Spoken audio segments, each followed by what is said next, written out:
Congratulations, this is your ninja headband. From today onward you are a genin of Konoha. The cold headband was gently placed into her hands by Irika Yumino.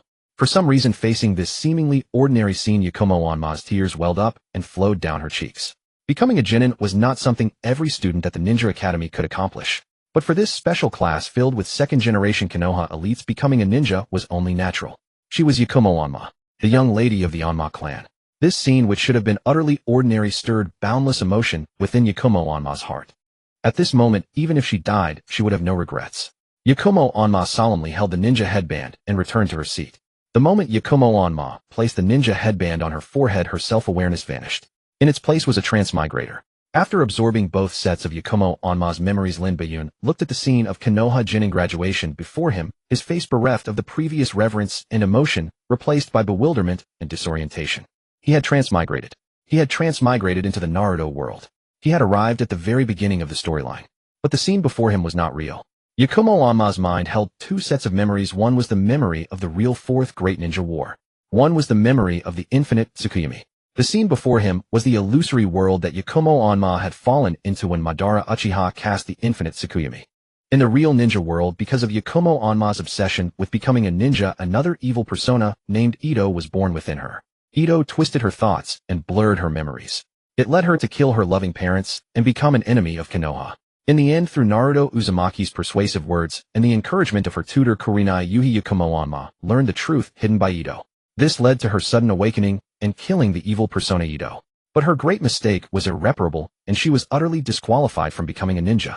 This was not only because of Yakumo Onma's frail physique, but also because of the crime she had committed. From then on, Yakumo Onma stayed at Satomi Hill Villa without taking a single step outside. She accepted her fate of being unable to become a ninja. She accepted the fact that she needed to be isolated. Because her Jinjutsu bloodline limit was so powerful that it could turn illusion into reality. If it were to go out of control, the consequences would be unimaginable. It was also this self-imprisonment that allowed Yakumo Onma to avoid the invasion and destruction of Konoha by the Six Paths of Pain. She also avoided the Fourth Great Ninja War. The wars and turmoil outside had nothing to do with Yakumo Onma.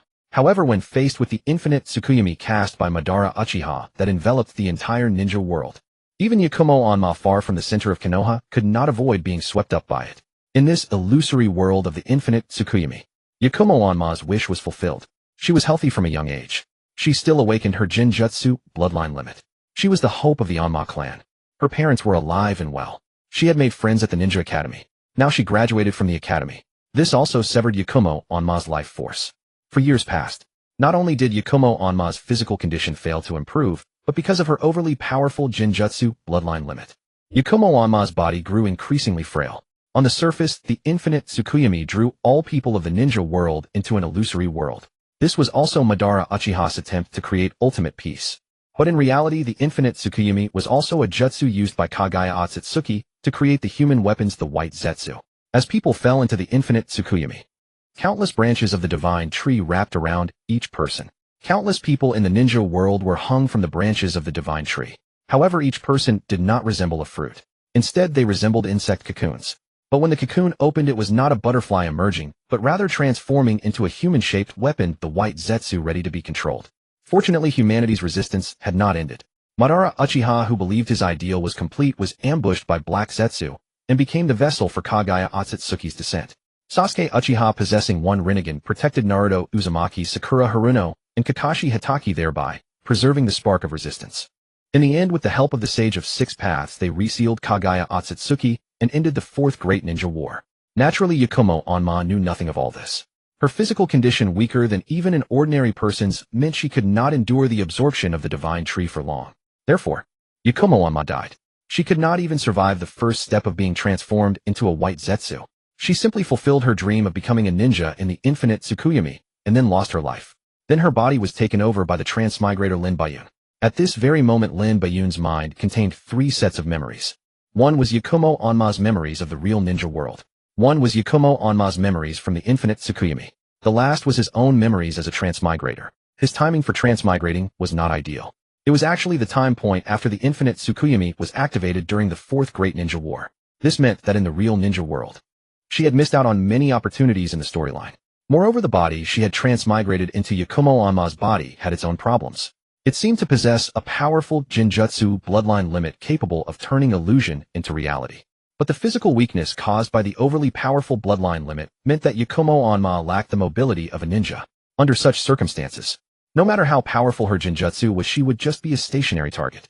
Moreover, Yakumo Onma's physical weakness had reached the level of a bloodline disease. This meant that Yakumo Onma could not live much longer. His transmigration was evidence of that. Fortunately, this seemingly unsolvable problem for Yakumo Onma. For Lin Bayun, who knew the storyline, there was a solution: transplanting white Zetsu cells. The Jinjutsu bloodline limit of the Onma clan was essentially a powerful Yin release force. The overly powerful Yin release energy suppressed the Yang release energy within her body, causing an imbalance between Yin and Yang. This was the true reason for Yakumo Onma's physical weakness. To become healthy, one must balance the Yin and Yang forces within the body. The best method was white Zetsu cells. White Zetsu cells contained a vast amount of Yang release energy. This Yang release energy could even complement the Uchiha clan's Mangekyo Sharingan, allowing the otherwise non-regenerative Mangekyo pupil power to recover.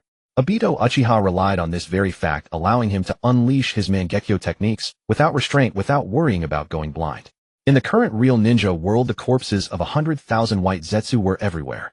As long as he mastered the technique of transplanting white Zetsu cells, he could restore his body after the Fourth Great Ninja War. Bayun sighed as he looked at his current body. At this moment, he could not feel any weakness in his body. Instead, he felt the powerful physical qualities of a ninja. Even as a Genin, Yakumo Onma's physical qualities far surpassed those of an ordinary person. However, all of this was illusory, compared to her imminent death in the real ninja world. The change in his body's gender was simply not worth mentioning. Well, congratulations on your graduation as Genin. Now you should go home and tell your parents the good news of becoming a ninja. Yumino Irika distributed the forehead protectors to all the students in the class. He announced the happy news of going home. The clamor of the class jolted Kurama Yakumo from her reverie. She looked at the vivid classmates before her. If not for knowing that she was within the Infinite Tsukuyomi illusion with Yakumo's current perception, she would not have been able to detect anything amiss. The most formidable aspect of Infinite Tsukuyomi is that this illusion realistically constructs another ninja world, essentially a mirror copy of the original. In theory, the ninja world within Infinite Tsukuyomi, whether its mountains, rivers, landscapes, or the personalities of its inhabitants, is a faithful mirror image. If not for the fact that Infinite Tsukuyomi can alter the world's settings according to the caster's and the recipient's thoughts, then Infinite Tsukuyomi could even to some extent simulate the future. Yakumo's gaze swept across the classroom. Among the students were those she recognized. Among them was the dejected Uzumaki Naruto, the only one without a forehead protector, having failed the Genin exam. But Yakumo knew that soon Naruto would obtain his forehead protector, and in the process he would learn the forbidden technique, the multiple shadow clone technique. All of this was orchestrated by the third Hokage Sarutobi Hiruzen, as the protagonist and as the son of the fourth Hokage Namikaze Minato. As the Jinchuriki of the Nine Tails, Uzumaki Naruto was constantly under Sarutobi Hiruzen's personal surveillance. Others included the cool Uchiha Sasuke, the love-struck duo of Haruno Sakura and Yamanaka Ino, the lazy Nara Shikamaru, and the plump Akimichi Choji, the ever-glancing toward Naruto, Hyuga Hinata, and the dog-carrying Inazuka Kiba, as well as the deliberately sought-out low-profile Aburame Shino. These were the ones she knew. There were also those she did not recognize. The entire class had 30 students. Only 9 appeared in the original story, including herself. That made 10. The other 20 were also the backbone of Konoha's second generation. A class of 30 would later be divided into 10 Genin teams, following Konoha's classic 2 male 1 female configuration from the very beginning. The class had 20 boys and 10 girls. But she wondered with her existence as an extra which team would she be assigned to. She walked out of the classroom in a calm manner. Just as she stepped out of the school gate, she saw her parents in this life, Kurama Kumagomo and Kurama Yuroko. Her originally deceased parents were perfectly recreated in this Infinite Tsukuyomi illusion world. At least with Yakumo's insight, she sensed no anomaly in her parents before her. The kind of meticulous care they showed for their daughter was something she had never experienced even before her transmigration. Yakumo, what's wrong? Are you feeling unwell, or did something happen at the Ninja Academy? Faced with her parents' concern, Yakumo shook her head. I'm fine. I was just pondering a question. Father, mother. Since our Kurama clan's bloodline can turn illusions into reality, then how can we be sure that we are not currently in another illusion world? Kurama Kumagomo dismissed Yakumo's question. That's impossible. No matter how powerful an illusion is, it must have a boundary. Unless this illusion can cover the entire ninja world, this huge flaw would be irreparable. Yakumo, your illusionary techniques are extraordinarily powerful, but you cannot create things you have never seen. That is the most typical flaw of illusions. Kurama Kumagomo smiled and pointed out the crux of illusions. At this, Yakumo's gaze swept over her parents, over the streets of Konoha, over the passers-by, over every blade of grass and tree. There was no flaw. Everything was so real. If not for knowing the plot, if she were experiencing it firsthand, probably no one would believe that someone's illusion could encompass the entire ninja world. Such a terrifying technique had already transcended the common understanding of the current ninja world. After returning home, Yakumo received an even warmer reception. As the sole hope of the Kurama clan, the only one who had awakened the bloodline. In Konoha, where ninja clans were dwindling, the Kurama clan yearned for Kurama Yakumo to lead them to greatness once more. Such expectations forged immense pressure on Kurama Yakumo. This was also the main reason why the real Yakumo, upon realizing she could not become a ninja, had her obsession turn into paranoia. When the hustle and bustle subsided, the Kurama couple appeared before Yakumo again. Unlike their earlier joy this time, they were clearly worried. If not for their doting love for their daughter, they would not have taken an entire afternoon to fully confirm the anomaly in her. Yakumo, if you have any thoughts, you can tell us. As your parents, we support any decision you make. The Kurama parents wished for their daughter to be strong, but they wished even more for her to be happy. Since I have become a genin, does that mean I have to kill people? An involuntary tremor crept into Yakumo's voice. She was afraid. Although the real Kurama Yakumo had killed her parents, that was done under the control of the evil personality Ito. In her right mind, Kurama Yakumo had never killed anyone.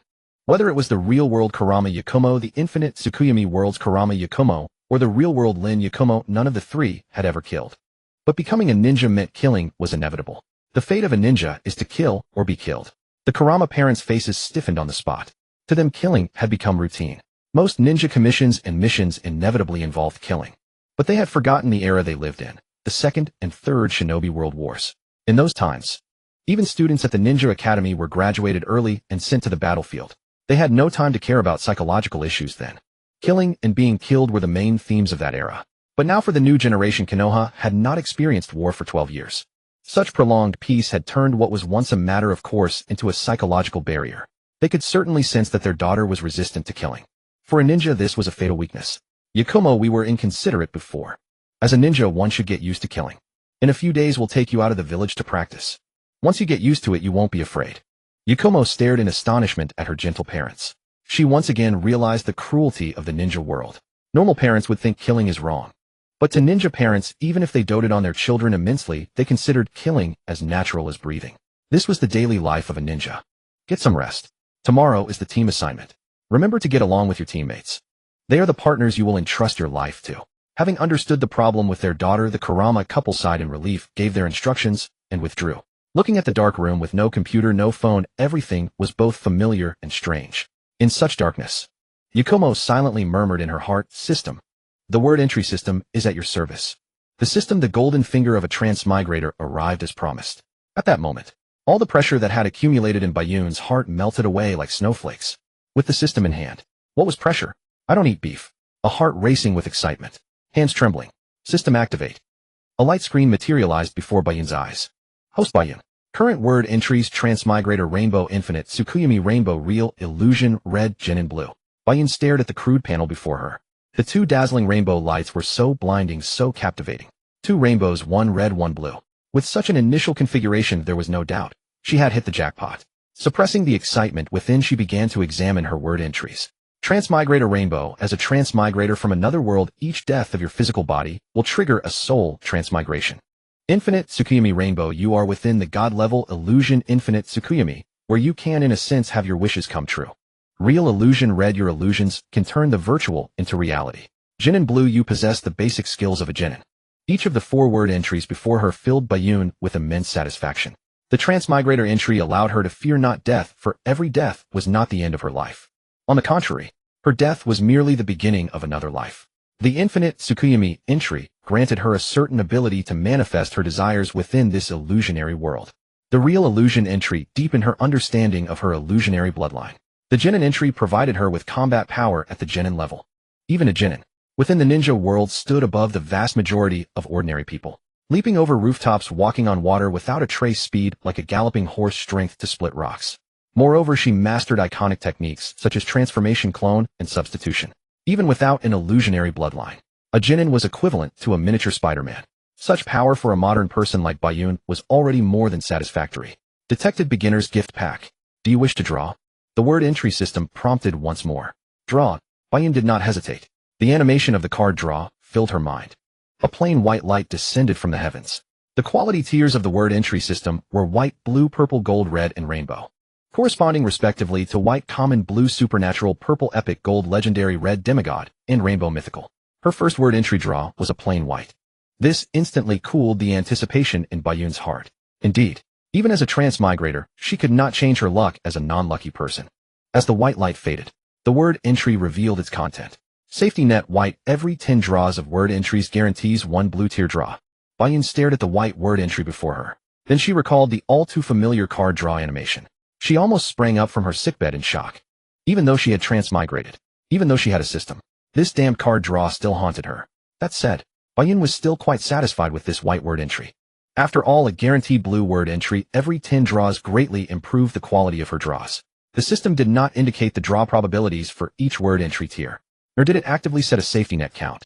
Given her luck as a non-lucky person, without a safety net, who knew how much effort it would take to draw even a single blue word entry? The free draws from the beginner's gift pack were used up. Now it was time for the official draws. The system's rule was 1 draw per day. Draws could be accumulated. However, Bayun did not plan to save them.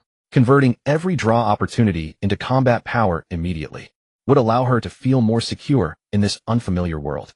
After all, watching the Naruto anime and personally entering the world of Naruto were 2 completely different experiences. From her parents' matter-of-fact, almost manic attitude toward ninjas, she held little hope for her own future as a ninja. Passion-friendship bonds. These were utterly incompatible with her who was accustomed to solitude. When another white light streaked across the sky, Bayun's heart remained undisturbed. As everyone knows, for a non-lucky person, the safety net often comes on the last draw. Old driver, you are exceptionally skilled at driving. Bayun couldn't even be bothered to twitch the corner of her mouth. She yanked the blanket up abruptly, wrapping herself head included within it. Not long after, Bayun fell into slumber. Only her curled-up form seemed to betray her restless heart. At 4 a.m, Bayun woke up automatically. A pair of barely opened deadfish eyes stared blankly at the pitch-black ceiling. After a long while, she realized this was not her modern rented apartment. She had transmigrated. Not only had she lost her little brother, but she had also inherited his biological clock. In the near future, her hands would be stained with blood. Draw.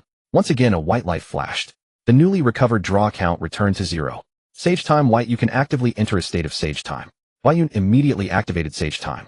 At that moment, all the clutter in her mind dissipated, replaced by a languid calm. She dressed naturally, unaffected by the body's impulses.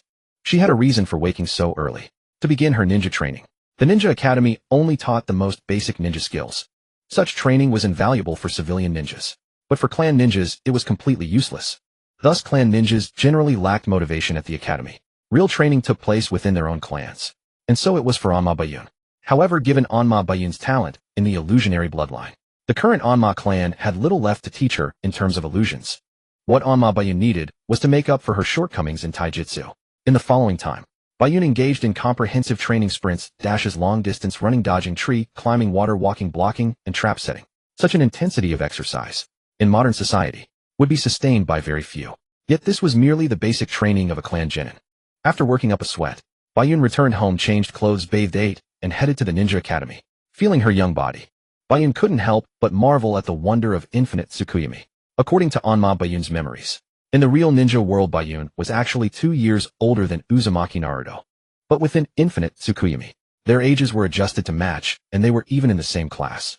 Give me 100 Ryo bills. On the way to the Ninja Academy, Bayun gave herself this mental suggestion. She was testing the extent of wish fulfillment within Infinite Tsukuyomi. Normally, people trapped in Infinite Tsukuyomi were unaware they were in an illusion. Thus, their inner desires were fixed from the start. There were exceptions, though. For example, the ninja Tenten also maintained initial clarity within Infinite Tsukuyomi, but she relied on her 6 paths tools to stay clear. And in the end, she too succumbed to the illusion of Infinite Tsukuyomi. Yet Bayun remained conscious within Infinite Tsukuyomi. She wanted to test the mechanism of wish fulfillment in Infinite Tsukuyomi. Did it only fulfill the initial wish? Or could it continuously grant wishes? When Bayun approached the Ninja Academy, a 100 Ryo bill fell from the sky, landing right in front of her. Seeing this, a genuine smile spread across Bayun's face. Since she could fulfill her wishes at any time, the possibilities within Infinite Tsukuyomi were far greater than she had imagined. Though they had received the ninja headband yesterday, they were still not considered official ninjas, for they still needed to fill out their own ninja records. These ninja records were of utmost importance. They contained many details about one's unique habits, such as likes and dislikes. These records would serve as crucial credentials for a ninja. After all, ninjas mastered numerous transformation techniques. Once a ninja village grew suspicious, the answers on the records would become an important reference for distinguishing friend from foe. Precisely because the ninja records were so vital, each person filled out their own individually and submitted them in person at the Hokage's office. Among them, Uzumaki Naruto's unconventional behavior naturally caused an uproar. No one expected that this dead last, who had failed graduation, would suddenly possess a ninja headband and be specially approved by the third Hokage to become a genin. After everyone had submitted their ninja records, the next step was the genin squad assignment. Squads of 2 males and 1 female were the established tradition of Konoha. Everyone hoped to be placed with reliable friends. The genin squad was the time when ninjas relied most on one another. Their strength at the genin level destined them to be unable to fight alone. Facing powerful opponents, only by joining forces could they survive. Trustworthy companions could greatly increase a genin's survival rate. Conversely, incompatible partners would drastically raise the mortality rate. Facing the upcoming life of killing, no one would take it lightly. Yakumo's gaze swept over the 9 young talents. Squad 7, Uzumaki Naruto Uchiha Sasuke, Haruno Sakura. Squad 8, Inuzuka Kiba Aburame, Shino Hyuga Hinata. Squad 10, Kanara Shikamaru Kimichi, Choji Yamanaka Ino. Among them, the Ino-Shikicho combination of Squad 10 was unshakable. Yakumo of Squad 8 did not believe she could replace Hyuga Hinata's position in the field of reconnaissance. Then the only one she could replace was Haruno Sakura of Squad 7. Since she had the advantage of knowing the plot, she did not intend to give it up. Yakumo quietly activated her wish. Uzumaki Naruto, as a man who had left a deep impression on Kurama Yakumo's heart in the world of Infinite Tsukuyomi. Kurama Yakumo and Uzumaki Naruto had a good relationship. This provided the conditions for her to replace Haruno Sakura. When Irika Yumino brought the squad assignments, Yakumo naturally replaced Haruno Sakura and became a member of Squad 7. As for such an outcome, she felt sorry, but did not care. This was the world of Infinite Tsukuyomi. All experiences in this world would not affect the established course of the real ninja world. With the conclusion of the 4th Great Ninja War, Haruno Sakura would achieve her wish.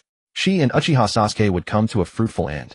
Not only did she become Uchiha Sakura, but she also had a daughter, Uchiha Sarada. The squad assignment was complete. Next was the wait for the instructor ninja. The strength of genin squads was too weak. They needed to get accustomed to the ninja profession under the guidance of an instructor. This included the transition from D-rank missions for teamwork to C-rank missions for killing. In this process, one by one, the little sprouts who had just left the ninja academy would be tempered in missions until they became qualified ninjas. This was the inevitable path for every ninja. But as one after another genin squad was taken away by their instructor, the instructor for Squad 7 was late in arriving. Finally, Uzumaki Naruto couldn't stand it anymore. Yakumo, let's play a prank. Let's show that late instructor what we're capable of. Uzumaki Naruto approached Yakumo. According to Kurama Yakumo's memory in the Infinite Tsukuyomi, Kurama Yakumo never actively participated in Uzumaki Naruto's pranks. However, she had always provided him with prank tools. Because those prank tools were made of illusion, they allowed Kurama Yakumo to repeatedly escape punishment. Faced with Uzumaki Naruto's intense desire for pranks, Yakumo nodded. Alright. She took out her drawing board. With a few strokes, a blackboard eraser appeared on the drawing board. Yakumo took the eraser out of the board. Why a blackboard eraser? Uzumaki Naruto looked at the eraser with disdain. This is not an ordinary blackboard eraser, Yakumo explained. This is a stink bomb eraser. As soon as it's lightly bumped, it will burst with a loud pop and release a cloud of stinky gas. Our instructor ninja will at least be a jonin. Only with such a special method can we have a higher chance of succeeding in the prank. Yakumo explained about the eraser in her hand. A stink bomb eraser. Great. You really think of everything, Yakumo. Leave this eraser to me. Uzumaki Naruto took it excitedly. He placed the eraser on the classroom door. That way, when the door opened, the stink bomb eraser would fall. Whether the instructor ninja touched it or not, they would be doomed. Regarding the interaction between Uzumaki Naruto and Yakumo, the cold Uchiha Sasuke let out a snort. But the 3 people in the classroom couldn't help but focus their attention on the eraser on the door. When unfamiliar footsteps sounded in the hallway, the 3 of them straightened their postures. Their eyes were fixed on the door. Soon a figure opened the door straightforwardly and stepped into the classroom. The eraser fell vertically the moment the door opened. Without the expected jonin evading, the eraser landed on the instructor's head right before their eyes. With a loud pop, it burst open. A foul stench enveloped the newcomer. The arriving person was a silver-haired masked ninja. Perhaps because of the mask, he completely ignored the stench. He walked straight up to the podium. A jonin can't even dodge a blackboard eraser. Was that stink bomb stinky, or what? Uzumaki Naruto, as expected, started laughing and exposing himself. The masked ninja on the podium looked at Naruto with an inscrutable gaze. My first impression of you, he said, is quite annoying. He gave such a comment to Squad 7. The 3 of them each were a huge trouble. Let's go, he said. Let's talk outside. The four of them went outside. Next came the boring self-introduction session. The three members of Squad 7 learned that their instructor Jonin was Hatake Kakashi. Hatake Kakashi also got a brief introduction to Squad 7. Remember to gather at the training ground tomorrow, he said. To officially become my disciples, you must pass a practical test. If you fail, you'll be sent back to the Ninja Academy for retraining. Currently, the failure rate for Genin Squad tests is 66. Here's a piece of advice: don't eat too much for breakfast. And see you tomorrow. After giving a certain amount of intimidation, Hatake Kakashi vanished in front of them. This incredibly fast body flicker technique was the best show of force. Its speed was so great that even his silhouette couldn't be seen. It meant that if he wanted, one body flicker would be enough to instantly kill the three of Squad 7. The gap in strength between a Jonin and a Genin was like a chasm. Before tomorrow, should our Squad 7 conduct a practical exercise first? With our strength, if we each fight on our own, we probably won't get a good evaluation from a Jonin. Yakumo made the suggestion. She knew that Hatake Kakashi would definitely let them pass the test. However, she needed to use Uchiha Sasuke and Uzumaki Naruto to thoroughly practice her own abilities. Such high-quality sparring partners were hard to come by. Regarding Yakumo's suggestion, Uchiha Sasuke shook his head coldly. Not needed. A waste of time. As the undisputed top of his class, Uchiha Sasuke, he did not believe he would fail Chimu Kakashi's practical examination. Or rather, if he, the top of his class, could not pass Chimu Kakashi's practical examination, then it would no longer be a personal issue. Sasuke, do you look down on me? I have learned the forbidden technique, the multiple shadow clone jutsu. I will definitely beat you until your teeth fall out. Xuanhua Mingren was used to being looked down upon, but today, he was especially defiant. Just last night, he not only learned the forbidden multiple shadow clone jutsu, but also defeated the Chunin instructor Shuei. He believed his strength had already surpassed that of a Genin. Even the top student Uchiha Sasuke was not taken seriously by him. Since you want a beating, I will accompany you.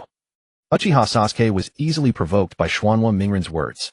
The two had always been at odds, yet they drew each other's attention in a peculiar way. Then let's go to my clan's training ground. Yakumo stepped in at the right moment. There were many training grounds in Muyi, but the public ones lacked privacy. As a ninja, privacy is a matter of life and death. With enough information, a ninja can easily be targeted. A typical example is Zilai Yi. This led to the saying that with information, Zilai Yi was invincible. A ninja's habits, combat style, and preferred techniques should be kept secret whenever possible. Actually, Uchiha Sasuke also had his own training ground, the Uchiha Training Ground. However, after the Nine Tails incident, the Uchiha clan had been pushed to the edge of the Muyi forest. Of course, Yakumo would not go to the Uchiha compound at the edge of the forest to use their training ground.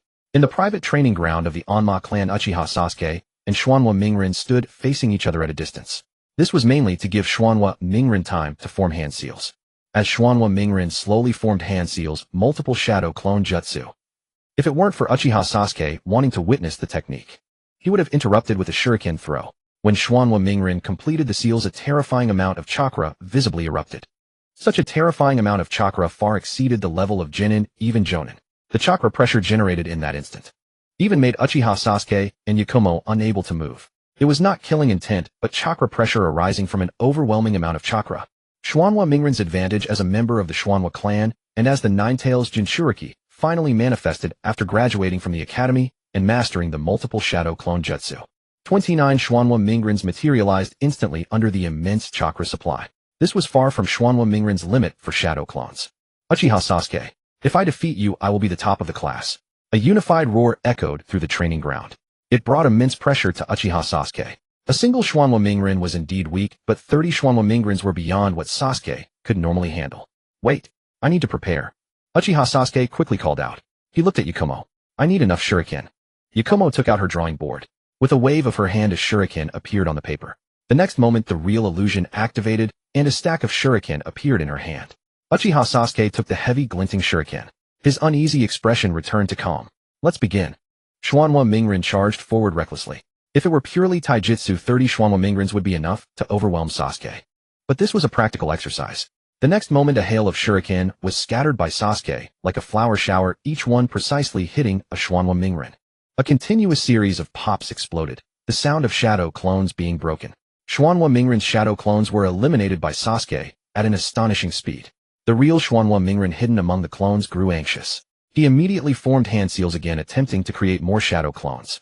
But Sasuke precisely caught his movement. The shuriken collided in midair, curving at a clever angle to bypass the front clones, directly hitting Xuanhua Mingren's real body. 2 shuriken pierced his palms, disabling his ability to form hand seals.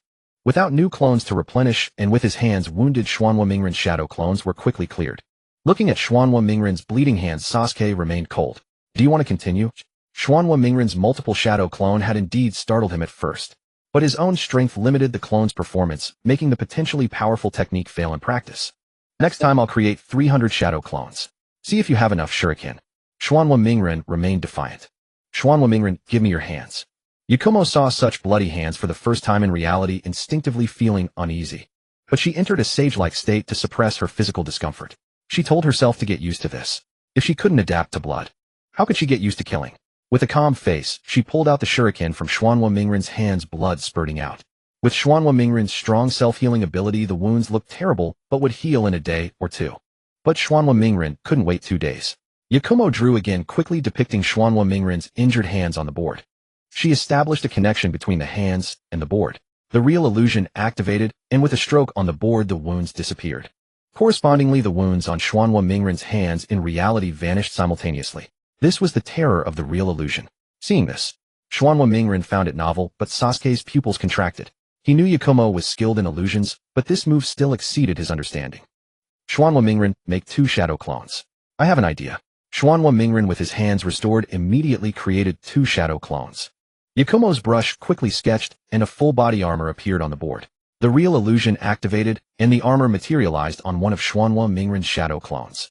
Completely covering the clone, a shuriken appeared in Yakumo's hand. She threw it at the armored clone. The shuriken clashed with the armor and was deflected with a clang. Sasuke was impressed. The armor compensated for the weakness of shadow clones being easily destroyed. His method of easily dispatching clones with shuriken was now ineffective. Yakumo waved her brush again, drawing a paper bomb. The real illusion activated, and a paper bomb appeared on another Xuanhua Mingren clone. Xuanhua Mingren fall back. The real Xuanhua Mingren retreated. With a boom, the fierce explosion engulfed the nearby armored clone, dispersing it into chakra. Armored clone, suicide bomb clone. With Yakumo's simple assistance, Xuanhua Mingren's multiple shadow clone jutsu was greatly enhanced in strategic and tactical capability. This display completely overturned Sasuke, Uchiha, and Naruto Uzumaki's perception of Yakumo from the Ninja Academy. Ordinarily, Yakumo excelled in Jinjutsu and theory at the Ninja Academy, with outstanding taijutsu as well.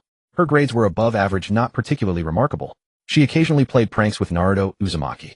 She had some interaction with Sakura Haruno Ino Yamanaka and Hinata Hyuga, but that was all there was to it. Now, however, the abilities Yakumo had displayed were enough for the two to reassess their perception of her. Naruto, you might consider coordinating with your shadow clones. Instead of charging in headlong. You are a ninja now, no longer a street thug who fights in gangs. Naruto Uzumaki's multiple shadow clones were undeniably powerful, but his usage was truly subpar. The multiple shadow clone jutsu was classified as a forbidden technique. The difficulty of execution was certainly a factor. After all, each additional shadow clone would divide the chakra equally. Aside from Jinchuriki with vast chakra reserves, others who used the multiple shadow clone jutsu would only weaken their combat power, getting picked off one by one. Conversely, if chakra concerns were set aside, each additional shadow clone that coordinated with shared understanding would exponentially increase combat effectiveness. But this was hardly reflected in Naruto Uzumaki's case. His use of shadow clones had extremely low cost effectiveness, considering that Naruto Uzumaki had been largely untrained before. Having not received elite education, such a situation was normal. Most civilian ninja were like Naruto Uzumaki, all talk and no substance, ultimately dying for nothing. This was the fate of civilian ninja. If Naruto Uzumaki were not the protagonist, if he were not the Nine-Tails Jinchuriki, given his experiences in the story, death would be his ultimate fate. If this were the real ninja world, she would choose to stay away from the protagonist group for safety. But this was the Infinite Tsukuyomi world. She would utilize plot advantages while not fearing changes to the storyline. Sasuke let us spar in taijutsu. Compared to support, she also had a warrior's heart. This time Sasuke Uchiha did not refuse. The two began unarmed. Yakumo still had a psychological advantage over the two, but upon contact she immediately noticed the problem. Sasuke Uchiha was equally incredulous. Yakumo's strength and speed completely overwhelmed Sasuke Uchiha. This was not because her speed was greater than Sasuke Uchiha's. It was entirely because Yakumo had undergone tree climbing and water walking training. With chakra enhancement, a person's strength and speed could be greatly amplified. However, Sasuke Uchiha had not yet undergone training in this aspect. That was why Yakumo was suppressed by Sasuke Uchiha in strength and speed. But this was only at the beginning. Soon Yakumo was defeated by Sasuke Uchiha. Your combat awareness is terrible, Sasuke Uchiha commented mercilessly. This was Yakumo's weakness. Whether it was Yakumo from the ninja world or the real Yakumo, she had little combat awareness and experience in taijutsu. Such combat awareness was innate. It was difficult to make up for later. Sasuke Uchiha was a true combat genius. Naruto Uzumaki was the same. The two seemed to be born fighters capable of rapid growth through combat. But Yakumo's combat awareness was very poor, unable to adapt flexibly during battle. Even with greater strength and speed, she was no match for Sasuke Uchiha. Holding her abdomen, she stood up from the ground. She had just been knocked down, but she had the mindset of an adult. She directly gave up her warrior delusions. As a Jinjutsu master, she only needed to ensure her support and survival. It seems I am not suited for close combat. From now on I will leave my safety to you all. Yakumo felt relieved. As a modern person competing in close combat with ninja, who had lived 1,000 years in the ninja world, was using her weakness against their strength completely counterproductive. Just leave it to me. I have plenty of shadow clones. Naruto Uzumaki guaranteed. Before I fall, no enemy will appear before you. Sasuke Uchiha also made his statement. Although Tsundere Sasuke Uchiha had accepted Naruto Uzumaki and Yakumo as his teammates. Then before we disband, let me teach you a chakra technique. Yakumo, in front of the two, simply walked directly onto the wall of the training ground. Want to know why my strength is so great and my speed so fast? As long as you can do what I am doing, you can too. Tree climbing and water walking techniques were also considered basic ninja skills. But it was not easy for civilian ninja to learn them. They needed to serve their jonin instructor diligently and gain their recognition before the techniques might be taught. Now it was directly taught to the two by Yakumo. Something that should have been basic. For Sasuke Uchiha, the last descendant of the Uchiha, and Naruto Uzumaki, who did not know he was the son of the fourth Hokage, it was truly precious. If you do not wish to return home, you may stay here for the night. As the eldest daughter of the Sarutobi clan, feeding you two teammates is no problem. This can also help build our teamwork coordination. Yakumo naturally knew about the two's backgrounds. Every time Sasuke Uchiha returned home, he was always met with the empty Uchiha compound. The hatred of clan extermination constantly gnawed at his heart. Naruto Uzumaki was equally alone at home. Every day, he drank expired milk and ate cheap instant noodles. Ichiraku ramen for Naruto Uzumaki was already a festival feast. Having the ninja world's most top-tier background as life was so miserable. And this was commonplace in the cruel ninja world. Facing Yakumo's invitation, both chose to stay. Sasuke Uchiha desired power and needed Yakumo to personally guide him in wall climbing. Naruto Uzumaki was simply unwilling to admit defeat. The two bickered, competing to see who could climb higher on the wall. Such lively activity continued until late at night. Only after Yakumo's persuasion did they finally stop their wall climbing training. Because tomorrow they still needed to face Jonin instructor Kakashi Hataki's practical combat examination. Sleeping late, waking early. The three practiced morning exercises together. The morning exercise habit was routine for both Sasuke Uchiha and Yakumo. But Naruto Uzumaki did not. Everything about him before was no different from civilian ninja. All he had learned was the basics from Ninja Academy. After morning exercises, looking at the hearty breakfast, did Sensei Kakashi not say we should not eat breakfast? Naruto Uzumaki hesitated. As a ninja, you need to make your own judgments. If you do not eat, you will take the practical exam on an empty stomach. A ninja's stomach fullness directly determined their condition. Ninja drawing chakra consumed body energy significantly. A hungry ninja's combat power would drop sharply on the way to the training ground. Yakumo looked at today's draw. Another bottle white. When you drink a white quality beverage, you can have another bottle. Another useless white attribute. 3 consecutive white draws made her expectations for the attribute system drop significantly. Facing a Jonin. With our current strength, direct confrontation is absolutely impossible. What we need to demonstrate is our value as ninja. Next, Sasuke, you will focus on showcasing your shuriken throwing. Naruto, you will emphasize your shadow clone jutsu. As for me, I will provide ninja tools for support. Yakumo shook her sketchpad, analyzing for the two of them. The potential of Uchiha Sasuke and Uzumaki Naruto was beyond doubt. Under proper training, both could easily break through to Chunin, even pose a threat to Jonin. But however outstanding their combat talent was, the weaker their strategic planning abilities would be. This was mainly because all ninja villages in unison instilled the notion that ninja were merely tools. In short, ninja could die, but missions could not fail. Even the White Fang of Konoha Hatake Sakumo had to abide by this ninja doctrine. The price he paid for violating it was death amid rounds of criticism and condemnation. Now Konoha had enjoyed peace for many years, to the point where concepts of humanistic care seemed to be gaining ground. Yet the notion that ninja were tools remained deeply ingrained. If one was a tool, naturally ninja would not be taught strategic thinking. Yakumo had pinpointed the core of Hatake Kakashi's practical exam. For ninja whose minds were filled only with following orders and fighting, this was extremely rare. However, Yakumo was quite accustomed to this. Reading her parents' thoughts, reading her teacher's thoughts, reading the author's thoughts, reading the examiner's thoughts, reading her superior's thoughts, reading the game designer's thoughts. One could only say that a Chinese person's life was a life of reading others' thoughts. The three arrived at the training ground. The place was deserted. It had been booked in advance. With Hatake Kakashi's status, he naturally had the qualification. Now let us discuss tactics. Yakumo kept talking incessantly. In reality, she never had the opportunity to command others. To prevent our Jonin instructor from defeating us one by one, our best approach is to use the transformation jutsu to blend in with Naruto's shadow clones. Naruto's shadow clones will provide cover. Sasuke, you can throw shuriken without restraint. I can provide you with shuriken and explosive tags, thereby enabling you to hold out longer against the Jonin instructor. Yakumo never had any intention of defeating Hatake Kakashi from the start. The gap between a Jonin and a Genin was a chasm.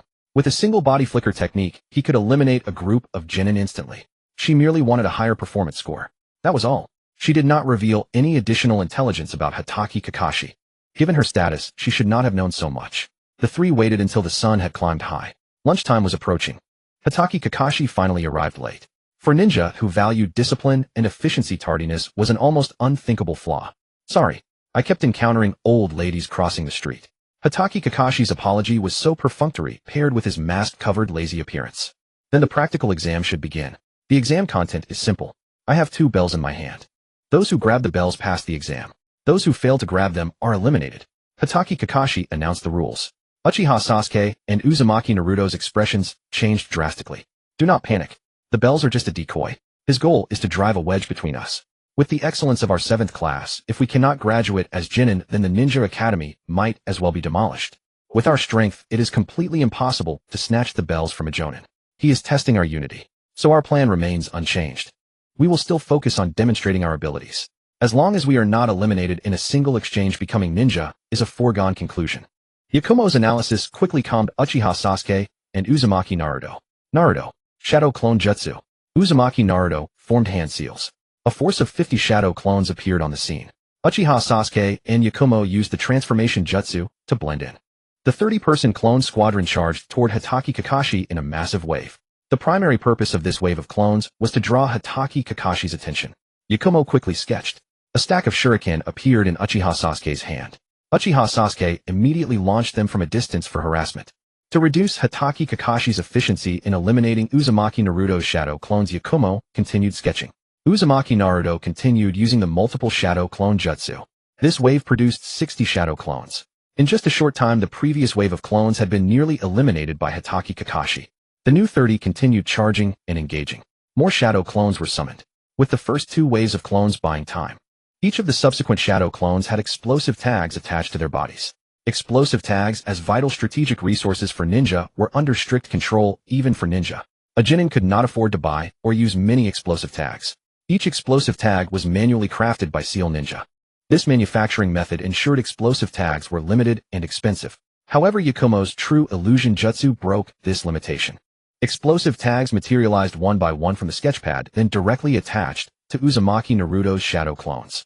When this batch of shadow clones charged forward, Hatake Kakashi's expression finally changed. The strength of a Jonin was beyond doubt. But ninja were generally a class with strong offense and weak defense, let alone a Jonin. The vast majority of Kage-level experts could be killed by explosive tags. Hatake Kakashi was not among those immune to explosive tags. Explosive tag clones sealed off areas. Uchiha Sasuke's shuriken restricted movement. A bead of cold sweat appeared on Hatake Kakashi's forehead. These 3 from the 7th class were trying to kill him. When the explosion engulfed Hatake Kakashi, Uchiha Sasuke and Uzumaki Naruto simultaneously stopped their attacks. Their faces turned pale. They only wanted to demonstrate themselves. They had never considered truly killing their Jonin instructor. Seeing this, Yakumo stopped her sketching.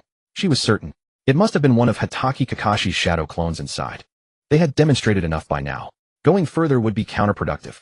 The next moment, as expected, Uchiha Sasuke, Uzumaki Naruto's true body and Yakumo were abruptly pulled into the ground. Only their heads remained above ground. Earth Release Headhunter Jutsu. Taking advantage of the opening the 3 had exposed, Hatake Kakashi ultimately subdued all 3 with a single technique. Have you decided? Who gets these 2 bells? Hatake Kakashi smiled as he took out 2 bells from his body. We want neither. If we cannot pass the practical exam, even like this, it would be a loss for the entire Konoha. Yakumo remained composed. Uchiha Sasuke and Uzumaki Naruto were equally unmoved. Hatake Kakashi clapped his hands. It was evident that he was very satisfied with the 7th class's performance. Brilliant. Congratulations on passing my exam. From now on, you are my disciples. You are truly Genin now. Report to the Hokage Tower tomorrow, and I will show you the mission request process. The following day settled into a mundane routine. Hatake Kakashi led Team 7 through D-rank missions, finding lost cats, weeding fields, and picking up trash. These missions offered little pay and much work, essentially treating the freshly graduated genin like pack mules. Fortunately, Team 7 now had clear divisions of labor. Uchiha Sasuke tackled the tricky problems. Uzumaki Naruto used multiple shadow clones to overwhelm with quantity. Yakumo provided support in various aspects. Team 7 generally completed missions at top speed, then headed to the Kurama clan's training grounds to improve themselves. After the Uchiha clan's massacre, Uchiha Sasuke's current strength was self-taught. Uzumaki Naruto was completely left to his own devices. Now Yakumo opened the Kurama clan's secret ninjutsu archives to both of them. Even someone as thick-headed as Uzumaki Naruto understood the preciousness of this opportunity. Under Yakumo's guidance, their strength grew at a pace unimaginable at the Ninja Academy. Yakumo first tested the chakra natures of the three. Uchiha Sasuke's dominant chakra natures were fire and lightning. Due to a lack of inheritance, Uchiha Sasuke currently only knew low-level fire release techniques. His lightning nature remained undeveloped. Uzumaki Naruto's dominant chakra nature was wind. Similarly, he did not know any wind release techniques. Yakumo's dominant chakra natures were the same as Sasuke's fire and lightning. In the shinobi world, chakra natures were not fixed. Dominant natures only meant they were easier to train. For powerful shinobi, mastering all 5 natures was not difficult, just harder to train and more costly to release techniques. The future Uchiha Sasuke and Uzumaki Naruto both mastered all 5 elemental releases. Chakra paper could only test the 5 dominant elemental natures. But Yakumo understood that Uchiha Sasuke had Yin nature chakra and Uzumaki Naruto had Yang nature chakra. Yakumo's own true Jinjutsu was also Yin nature chakra.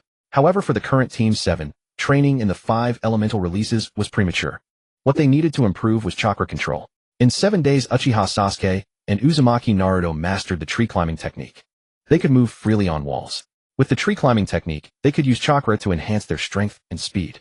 Suddenly, Uchiha Sasuke and Uzumaki Naruto's abilities received a massive boost. Then came water walking training, which was far more difficult than tree climbing. But even so, after training day and night, they mastered it in half a month, just as they grasped the water walking technique. Hatake Kakashi finally found a C-rank mission for Team 7. It was not the Land of Waves mission, but an ordinary bandit suppression. It had been confirmed that there were no shinobi among the bandits. The leaders were a few rogue samurai who had taken villagers into the mountains to become bandits. This ordinary suppression mission. Yet it stripped Team 7 of their usual ease, leaving only heavy oppression. It was Team 7's first time leaving the village. Unlike the bustling Konoha, most of the fire country outside was quite desolate and backward. The roads were rugged mountain paths overgrown with weeds and thick with thorns. Simply traveling on the road was a wilderness survival test for Team 7. Fortunately, Yakumo was in the team. Her brush could paint not only ninja tools, but also tints umbrellas and raincoats. She also painted ceiling scrolls. Inside the ceiling scroll, she carried a large amount of food and seasonings, turning a grueling journey into a picnic. However, all this came to an abrupt halt when they arrived at the bandit camp. The bandit camp was located on a mountaintop that was easy to defend and hard to attack. It had a spring caves and a stronghold. It was difficult to breach, at least for samurai. Hence the mission entrusted to Konoha. Go. Leave not a single bandit in the stronghold. Hatake Kakashi gave the order coldly to Team 7. The cruel reality of the shinobi world was revealed to Team 7 for the first time.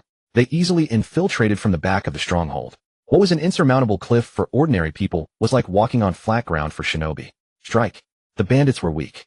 Uchiha Sasuke, Uzumaki Naruto, and Yakumo all used only kunai, not ninjutsu, and slaughtered the bandits in the stronghold cleanly.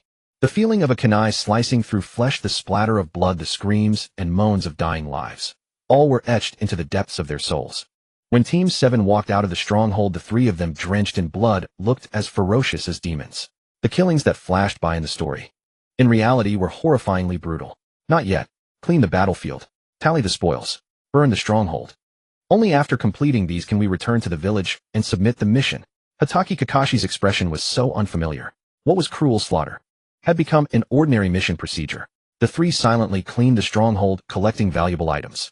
They lined up the bodies. After Hatake Kakashi took photos with his camera, Uchiha Sasuke used a fire release to engulf the stronghold and corpses. This was the cruel shinobi world. Most shinobi missions involved killing ordinary people, bandits, samurai, ninja. Hatred was passed down through killing, unending in numbness. Having undergone the baptism of killing, the innocent aura of Team 7 vanished. Such a baptism was an inevitable path for every shinobi. After the first C-rank mission, a second soon followed. This time it was the real Land of Waves mission. Yakumo knew clearly what they would encounter on the road: the S-rank missing nin from Kirigakure, the demon of the hidden mist Momochi Zabuza, one of the 7 swordsmen of the mist. His strength reached the level of an elite jonin. For Team 7, it was a true test of life and death. Even though Team 7's strength had grown significantly, facing an elite jonin like Zabuza, they would still be killed in one encounter. So Yakumo had to ensure the smoothness of this journey. She opened her system panel. A month had passed since she transmigrated. In 1 month, she had transformed from a modern person into a shinobi of this world. Unlike the barrenness of her initial trait slots, now her trait slots were densely packed with traits. Most of these traits were useless. The colored traits remained 2 Transmigrator Rainbow and Infinite Tsukuyomi Rainbow. The red trait remained 1 true Jinjutsu Red. There were 4 blue traits: Jinin Blue, Small Guarantee Blue, Reader Blue, Navigation Blue. Small Guarantee Blue, you are guaranteed to draw a purple trait within 90 draws. Reader Blue, you can comprehend skills up to blue quality through reading. Navigation Blue, you can automatically obtain navigation functions based on the map. There were many white traits. Old Driver White, Sage Time White, One More Bottle White, Game Master White, Photographic Memory White, Rice Cooker White, Pack Mule White, DJ White, Online Shopping Expert White, Escape Artist White. Most white traits were of little significance. The newly drawn blue traits were also not immediately useful. Fortunately, Uchiha Sasuke and Uzumaki Naruto were already improved beyond their former selves. Yakumo had also prepared her own trump card. Unlike the somber atmosphere of the first departure from the village, the mood of Team 7 this time was far more relaxed. As for the client who traveled from the distant land of waves, the bridge-building master Tazuna, he was not taken seriously by Team 7. The mission to the land of waves was shrouded in mystery. On the surface it was a C-rank commission, but in truth Tazuna had concealed the truth. The difficulty of the mission was pushed to S-rank. Yet this was also an illusion. Ostensibly, it was Tazuna's bridge-building commission, but in reality, it was an operation by Konoha to interfere in the internal affairs of the Land of Waves. Using Tazuna as a breakthrough, they not only eliminated Zabuza Momochi, one of the 7 swordsmen of the mist, cutting off Kirigakure's infiltration of the Land of Waves, but also established trade relations between the Land of Waves and the Land of Fire, drawing the Land of Waves into the sphere of the Land of Fire's allies, preventing it from siding with the Land of Water. On the surface, Zabuza Momochi was an S-rank rogue ninja from Kirigakure, guilty of attempting to assassinate the 4th Mizukage. But now the 4th Mizukage had been dealt with internally.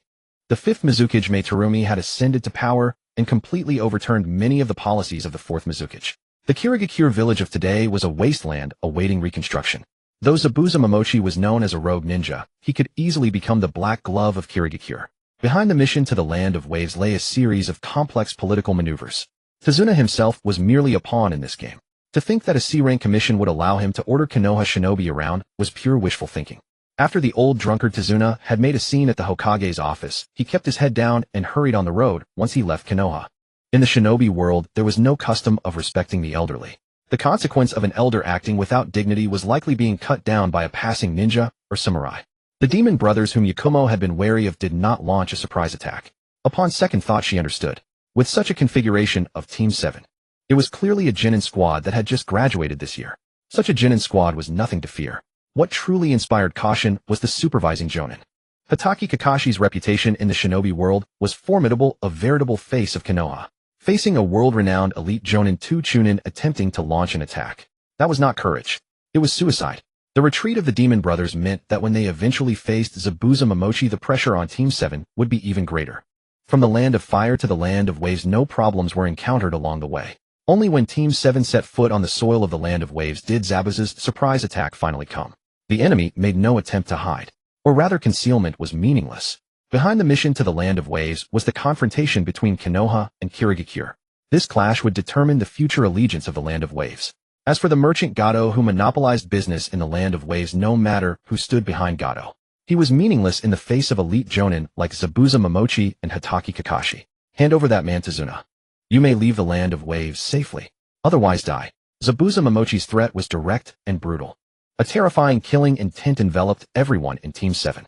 His robust physique, ferocious face, massive decapitating blade, and dreadful aura. All of this composed the terrifying presence of the demon of the mist. I'll return those words to you. Leave or die. For the first time, Hatake Kakashi revealed his left eye before Team 7. Within it was a crimson 3-tomo Sharingan. In the wake of the Uchiha clan's annihilation, Hatake Kakashi and Uchiha Itachi had become the representatives of the Sharingan. Thus Kakashi had a title, Kakashi of the Sharingan. However, the Kirigakure village had clashed fiercely with the Uchiha clan during the Third Shinobi World War. They had countermeasures against the Sharingan. As Hatake Kakashi's three-tomo Sharingan was exposed, the demon of the mist before him vanished. A dense fog blanketed the area. This was the hidden mist technique. The chakra-laden mist could greatly obstruct the Sharingan's vision and limit its effectiveness. Multi-shadow clone technique. Hundreds of Naruto Uzumaki appeared out of nowhere, filling the space completely. Hatake Kakashi, Sasuke, Uchiha, and Yakumo all transformed into Naruto Uzumaki and blended in. Even the client Tazuna was covered with the outer appearance of Naruto Uzumaki through Yakumo's Jinjutsu. Everyone becoming Naruto Uzumaki was the best camouflage. A Jinchuriki. Zabuza Momochi immediately realized the truth from the sheer number of shadow clones. The killing intent he had restrained erupted once more. If he could kill Konoha's Nine-Tails Jinchuriki, it would be an irreparable blow to Konoha. Every village's Jinchuriki was a strategic resource. Cultivating a qualified Jinchuriki from scratch was time-consuming and laborious. Losing the Nine-Tails Jinchuriki would greatly reduce Konoha's deterrence against Kirigakure. However, facing such a dense swarm of shadow clones with elite jonin like Hatake Kakashi hidden among them, even Zabuza Momochi dared not act rashly. Yet that did not mean Zabuza had no recourse. In the pitch-black mist, the temperature plummeted. Snowflakes began to fall from the sky. The ice release user Haku made his move. A torrent of ice sunbon flew toward Naruto's shadow clones, and the sound of clones dissipating rang out in rapid succession. But soon the shadow clone ranks stabilized. Shields appeared in their hands, forming a wall of shields. They firmly blocked Haku's ice sunbon. Water release, great waterfall technique. A terrifying surge of chakra erupted. A massive volume of water carrying seawater formed a torrent. It rushed toward Team 7's position. Earth release, earth-style wall. Hatake Kakashi was forced to act, raising an earthen wall that firmly held back the torrent. This exchange exposed both Zabuza Momochi and Hatake Kakashi. Many of Naruto's shadow clones also vanished in the flood. Kakashi's own chakra reserves were limited, and the earth wall he created did not protect most of the shadow clones. Lightning release, Earth Runner. Kakashi did not stop. Intense lightning surged from his hand and struck into the water. Two protrusions appeared in the water and then dissipated. Those were Zabuza's water clones, now destroyed by Kakashi's lightning technique. The Great Waterfall technique had indeed created a water-dominant environment, but water was countered by lightning, and Kakashi excelled in lightning release. The stalemate continued. Ice release, secret technique, crystal ice mirrors. The waterlogged ground suddenly froze. A massive maze of ice mirrors formed, enveloping everyone in Team 7. The mist descended once more, shrouding the ice mirror maze. The battlefield shifted again. Kakashi's lightning techniques could not counter the ice. Kakashi-sensei, take this. Yakumo handed a thick stack of explosive tags to Kakashi. Kakashi quickly formed hand seals. Earth release, earth prison technique. The original earth wall transformed into a prison that firmly enclosed Team 7. Wind release, great tornado technique. This was a powerful wind technique corresponding to the great waterfall technique. A terrifying wind tornado rapidly took shape. Such a tornado could not harm Zabuza and Haku within the ice mirror maze. But combined with hundreds of explosive tags, it was different. The tags scattered through the maze with the tornado and detonated together. The violent explosion directly destroyed the dreamlike ice mirror maze. Countless ice shards along with the exposed Zabuza and Haku were swept into the wind tornado. Ice shards mixed with blood scattered in the tornado. When the tornado subsided and the earthen prison collapsed, the outside was a wreck. After unleashing such a wide-range wind technique, Kakashi gave Team 7 a demonstration of instantaneous power loss, collapsing from chakra exhaustion. Before such a wind technique, Zabuza and Haku must have been crushed to bits. But with Kakashi's fall, the Demon Brothers appeared before Team 7. Truly, no sooner had one wave subsided than another arose. The loyalty of the Demon Brothers to Momochi Zabuza was beyond doubt. After Zabuza failed in his assassination attempt on the fourth Mizukage, the two had followed him ever since. Had Hatake Kakashi not fallen into unconsciousness, the Demon Brothers would have chosen to retreat. However, Kakashi's collapse presented them with a golden opportunity. In this battle, Momochi, Zabuza, Haku, and Hatake Kakashi had all displayed large-scale ninjutsu capable of altering the terrain. Such ninjutsu consumed an astonishing amount of chakra. The current shinobi world had not yet reached the level of the Fourth Great Ninja War, where Kage-level fighters were everywhere, and jonin were as common as dogs. Apart from Uzumaki Naruto's astonishing display of the multiple shadow clone technique, the abilities of the other members of Team 7 remained unknown. They did not believe that Naruto could still perform such a formidable technique. This undoubtedly gave the two an illusion. As Chunin from the Blood Mist Village in the original story, the Demon Brothers were defeated in a single move by Hatake Kakashi. Being defeated by an elite jonin was a normal occurrence in the shinobi world.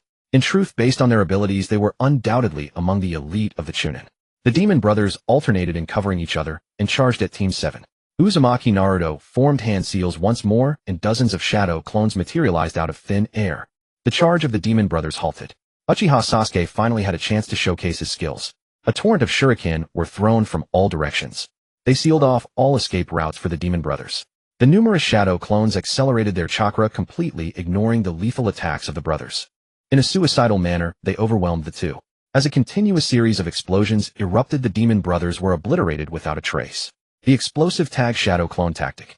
This tactic was ineffective against experts like Momochi Zabuza and Haku, as their speed far exceeded the limits of Naruto's shadow clones. However, against opponents below the level of Jonin, it was nearly unbeatable. Momochi Zabuza's squad was thus completely annihilated, each member meeting a gruesome end.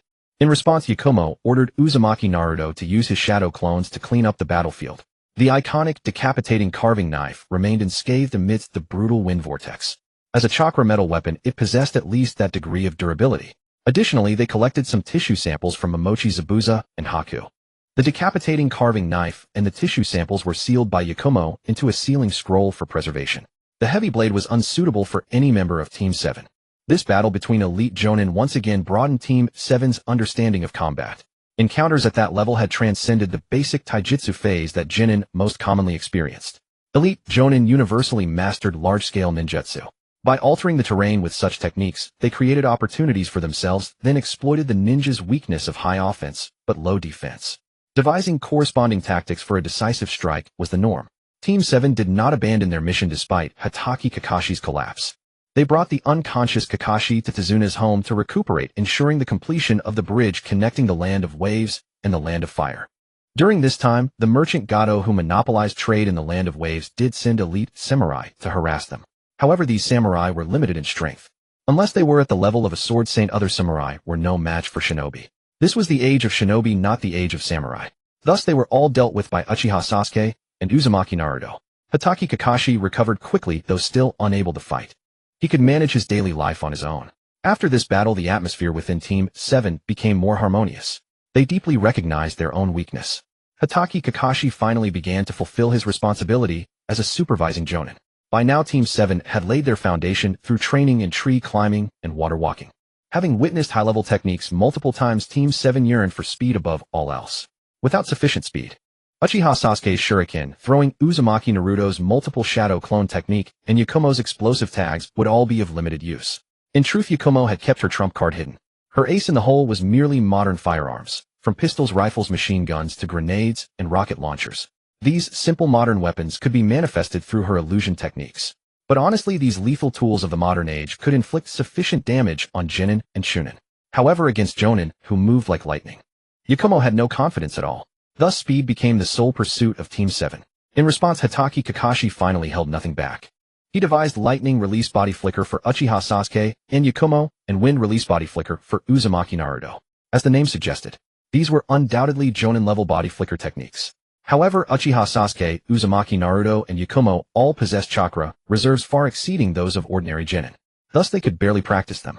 When the bridge linking the Land of Waves and the Land of Fire was finally completed, the wealthy merchant Gato also died mysteriously. Team 7 completed this S-rank mission and began their return to Konoha. Another 10 days passed, and Yakumo obtained a new blue attribute. Recharge Blue, you can spend money to replenish your electricity. This attribute was undoubtedly the most useful among the blue ones. For Yakumo, who possessed lightning release chakra and was not short of funds, the recharge attribute allowed her to continuously replenish her lightning release chakra, significantly enhancing her combat endurance. She trained in the lightning release body flicker for the purpose of escaping more quickly.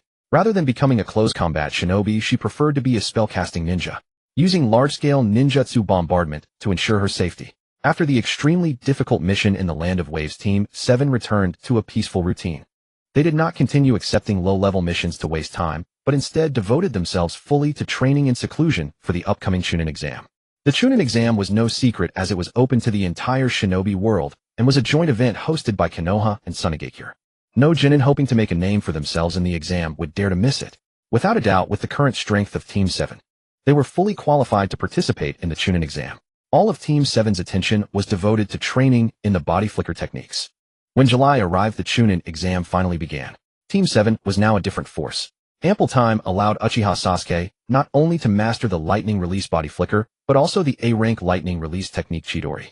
Uzumaki Naruto similarly mastered the wind release body flicker and the A-rank wind release technique Rasengan. Yakumo, while mastering the lightning release body flicker, gained her greatest harvest, the ability to become invisible through illusion techniques. Mastering illusionary invisibility granted her immense safety on the battlefield, unless facing the Byakugan or large-scale ninjutsu. Yakumo's safety was greatly assured. She had also long anticipated the Chunin exam, but unlike Uchiha Sasuke and Uzumaki Naruto's desire to become Chunin, she longed for the death of the third Hokage Sarutobi Hiruzen. As long as Hiruzen lived, she would have to constantly conceal herself. Hiruzen's control over Konoha was terrifying. Combined with Shimura Danzo, their presence prevented Yakumo from even daring to perform wish-making activities within the village. The world of the Infinite Tsukuyomi could grant wishes to a certain extent, but such wish fulfillment still followed a certain logic of reality. When logic could not be sustained, she risked exposure. The shinobi in the Infinite Tsukuyomi world possessed independent thoughts, not limited intelligence NPCs. She had to be very cautious. Only when Hiruzen died and the fifth Hokage Tsunade took over could she take advantage of the critical moment of conflict between old and new forces to better achieve her goals. Under Yakumo's influence, Team 7 has undergone a remarkable transformation. The three of them combined are more than capable of handling ordinary Jonin. However, individually, all three of them fall into the realm above Chunin, but below Jonin. For Genin, who have just graduated from the Ninja Academy, such strength is already beyond exaggeration. It should be noted that even Kakashi Hatake only achieved the rank of Jonin at the age of 12 during wartime. In peacetime, to possess strength approaching that of a Jonin at just 12 years old speaks volumes about Team 7's extraordinary talent. The Chunin exams, which once posed such peril for Team 7 in the original storyline, have now become trivial concerns. Throughout the entire Chunin exam, aside from Orochimaru and Gaara, no other participants pose a genuine threat. Yakumo had acquired 2 additional blue traits. Tatakai Blue: as battles persist, your strength will steadily increase. Personality Split Blue: you can freely divide your personality. These 2 blue traits both serve Yakumo well. The Tatakai trait enhanced her combat capabilities. The Personality Split trait bolstered her Jinjutsu abilities. Throughout this time, Yakumo had deliberately steered the Sarutobi clan's Jinjutsu Kekkai Genkai toward manifesting illusions into tangible form. Such manifestation was indeed a powerful support ability capable of significantly amplifying team combat effectiveness. However, the true strength of the Sarutobi clan's Jinjutsu Kekkai Genkai had never lain in materializing the intangible.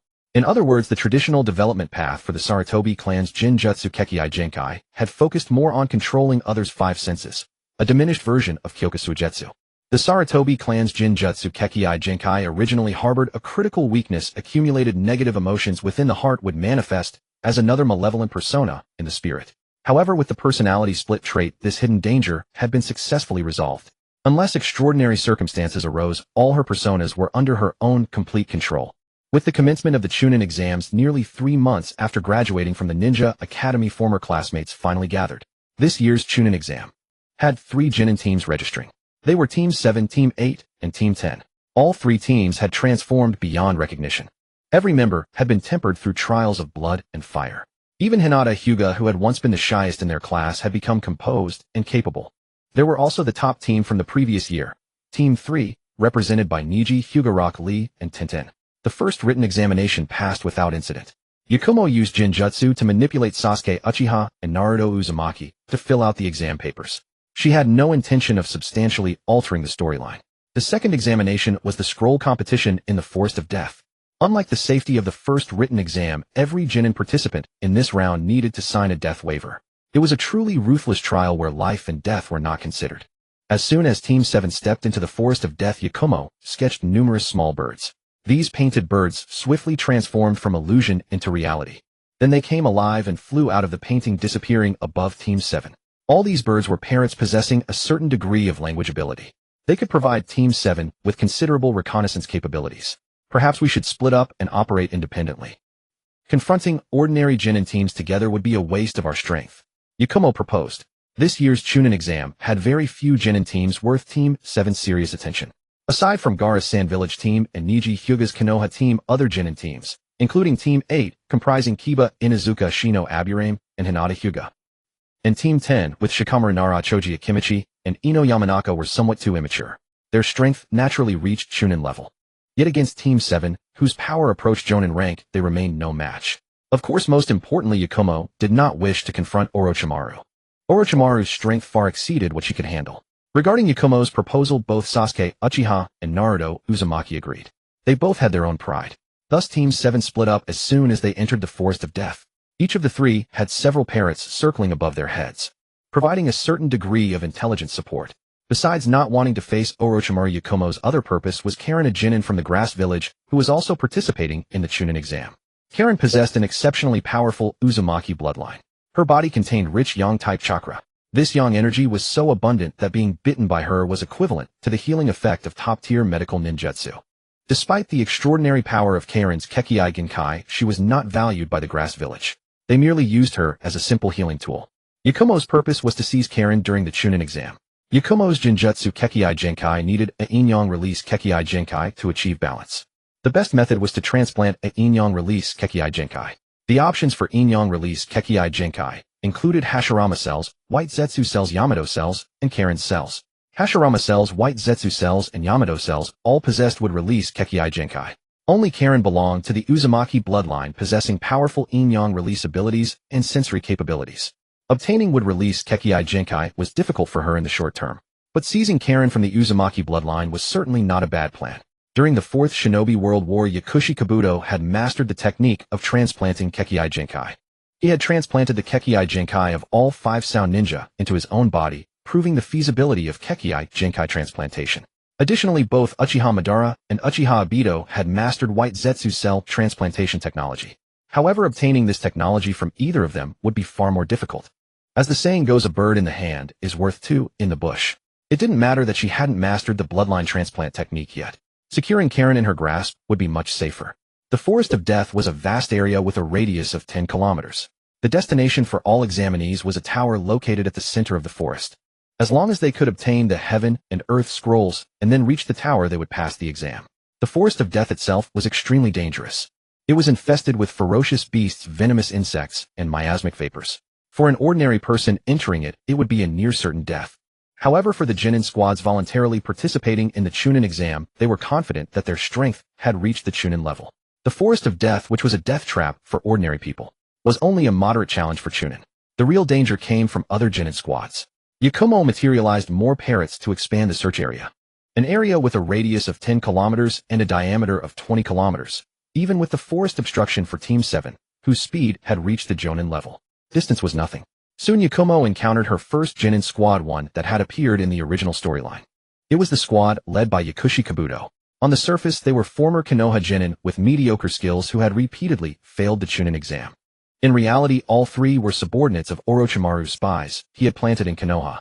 Without hesitation, Yakumo launched an attack on them. The 3 were quite skilled. Among them, Yakushi Kabuto's strength even surpassed Yakumo's. Even Hitaki Kakashi could not easily subdue Kabuto. Kabuto's strength was undoubtedly at the Jonin level. However, Yakumo dared to attack, because she was certain that Kabuto would not dare to reveal his true power. And it was indeed the case. With a single lightning release body flicker, Yakumo sent Kabuto's entire Genin squad flying in a flash. Mid-air, Kabuto fell into unconsciousness. Yakumo knew that Kabuto, with his powerful medical ninjutsu, was feigning unconsciousness. But her target was not Kabuto. Her aim was Kabuto's 2 teammates, Akato Yoroi and Kagura Misumi. This Genin squad was composed of 3 men. This was inconsistent with Konoha's traditional 2 male 1 female squad composition. Yakumo had not been taught Chidori or Rasengan by Hitaki Kakashi. Yet she did not mind. Even with just the lightning release body flicker, she was already invincible against Chunin. For the first time, Yakumo used her Jinjutsu ability to dominate the 5 senses. Faced with her Jinjutsu, Akato Yoroi and Kagura Misumi were utterly defenseless. They fell into the illusion and revealed all the secrets of their ninjutsu. This was Yakumo's goal. Akato Yoroi possessed a special ability, chakra absorption technique. Through physical contact, he could absorb a large amount of others' chakra. Mastering this ability meant that Uzumaki Naruto's immense chakra reserves would become her supply station. Her concept of ninjutsu bombardment would turn from a dream into reality. Kagura Misumi, meanwhile, had mastered some soft body modification techniques, which were the core of many of Orochimaru's taijutsu. These were techniques not to be missed. After reading their memories, Yakumo killed them both to eliminate any future trouble. Ignoring the feigning Kabuto, Yakumo continued on her way. She did not obtain the corresponding scrolls. The reason was simple. It was a clever design by Konoha. Konoha's Genin squads typically receive the Heaven Scroll, while Genin squads from other villages typically receive the Earth Scroll. This minimized the chance of internal conflict among Konoha squads. Therefore, Yakumo did not obtain an Earth Scroll from Kabuto's squad. Along the way, Yakumo deliberately reduced the number of Genin squads. Any squad she encountered, as long as it was not Gaara's Team 3, Team 8, or Team 10, she eliminated without exception. Apart from one Earth Scroll, she destroyed all other scrolls. To pass the exam, only one Heaven Scroll and one Earth Scroll were needed. Yakumo's figure swiftly darted through the Forest of Death. After roaming through most of the forest, she finally found her target, the team from Kusugakure that included Karen. Without hesitation, Yakumo killed Karen's 2 teammates. Then she implanted a Jinjutsu in Karen. The Forest of Death was not a suitable place to act. There was no telling how many people were watching. When Orochimaru launched the Konoha Crush plan, and the 3rd Hokage died, she could use the chaos in Konoha to hide Karen, minimizing the risk. Later, when Tsunade returned to Konoha and became the 5th Hokage, handing over Karen would earn her considerable favor from Tsunade. For now, it was absolutely essential not to reveal Karen's Uzumaki identity and bloodline, otherwise she would likely be seized directly by root leader Danzo. Yakumo had her eyes on the Kodoame Tsukumi Mangekyo Sharingan and Shimura Danzo's right eye Mangekyo Dojutsu that could silently and permanently alter another's will. Used well, its value was immeasurable. After using Jinjutsu to make Karen leave the Forest of Death, Yakumo continued her sweep. In the original storyline, because too many Genin passed through the Forest of Death, a preliminary match was held. But Yakumo wished for Sarutobi Hiruzen to die as soon as possible, so that Tsunade could take over. Therefore, she planned to eliminate more Genin squads to make the preliminary match unnecessary. While Yakumo was swiftly clearing out extra squads, Uchiha Sasuke still encountered Orochimaru. Even though Sasuke had received an epic power boost under Yakumo's influence, Orochimaru's strength was still 2 levels above his. Thus, after experiencing a genuine life and death crisis, Sasuke was still implanted with the curse mark of heaven by Orochimaru, becoming a vessel for Orochimaru's resurrection. However, Sasuke also turned misfortune into fortune by directly awakening his 2 Tomo Sharingan. In truth, he had already awakened his 1 Tomo Sharingan on the night of the clan massacre. But the overwhelming pain had caused him to forget that awakening. Now stimulated by the life or death crisis with Orochimaru and the curse mark of heaven, he directly awakened his 2 Tomo Sharingan, greatly boosting his power and propelling him from near Jonin level to the threshold of Jonin. Due to the separate deployment, Uzumaki Naruto did not encounter Orochimaru. Consequently, Orochimaru did not reinforce Naruto's tailed beast seal. It was a blessing in disguise. Yakumo and Naruto rendezvoused at the central tower of the Forest of Death. Both had obtained Earth Scrolls.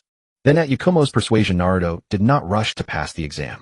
Instead, they set up an ambush outside the tower, with Yakumo's parrot scouts and Naruto's shadow clones. No Genin squad that did not meet Yakumo's criteria could pass the exam. This included the Otogakure Genin squad that would have originally passed. Because of the formidable combat power Sasuke had displayed, Orochimaru did not send the Otogakure Genin squad to challenge him. This spared them from a beating by Sasuke, but unfortunately, they ran into the combined assault of Yakumo and Naruto. The 3 members of the Otogakure squad, Tosu Saku and Kin, were eliminated. Yakumo extracted from their memories some of the Otogakure sound-based ninjutsu. As the leader of Otogakure, Orochimaru had specially developed a unique sound ninjutsu system for the village. Although this sound ninjutsu system nearly vanished after the Chunin exam, Yakumo highly recognized its potential. Collecting them early would serve as technical reserves for future development. With Yakumo's intervention, the squads that ultimately passed the Chunin exam were Team 3, Team 7, Team 8, Team 10, and Gaara's team. A total of 15 people. Although this number was still large, it just crossed the threshold for needing a preliminary match. Thus, the final tournament finally commenced. Elite teams of Genin from various ninja villages participated. In the end, only the Leaf Genin teams and the Sand Genin team survived the ordeal. This directly highlighted the strength of the Leaf and the Sand and their superiority in power. After all, the Leaf had 4 teams pass while the Sand had only 1. 3 days were spent on rest to recover from the state of the Forest of Death. Yakumo also obtained a new blue quality trait. Explosion is Art Blue. Your blue quality skills and explosives related to explosions have their power doubled. Undoubtedly, this was an extremely powerful blue trait. It just so happened that Yakumo had a number of explosives on hand. Everything from paper bombs to grenades and rocket-propelled grenades fell within the blue quality range. With the opening of the finals, the venue was packed with a sea of people. Opportunities to witness ninja battles up close like this were rare. Wealthy travelers from various countries and Leaf villagers crammed the enormous stands to capacity. When the match schedule was announced, Yakumo compared it to the original storyline. Some parts had changed, and some had not. Sasuke Uchiha vs. Gaara Neji Hyuga vs. Hinata Hyuga Shino Aburame vs. Kankuro Ushikamaru Nara vs. Temari Naruto Uzumaki vs. Hiba Inuzuka. The others had changed. Yakumo vs. Ino Yamanaka, Choji Akimichi vs. Rock Lee Tenten received a bye. Without a doubt, the match between Sasuke Uchiha and Gaara was scheduled as the main event. It was after all a clash between the last Uchiha and the son of the fourth Kazekage of the Sand. This could be seen as the pinnacle showdown between the new generations of the Leaf and the Sand. Naturally, it drew significant attention. When the matches began in the battle between Neji Hyuga and Hinata Hyuga, even though Hinata tried her hardest, she lost without any suspense against Neji. The match between Shino Aburame and Kankuro ended with Kankuro surrendering outright. As a puppeteer, Kankuro's greatest taboo was revealing the secrets of his puppets. On the battlefield, puppeteers would go to great lengths to silence any enemy who had witnessed their puppet's abilities. In such a public venue, exposing his life-or-death secret puppets for the mere sake of a Chunin promotion was not worth it. As for the match between Shikamaru Nara and Temari, once she displayed her large-scale wind release technique, he didn't stall for any more time. He simply chose to forfeit. The Nara clan's shadow imitation technique allows control of an opponent by connecting shadows. Such a secret art isn't very effective in one-on-one combat. Also, Shikamaru wouldn't expose the various applications of the shadow imitation technique just for a Chunin title. That would be irresponsible to the lives of all Nara clan shinobi. The match between Naruto Uzumaki and Kiba Inuzuka had no suspense. He didn't even use the multiple shadow clone technique, just combining the body flicker technique with the Rasengan. He defeated Kiba in a single strike, not giving him any chance to coordinate with his ninja dog Akamaru. In the match between Yakumo and Ino Yamanaka, Yakumo revealed her stealth Jinjutsu in broad daylight. When she erased herself from the drawing board, the real Yakumo vanished as well. Ino Yamanaka's secret mind transfer technique requires a target. Once she locks onto a target, she can invade their mind and control their body. But now there was no target at all. Gritting her teeth, Ino chose to surrender. The match between Shoji Akimichi and Rock Lee concluded with Lee easily winning by opening the 8 gates. Lee's taijutsu utterly overwhelmed Shoji. The match proceeded at a very rapid pace. Finally, it came to the last main event. Sasuke, Uchiha, and Gaara appeared at opposite ends of the arena. As soon as Gaara appeared, he unleashed a large-scale sand release. A sky-filling wave of sand covered the entire arena, completely altering the terrain. The formless flowing sand seemed to possess a life of its own, surging like a sand ocean towards Sasuke Uchiha. Such terrifying chakra levels were already beyond that of a normal jonin. It could be said that except for Naruto, Uzumaki, Sasuke had never seen anyone else with such astonishing chakra. In the stands, the third Hokage Hiruzen Sarutobi frowned and looked towards the fourth Kazekage Raza. Fourth Kazekage, if I'm not mistaken. Gaara, down there is the Sand Village's Jinchuriki, isn't he? Bringing a weapon of war like a Jinchuriki into another hidden village was an act tantamount to a declaration of war. On the arena, Gaara made no attempt to hide his murderous intent towards Sasuke Uchiha. Coming to the Leaf for the Chunin exams this time, Gaara never expected to return alive. His father, the fourth Kazekage, planned to wage war on the Leaf. Given the strength disparity between the Sand and the Leaf, even with the alliance with the Sound Village, Gaara still didn't believe he would walk out of the Leaf alive.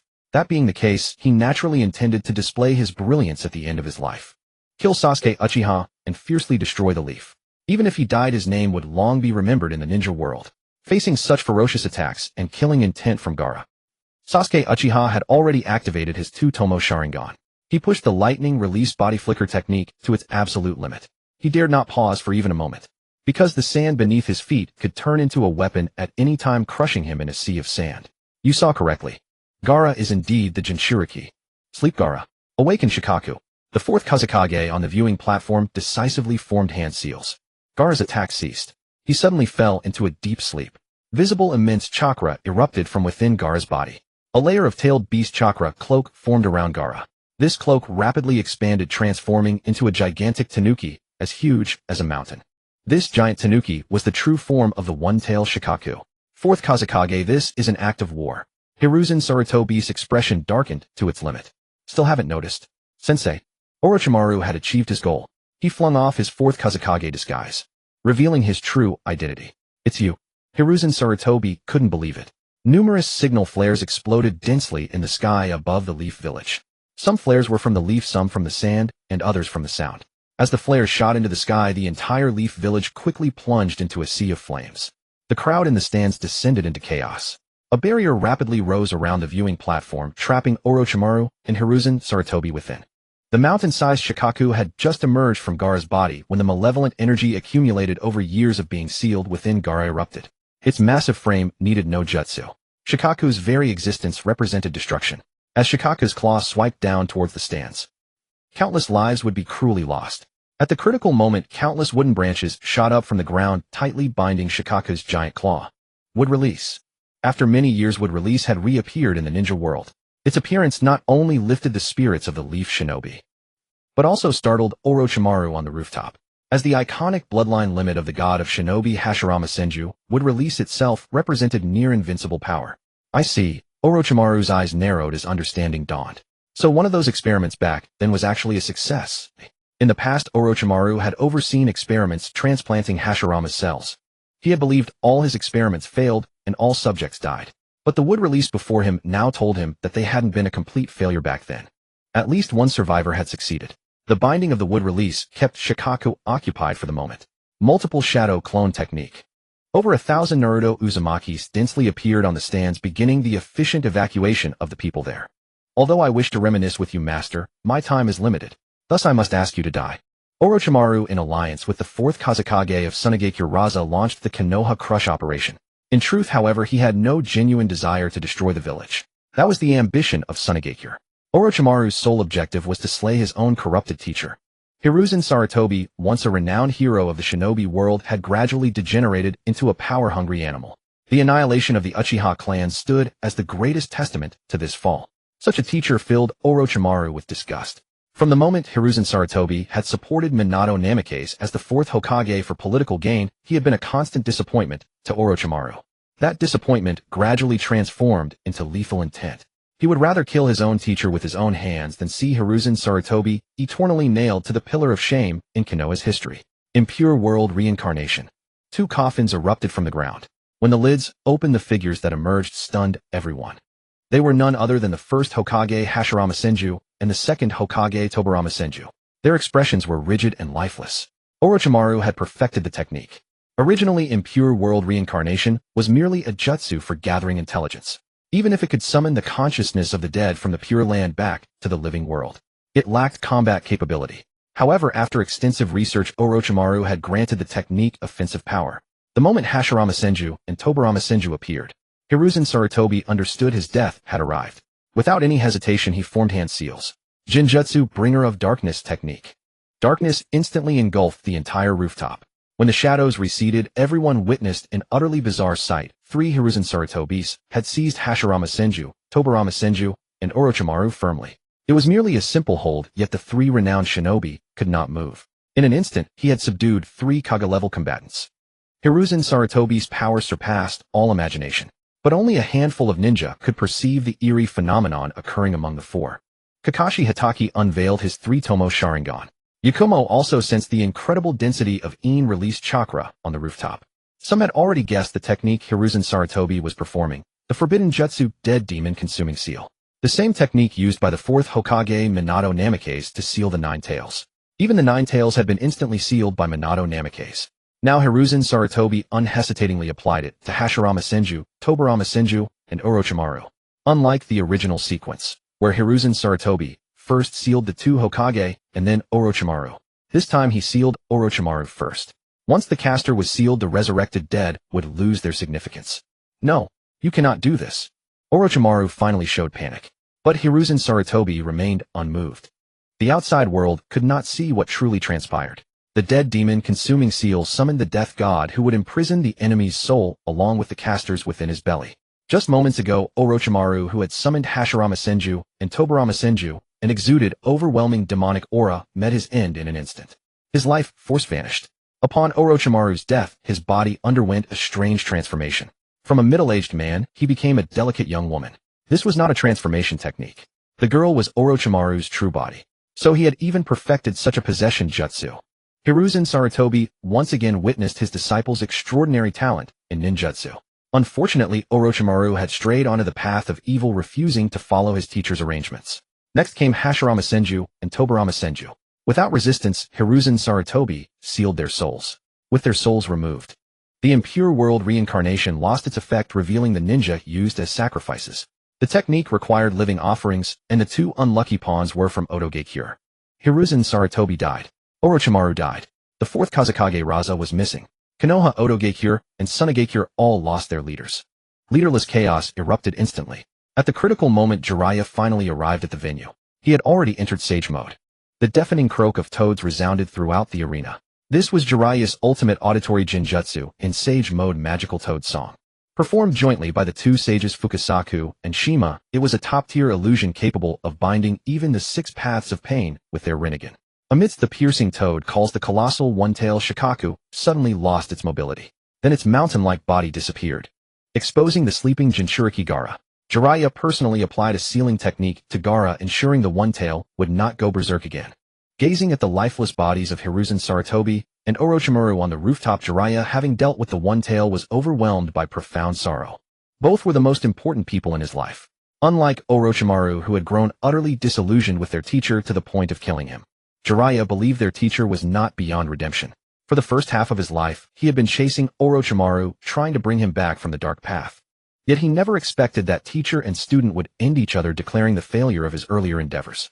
He had found 2 children of prophecy, but both were dead. Now his teacher and his closest friend were gone. Even a man of Jiraiya's fortitude was plunged into immense confusion. With Hiruzen Sarutobi's death, Jiraiya's emergence restored order to Konoha. Under his command, the Sunagaikure and Otogaikure ninja were swiftly suppressed. Seizing the chaos, Yakumo defeated Kankuro and extracted partial intelligence on puppet techniques from his memories. She also coveted another of Gaara's techniques, the third eye, which turned sand into an eyeball for remote reconnaissance. If she could grasp the principle with her real illusion bloodline ability, she could perform wonders with it. Unfortunately, Gaara as a Jinchuriki was not easily accessible to Yakumo, even as a prisoner. Another benefit of the chaos was that she successfully hid Karen. Karen's disappearance was not a major issue. Konoha paid little attention, and Kusagakure would likely assume she had perished in the turmoil. While Konoha mourned Hiruzen Sarutobi's death, Yakumo felt only relief. Hiruzen, for the sake of power, had orchestrated the Uchiha clan's annihilation. Yet he had also run Konoha like an iron fortress. He and Shimura Danzo had silently suppressed countless geniuses of the village. If not for his imminent death, Yakumo would never have dared to reveal her talent. She could imagine how hopeless it would be if Shimura Danzo appeared before her. Neither her strength nor the background of the Kurama clan could resist Danzo's recruitment. Once en route, her life would be beyond her control. Fortunately, Hiruzen was dead, and Danzo's attention would be on vying for the Hokage position. Once Tsunade became the 5th Hokage, if Yakumo pledged allegiance with Karen, Danzo would be utterly powerless against her. The outcome of Orochimaru and Sarutobi Hiruzen dying together was exactly what Bayun had hoped for. However, it must be noted that Bayun did not actively interfere with this outcome. Perhaps her transmigration had shattered the inherent inertia of the plot, allowing the shinobi world to develop other possibilities. The Hidden Sand Village and the Hidden Sound Village joined forces to launch an attack on Konoha. Yet, judging from the final results, they did not inflict substantial damage on Konoha. The greatest mystery now is where the 4th Kazekage Raza has gone. This answer was eventually provided by the Sound 4. The 4th Kazekage Raza was killed by Orochimaru.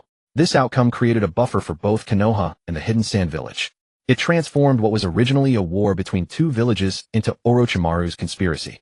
It was Orochimaru who killed the 4th Kazekage Raza, and thus orchestrated the conflict between Konoha and the Hidden Sand Village. The Hidden Sand Village had actually harbored goodwill toward Konoha from the start.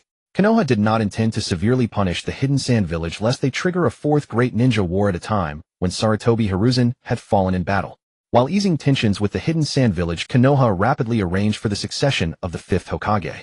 The primary candidate for the 5th Hokage was of course Jiraiya. Jiraiya possessed both the strength and the seniority to qualify, but he directly refused the position. He feared that one day he might become a political animal like his teacher Sarutobi Hiruzen. Ultimately, he would stoop to any means for power. Shimura Danzo was also excluded from the list of Hokage candidates. It was hard to imagine the darkness that would engulf Konoha if Shimura Danzo were to become the 5th Hokage. No matter how reluctant the Konoha higher-ups were forced to list Tsunade, who had left the village, as a candidate for the 5th Hokage. Thus, Jiraiya forcefully took Uzumaki Naruto and left Konoha to search for Tsunade. Bayun could understand this. In the absence of a Hokage, the Jinchuriki were enough to tip the balance of power in Konoha. If Uzumaki Naruto were to fall into Shimura Danzo's hands, the consequences would be unimaginable. Similarly, as a crucial bargaining chip in Konoha's hands, the one-tail Jinchuriki Gaara was swiftly returned to the Hidden Sand Village by the Konoha higher-ups. The purpose was the same: to prevent the Jinchuriki from falling into Shimura Danzo's hands and causing unpredictable outcomes. Konoha temporarily returned to calm. Uzumaki Naruto's departure did not affect the training of Bayun and Uchiha Sasuke. Earlier at the venue, Uchiha Sasuke had faced the one-tail Shikaku directly. This gave him a shock. He believed his growth rate was already fast enough, but after facing Orochimaru and the one-tail Shikaku consecutively, his understanding of what it meant to be a powerhouse was further broadened. As a result, he not only did not slacken in his pursuit of strength, but actually worked even harder. However, Hatake Kakashi actually hoped that Uchiha Sasuke would slow down his pursuit of power. As someone who had been through it, Kakashi knew all too well that chasing strength too early often came at the cost of the future. Uchiha Sasuke was only 12 years old. He still had plenty of time to grow. There was no need to sacrifice his bright future for the sake of trivial power in the present. But he underestimated Uchiha Sasuke's obsession with power. This directly created a rift between master and disciple. Soon after, Hatake Kakashi was suddenly gravely wounded. Bayun knew this was the work of Uchiha Itachi. However, this information was kept under wraps. The specifics, Konoha would not reveal them to two Genin even if these Genin were Hatake Kakashi's disciples. When Bayun drew another blue trait. Online shopping blue, you can purchase white quality items online arriving the next day, guaranteed delivery. A very useful trait for development and enjoyment. Unfortunately, Bayun was in the militarized Konoha. Any anomaly once discovered would face extremely harsh scrutiny. Until she possessed considerable power and status, Bayun would absolutely not use this trait lightly.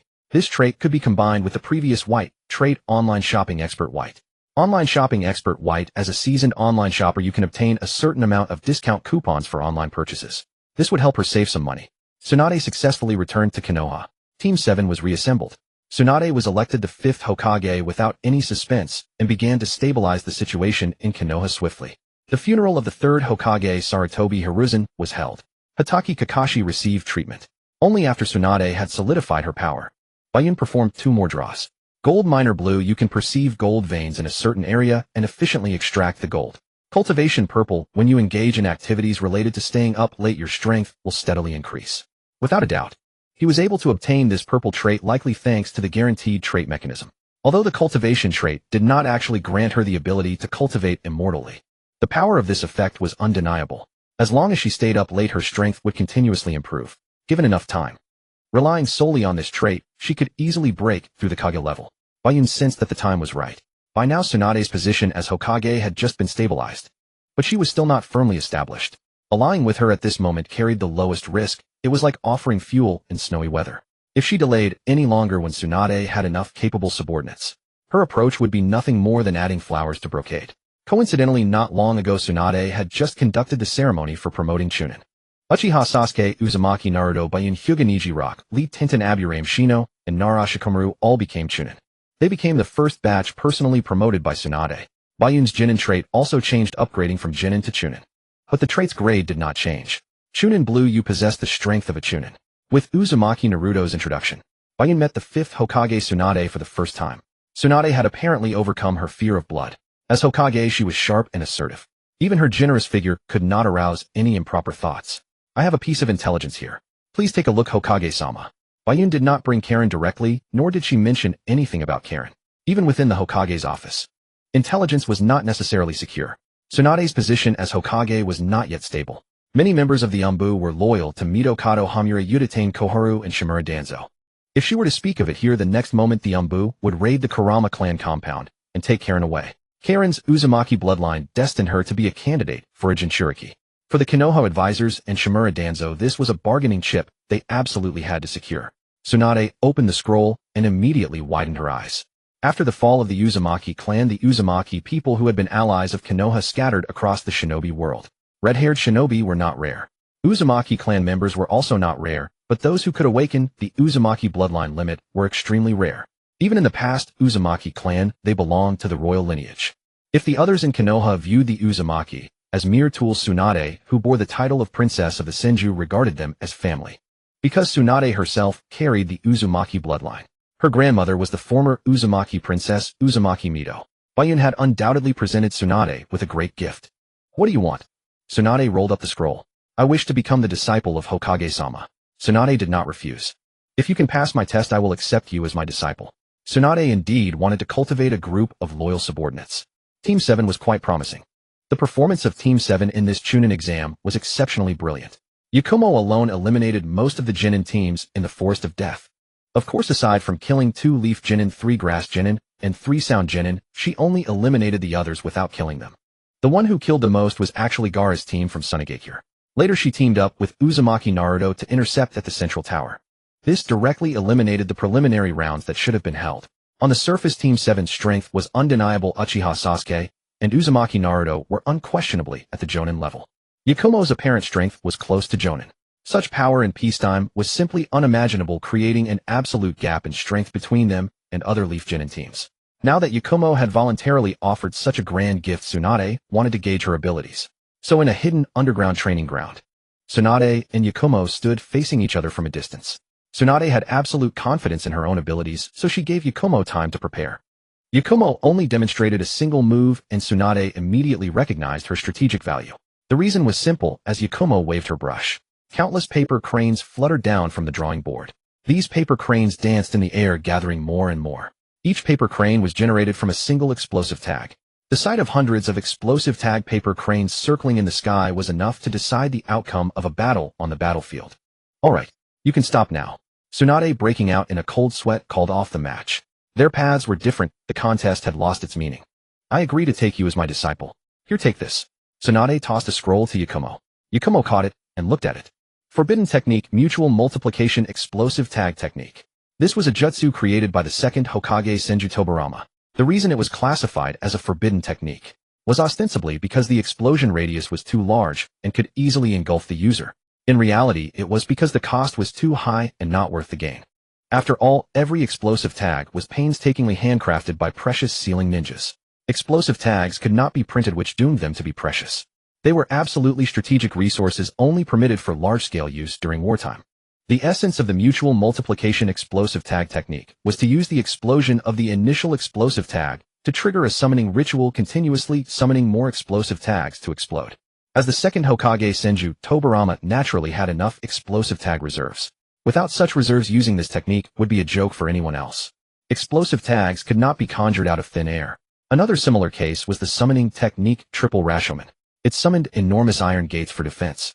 Those massive iron gates did not appear out of nowhere. They had to be precast and inscribed with the corresponding summoning ritual before they could be summoned. Accordingly, once all the pre-prepared iron gates were destroyed, this summoning technique was rendered useless. However, there were few ninjas in the entire ninja world capable of destroying the Rashomon. Thus, from the time of the first Hokage Senju Hashirama, it had been used until now. The key to the mutual multiplication explosive tag technique was the explosive tag reserve. Fortunately, Yakumo had sufficient explosive tag reserves. While others had to handcraft their explosive tags one by one, Yakumo could conjure them out of thin air through her reality illusion bloodline. Unfortunately, these illusion-generated explosive tags could not last long. Otherwise, Yakumo could have become the richest person in Konoha just by selling explosive tags.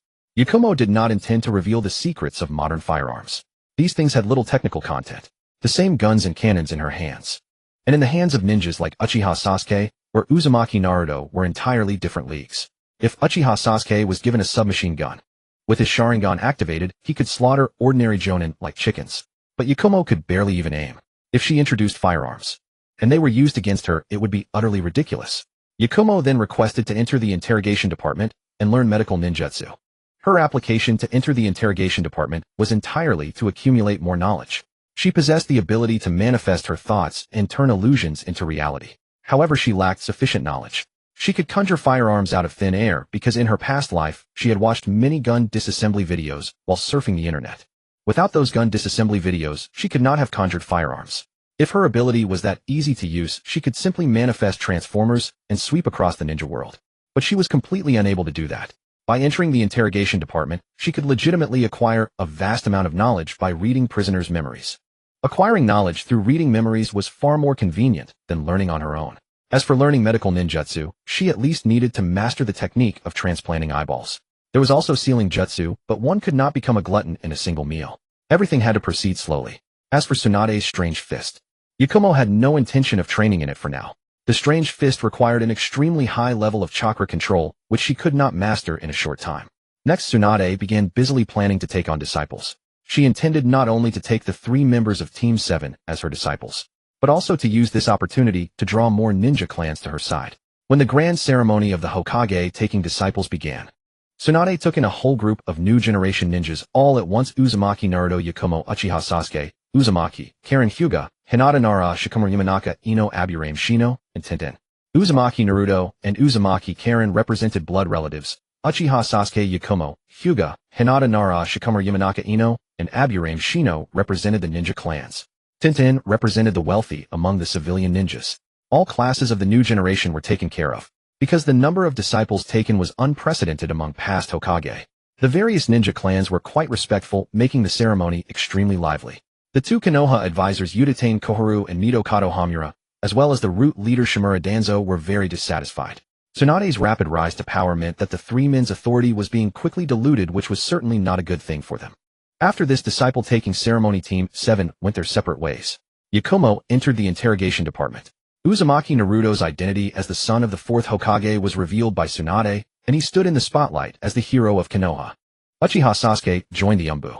After acquiring some basic medical ninjutsu knowledge, Yakumo quickly recruited Yakushi Kabuto and Haruno Sakura into her faction as her core team.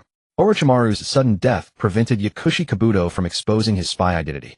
Or rather, Kabuto's identity as a root member allowed him to remain as smooth as ever in Konoha. The trio formed an interrogation team and excellently completed one interrogation mission after another. Yakumo was responsible for using Jinjutsu to read memories. Yakushi Kabuto was responsible for inflicting physical pain on the targets. Haruno Sakura was responsible for treating them. The trio had a clear division of labor. Yakumo knew that the next 3 years were crucial. 3 years later, the Akatsuki would launch the Tailed Beast capture plan, followed by the Fourth Great Ninja War. She had to use these 3 years to develop herself to the point where she could suppress the entire ninja world. Yakumo's true plan began to unfold with the appearance of the first golden trait. This golden trait was named Spirit Seizing and General Summoning. Spirit Seizing and General Summoning Gold. You can ignore the target's will and control the actions of spiritual entities below the gold quality. With Spirit Seizing and General Summoning, Yakumo's first task was to revive Orochimaru. Orochimaru did not fear death. He had prepared contingencies in advance. Even though his original soul was sealed within the belly of the Shinigami, it was the same. In the original storyline, Orochimaru was sealed by Itachi Uchiha using the Totsuka blade. The Totsuka blade is also a seal that targets the soul. Yet Orochimaru still managed to be revived through the curse mark of heaven. Currently, there are 2 individuals in the ninja world who possess the curse mark of heaven. One is Sasuke Uchiha. The other is Anko Mitarashi. Yakumo attacked Anko Mitarashi. Under the Jinjutsu she had prepared in advance, Anko Mitarashi was controlled without any awareness. When Yakumo unsealed the curse mark of heaven on Anko Mitarashi, the backup of Orochimaru that had been hidden within the mark immediately revived. However, just as the backup Orochimaru revived, he was completely controlled by Yakumo using Spirit Seizing and General Summoning. The soul strength of the newly revived backup was very low. He was completely unable to resist Yakumo's control. Yakumo always knew she was not a genius herself. But on one hand, she had the trait system as a cheat. On the other hand, she could directly obtain the fruits of a genius's labor by controlling them. The revival of Orochimaru brought Yakumo unimaginable gains. She immediately read Orochimaru's memories, turning all the jutsu he had mastered over his lifetime into her own collection. Subsequently, Yakumo, together with Orochimaru, captured a white zetsu from Kakashi Hitaki's residence. There were not many white zetsu in the ninja world at this time, not yet reaching the level of the 100,000 white zetsu in the Fourth Great Ninja War. However, Obito Uchiha, relying on the white zetsu's concealment abilities, had been secretly monitoring the 5 great hidden villages. Given Obito Uchiha's regard for Kakashi Hitaki, he would inevitably send a white zetsu to monitor Kakashi's movements. And so it was. Orochimaru set up a barrier around Kakashi Hitaki's residence. Within this barrier, Yakumo unfolded her Jinjutsu world. Through this dual layer of blockade, they successfully forced the hidden white zetsu out. With the white zetsu, it meant that research on white zetsu cell transplantation could commence. Hashirama cells were too overbearing, and successful cases of transplantation were few and far between. In comparison, white zetsu cells were much more gentle. Orochimaru himself had experience with Hashirama's cell transplantation. Faced with the less difficult white zetsu cells, he quickly succeeded in his experiments. Yakumo promptly received the white zetsu cell transplant, completely resolving the hidden danger of imbalance between yin and yang within her body. The white zetsu cell transplant allowed Yakumo to further develop her Kekkei Genkai. Previously, she had not dared to deeply develop her Jinjutsu-based Kekkei Genkai, for fear of triggering the yin-yang imbalance, leading to severe consequences for her body. However, she had more important things to do. The impure world reincarnation developed by Orochimaru was a perfect match for the Spirit Seizing and General Summoning trait she had just acquired. The impure world reincarnation had already solved the combat problem. What troubled Orochimaru was the control problem. In the future, Kabuto Yakushi would solve the control difficulties of the impure world reincarnation. But Spirit Seizing and General Summoning just happened to be able to control spiritual entities, completely eliminating the risk of losing control. The first candidate chosen by Yakumo for reincarnation was Mito Uzumaki, the first Nine-Tails Jinchuriki.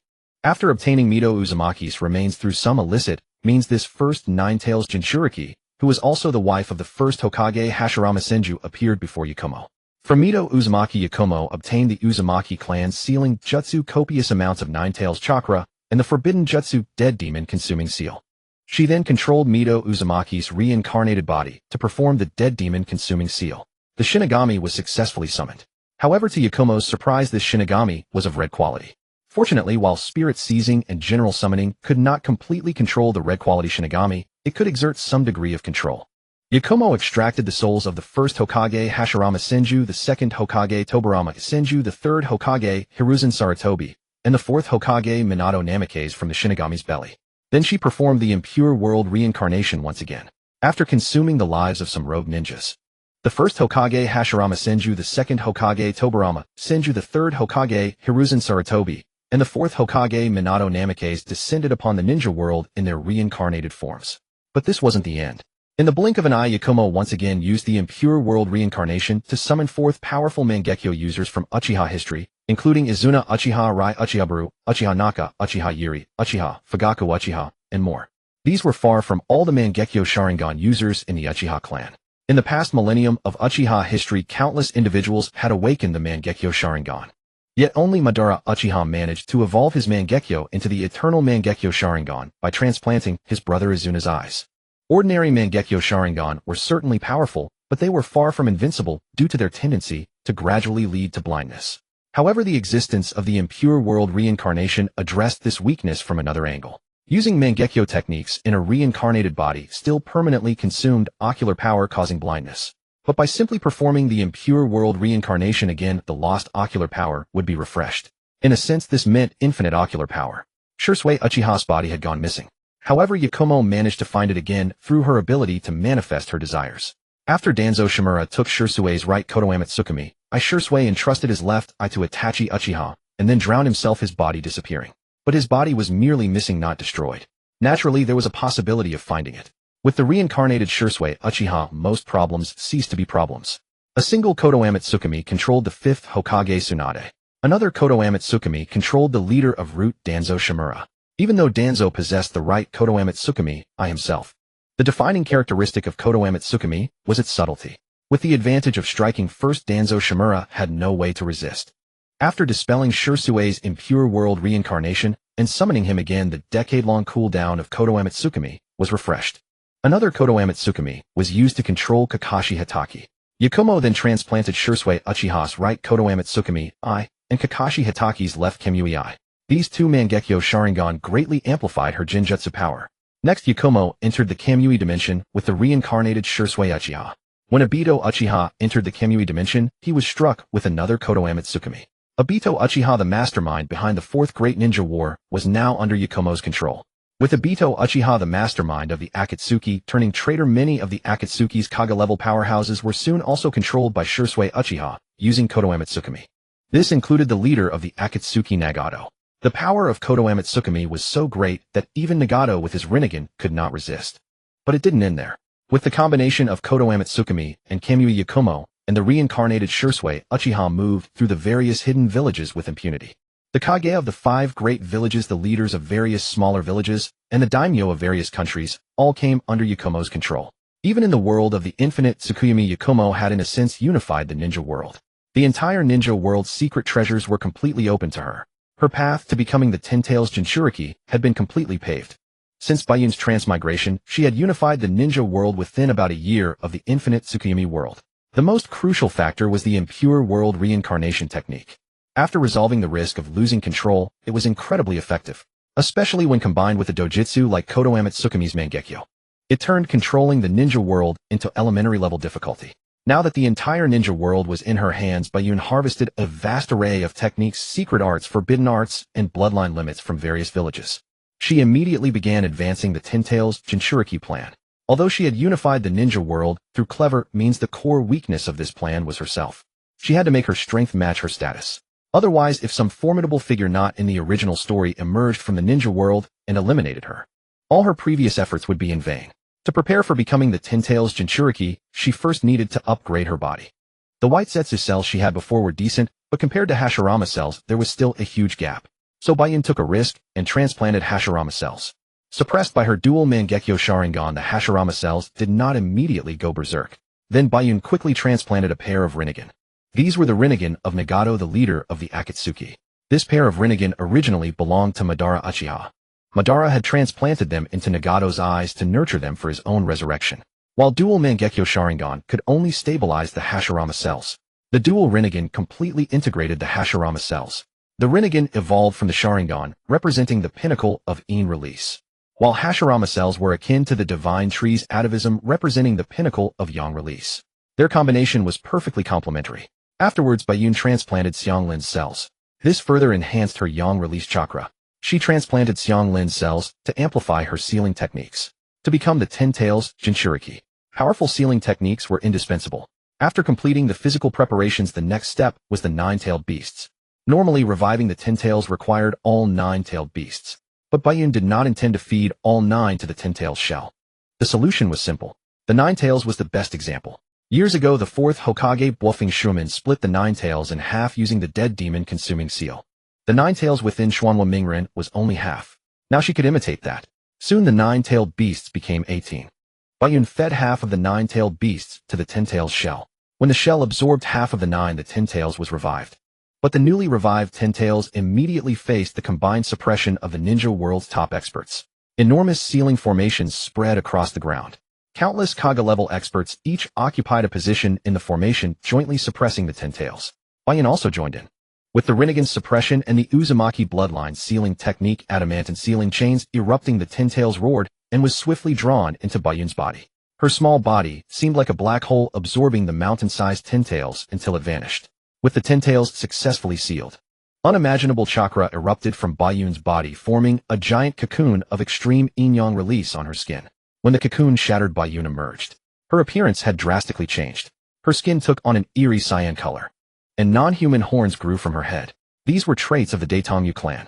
After becoming the 10 tails Jinchuriki, her bloodline atavism made her form resemble the Daitongyu clan. The sage of 6 paths Daitongyu Yui and his brother Daitongyu Yutsuin had similar appearances vastly different from native humans of the ninja world. After becoming the 10 tails Jinchuriki, most ninjutsu in the ninja world posed no threat to her. In a sense, she was invincible. Of course, her invincibility had limits.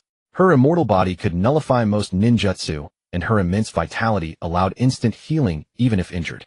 She naturally possessed flight ability, and truth-seeking balls formed from extreme yin-yang release. Even the undying impure world reincarnation bodies could be utterly killed by truth-seeking balls. There were 3 ways in the current ninja world to harm her as the 10 tails Jinchuriki. The first was extreme taijutsu, namely Maite Kai's forbidden technique, the 8 gates. If he opened the gate of death, he could severely wound her current immortal body. The second was senjutsu, but the current level of senjutsu in the ninja world was insufficient. It could injure her, but not kill her. The third was sealing techniques, but Bayun would not give others the chance to seal her. Since she had achieved a form of invincibility and power, she finally decided to reveal the truth about the Infinite Tsukuyomi world to the ninja world's upper echelons. They had indeed been controlled by Bayun, but control did not mean loss of self. They still possessed independent intelligence. Before becoming the 10 tails Jinchuriki, her methods of controlling these people were somewhat crude. But after becoming the 10 tails Jinchuriki, she preferred to have these outstanding individuals of the ninja world willingly work for her. The difference in initiative was immense. The power of the Infinite Tsukuyomi world was theoretically illusory. No matter how great the power, once Kaguya Ōtsutsuki was defeated and the Infinite Tsukuyomi was lifted, it would lose its meaning. But Bayun had a cheat. She could bring the traits she gained in the Infinite Tsukuyomi world back to reality. That made everything completely different. 10 tails Jinchuriki color, you are the undisputed sage of chakra, possessing immortality and the power to move mountains and drain seas. Bayun actively obtained a colored trait through her own abilities. This colored trait would still take effect in the real ninja world even after leaving the Infinite Tsukuyomi, granting her an unparalleled sense of power and security. When Bayun projected the image of the real ninja world, all the ninja world elites present immediately understood a reality. The world they were in was false, an illusory world constructed by the 10 tails Jinchuriki's Jinjutsu. The emergence of this fact was enough to shatter the worldview of the gathered ninja world elites. No one could accept that the results of their lifelong efforts and struggles were all illusory. Bayun twisted the ninja world of the Infinite Tsukuyomi into a completely different direction. Using the fragmented scenes of the 4th Great Ninja War outside, she narrated the normal course of the real ninja world. It was a cruel ninja world without Bayun. Without her intervention, the other teammate of Team 7 was Chunai-ing. Team 7's strength was so pitifully weak. During the Chunin exams, Yuan Fei Risen died, and Dashuin only had his hands sealed. Gangzhou still became the 5th Hokage. Yuzhibo Zueju defected. After 3 relatively peaceful years, the Akatsuki began their plan to collect the tailed beasts. From the one-tailed Jinchuriki to the 7-tailed Jinchuriki all fell into the hands of the Akatsuki. The 6 paths of pain attacked Konoha. Because of Gangsho's reckless words, Nagato destroyed Konoha with his Rinnegan technique. Xuanhua Mingren appeared last and defeated Nagato, who then used his Rinnegan to revive the dead of Konoha. Yuzhibo Daidi and Yuzhibo Zueju attacked the 5 Kage summit, officially sparking the 4th Great Ninja War. 100,000 White Zetsu, the impure world reincarnation army. The cruelty of the 4th Great Ninja War exceeded all imagination. Then Yuzhibo Daidi became the 10-tails Jinchuriki, and Yuzhibo Ban became the 10-tails Jinchuriki, casting the Infinite Tsukuyomi on the entire ninja world. Kaguya Ōtsutsuki revived from within Yuzhibo Ban's body. One event linked to another, leaving viewers breathless. Until now, the battle was still ongoing. But the battle was taking place in the dimensional space of Kaguya Ōtsutsuki's dojutsu. Soon after, Kaguya Ōtsutsuki was sealed by Yuzhibo Zueju and Xuanhua Mingren. The Infinite Tsukuyomi would be lifted. Of course, as the 10-tails Jinchuriki Bayun could maintain the existence of this Infinite Tsukuyomi world indefinitely. The cruelty of the real ninja world and the illusory nature of the Infinite Tsukuyomi world led the ninja world elites to acknowledge Bayun's rule. This was not passive acceptance controlled by the soul capture and Kodoeme Tsukumi Dojutsu, but a recognition of reality. As long as Bayun wished, the current Infinite Tsukuyomi world was her personal toy, which could be twisted or made to disappear. They could only accept it. Yakumo had no intention of abandoning the Infinite Tsukuyomi world, even though she had become the 10-tails Jinchuriki, attaining true sage power. Yet her foundation remained relatively shallow. As a member of the new generation, she was no match for the Sage of the 6 Paths in terms of strength. 1,000 years ago, the Sage of the 6 Paths, Hagoromo Ōtsutsuki, joined forces with his younger brother Himura Ōtsutsuki to battle their mother Kaguya Ōtsutsuki for months. They nearly destroyed the entire ninja world, driving humanity to the brink of extinction before finally sealing their mother. The current ninja world was the result of the Sage of the 6 Paths personally restoring it. Yet a millennium passed. Even though the Sage of the 6 Paths existed only as a spirit, he merely bestowed the power of Yin-Yang release upon Sasuke Uchiha and Naruto Uzumaki, without personally intervening, and yet he managed to reseal Kaguya Ōtsutsuki. 1,000 years later, the Sage of the 6 Paths' power had not diminished, on the contrary. His strength had grown even greater. But even such a powerful Sage of the 6 Paths dared only to retreat within the Pure Land, surviving as a mere soul. The reason was that the ninja world harbored an enemy that even the Sage of the 6 Paths could not overcome. The Ōtsutsuki punitive expedition, which would descend upon the ninja world in the near future. Kaguya Ōtsutsuki's immense power was not the result of her own cultivation. She had consumed the divine tree fruit that she was absolutely forbidden to eat. In the cosmos, there existed an Ōtsutsuki civilization. This civilization continuously searched for life-bearing planets across the universe, planting divine trees on them. The growth of the divine tree would absorb the planet's essence, ultimately bearing a single fruit. This fruit was incredibly precious and had to be brought back to the Ōtsutsuki headquarters for distribution. Kaguya Ōtsutsuki committed treason by ambushing her master Ishiki Ōtsutsuki and stealing the divine tree fruit. This was a taboo within the Ōtsutsuki civilization. Both the act of rebellion and the theft of the fruit ensured Kaguya Ōtsutsuki's certain death. However, the Ōtsutsuki civilization was extremely far from the ninja world. After enjoying a brief period as the goddess of the moon, Kaguya Ōtsutsuki, driven by a sense of crisis, began preparing to resist the Ōtsutsuki punitive expedition destined to arrive. She chose to initiate the Infinite Tsukuyomi, using the natives of the ninja world to create the humanoid weapons known as the White Zetsu. However, her actions directly led to the betrayal of her 2 sons Hagoromo and Himura. For the 2 brothers born in the ninja world, they regarded it as their home planet and considered the natives as beings like themselves. Guided by the sages of the ninja world, mother and son eventually turned against each other. Kaguya Ōtsutsuki was sealed on the moon, which was jointly created by Hagoromo and Himura. Having become the 10-tails Jinchuriki, the Sage of the 6 Paths gradually came to understand his mother's fears. He too dreaded the arrival of the Ōtsutsuki punitive expedition. After consuming the divine tree fruit, Kaguya Ōtsutsuki possessed immense power, but lacked the skill to use it, and her combat awareness was abysmal. She was defeated and sealed by her 2 sons. However, the Ōtsutsuki punitive expedition, as a specialized team within the Ōtsutsuki civilization tasked with handling such incidents of stolen fruit, would undoubtedly possess a level of power and application far beyond that of these primitive beings. After making this assessment, Hagoromo decisively extracted the 10 tails from himself, drawing out its chakra and dividing it into the 9-tailed beasts. The Sage of the 6 Paths died, and everything about him quickly became legend. Even if the Ōtsutsuki punitive expedition arrived, the Sage of the 6 Paths was confident he could evade them and remain completely hidden. Yakumo knew that 15 years from now the Ōtsutsuki punitive expedition would descend upon the ninja world. However, according to the plot of Naruto, the Ōtsutsuki punitive expedition became a complete joke. They were no different from Kaguya, even inferior to her. Similarly, they possessed immense power, but lacked combat skills and awareness. In the end, all three, Momoshiki, Kinshiki, and Urashiki, met their downfall. Even Ishiki Ōtsutsuki, who had hidden in the ninja world, met his end. But that was merely the plot.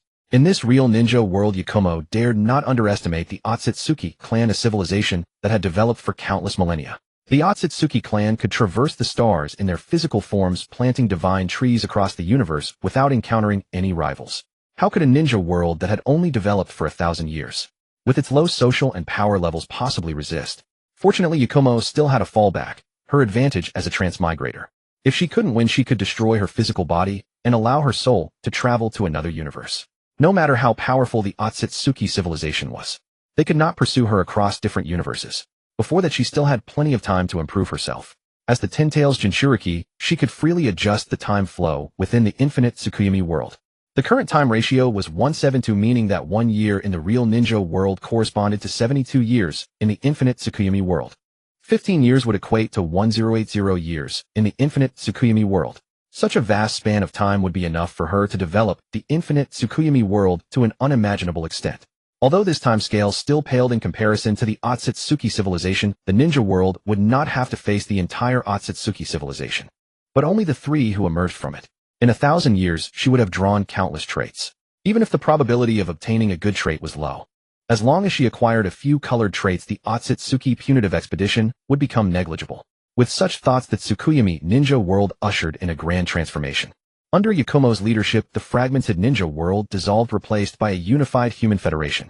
Representatives from each nation and hidden village formed a corresponding human council. A sweeping top-down transformation unfolded. The human council held absolute power, resources, and wealth. For the low civilization level of the Tsukuyomi ninja world, the value created by 100,000 white zetsu was enough to sustain all its human population. Wood release could easily produce unimaginable quantities of grain, vegetables, fruits, and timber. Under Yakumo's direction, a series of initiatives, universal education, universal healthcare, universal labor security, universal industrial construction, universal housing reform, were launched. This was utterly inconceivable in the past ninja world, where constant war due to resource scarcity was the norm, a means to shift contradictions. With Yakumo controlling the upper echelons, possessing invincible power, and commanding 100,000 white zetsu as a labor force, she could forcefully implement the reforms that had previously been impossible. These were only the initial reforms. Once basic education and industrial foundations were established, her true goal was to promote universal ninja education. Currently, the vast majority of people in the ninja world lacked the aptitude to become ninjas, but innate deficiencies could be compensated for. With ninja scientists like Orochimaru, Tobirama, Senju, Kabuto, Yakushi, and Sasori of the Red Sand, she could endow everyone with ninja aptitude through methods such as cursed seals and cell transplantation, thus transforming the ninja world from a warring collection of villages and clans into a chakra-based civilization with limitless potential. Every development in the Tsukuyomi ninja world would nourish her power. Knowledge and technology were power. This truth held not only in the modern world, but also in the ninja world, which possessed supernatural forces. As Yakumo personally took action to advance the development of the Tsukuyomi ninja world, the battle in the real ninja world finally came to a halt. Kaguya Ōtsutsuki, who had just revived less than half a day ago, was sealed away by the combined efforts of Uchiha Sasuke and Uzumaki Naruto. However, the resealing of Kaguya Ōtsutsuki did not mark the end of the Fourth Great Ninja War. The very Uchiha Sasuke and Uzumaki Naruto who had just sealed Kaguya Ōtsutsuki soon erupted into a fierce battle once again at the Valley of the End. The outcome of this battle would determine the course of the ninja world, because Uchiha Sasuke could not accept the massacre of the Uchiha clan. Sarutobi Hiruzen died at the hands of Orochimaru and was inscribed on the memorial stone as a hero. Shimura Danzo died at the hands of Uchiha Sasuke. It could be considered personal revenge, but it was far from enough. The masterminds behind the Uchiha massacre were not just Sarutobi Hiruzen and Shimura Danzo. A blazing fire burned within his heart. If left unchecked, he would burn the entire ninja world to ashes. This battle was earth-shattering. The scale of the battle surpassed even that of the entire Fourth Great Ninja War. In the end, Uzumaki Naruto emerged victorious, and both of them lost an arm. Uchiha Sasuke ceased his quest for revenge. However, Konoha still provided an explanation. The fifth Hokage Tsunade declared Root as Rogue Ninja. Root was disbanded and eliminated within Konoha. From then on, the Uchiha massacre was finally put to rest. The Infinite Tsukuyomi that covered the entire ninja world was lifted. Everyone awoke from that incredibly beautiful illusion, forced to face the harsh reality. The Fourth Great Ninja War had inflicted devastating damage upon the entire ninja world. Countless shinobi were killed or wounded. Vast lands were turned into battlefields and completely destroyed. The branches of the divine tree scattered across the ninja world wreaked havoc on numerous towns and structures. Burying the dead, comforting the living, rebuilding towns, and redrawing the map of the ninja world. The cessation of war was merely the beginning of another struggle. Yakumo did not immediately reveal her power in the ninja world because her strength was not yet sufficient to completely overwhelm the Sage of the Six Paths Uchiha Sasuke and Uzumaki Naruto. She needed some time to develop. In the blink of an eye, 10 months passed in reality. Hatake Kakashi, as one of the participants who defeated Kaguya Ōtsutsuki, became the 6th Hokage of Konoha. Tsunade stepped down in disgrace. Her resignation was somewhat forced, much like how Sarutobi Hiruzen had stepped down after the Third Great Ninja War. The Fourth Great Ninja War itself had little to do with Tsunade. However, during the invasion of Konoha by the Six Paths of Pain, the then 5th Hokage Tsunade handled the situation extremely poorly.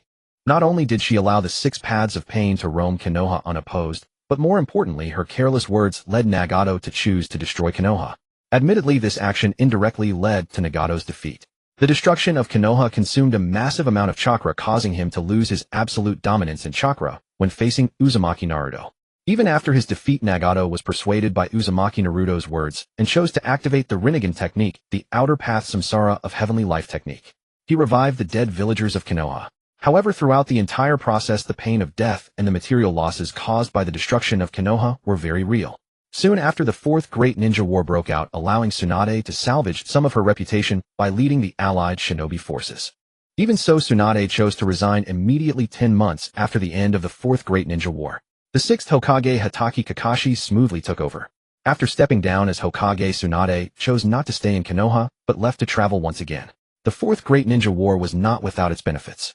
The stubborn conservatives in Konoha were almost completely swept away, leaving ample room for the 6th Hokage Hatake Kakashi to govern. However, the ninja world did not remain peaceful for long. Just over a year after the end of the Fourth Great Ninja War, a major event that could determine the survival of the ninja world occurred once again. That was the moon's descent. This was not an illusion, it was a fact. The moon was approaching the ninja world at a terrifying speed. During its approach, the tidal forces increased, triggering earthquakes, volcanic eruptions, and tsunamis across the entire ninja world. The whole world quickly fell into turmoil. Faced with such an abnormal situation, the ninja world had to unite once again to deal with this crisis. Unlike the Fourth Great Ninja War, which was led by Kimogakure, this operation was led by Konoha with the new era's god of shinobi, Uzumaki Naruto, at the helm. Konoha quickly identified the suspect behind the moon's descent. That was a visitor from the moon. They descended upon Konoha and abducted the two young ladies of the Hyuga clan, Hyuga Hinata and Hyuga Hanabi. Under a thorough search across the ninja world, the teleportation passage between the ninja world and the moon was found. However, the strength of the enemies on the moon exceeded the ninja world's expectations. Not only did the moon harbor various giant, incredibly powerful summoned beasts, but also countless formidable intelligent puppets obstructing the shinobi's advance. Meanwhile, the powerful Uzumaki Naruto, caught off guard due to lack of intelligence, was ambushed by the enemies on the moon, had his chakra drained directly, and fell into their hands. The battle reached a stalemate. The moon continued to approach the ninja world, putting it in imminent danger. At the critical moment, another god of shinobi, Uchiha Sasuke, finally made his appearance. Unlike Uzumaki Naruto's brute force approach, Uchiha Sasuke possessed the Rinnegan. Although Sasuke's Rinnegan was not a match for Naruto's power, it must be admitted that the convenience of Rinnegan techniques far surpassed Uzumaki Naruto's Nine-Tails mode. When Uchiha Sasuke descended upon the moon, with a single Rinnegan technique, Planetary Devastation, he eliminated the moon's summoned beasts and the endless puppets that had troubled the allied shinobi forces. With Uchiha Sasuke as the vanguard, the allied shinobi forces advanced deep into the moon. For the first time, the ninja world realized that the moon harbored such a vast ecosystem and a similarly enormous lunar city. However, this lunar city was eerily empty, filled only with countless puppets. The ones that had fought the ninja world earlier were combat puppets. Now they saw more of the domestic puppets which maintained this vast empty city. The domestic puppets within the city did not attack the allied shinobi forces. Under Karen's sensory perception, the allied shinobi forces quickly arrived at the only place on the moon where humans existed. It was a massive underground shrine. Here, every member of the allied shinobi forces felt immense pressure. An unimaginably vast amount of chakra was located at the center of the shrine. Such overwhelming chakra pressure was not unfamiliar to the allied shinobi forces. During the previous fourth Great Ninja War, the chakra pressure of the Ten Tails Jinchuriki was exactly like this. The entire vast ecosystem of the moon was sustained by this chakra. This included the previous puppet army, and the chakra that propelled the moon toward the ninja world also originated from here. Even knowing they would face an opponent comparable to the Ten Tails Jinchuriki, the allied shinobi forces did not retreat. They had no room to retreat. If the moon truly fell upon the ninja world, the ensuing destruction would inevitably lead to the extinction of the ninja world. That was something everyone would risk their lives to prevent. The shrine's doors burst open. An unimaginably giant eyeball appeared before everyone. And in front of the giant eyeball stood a white-haired young man with his eyes tightly shut. Beside the young man, 3 people were present. They were Uzumaki Naruto, whose chakra had been drained, Hyuga Hinata in a wedding dress, and Hyuga Hanabi, whose eyes had been gouged out. Naruto.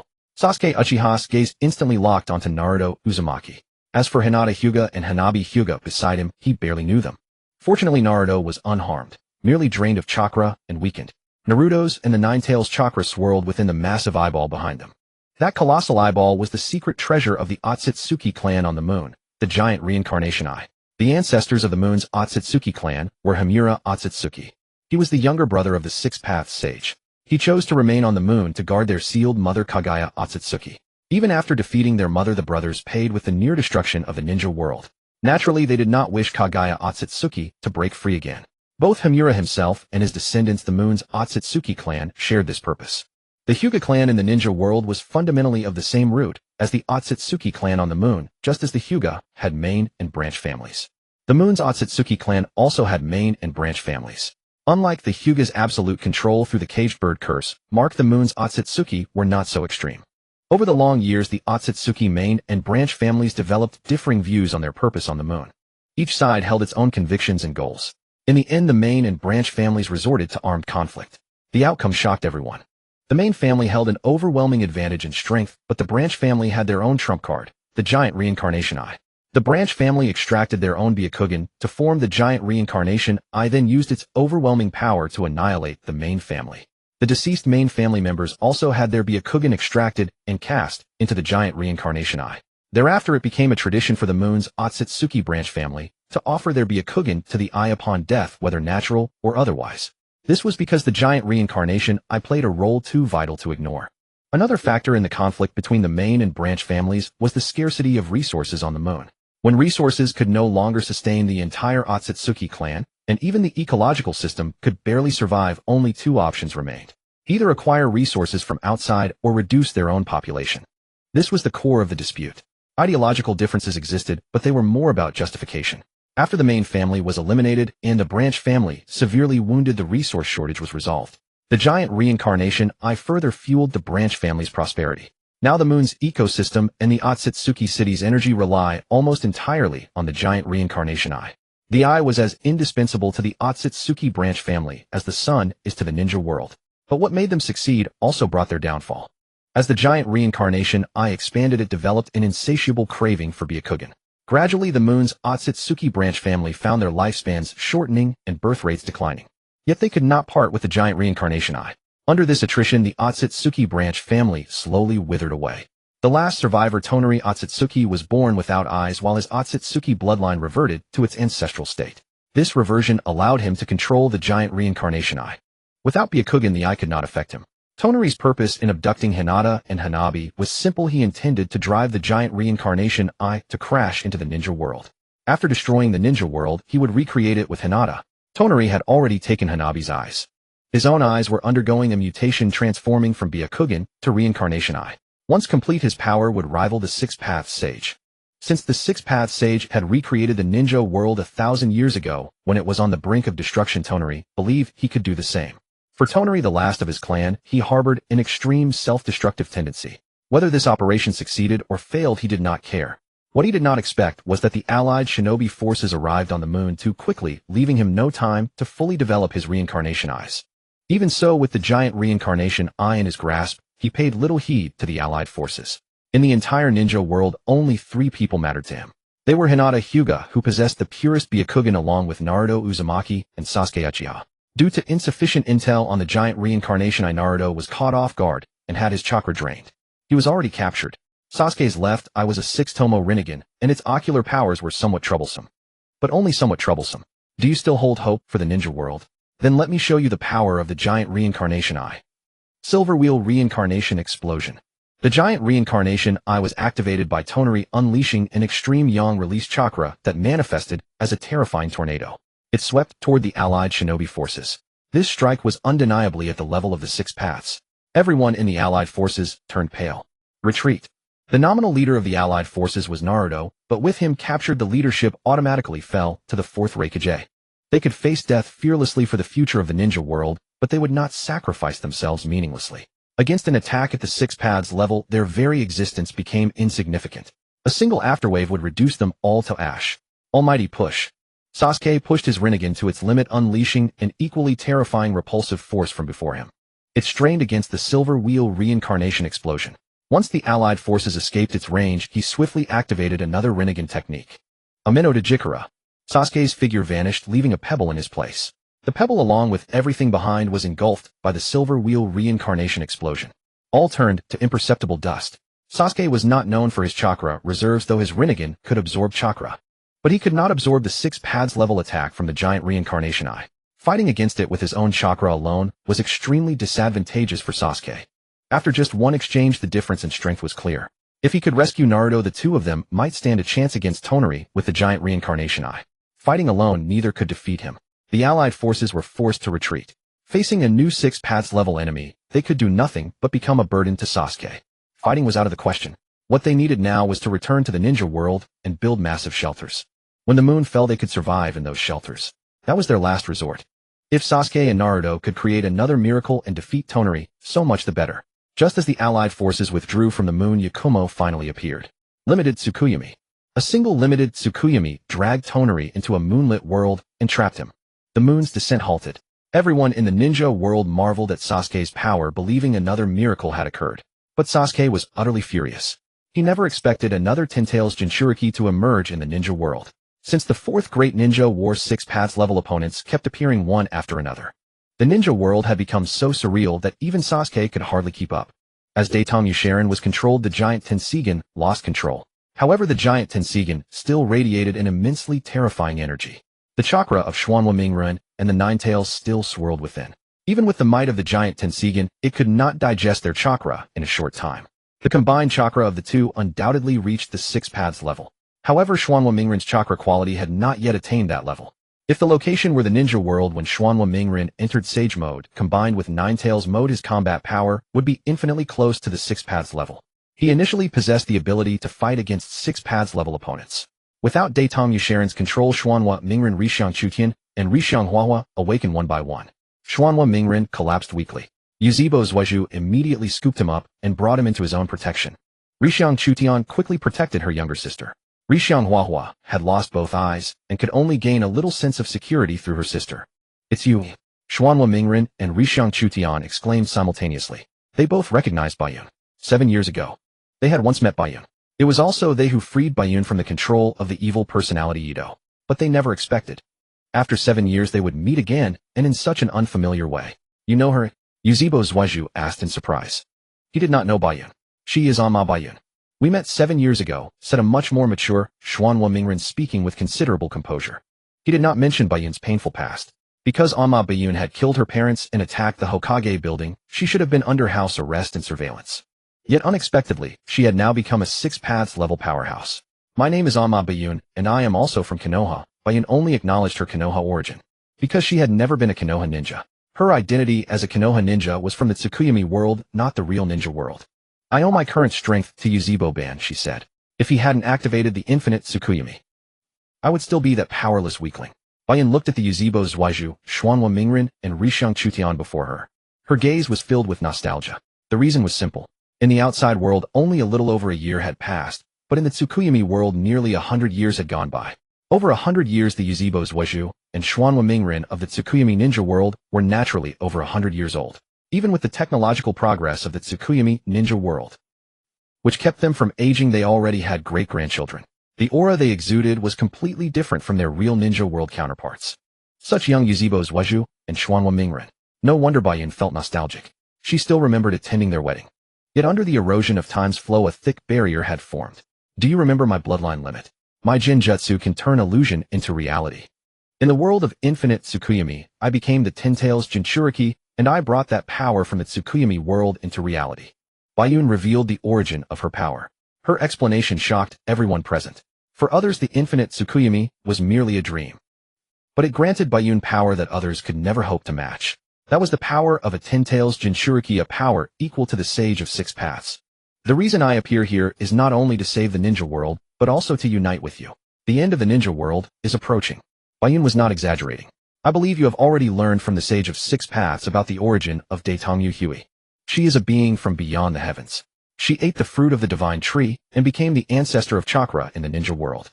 Because she tried to turn the people of the ninja world 1,000 years ago into humanoid weapons called white zetsu. The Sage of Six Paths and his brother therefore turned against their mother. Bayun recounted the history they knew. However, for Rixiang Chutian and Rixiang Huahua, they were hearing such secrets for the first time. But you must not know that behind Daetongyu Hui lies an entire Daetongyu civilization. The Daetongyu civilization searches for life-bearing planets in the universe, plants divine trees, and harvests their fruits. The divine tree fruit represents the life force of a planet. Normally, the birth of each divine tree fruit signifies the death of a life-bearing planet. Our world is very special. One divine tree fruit did not drain the ninja world's life force. The Daetongyu clan that came to the ninja world back then were not one but two. Daetongyu Hui was merely the other's servant. By ambushing the other, she monopolized the divine tree fruit and gained power like a god. Daetongyu Hui's act was a taboo within the Daetongyu civilization. Therefore, the punishment from the Daetongyu clan is inevitable. Now 1,000 years have passed. I sense that the Daetongyu punishment force which will punish Daetongyu Hui is about to descend upon the ninja world. At that time, the ninja world will face a crisis of extinction. So I invite you to join me in dealing with the Daetongyu punishment force. The secrets revealed by Bayun left the four present horrified. Uzumaki Zhuozhu and Xuanhua Mingren had thought that Daetongyu Hui was the ultimate threat of the ninja world, but never expected that she was merely a small fry of the Daetongyu clan. They could not imagine how powerful the real Daetongyu punishment force would be. However, they still had doubts about the source of Bayun's information. Actually verifying this information is simple. You can take the initiative to ask the Sage of Six Paths, or we can join forces to extract the information from Daetongyu Hui's memories. Daetongyu Hui is only sealed, not dead. With our strength, we can reliably extract the Daetongyu clan's intelligence from her memories. This was Bayun's main purpose in coming to the moon. Compared to the Tensigen and the giant Tensigen, the intelligence in Daetongyu Hui's memories was far more important. They could use her memories to guide the future development of chakra technology and also to relatively accurately assess the technological level of the Daetongyu civilization. Over 100 years, many chakra technologies in the Tsukuyomi ninja world had begun to encounter bottlenecks. Bayun needed guidance from Daetongyu Hui's memories. Uzumaki Zhuozhu and Xuanhua Mingren looked at each other. The reason was simple: they had no means to actively contact the Sage of Six Paths. Previously, the Sage of Six Paths had always contacted them. They could not initiate contact. Seeing their hesitation, Bayun did not wait any longer. She acted directly. Her eyes suddenly changed, transforming from Rinnegan directly into Tensigen. With the authority of the Tensigen, she returned the chakra of Xuanhua Mingren and the nine tails that had been absorbed by the giant Tensigen. Xuanhua Mingren regained his chakra and instantly recovered from his weakened state. The next moment, a scene that horrified everyone occurred. Bayun actually destroyed the giant Tensigen with a single strike. Countless Byakugan burst out from the giant Tensigen. But in the blink of an eye, everything seemed to reverse like time flowing backward. The countless scattered Byakugan aggregated again, and a new giant Tensigen was born. The four present did not understand the meaning of Bayun's actions. In simple terms, the original highest authority of the giant Tensigen belonged to Daetongyu Sharon. After Bayun's destruction and reconstruction, the highest authority of the giant Tensigen became Bayun herself. She acquired ownership of the giant Tensigen. Bayun activated the energy of the giant Tensigen. Terrifying chakra erupted. The moon began to move away from the ninja world, returning to its original orbit. The crisis of the moon falling on the ninja world was resolved. You can contact the ninja world, but remember not to expose me or the existence of the Daetongyu clan. Because I suspect that Daetongyu Hui's original master did not die, I need to use the chaos after the fourth great ninja war to lure him out. Bayun's revelations were more shocking than the last. However, given that Daetongyu Hui's third son Heiju had hidden in the ninja world for 1,000 years, it seemed understandable that another Daetongyu member had been hidden in the ninja world for 1,000 years. Thinking this way, both Uzumaki Zhuozhu and Xuanhua Mingren couldn't help but feel overwhelmed. Hyuga Hinata and Hyuga Hanabi were forced to listen to secrets far beyond their imagination. Uchiha Sasuke chose to remain on the moon. Uzumaki Naruto escorted the two women back to the ninja world. It involved the Ōtsutsuki clan. The others in the ninja world were no longer capable of providing assistance.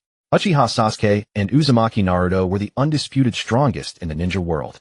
Other Kage-level powerhouses were not even qualified to assist them. Perhaps in a few years an older and more developed Orochimaru could offer them some help. But for now even Orochimaru was not enough. In the face of the Ōtsutsuki clan apart from Yakumo, no one in the ninja world could help them. So they all chose to keep silent.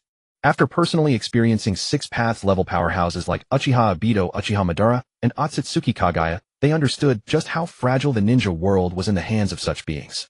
Uzumaki Naruto's explanation was that Uchiha Sasuke had used Jinjutsu to control the enemy. The enemy on the moon could not be moved for now because they still needed him to manipulate the moon away from the ninja world. The allied shinobi forces had no choice but to accept this explanation. Nominally, Uzumaki Naruto was still a Konoha Genin, but his authority far exceeded that of the 6th Hokage Hatake Kakashi. Hyuga Hinata was rescued.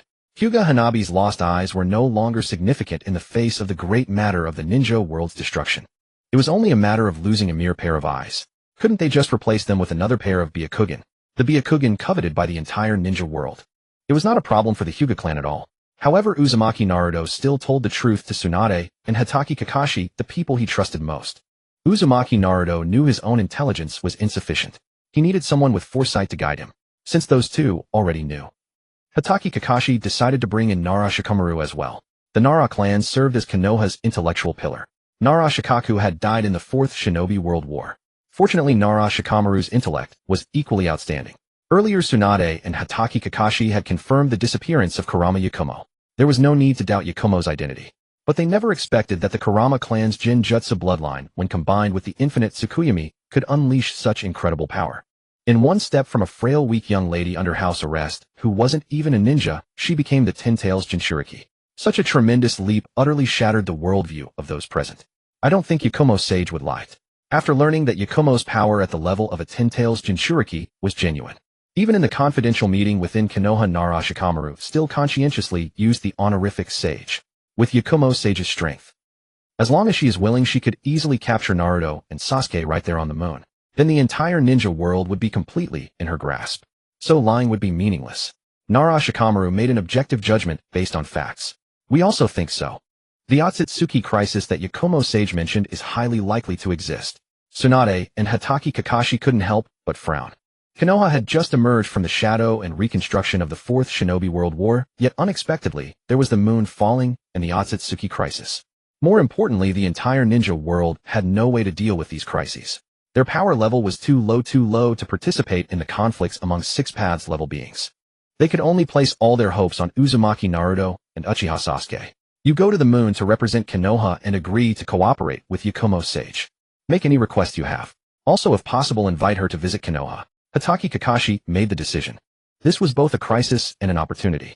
The newly emerged Ten Tails Jinchuriki was actually from Konoha. Even though Kurama Yakumo had made mistakes in the past. Even though Kurama Yakumo had been abandoned by the Kurama clan, even though she had been under house arrest and surveillance by Konoha's Umbu, so what? As long as there was a connection, a bond could be established. Yuhi Kurenai, as Yakumo's former instructor, still had the goodwill of having saved her. Once the bond was established, Konoha would gain not only 2 gods of shinobi, but also a Yakumo sage. The existence of these 3 would ensure Konoha's dominant position for a long time. Uzumaki Naruto returned to the moon and informed Yakumo of Konoha's stance. In response, Yakumo accepted Konoha's invitation. She indeed needed a foothold in the real ninja world. The real ninja world was very deep, far beyond what the Tsukuyomi world could compare. If possible, she was willing to maintain the original plot development of the real ninja world.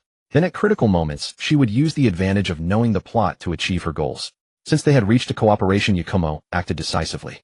However, this time her target was Ōtsutsuki Tonari. The endless dojutsu power of the giant Tenseigan was poured into his body. Under such stimulation, the Tenseigan, which was already in the process of transformation, immediately took shape. Ōtsutsuki Tonari, awakened from the limited Tsukuyomi, erupted with unimaginable terrifying killing intent. In the world of the limited Tsukuyomi, he had fulfilled his mission of destroying the ninja world. Then, using the power of the Tenseigan, he restored the ninja world and procreated with Hyuga Hinata and Hyuga Hanabi. Such a life came to an end after just 13 short years. A powerful member of the Ōtsutsuki clan descended from the heavens. Ōtsutsuki Tonari was turned into a servant by Ōtsutsuki Urashiki. His wife and children became slaves of the other. Even the ninja world he had painstakingly restored was completely destroyed as a divine tree rose from the ground. He became the sinner who destroyed the ninja world. Endless hatred and killing intent swirled in Ōtsutsuki Tonari's mind, but he was utterly powerless. He could only watch from a third-person perspective as his body was completely controlled by the other. He learned the names of the three Ōtsutsuki who descended: Ōtsutsuki Momoshiki, Ōtsutsuki Kinshiki, and Ōtsutsuki Urashiki, as well as Ōtsutsuki Ishiki, who had been hidden in the ninja world for 1,000 years. Along with the four Ōtsutsuki members, they took away the sealed Ōtsutsuki Kaguya. All that remained was the lifeless planet of the ninja world spinning alone in the solar system. Ōtsutsuki Tonari absolutely refused to accept such an outcome. Now that he had awakened from the limited Tsukuyomi, the terrifying burst of killing intent emerged. "Are you awake now?" Ōtsutsuki Tonari looked at the shrine before him. His face was full of a sense of being in a different world. "I have shown you one possible future of the ninja world. If you do not want that future, then let us work together to uncover the secrets of the Ōtsutsuki clan and become strong enough to save the entire ninja world from the hands of the Ōtsutsuki members." Ōtsutsuki Tonari could sense from Yakumo a power far greater than his own. Even the giant Tensigen had been disconnected from him. But he was not afraid. After experiencing the despair of facing Ōtsutsuki members in the limited Tsukuyomi, his only fear was that the ninja world strong were not strong enough. Looking at the three before him, Yakumo, Uchiha Sasuke, and Uzumaki Naruto, a glimmer of hope burst forth in Ōtsutsuki Tonari's eyes. In the face of the future threat of Ōtsutsuki members, the mere Ōtsutsuki Kaguya was no longer a concern. He needed power. Power sufficient to oppose the Ōtsutsuki members. Uchiha Sasuke and Uzumaki Naruto were both astonished by the power of Ōtsutsuki Tonari. Previously, Tonari's strength relied on the power of the giant Tensigen. But now his individual power alone was enough to threaten either of them. All of this was due to Ōtsutsuki Tonari's eyes. They knew that Tonari had gouged out Hyuga Hanabi's eyes and transplanted them into himself. However, they never expected that after the Byakugan's evolution, its power was even more terrifying than the Rinnegan. Those who possessed the Rinnegan, Uchiha Madara Nagato and Uchiha Sasuke himself. Their Rinnegan techniques were certainly powerful, yet there remained an insurmountable gap to the Six Paths level. The Rinnegan was merely the eye of the sage, insufficient to unleash the true might of a celestial being. But the Tensigen shattered this. It could directly invoke a portion of the sage's power and condense the truth-seeking ball symbolic of a celestial being. It unleashed destructive force far beyond the Rinnegan. More importantly, Bai Yun herself possessed such a powerful Tensigen. Previously, Bai Yun had the Rinnegan. Now she had the Tensigen. Such a transformation of eye traits was completely beyond the comprehension of Uchiha Sasuke and Uzumaki Naruto. In truth, this effect was entirely the effect of Bai Yun's trait system. Equipment slot read: you can directly obtain the performance of an item by equipping it. After 100 years of the Tsukuyomi ninja world's passage, Bai Yun had fully grasped the drop rates of the trait system.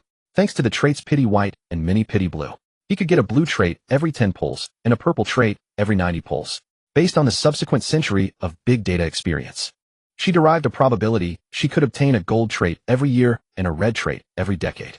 Every century, she could obtain a rainbow trait. Invincibility frame rainbow: you can enter an invincible frame state when dodging or activating certain special skills, temporarily becoming immune to all attacks. The existence of the invincibility frame rainbow trait was also the reason she dared to show herself in the ninja world. In the face of the invincibility frame trait, even the Six Paths sage could be faced head-on. Since the four of them had reached a consensus, Bai Yun immediately activated the Tensigen's technique. Golden Wheel Reincarnation Explosion. An unimaginable golden light shot straight into the sky. This golden light possessed unparalleled sharpness. Merely gazing at it felt as if one's eyes were being sliced by blades. As the golden light crashed down toward the earth beneath them, an unbelievable scene unfolded. The colossal moon was actually split directly in two by this strike. This was also Bai Yun's last resort. The entire moon was a massive seal. At its center, Ōtsutsuki Kaguya was sealed. There were two ways to release Ōtsutsuki Kaguya. One was for Black Zetsu to use the Ten Tails Jinchuriki as a sacrifice to summon Kaguya's physical incarnation. The other was to directly destroy the moon. Bai Yun chose the second. Destroying the moon meant that the lunar seal prison jointly created by Ōtsutsuki Hagoromo and Ōtsutsuki Himura for their mother Ōtsutsuki Kaguya had completely lost its effect. Ōtsutsuki Kaguya, who had just been sealed not long ago, awoke again. But before she could fully regain consciousness, beams of golden light crossed space and pierced into Kaguya's body, completely sealing Ōtsutsuki Kaguya's celestial body. This ease and lightness had been honed by Bai Yun over 100 years. The entire process required no assistance from Uchiha Sasuke, Uzumaki Naruto, or Ōtsutsuki Tonari. Ōtsutsuki Kaguya, who had wrought immense destruction on the ninja world 1,000 years ago, and again 1,000 years later, was utterly powerless. He then drew the startled and furious Kaguya into his mouth out of thin air. Ba-Yun activated his Tensigen again, and a tremendous gravitational force erupted. The moon cut into two halves quickly closed together. Such a feat of plucking stars and grabbing the moon completely stunned the three bystanders. Come and take a look. A large number of black needles were condensed from Ba-Yun's hand, and in the blink of an eye, they filled Kaguya's head. Kaguya fell into unconsciousness. Kaguya's memories were projected in the air. From her memories, they roughly understood the terror of the Ōtsutsuki civilization. It was an undisputed cosmic overlord. The theoretical leader of the Ōtsutsuki civilization was the Ōtsutsuki god Ōtsutsuki Shirbai. However, Shirbai had not appeared for a long time. Legend said that Shirbai's power had already transcended the limits of the current universe and reached another dimension. Hence, the current administrator of the Ōtsutsuki civilization was the Council of Elders. Every elder of the council had consumed a large number of chakra fruits and was a top-tier powerhouse. Below the council were the divine guards who had consumed at least one chakra fruit. Theoretically, every member of the Ōtsutsuki punishment force was a divine guard. However, the divine guards also had a hierarchy. The strongest were those who had consumed at least one chakra fruit. Next were those who had consumed pills made from chakra fruits. Directly consuming a whole chakra fruit was quite extravagant even for the Ōtsutsuki clan. Even the Ōtsutsuki elders found it extremely rare. Hence, another way to use the chakra fruit was alchemy. One chakra fruit could be refined into multiple pills. The effect was naturally far inferior to that of the original fruit, but it was still enough to allow Ōtsutsuki members to reach the level of Kaguya Ōtsutsuki. These beings formed the core of the Ōtsutsuki civilization. There was an extremely strict hierarchical relationship among the Ōtsutsuki members. The vast majority of Ōtsutsuki members were born with Byakugan.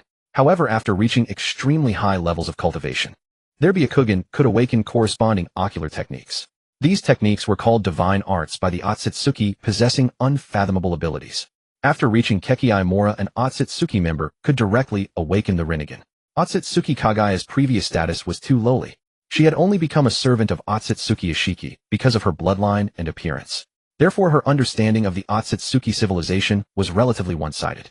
Kaguya accidentally learned a secret for the god tree to bear a chakra fruit. It must sacrifice a Ōtsutsuki member with a rich bloodline. She herself was that sacrifice. So while Ishiki was off guard, she established a connection with the god tree in advance and offered Ōtsutsuki Ishiki as a sacrifice to be devoured by the tree. After that, Kaguya consumed the chakra fruit and became the progenitor of chakra. This continued until she felt a sense of crisis from the Ōtsutsuki punishment force and attempted to create a large number of white Zetsu weapons. In the end, mother and sons turned against each other and Kaguya was defeated and sealed by her own two sons. What Ba-Yun had said earlier was all true. There really was an Ōtsutsuki punishment force, but when it would arrive remained unknown. After all, 1,000 years had passed, and there was still no sign of them. 13 years. In 13 years, the Ōtsutsuki punishment force will descend upon the ninja world. We don't have much time. Ba-Yun gave a definitive time for the arrival of the punishment force. I have a certain ability to foresee, she said. I can glimpse some scenes of the future. Ba-Yun did not intend to lead the real ninja world. She had the Tsukuyomi ninja world, which was enough for her. As a transmigrator, she did not plan to stay permanently in the Naruto world. When the time was ripe, she would voluntarily destroy her physical body to activate the transmigrator trait. Then she could bring the Tsukuyomi ninja world along with her. However, she could not bring the real ninja world with her. Thus, forming bonds with the real ninja world was meaningless, since the authenticity of Ba-Yun's information was confirmed. She directly stored Ōtsutsuki Kaguya into the Tsukuyomi space. Previously, they had only roughly viewed Kaguya's memories. As a precious specimen who had consumed a chakra fruit, Kaguya's value was incalculable. She could not allow Kaguya to fall into anyone else's hands. From now on, the moon will be my private territory. Without my permission, no one else will be able to land on the moon. Ba-Yun declared her sovereignty over the moon. On this point, Uchiha Sasuke, Uzumaki Naruto, and Ōtsutsuki Tonari had no objections. Yakumo returned to the ninja world alongside Sasuke, Uchiha, and Naruto, Uzumaki. However, she concealed her presence. Now that Kaguya Ōtsutsuki has been dealt with, the next target is Ishiki Ōtsutsuki. He has been hidden within the ninja world for a millennium. Yet with the conclusion of the Fourth Great Ninja War, this Ōtsutsuki who remained concealed for 1,000 years finally found it impossible to resist making his move. Or rather, he was left with no choice but to act. For Ishiki Ōtsutsuki's lifespan was running out. 1,000 years ago, he was ambushed when Kaguya Ōtsutsuki manipulated the divine tree, which devoured half of his body. Kaguya assumed he had perished. But Ishiki activated his dojutsu Sukuna Hikona, shrinking his own body to the size of a speck of dust. Thus he narrowly escaped death. Afterwards, he parasitically inhabited the body of a passing monk named Jigen, planting the Ōtsutsuki clan's reincarnation secret technique, the Kama, within him. He attempted to resurrect by taking over Jigen's body. However, because Jigen's physical form could not bear Ishiki's full chakra, Ishiki was forced to abandon Jigen as his vessel for revival. For 1,000 years, he searched for a vessel capable of containing his power. But he failed. It wasn't that the ninja world entirely lacked suitable vessels. Rather, the ideal candidates were off-limits. The most perfect hosts were the two sons of the Sage of Six Paths, the reincarnations of Indra's and Asura's chakra. Yet they remained constantly under the watchful eye of the Sage of Six Paths. If he made a move against them, he was certain to be detected and eliminated. In his gravely weakened state, he was no match even for Kaguya, let alone the Sage of Six Paths who had managed to seal her. Not until the Fourth Great Ninja War. On one hand, Kaguya was sealed once more. On the other, sealing her had drained the Sage of Six Paths' very source of power. Coupled with his own dwindling lifespan, Ishiki was left with no alternative but to act. Conveniently, the ninja world had reached the threshold of chakra-based technology. These advancements could serve as assets for Ishiki's plans. The previous ninja world was too primitive, despite possessing a vast trove of Ōtsutsuki technology. Even the most skilled craftsman cannot work without materials. Now he could readily utilize chakra technology to further his schemes, and also exploit the increasingly sophisticated household registration system to efficiently identify the candidates he needed. Ishiki was meticulously preparing his plan. Yakumo intended to strike from behind like a mantis stalking a cicada, but the time was not yet ripe. She arrived in Konoha. Apart from her time in the Tsukuyomi world, Yakumo had never truly explored Konoha in the real world. Her frail constitution had always prevented her from becoming a ninja. Later, the existence of her evil personality Ito created a rift between her and Konoha. By the time Yakumo finally came to her senses, she had already committed grave errors. She was subsequently confined to the Satomijioka villa outside the village. The Konoha of the Tsukuyomi world had transformed beyond recognition. Under the influence of technology, it had become a cyberpunk metropolis in the style of science fiction. To experience the authentic Konoha, one had to enter the illusory world game. Furthermore, the Konoha in the Tsukuyomi world had never endured the destruction wrought by the Six Paths of Pain. Conversely, the Konoha in the real world was just beginning to rebuild. The enormous crater that had once devastated the village was completely filled. Though Konoha appeared prosperous as ever, its vibrancy did not match that of the era of the third Hokage Hiruzen Sarutobi. Yakumo's arrival was a closely guarded secret. She only met with Tsunade, Kakashi Hatake, Shikamaru Nara, and Kurenai Yui. Kurenai's presence was purely for the sake of leveraging their past connection. After all, they did share a master-student bond. You don't need to make any preparations regarding Ōtsutsuki-related matters. Any unnecessary activity could scare off the enemy. He has managed to hide in this world for 1,000 years. We must take him down before the Ōtsutsuki subjugation squad arrives, to prevent him from coordinating with them from within. By doing nothing out of the ordinary, he won't sense danger and will eventually show himself. The level of Ōtsutsuki members far exceeds what the ninja world can handle. Leave everything to me, Sasuke, Uchiha, Naruto, Uzumaki, and Tonari Ōtsutsuki. Yakumo stated her opinion. Tsunade and Kakashi felt a sense of frustration, yet they were helpless. The power of the ninja world was simply too weak, so weak that even their assistance was considered insufficient. Yakumo left a teleportation anchor in Konoha. Another was placed on the moon. Teleportation anchor read, "You can teleport to the location of the anchor." Not long after, Konoha and other ninja villages entered a wave of marriages. This included Naruto Uzumaki and Hinata Hyuga, as well as Sasuke Uchiha and Sakura Haruno.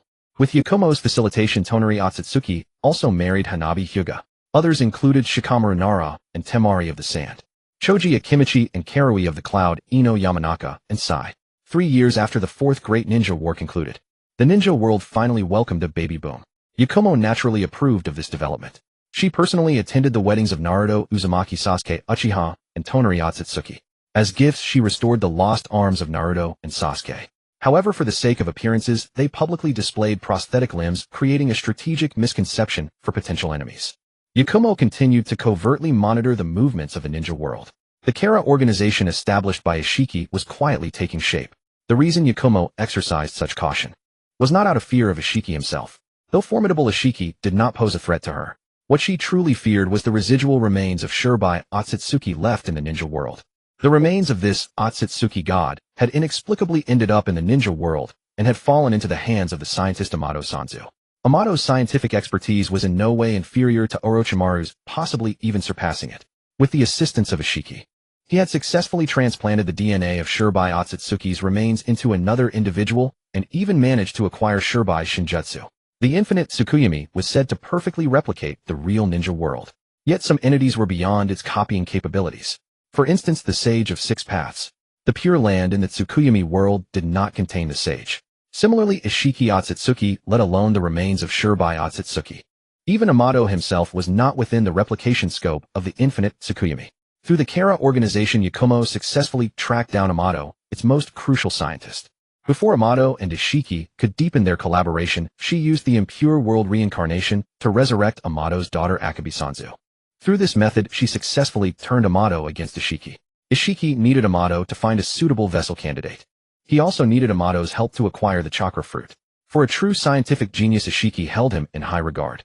With Yakumo's involvement, the Kara organization's progress was remarkably smooth. Ishiki had searched for a vessel for 1,000 years without success. Soon 2 candidates were found, Kawaki and Code. However, their development would require time. At the same time, the cultivation of the divine tree was proceeding exceptionally well. After Kaguya's sealing, numerous divine tree branches were left scattered throughout the ninja world. These branches were byproducts of Madara Uchiha's Infinite Tsukuyomi. Outwardly, it was meant to plunge the world into a sweet dream, achieving ultimate peace. In reality, it was a scheme to transform the entire population into humanoid weapons, the White Zetsu. Even after the Infinite Tsukuyomi was lifted, the branches remained scattered. Most were eventually harvested, becoming prime chakra materials. A small portion of the branches were preserved and became subjects of research in various ninja villages. The power of the Ten Tails Jinchuriki had shaken the entire ninja world. No one would abandon the pursuit of power. Even if they could not become the Ten Tails Jinchuriki, obtaining even a fraction of the divine tree's power would elevate them to a level beyond the Kaguya. The Kara organization certainly did not lack such samples. The organization, originally established by Ishiki, was quickly infiltrated and taken over by Yakumo's forces from the Tsukuyomi world. Orochimaru, Tobarama, Senju, Kabuto, Yakushi, and Sasori, many scientists from the Tsukuyomi world, were brought into the real world by Yakumo to replace Kara's own researchers. The prospect of cultivating a complete divine tree from its branches was a temptation that no top-tier scientist could resist. As for Yakumo herself, the chakra fruit was something she also desperately desired. Although becoming a Ten Tails Jinchuriki grants the power of Kekkai Genkai, it is known from the memories of Kaguya Ōtsutsuki that even within the Ōtsutsuki civilization, very few were willing to become Ten Tails Jinchuriki. The reason for this was entirely because the Ten Tails Jinchuriki was tacitly recognized as a vessel for the resurrection of the Ōtsutsuki divine guards. The relationship between the two was akin to that between Kaguya Ōtsutsuki and Madara Uchiha. Even if Kaguya Ōtsutsuki was sealed, she could be revived directly within Madara Uchiha's body through a summoning technique. This was also the reason why the Sage of Six Paths later voluntarily removed the Ten Tails from his own body. He feared becoming a vessel for his mother's resurrection. Bayun, however, was not worried about this. Because the moment the Ten Tails within her body generated the traits, it was completely under her own control. Even though the origin of the Ten Tails was the god tree of Kaguya Ōtsutsuki, this could not change the fact. A single god tree fruit was extremely precious even within the Ōtsutsuki civilization. It was the true key to reaching the pinnacle of the Ōtsutsuki. Only those who had consumed a complete god tree fruit could become the core of the Ōtsutsuki clan. Others, even if they had consumed god tree fruit pills or held the status of divine guard, still faced an invisible gap in status between them. Thus, draining the knowledge reserves of Ishiki Ōtsutsuki and cultivating a god tree fruit became Bayun's goals. On the matter of cultivating the god tree fruit, the two parties shared a common objective. Through the joint efforts of Ishiki Ōtsutsuki and Bayun, a specialized version of the god tree was cultivated. A normal god tree, after bearing fruit, could serve as an energy reserve, a weapon, or a contingency for resurrection, with countless wondrous uses. But this god tree had been neutered of all weapon-related functions, leaving only the option of nurturing the god tree fruit. Not only was Ishiki Ōtsutsuki anxious, Bayun was also very anxious. Ishiki Ōtsutsuki was anxious because his lifespan was running out. As long as the god tree fruit was cultivated, he would not need a vessel for reincarnation. He only needed to devour the god tree fruit to perfectly resurrect and even further enhance his power. Ishiki Ōtsutsuki had a deep background. For Kaguya Ōtsutsuki, privately devouring the god tree fruit was a taboo. But for Ishiki Ōtsutsuki, he could completely rely on his family background to transform the illegal consumption of the god tree fruit into a legal one. This was the greatest difference between him and Kaguya Ōtsutsuki. As for Bayun, it was the same. At the critical juncture when the Ōtsutsuki punishment squad was about to descend upon the ninja world, she naturally favored cultivating the god tree fruit successfully before their arrival. In this way, she could consume the god tree fruit and also advance her power further. Thus, such a special god tree was cultivated. But for the god tree to bear fruit, a sacrifice of an Ōtsutsuki member with high bloodline concentration was required. Again, it was Bayun. She unhesitatingly offered the body of Tonari Ōtsutsuki to Ishiki Ōtsutsuki. Tonari Ōtsutsuki's bloodline had undergone atavism, making him a qualified sacrifice for the god tree. As for Tonari Ōtsutsuki, he was forced to transfer his body once. The cloning technology of the Tsukuyomi ninja world was already very mature and body transfer was a routine operation. For Tonari Ōtsutsuki, as long as the Ōtsutsuki punishment squad could be defeated, sacrificing his own body was nothing. Of course, he actually had no choice. When the time was ripe, Ishiki Ōtsutsuki finally revealed his trump card. As an elite of the Ōtsutsuki clan, Ishiki Ōtsutsuki also possessed his own dimension. In his dimension, there was also a young god tree. The neutered god tree outside was cultivated from a branch of the god tree inherently flawed, to hasten the birth of the god tree fruit at the fastest speed. Ishiki Ōtsutsuki chose to sacrifice his own young god tree. By offering the young god tree in Tonari Ōtsutsuki's body, he could complete and accelerate the ripening of the god tree fruit. Producing the god tree fruit required a vast amount of chakra. In response, the Kara organization began to target the tailed beasts of the ninja world, except for the 9 tails. The other tailed beasts from 1 tails to 8 tails all fell into the hands of the Kara organization. As for the 9 tails, Ba-Yun obtained its chakra through the impure world reincarnation of Kinkaku and Ginkaku. The chakra of the 9-tailed beasts was injected into the newborn god tree. The god tree successfully blossomed, but it was still some time away from bearing fruit. Ba-Yun simply extracted the dragon vein of Lulan to nourish the god tree, further accelerating the growth of the god tree fruit. According to estimates, the god tree fruit would officially mature when Boruto Uzumaki was about 11 years old. This was good news for everyone. Ishiki Ōtsutsuki would not need a vessel for reincarnation. As long as he successfully devoured the god tree fruit, he would be completely resurrected and no longer have to live in fear under the threats of Kaguya Ōtsutsuki and the Sage of 6 Paths. Ba-Yun could also advance herself further before the arrival of the Ōtsutsuki punishment squad. She had already laid out the battlefield against the Ōtsutsuki punishment squad in outer space. She could not engage the Ōtsutsuki punishment squad in the ninja world. Given the fragility of the ninja world, a battle between beings of the Kekkei Genkai level could easily destroy the entire ninja world. The ninja world did not have Dragon Balls to make wishes. Even with the existence of impure world reincarnation and the Rinnegan technique of samsara of life, she did not intend to bear the burden of the entire ninja world. Time passed. The time for the god tree fruit to mature arrived. Over these years, no matter how slow-witted Ishiki Ōtsutsuki was, he had realized the abnormality of the Kara organization. The scientific research capabilities of the Kara organization had far exceeded what the ninja world should possess. But both sides tacitly refrained from making a move. They shared the same goal, the god tree fruit. Before the god tree fruit matured, neither side intended to fall out. However, when the god tree fruit truly matured, Ishiki Ōtsutsuki found that he had still underestimated Ba-Yun. The reason was simple. Ishiki Ōtsutsuki's strength had been stagnating, while Ba-Yun's Tsukuyomi ninja world was developing rapidly at 72 times the normal time flow. The current Tsukuyomi ninja world, after nearly 1,000 years of development, was far beyond the ability of a single Ōtsutsuki member like Ishiki Ōtsutsuki to contend with. Not to mention Ba-Yun herself. She now possessed countless traits, and color traits were no longer as rare as they were at the beginning. They were Transmigrator color, Infinite Tsukuyomi color, Ten Tails, Jinchuriki color, Invincible frame color, Little Fairy color, Stellar core color, Scientific angel color, Equivalent exchange color, Restart color, 50/50 color, Traffic light color, Level up by killing monsters color, Format color. In addition, there were numerous divine arts from Ōtsutsuki Shirju, Clairvoyance, Reflection, Omnipotence, 10 Directions, Sukunehikona Daikokuten, Claw Mark Karma. These divine arts were all assessed as colored by the trait system. As the god of the Ōtsutsuki, Ōtsutsuki Shirju's genes contained all the divine arts of the Ōtsutsuki clan, a true treasure trove of divine arts. After years of research on Ōtsutsuki Shirju's genes, Ba-Yun had acquired a large number of powerful divine arts. Her strength now far exceeded what Ishiki Ōtsutsuki could handle. When the two sides fell out, Ba-Yun used just one technique, format, and formatted Ishiki Ōtsutsuki's consciousness into a blank slate. The god tree fruit naturally fell into her hands. Ba-Yun immediately consumed the divine tree fruit. Her body underwent a transformation. On her forehead, a 9-tomo Rinne emerged. This was similar to Daitong Hui. It was not surprising given that during her growth, she had absorbed too many genes from Daitong Hui's descendants, the Yuzebo Chinsho Xuanhua and Rishon clans.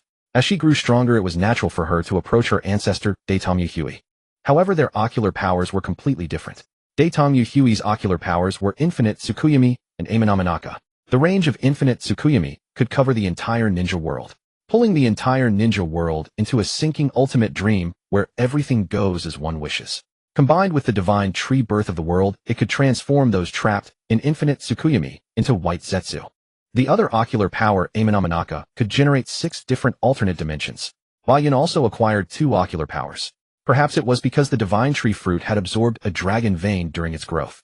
Her first ocular power was the Gate of Parallel Worlds. She could open a door to parallel worlds and travel to other parallel universes. The second ocular power was an alternate dimension, but she could control the flow of time within it. Ba-Yun was very satisfied with these 2 ocular powers. After testing her 2 ocular powers, she reverted to her human form as the prize for gaining power. Her appearance had shifted toward the Daetongmu clan. She did not mind this, but she still preferred to live in human form. As for the colorful traits and divine arts she had acquired over the years. Little fairy color, you have become a fairy. Given your physical age, it is fine to call you a little fairy. Star core essence color, you can transform yourself into a star core, but you can independently choose a path for the star core once. Scientific angel color, you are a scientific angel composed of superpowers and computational power. You can use all superpowers within your divine domain, and the stronger your computational power, the stronger your strength. Equivalent exchange color, as long as you pay an equivalent price, you can obtain the desired equivalent item. Restart color, you can restart your own time, returning your state to the moment of the corresponding time.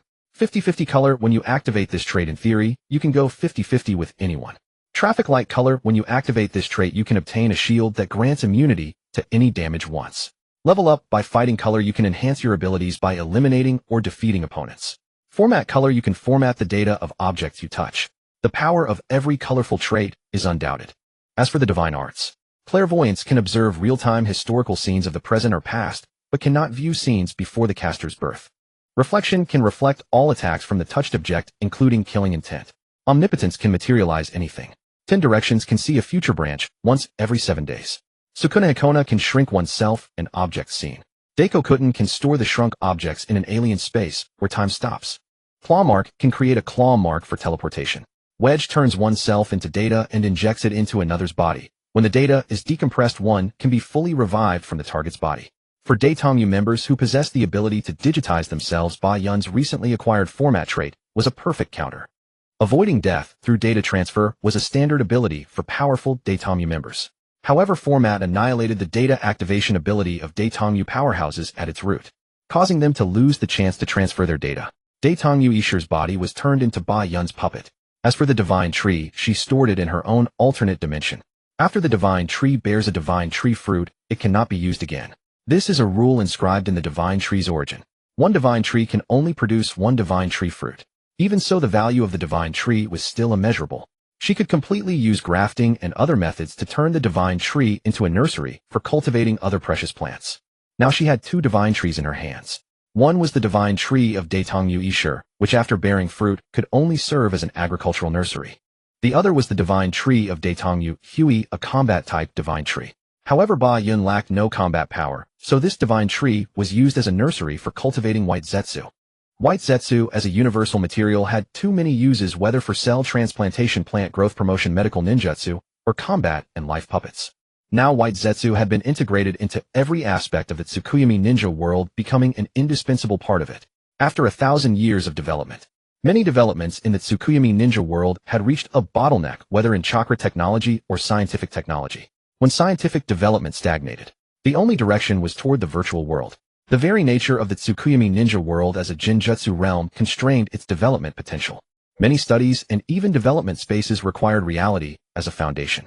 If the real ninja world developed to its limit, it could still expand into space. But the Tsukuyomi ninja world had no space. Its sun was fake, its moon was fake. Only the ninja world itself was a false reality. Only the most elite scientists of the Tsukuyomi ninja world were qualified to be transferred by Ba-Yun to the real ninja world for scientific research. After 1,000 years of development, the Tsukuyomi ninja world had been developed to the extreme, whether underground on the surface or in the sky. Dense buildings covered the entire ninja world. The population of the Tsukuyomi ninja world had exceeded 100 billion, yet it was still growing.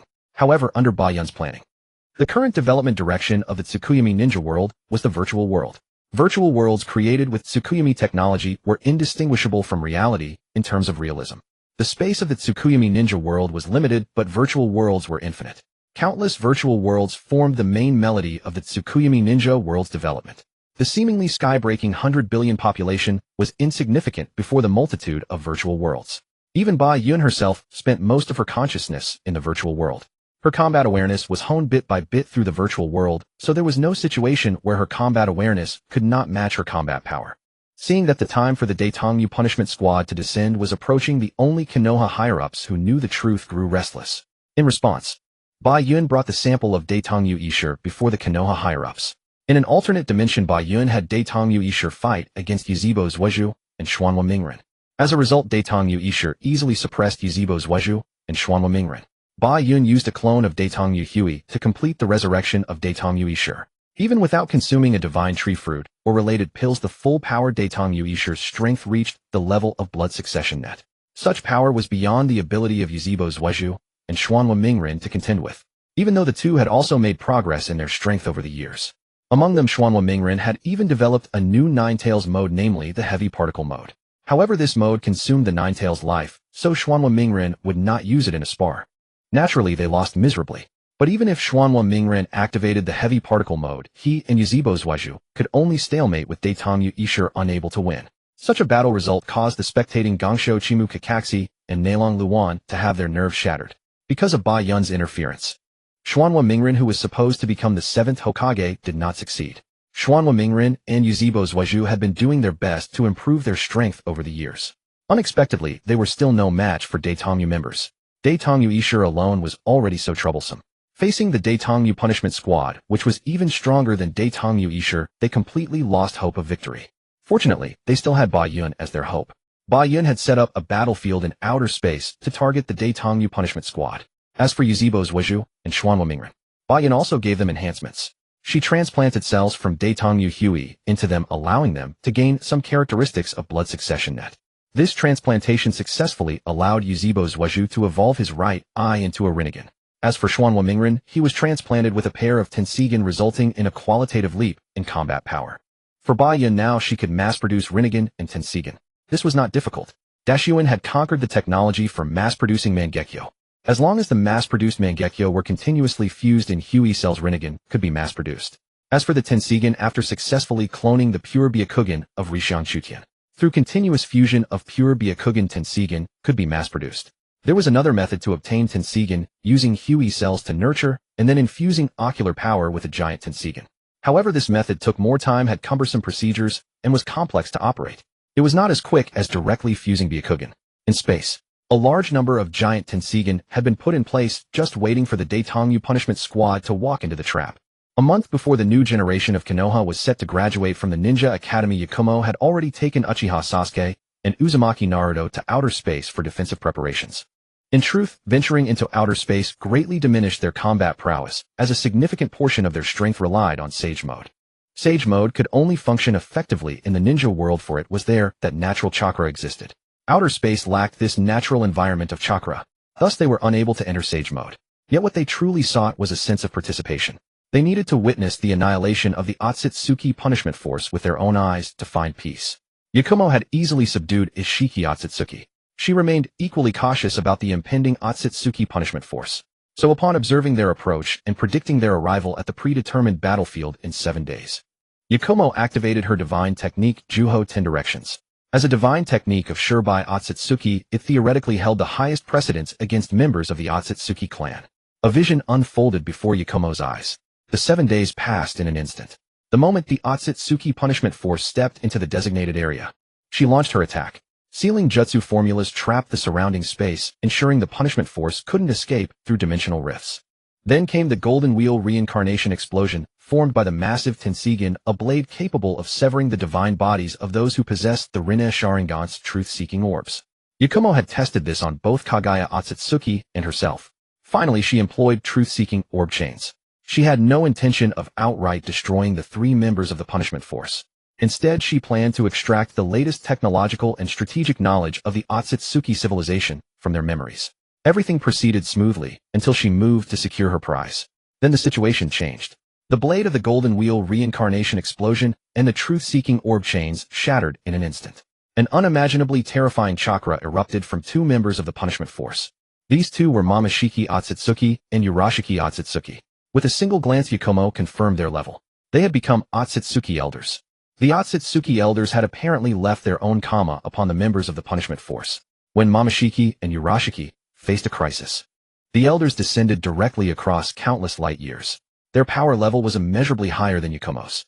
In that first instant she realized she was not in reality. She was within a future sight prediction. In the entire universe, only beings of comparable might to the Ōtsutsuki civilization, or perhaps ancient monsters of the same level, could foresee an Ōtsutsuki elder in their predictions. In this remote corner of the cosmos, it was practically only Shirbai Ōtsutsuki's divine techniques that could do so. The pupils of the two elders blazed with terrifying light. The next moment the scene before Yakumo froze. Then everything went black. Her future sight was completely cut off. Blood tears streamed from her eyes. This sudden anomaly immediately put Uchiha Sasuke, Uzumaki Naruto, and Tonari Ōtsutsuki on high alert. At this critical moment of confronting the punishment force, Yakumo was their pillar of strength. They absolutely did not want anything to happen to her. I just used my future sight ability. Our plan has both succeeded and failed. Defeating the punishment force was easy, but the punishment force carried the karma of the Ōtsutsuki elders. If they were defeated, the elders would manifest through their bodies. We are no match for an Ōtsutsuki elder. Even through the prediction, she could sense the immense gap in power between herself and the elders.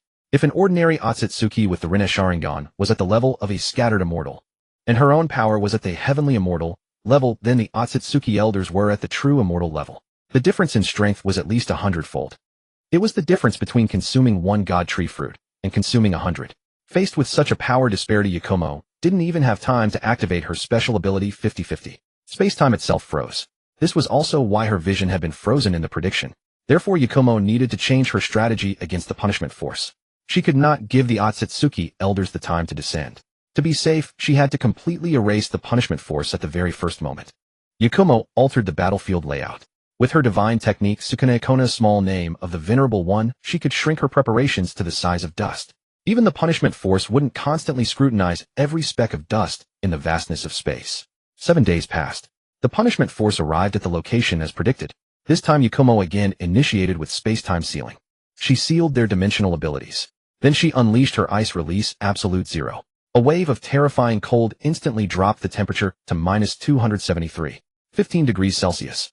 This temperature was so low that even atomic motion ceased functioning as a different kind of space-time jutsu. Yakumo then manipulated the 7 massive tensigen to form a sealing technique. Forbidden technique Absolute Annihilation. The seal formed by the 7 tensigen drew the entire region of Absolute Zero into itself. The space around it collapsed. Including the Absolute Zero zone and the 7 tensigen, everything vanished into the void of space. This technique could erase all matter into a different dimension. The 3 members of the punishment force had no chance of survival. Having eliminated the punishment force, Yakumo felt no joy, for the crisis facing the ninja world was not truly resolved. Eliminating the 3-man punishment force would inevitably alert the Ōtsutsuki civilization. A normal civilization's reaction would be to significantly elevate the threat level of the ninja world. It was likely that within a few years the next punishment force would be led personally by an Ōtsutsuki elder. When that time came, the ninja world would still face calamity. At this, Uchiha Sasuke, Uzumaki Naruto, and Tonari Ōtsutsuki were visibly panicked. They themselves did not fear death, but now they all had families. They absolutely could not allow harm to come to their loved ones. Yakumo provided a solution. It was simple. Take the entire ninja world on a journey. The coordinates of the ninja world were already exposed. Staying put was suicide. If they could push the ninja world out of the solar system and hide it, even the Ōtsutsuki elders would find it difficult to pinpoint a deliberately hidden planet in the vast starry sky. The plan was good in theory, but the current ninja world lacked the capability to implement it. Once again, it was Yakumo. She had Uchiha Sasuke, Uzumaki Naruto, and Tonari Ōtsutsuki suppress the ninja world. She forcefully unified the entire ninja world. Then she planted 100 massive tensigen across various locations. These 100 tensigen not only constructed an ecological barrier covering the whole world, ensuring a livable environment even after leaving the solar system. The giant tensigen themselves could serve as a substitute for the sun. Afterwards, the 100 tensigen together pushed the ninja world functioning on the same principle as the tensigen moving the moon. As the ninja world slowly left its original orbit, heading away from the solar system, ordinary people remained unaware. They saw a perfectly simulated false sky. In their eyes, the sun, moon, and stars still existed and moved. But only the high-ranking officials of the ninja world knew the truth. To prevent annihilation, they had no choice but to take the world on a journey through the cosmos. As for Yakumo, who had accomplished this grand feat, she had no intention of remaining in the ninja world. There was nothing left for her here. Rather than staying and dreading a potential attack from an Ōtsutsuki elder, it was better to venture into other worlds. She had achieved nearly invincible power. It was time to enjoy life. Regarding Bayun's decision to depart the upper echelons of the ninja world, all attempted to dissuade her. Previously, Bayun had merely been the Bayun of Konoha. Yet after she suddenly produced 100 colossal reincarnation eyes, effortlessly transformed the ecological sphere of the ninja world, established a false sky, and propelled the ninja world beyond the solar system, her power in the eyes of the high-ranking officials had far surpassed that of the Sage of Six Paths. Against the backdrop of the wandering ninja world, they felt no sense of security. They hoped Bayun would remain to safeguard the ninja realm. To this, Bayun refused. Why had she strived to enhance her strength? Initially, it was to become stronger to survive. Yet at its core, her purpose was enjoyment. If becoming stronger only served the sake of strength itself, it would lose its meaning. At least that was how Bayun perceived it. However, she did not completely abandon the ninja world. She left behind Ishiki Ōtsutsuki. Moreover, within Ishiki Ōtsutsuki's memories, she implanted an entire chakra technology tree. The future of the ninja world would be entrusted to itself. After completing all preparations, Bayun shed her physical body. Such an act would not cause her death. The purpose was to activate her Transmigrator trait. Transmigrator color burst forth with dazzling chromatic light. Only a handful of individuals in the ninja world could perceive this radiance. Among them were Sasuke, Uchiha, Naruto, Uzumaki, Tonari, Ōtsutsuki, the Sage of Six Paths, and the sages of the three great summoning beast sanctuaries. When the chromatic light vanished, Bayun simultaneously disappeared from the ninja world. For her, it felt as though the dazzling light had blurred her vision, and in a daze, she found herself in an unfamiliar region. Before her eyes was a woman clad in a purple robe. The woman had blue hair and blue eyes, exuding a mature yet forbidden allure. Tell me your true name. Assassin. The woman spoke. Sensing her current state, Bayun understood the situation. She had been summoned as a servant into the Holy Grail War of the Type Moon world, and moreover, she had been irregularly summoned by Medea of the caster class. Answer me. Medea enacted punishment. Even as an irregular summoning, Medea did not possess the assassin's command seals. Yet as a great magus of the Age of Gods, she had imposed extremely stringent restrictions on the assassin from the moment of summoning.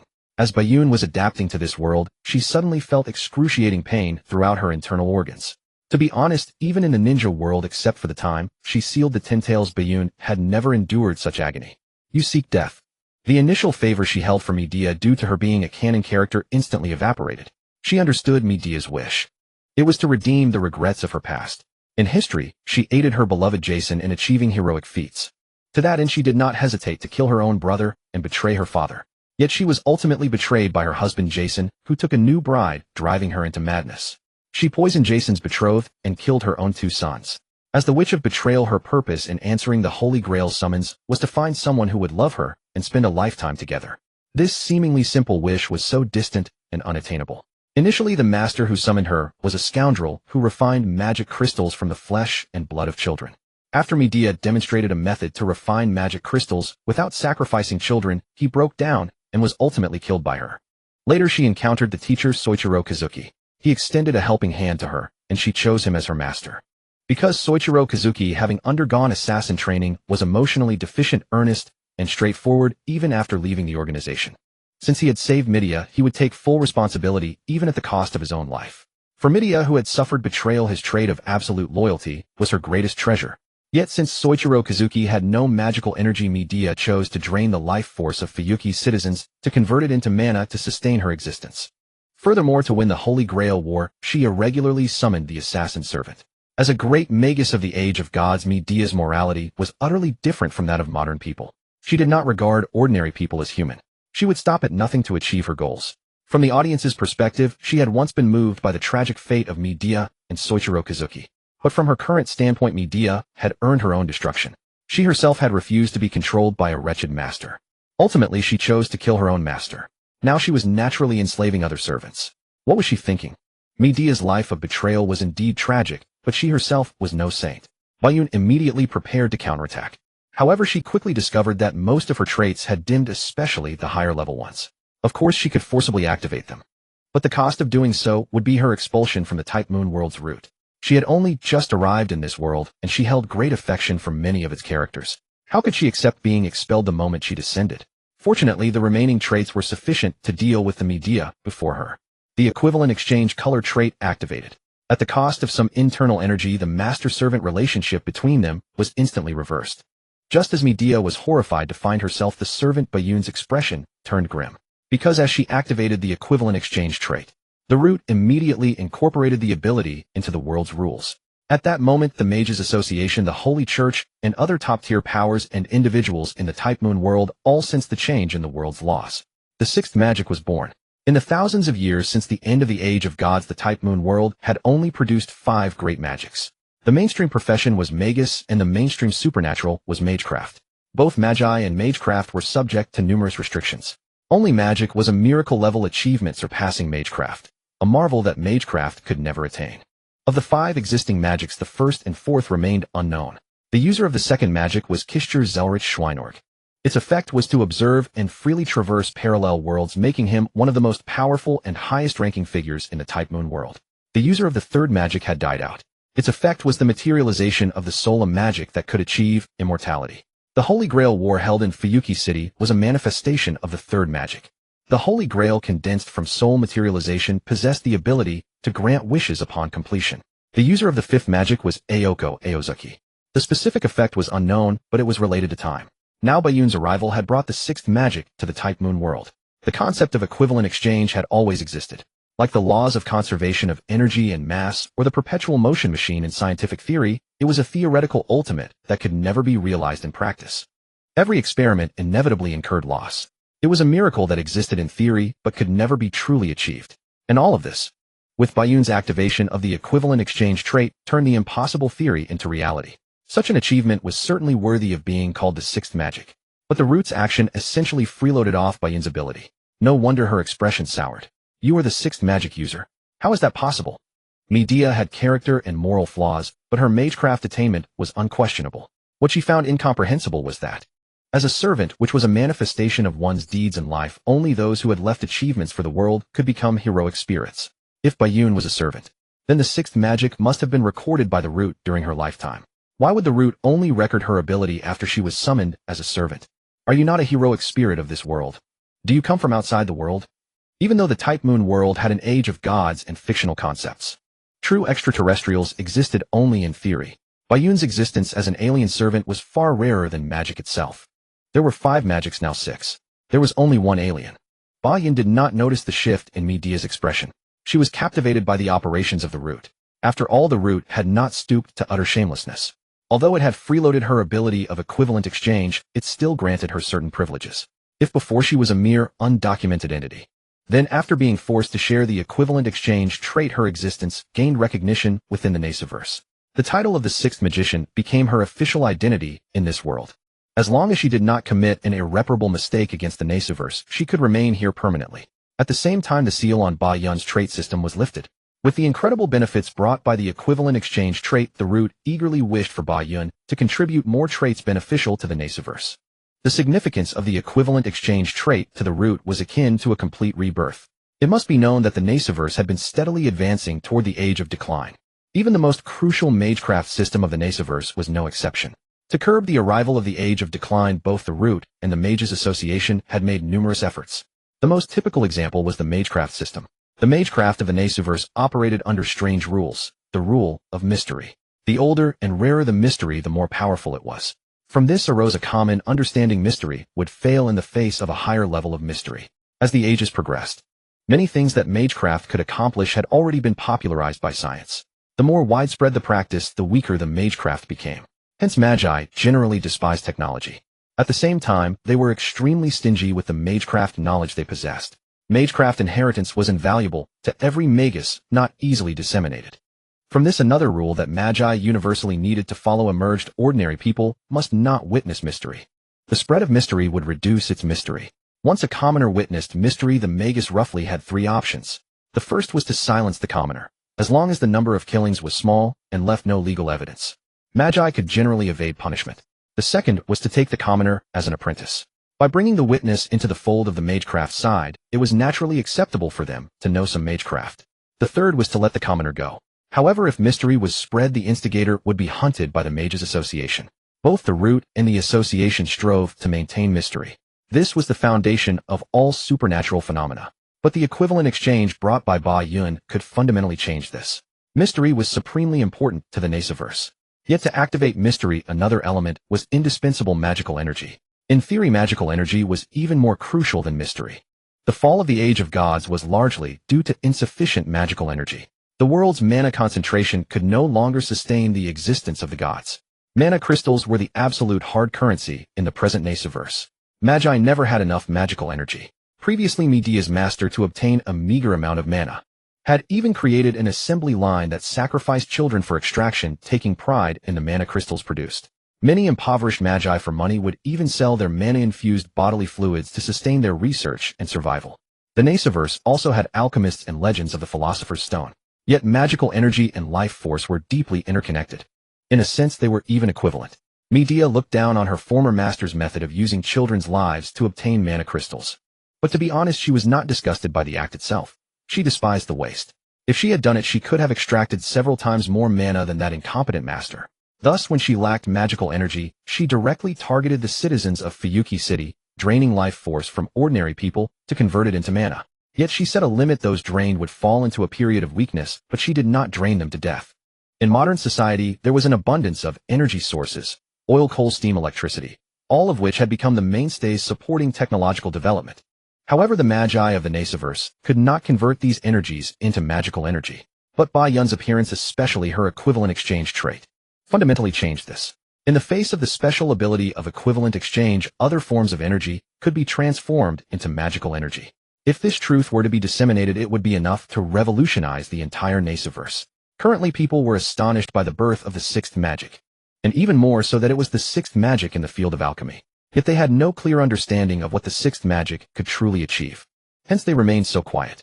Even Medea herself was more interested in Ba Yun's identity as an alien than in her status as the sixth magician. Medea did not care about the reversal of their master-servant relationship. Her noble phantasm rule breaker could sever any magical contract. As long as she wished, she could cut the contract at any time and regain her freedom. However, this was merely Medea's wishful thinking.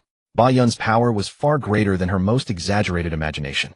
Medea was indeed a magus of the age of gods, but the most powerful people she had encountered in her life were probably her father and husband. The gods on high were beyond her cognition, now standing before her ostensibly a servant of the assassin class and the sixth magician.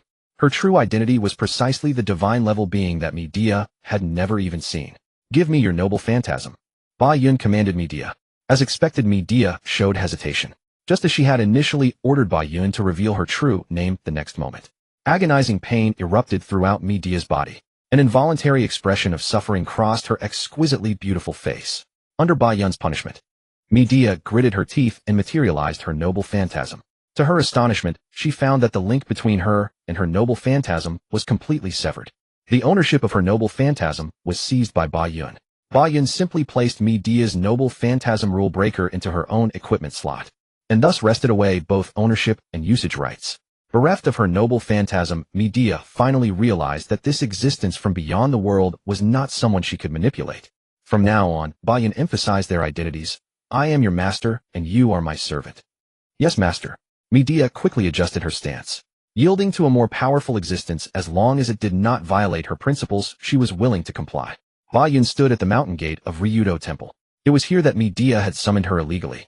The temple commanded a high vantage point, offering a panoramic view of the nightscape of Fuyuki City. The Holy Grail War had not yet officially begun. Only 4 servants had been summoned so far: the caster class Medea, the assassin class Ba Yun, the berserker class Heracles, and the lancer class Kuchulin.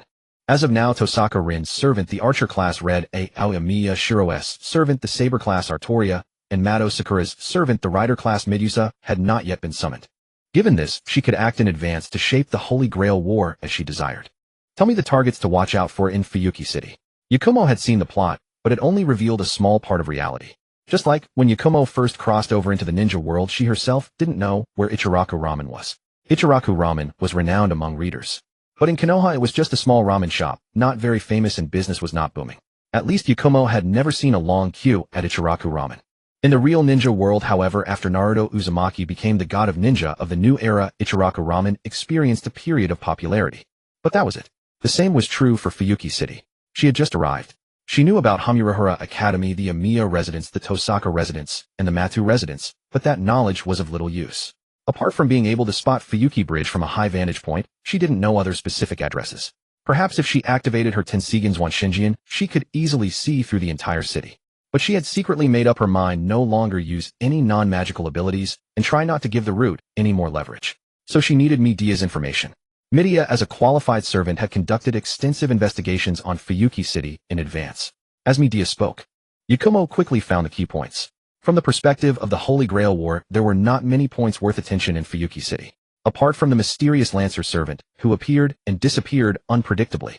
The master of the Berserker servant was located in a forest outside Fuyuki City. There was a castle in the forest which was the domain of the Berserker's master. Fuyuki City also had 2 magical workshops. A magical workshop was a standard for Magus families. Through centuries of continuous reinforcement, they made the workshops both offensive and defensive, becoming the strongest fortresses of Magus families. However, while being defensively solid, it also meant the targets were fixed and easy to detect. Midia naturally discovered the 2 magical workshops, the Tosaka residence and the Matu residence. But because she didn't know whether these places had masters or not, she merely investigated. Magus servants were skilled in magecraft, but they had obvious weaknesses when facing other heroic spirits, because other heroic spirits generally possessed magic resistance. Ordinary magecraft could hardly break through defenses, while powerful magecraft required time to prepare. Against powerful combat servants, her disadvantages were fully exposed. That was why Midia wanted to illegally summon a servant to compensate for her weakness in close combat. But she never expected that she would summon an existence from outside this world, causing her plan to backfire. Yakumo directly chose the Matu residence as the first breakthrough point. She was utterly disgusted by the Matu family head Matu Zoken, a great magus who had clung to life for 500 years by relying on insects. 500 years had long made Matu Zoken forget his dreams, leaving only the obsession to survive. For such a rotten and filthy old monster, Yakumo could not wait a single moment. After learning the location of the Matu residence from Midia, she immediately launched a surprise attack. Now Matu Sakura had not yet summoned the rider Medusa. The timing was perfect. Midia set up a barrier outside while Yakumo launched a frontal assault. The magical workshop, reinforced over centuries, was rendered useless in front of Midia's noble phantasm. In the blink of an eye, Yakumo completed the assassination.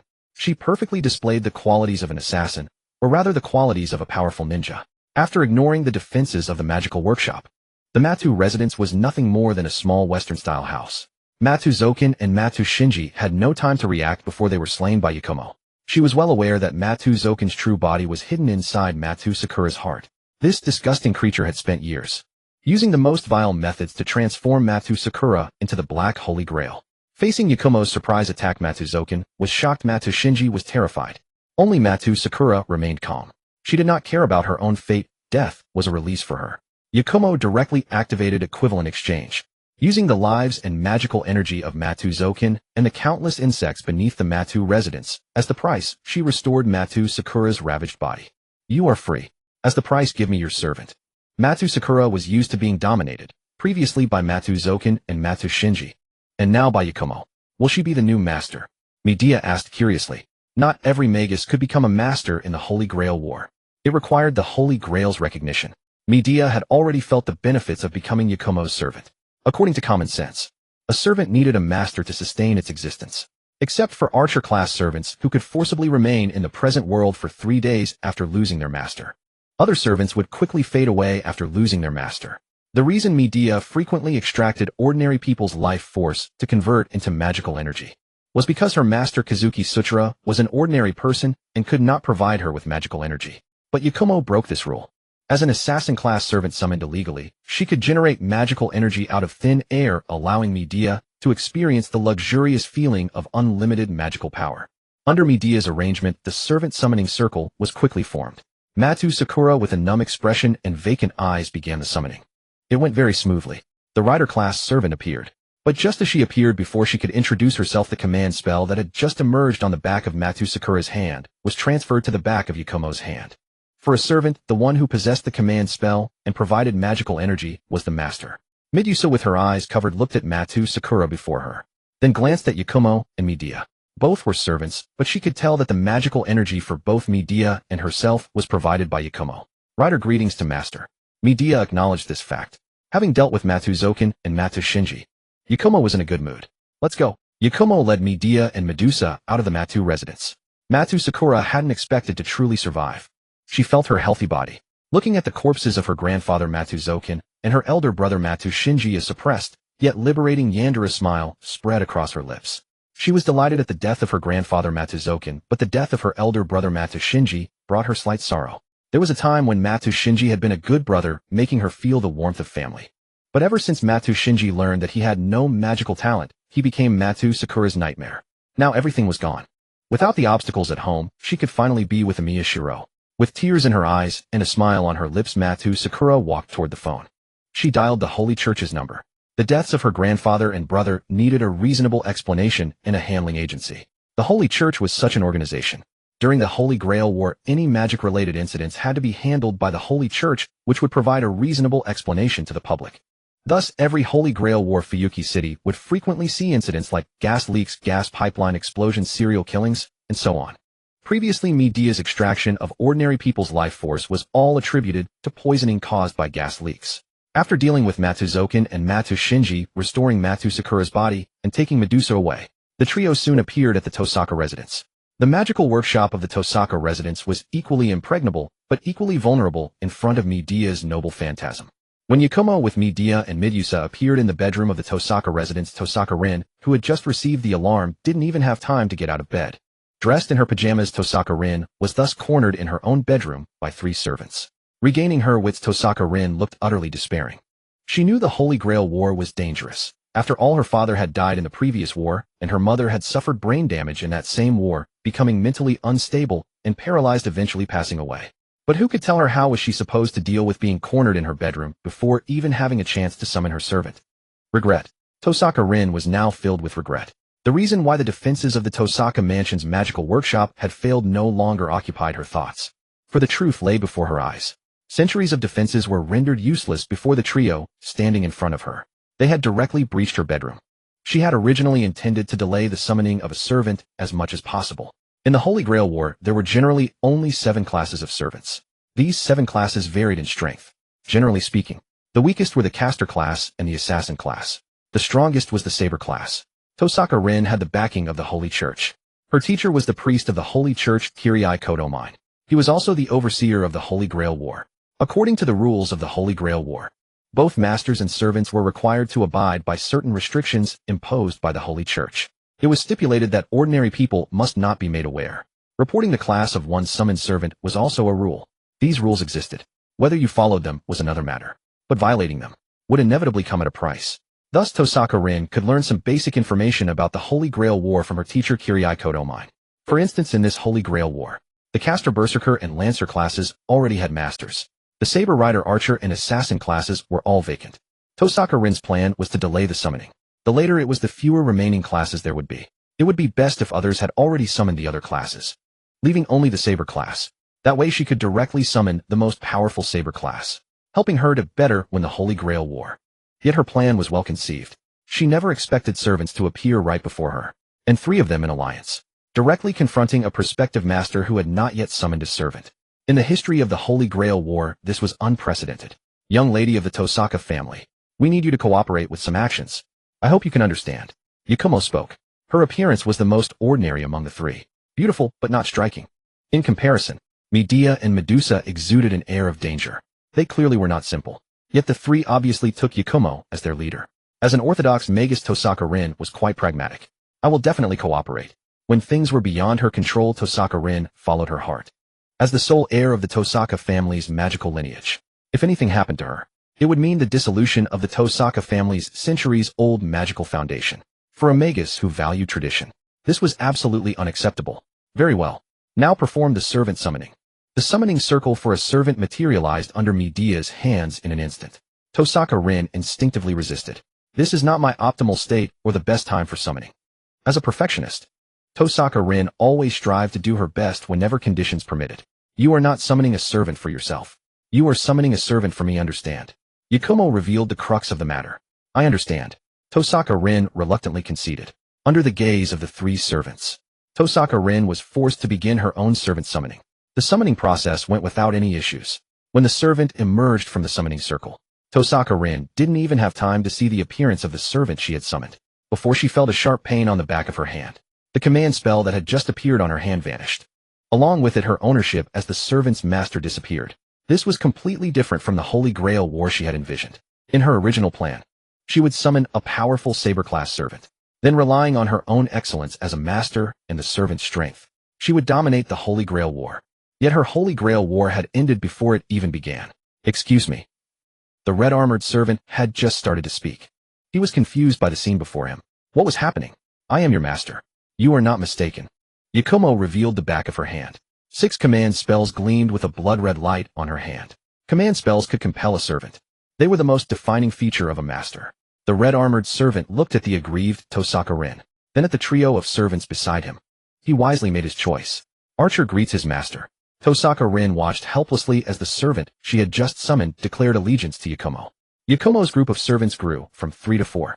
Then Miss Tosaka Rin, I have a small matter that requires your assistance. How do I get to Amiya Shiro's house? As soon as Yakumo said this, both Tosaka Rin and Red A's expressions changed slightly. Of course Tosaka Rin had heard of Amiya Shiro. As a well-known figure at Hamurahara Academy, Amiya Shiro was famous for never refusing anyone. He was universally acknowledged as a good-natured person. But Tosaka Rin's interest in Amiya Shiro was not for that reason. Rather it was because Amiya Shiro was close to Matu Sakura. Matu Sakura was originally named Tosaka Sakura. She had once been Tosaka Rin's younger sister. Both possessed outstanding magus aptitude. Their father Tosaka Tsukuyomi wanted to avoid a future tragedy of sisters fighting over the magic crest. So long ago he had given Tosaka Sakura to the Matu family. Tosaka Sakura thus became Matu Sakura. Tosaka Rin had always been keeping an eye on her younger sister. She would not acknowledge their relationship, because from any perspective, from the moment of adoption, Matu Sakura had no connection to the Tosaka family. Yet she still observed with restraint. As a result, she knew Amiya Shiro's home address. For Matu Sakura's happiness, she did not want to involve Amiya Shiro. He is just an ordinary person. Tosaka Rin tried to persuade. But according to my future vision, Amiya Shiro is not only a magus, but he will also be the master of a saber-class servant. The future vision was of course a lie. Yakumo had that ability. But she didn't use it. She simply knew the plot. Her claim of future vision also gave her a reason to precisely target future masters. How is that possible? Tosaka Rin was utterly incredulous. As the head of the Tosaka family, Tosaka Rin was nominally the ruler of the underworld in Fuyuki City. Any foreign magus wishing to stay in Fuyuki City had to inform her the master of the city. Tosaka Rin could monitor the flow of magical energy throughout Fuyuki City to a certain extent through the ley lines. Any significant magical fluctuations she could sense and thus pinpoint the location. This was her right as the lord of Fuyuki City. But now Yakumo was telling her that the good-natured person at school who never refused anyone was a magus. Tosaka Rin had also been in close contact with Amiya Shiro, yet she had not noticed. This was certainly a failure on her part as the ruler of Fuyuki City, unable to detect a magus right under her nose. Either she was too incompetent, or he was too powerful. As for the possibility of Amiya Shiro being too weak, Tosaka Rin did not consider it at all. Since Amiya Shiro was a magus, then if only for her sister's sake, she had to investigate thoroughly. Now was the best opportunity. I'll take you there. But can I get dressed first? Soon Tosaka Rin had put on her clothes. Her iconic red coat made her look valiant and spirited. Paired with Tosaka Rin's appearance, she looked like an unattainable flower on a high peak. Yet few knew that this young lady of the Tosaka family was not as aloof as people imagined. At least to earn money, Tosaka Rin would work part-time as a shrine maiden at a shrine in a neighboring city during holidays. Red A take Miss Tosaka. Miss Tosaka guide the way. Red A silently accepted his title. Then with practiced ease he gave Tosaka Rin a princess carry. Stepping out of the Tosaka mansion, a chill rushed at them. Tosaka Rin involuntarily shivered. Under Tosaka Rin's guidance, the 4 servants swiftly headed toward Amiya Shiro's location. Outside the Amiya residence, Red Archer set Tosaka Rin down from his arms. Throughout the journey Rin had only indicated the general direction, yet Red Archer had carried her and precisely located the Amiya residence. Standing in the courtyard of the Amiya household, Tosaka Rin activated her perception once more. Nothing. She still sensed no magical energy. The sprawling Amiya estate lacked any trace of a magus's signature workshop. This meant that the Amiya family had no real magical lineage. They were likely rogue magi. The result eased Rin's mind, allowing her to breathe a sigh of relief. Otherwise she would have realized how negligent she had been. Everything seemed to replay the past. In the bedroom the light was switched on with a sharp click. The bright light immediately made Amiya Shiro squint his eyes. Taigane, coming back to your own home so late. Shiro grumbled in complaint. Fujimura Taiga was not only his teacher, but also his guardian, though she was quite unreliable as a guardian. She was easygoing and possessed formidable combat skills. Whenever she was around, he could never have peace. Shiro resignedly got to his feet. In his mind, Taiga must be bothering him at this hour because she was hungry. Even in the dead of night, he would have to get up and cook for her. But when Shiro sat up from the tatami mat, he saw not Taiga but a group of strangers he did not recognize. Rin. Shiro finally spotted someone he knew. And it was Tosaka Rin, completely unexpected. As the untouchable flower of the academy, Tosaka Rin was admired by countless people, yet every confession was rejected without exception. Moreover, Rin made no secret of her plans to study in London, further extinguishing her suitors' hopes. Even Shiro harbored feelings for Rin, given her excellence that was hardly surprising. "Amiya, you're a magus, aren't you?" Even at such close range, Rin still sensed no magical fluctuation from Shiro, nor did she detect any magic crest on his body. Normally at such proximity, a magic crest, a vessel of concentrated magical energy and mystery, should be impossible to miss. Unless he had no magic crest at all. Whether a magus possesses a crest signifies a fundamental distinction. A magic crest is the crystallization of magical knowledge passed down through generations of a magus family via a special technique, transferring their accumulated magical heritage in the form of an imprint. The older a magus family, the more powerful its magic crest. This created a hierarchy of discrimination among magi. Those with long lineages looked down on those with short ones. Magi with crests disdain those without them.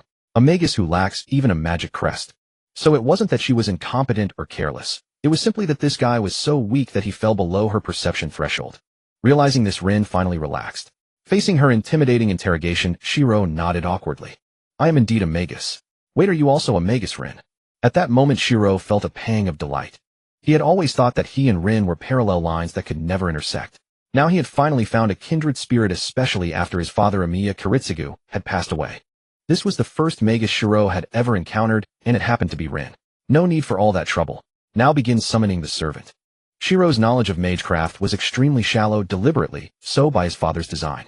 Thus Yakumo directly had Midia take control of Shiro to perform the servant summoning. Shiro was completely at their mercy. He retained his consciousness, but though startled, he wasn't afraid because he didn't believe Rin would truly harm him. When the magic circle before him emitted a dazzling red light, the final servant, a saber, slowly emerged from the circle. The process was the same as before. Shiro felt a sharp pain on the back of his hand, and the command seals that had just appeared along with the servant no longer belonged to him. Shiro regained his freedom. He gazed curiously at the female swordsman who appeared. She was exceptionally valiant. For the first time, he learned that magecraft could summon a living person. "Saber Artoria, at your service." He had a premonition that the oddly dressed, imposing men and women in his room were likely summoned beings just like this female swordsman. When Rin saw that a magical failure like Shiro had managed to summon the very saber she had desperately wanted, and such a beautiful one at that, even her composed mindset could not help but feel jealous. She longed for such a servant. As for the red archer she had summoned, he was instantly scorned. By now, no matter how she looked at it, Rin understood that this Holy Grail war was effectively ruined. The war's principle was combat among servants. The magical energy from fallen servants is the foundation for the Holy Grail's birth. When only 2 servants remain, the Grail appears. When only 1 remains, one can make a wish.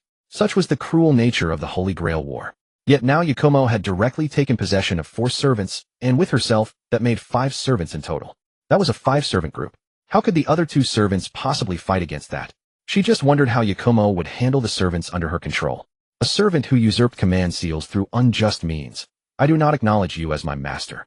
The otherwise smooth subjugation process hit an unexpected snag with Artoria. "Are you sure?" Yakumo knew Artoria was stubborn, but she hadn't anticipated such obstinacy. "The will of a knight shall not be trampled." "Very well." Yakumo directly transferred 1 command seal back to Shiro's hand. The master-servant contract was transferred along with it. In response, Shiro's eyes became vacant. "Saber in the name of the command seal. Your master is this lady before you." The command seal on Shiro's hand vanished, and the ownership of Artoria returned once more to Yakumo. "And now, will you defy or accept your master's command?" Artoria's face was filled with humiliation. "Since it is my master's command, Saber shall obey." Artoria knelt on one knee before Yakumo, swearing fealty. Knights may appear glorious, but their status was essentially that of retainers. Since they were retainers, the master naturally had the right to transfer them, especially when Artoria had not yet revealed her identity as the King of Knights. "Tosaka, Rin, you stay here. We're leaving." This time Yakumo did not take Rin with her, as there was no longer any need. Her target this time was the forest castle outside Fuyuki City, the territory of the Einsburn family. The Holy Grail system technology of Fuyuki was provided by the Einsburn family. Their aim was to use the 3rd magic to materialize the Holy Grail and make a wish. Matsuzoken provided the command seal technology, the Tosaka family provided the land. These 3 houses were the founding families of the Holy Grail War. Yakumo's goal was simple: to claim all the servants of the 5th Holy Grail War for herself. At the speed of a servant, they soon arrived at the Einsburn family's forest castle. The forest was enveloped in a barrier. The barrier could block ordinary people and most low to mid-level magi, but it was ineffective against servants. Yakumo and her group made no attempt to conceal their presence. They directly breached the barrier.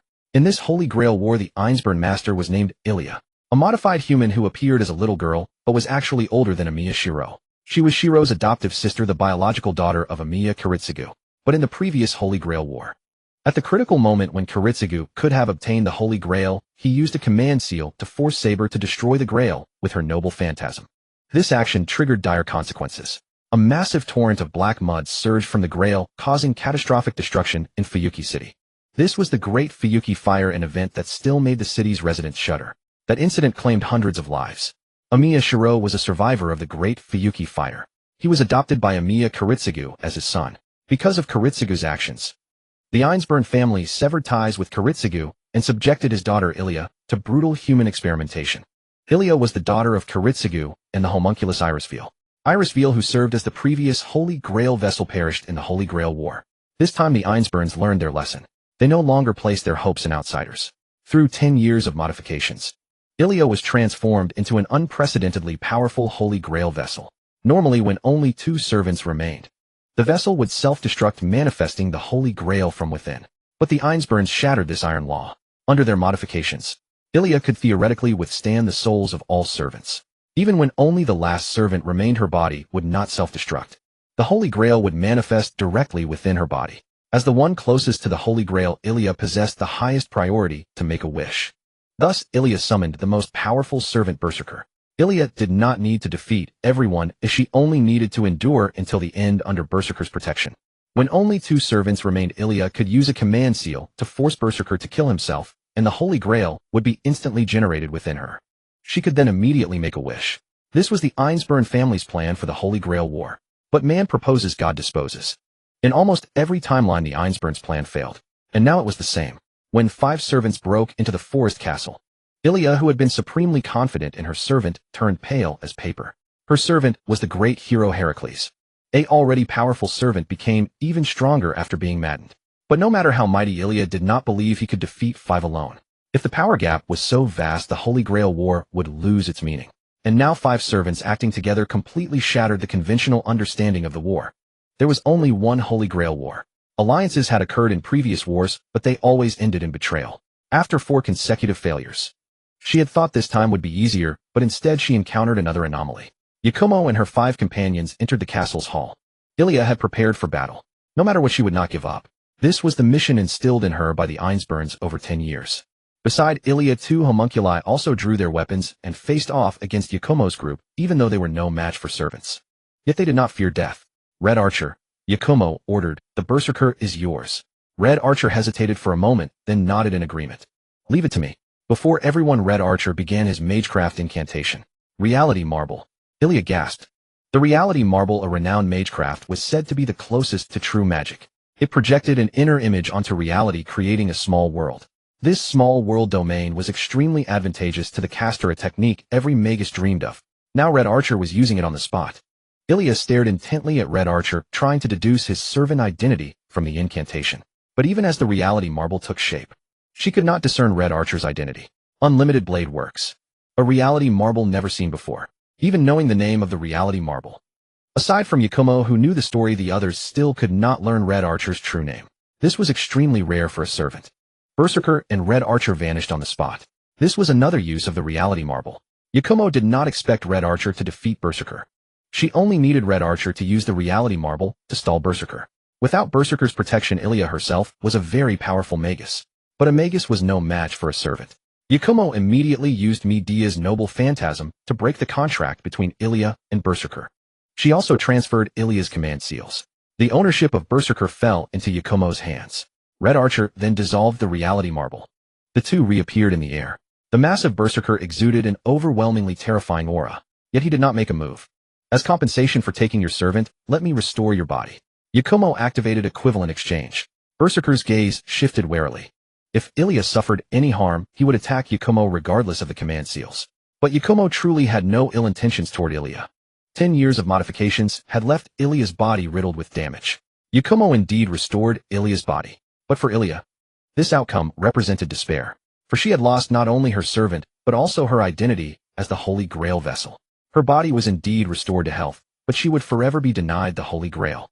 To Ilya, who had been indoctrinated with the Holy Grail's ideology by the Einspurns, this was nothing short of a collapse of her beliefs. Seeing Ilya on the verge of breaking down, Yakumo knelt before her.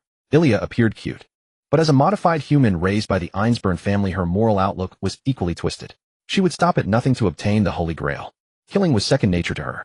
Whether it was shinobi from the Naruto world or magi from the Nasaverse, these two supernatural systems mass-produced psychopaths. Shinobi had a tool mentality. Once ordered, they would complete any mission at any cost. Magi, for the sake of knowledge and the root, would sacrifice everything, including themselves and ordinary people. Ilya's cuteness was only present when dealing with Amiya Shiro. But even Shiro, if he stood in her way of obtaining the Holy Grail, would be killed without hesitation. I'll tell you my identity. I am the sixth true magician named Yakumo. Yakumo revealed her identity and name for the first time. With my abilities, obtaining the Holy Grail is a simple task. But what price are you willing to pay for the Holy Grail? At the mention of the Holy Grail, Ilya's nearly shattered mind quickly regained clarity. As long as you can let me obtain the Holy Grail, everything I have is yours. This was Ilya's resolve, and also the Einspurn family's centuries-old wish. Very well. From today you belong to me. Exchanging the Holy Grail for a servant like you is not unreasonable. Ilya looked at Yakumo with fervent eyes. It was not only hope for the Holy Grail, but also reverence for the true magician. She was willing to trust the promise of a true magician. After all, the so-called Holy Grail was merely an application of the third magic. Wait for our return. Yakumo turned and left. This time her target was the church. Time was of the essence. She planned to round up all the servants in one night. The Holy Church, serving as the overseer of the Holy Grail War, whose primary duty is to keep the arcane affairs of the war hidden from the common folk. It also provides plausible explanations for the destruction and deaths acceptable to the public. However, all of this was thoroughly shattered in the previous Holy Grail War. In the previous Holy Grail War, the Holy Church sided with the master Tosaka Tokiomi, who was also the father of Tosaka Rin. Kotomine Kirai participated in the previous war as a master. Ultimately, after his father Kotomine Rise was killed by the Magus director Ken-S, Kotomine Kirai fully embraced darkness. He assassinated his Magus mentor Tosaka Tokiomi. He framed Matu Korea for the crime, personally crafting a tragedy that completed the downfall of Kotomine Kirai, who had once possessed the potential of a saint. Kotomine Kirai became the master of the archer Gilgamesh and engaged in a final showdown with Amiya Kiritsugu. This all concluded when Amiya Kiritsugu used a command spell to order the Saber Artoria to destroy the Holy Grail. This triggered the release of the Black Mud, culminating in the Great Fire of Fuyuki City. However, the Mud's release also brought an unexpected outcome. The archer Gilgamesh, who should have perished, was baptized by the Black Mud, the evil of this world. Thus he gained a physical body. Additionally, Kotomine Kirai's damaged heart was repaired by the Mud, allowing him to survive. Kotomine Kirai then handled the aftermath of the Fourth Holy Grail War in Fuyuki City. Consequently, he became the priest of the Holy Church in Fuyuki City and the overseer of the Fifth Holy Grail War. Yet he was clearly not content with merely overseeing. Not only did he have the servant Gilgamesh, but he also ambushed another master, Bazette, who came from the clock tower. He severed Bazette's left arm. He seized the command spells and control over the servants. The Lancer Ku Chulin was Bazette's servant and now fell into Kotomine Kirai's hands. Yakumo had no intention of letting Kotomine Kirai go. As a fallen individual, Kotomine Kirai's logic of action was based on pleasure. Any act that could bring him joy, he would execute it. In terms of malevolence, Kotomine Kirai was no less than Matu Zoken. Yakumo intended to make Fuyuki City her stronghold. Within her domain, she did not want an unstable element like Kotomine Kirai. When the group of 6 servants appeared together outside the Holy Church, Kotomine Kirai realized their hostile intentions. Too many events had occurred that night. Not long ago, he had just received a phone call from Matu Sakura. The head of the Matu family, Matu Zoken, and his grandson Matu Shinji had met untimely deaths. A servant had attacked the Matu residence, killing both and forcing her to perform a servant summoning, taking away the command spells and the servant. Kotomine Kirai needed to personally arrange the funerals for Matu Zoken and Matu Shinji. After all, they were a Magus family with centuries of legacy, so such decorum was necessary. As for suspects, Kotomine Kirai immediately suspected Medea. But before he could investigate, 6 servants blocked his door. This exceeded his ability to handle. Even though he was confident in the heroic spirit Gilgamesh's power, along with the strong servant Ku Chulin the Lancer. 2 against 6. Really? But Kotomine Kirai was by no means a coward. He did not lack the courage to face death. He immediately summoned Gilgamesh and Ku Chulin. The appearance of the 2 servants marked Kotomine Kirai completely, discarding his pretense of neutrality as the overseer. He responded to the Holy Grail War directly as a master. 8 servants. The servants on Yakumo's side were incredulous as they saw the two servants emerging from the other side. When servants are summoned, they are granted knowledge of the Holy Grail in the modern world. 7 servants of different classes are the rule of the Holy Grail. But now with 8 servants in total between the two sides, it undoubtedly broke the conventions of the Holy Grail War. Heroic spirit Gilgamesh. The Saber Artoria exclaimed in surprise. During the 4th Holy Grail War, she personally destroyed the Holy Grail and watched as Gilgamesh was engulfed by the black mud that surged from the Holy Grail's void. Yet she encountered him again in the 5th Holy Grail War. So it's the King of Knights. Judging by your appearance, you remain obsessed with your childish wish. Gilgamesh naturally recognized Artoria as well. Even facing 6 servants on the other side, clad in golden armor, Gilgamesh remained confident and arrogant, seemingly disregarding the 6 before him. Gilgamesh's power was unquestionable, but Yakumo did not take him seriously. Saber, you and Red Archer engage the Lancer Kuchulin. Caster and Rider, you handle Kodo Mine Kiryai. As for Gilgamesh here, I and the Berserker will deal with him. Yakumo announced the strategy and directly revealed the identity of the Lancer Kuchulin. Once a servant's true name is revealed, their noble phantasm loses its surprise attack effect. Kuchulin, a renowned servant known as the Child of Light. He possesses numerous abilities, but as a Lancer-class servant, his noble phantasms are limited to the Spear of Impaling Barbed Death and the Spear of Striking Death Flight. One has a causality curse effect guaranteeing a hit, while the other has tremendous power. The battlefield was quickly divided. Saber and Red Archer joined forces to fight Kuchulin. The Berserker Heracles charged at Gilgamesh. As for Koto Mine Kiryai, he was killed by Medusa in a single encounter. Koto Mine Kiryai was extremely powerful as a human, but he was too weak against servants. Medusa of the Rider class, even without using her noble phantasm. Her speed was unmatched, terrifyingly fast to the point of being unreactable, rendering Koto Mine Kiryai's mastery of Baji Quan useless. Gilgamesh was utterly indifferent to Koto Mine Kiryai's death. The Archer class has a class skill called Battle Continuation. This means that even without a master, an archer can forcibly remain in the world for 3 days. Additionally, Gilgamesh possesses a physical body. The novelty Koto Mine Kiryai brought him had worn off over 10 years. Gilgamesh did not mind changing masters at all. With Koto Mine Kiryai's death, the Lancer Kuchulin's condition plummeted sharply. Yakumo appeared before Koto Mine Kiryai in a flash. She directly stripped the command spells from Koto Mine Kiryai and acquired the contract with Kuchulin. Now she became Kuchulin's master. Saber and Red Archer immediately ceased their attack. Kuchulin became an ally. Kuchulin was also indifferent to Koto Mine Kiryai's death. His first master was Bizet. The second was Koto Mine Kiryai, and the third was Yakumo. To Kuchulin, who the master was didn't matter. His purpose in answering the Holy Grail's call was to fight to his heart's content. In life, he was a nearly invincible warrior, but was tricked to his death. This made a pure battle his obsession. Unfortunately, now it seemed his wish was unlikely to be fulfilled. The others did not interfere in the battle between Yakumo, Heracles, and Gilgamesh. Against Heracles' madness, Gilgamesh employed his Gate of Babylon. In close combat, he was no match for the maddened Heracles. He could only use Enkidu to restrain Heracles' movements, then finish him with noble phantasms. Heracles' noble phantasm is called God Hand. It grants him 12 lives, and each time he is killed, he gains high resistance to the attack that killed him. Yakumo had just recovered the command spells from Koto Mine Kiryai's corpse and contracted Kuchulin, which took some time. Now she returned to the battlefield, but her appearance had changed drastically. Numerous command spells densely covered Yakumo's body. The number of these command spells far exceeded the total she had before. These command spells were naturally replicated by Yakumo through equivalent exchange. She intended to use Magecraft as her primary combat method. For her command spells were purely expendable resources. Earlier when she appeared before Koto Mine Kiryai, it was a teleportation that consumed 1 command spell. Now with more command spells, Yakumo formally joined the battle. Bayun materialized before Heracles out of thin air. One hand seized the chains of heaven binding him, while the other grasped the noble phantasm thrusting toward him. In a brief span, Heracles had already been slain by Gilgamesh 3 times. The 4th was imminent. Gilgamesh's Gate of Babylon. It held the primordial concepts of all the world's noble phantasms.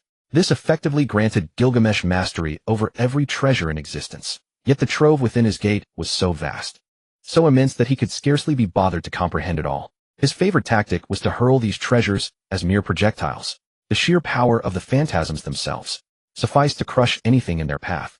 Should he face a more tenacious foe, he could detonate the treasures.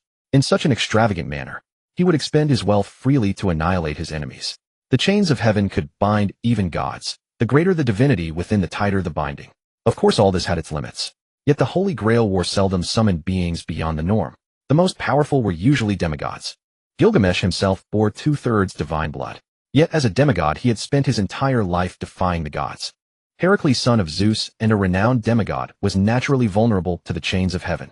Bound by those chains, he was cut down again and again by different noble phantasms. Gilgamesh had Heracles utterly suppressed. But all this changed the moment Bayun entered the fray. A reversal swiftly unfolded. The instant Bayun touched the chains of heaven and the phantasms, they vanished entirely. This was the power of her equipment slot trait. Unless an item was a colored mythic-grade artifact, she could confiscate it into her equipment inventory. This move left Gilgamesh momentarily stunned. For in his perception he had lost control of the chains of heaven. Other treasures he might disregard, but the chains were an exception. As the treasured weapon of his beloved friend Enkidu, he wielded it even more often than his own Ie. Yet now, his chains of heaven had been stolen by this despicable woman before him. That instant of stupefaction created a fatal opening. Heracles immediately launched a ferocious assault on Gilgamesh. A colossal axe sword slammed into Gilgamesh, sending the ever-arrogant king hurtling through the air. What followed was a perfect demonstration of raw brutality by the beleaguered Heracles. Had Gilgamesh not continuously conjured defensive armaments to shield himself, he would surely have been beaten to death like a baseball. Even his escape from the onslaught was deliberate. Bayun had allowed it. Gilgamesh, freed from Heracles' violent pummeling, had lost all his golden haughtiness. His body was now covered in wounds. His golden armor was shattered, leaving him utterly bedraggled. Despite the severity of his injuries, his fury remained undiminished. Vermin, how dare you defy your betters? Gilgamesh erupted with his full magical might. Ie appeared in his hand. Die, Enuma Elish. He intended to unleash the noble phantasm, marshalling its absolute power, to crush the two insolent beings before him utterly. But just as he began to release it, Bayun appeared before him once more. A small hand reached out toward Ie. Gilgamesh instinctively dodged, haunted by the memory of that hand's touch. Losing the chains of heaven had already cut him to the core. He absolutely could not allow Ie to be taken as well. Yet his evasive maneuver interrupted the phantasm's release. Gilgamesh struck out at Bayun, but she vanished in a flash. Heracles surged forward in her stead, closing the distance to Gilgamesh.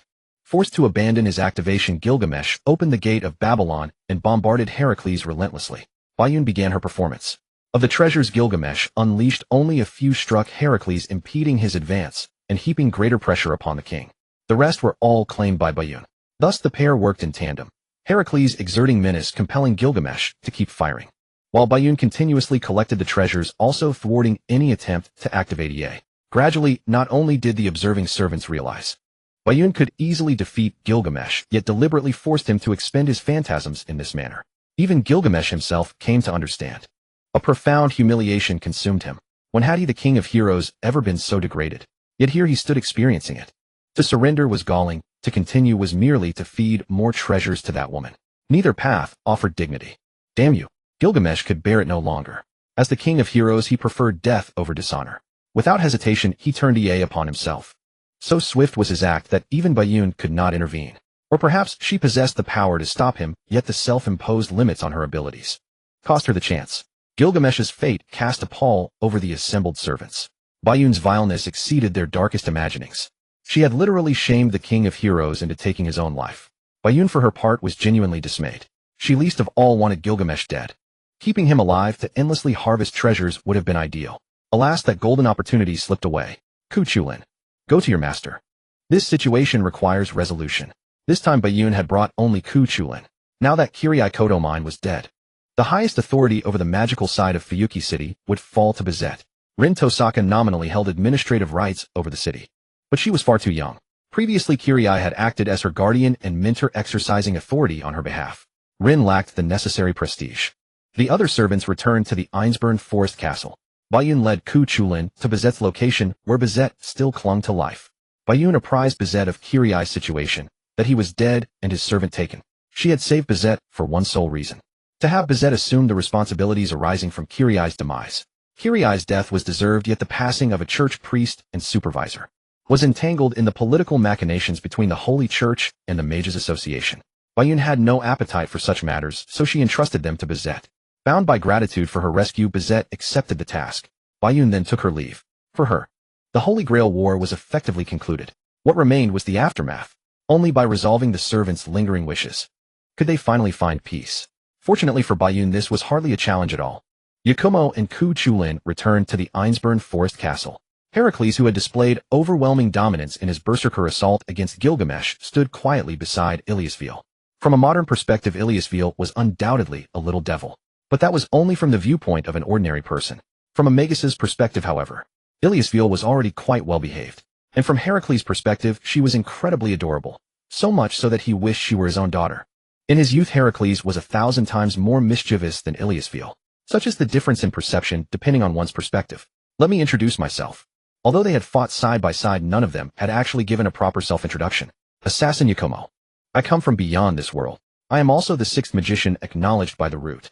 My corresponding authority is equivalent exchange. Yakumo introduced herself. Her origins from beyond the world and her status as the sixth magician naturally drew the attention of the servants. They could all sense her uniqueness. She could command other servants as a servant herself without needing a master to provide mana. She alone could sustain the full combat expenditure of all other servants. Heracles was indeed mighty, but his mana consumption was also staggering. If Iliasville were to maintain Heracles' mana supply, then when Heracles fought at full power, Iliasville would suffer greatly. Yet for Yakumo, this was not a problem at all. Such an abundant supply of mana was extremely precious in the modern age where mana density was steadily declining. Saber, my name is Artoria, the historical prototype of King Arthur and the Night King. Artoria introduced herself. The maiden in armor with delicate features and an air of heroic resolve was none other than the legendary King Arthur and Night King. Even though Gilgamesh had already revealed Artoria's identity earlier, it was still hard to believe. Iliasville, however, was not surprised, because she had seen Artoria a decade ago. Yet Artoria, despite being hailed as King Arthur and the Night King, had failed to bring victory to the Einsburn family. Thus, Iliasville held her in low regard. Medea, on the other hand, was quite interested in Artoria. As the Witch of Betrayal, she had her own hobbies. Besides her pursuit of love, she also had a great passion for dressing up beautiful women. Lancer Ku Chulin, the Child of Light. Ku Chulin introduced himself, twirling his crimson spear. Since you are the Night King, would you be interested in a knightly duel with me? Ku Chulin did not underestimate Artoria because of her gender. Regardless of sex, the reputation of King Arthur and the Night King was a fact recognized by history. Artoria's strength was beyond doubt. Ku Chulin yearned for any evenly matched passionate battle. If it is you, I accept. Artoria's wish was to change the history of her pulling the sword from the stone. She believed that she had caused the schism of the Knights of the Round Table.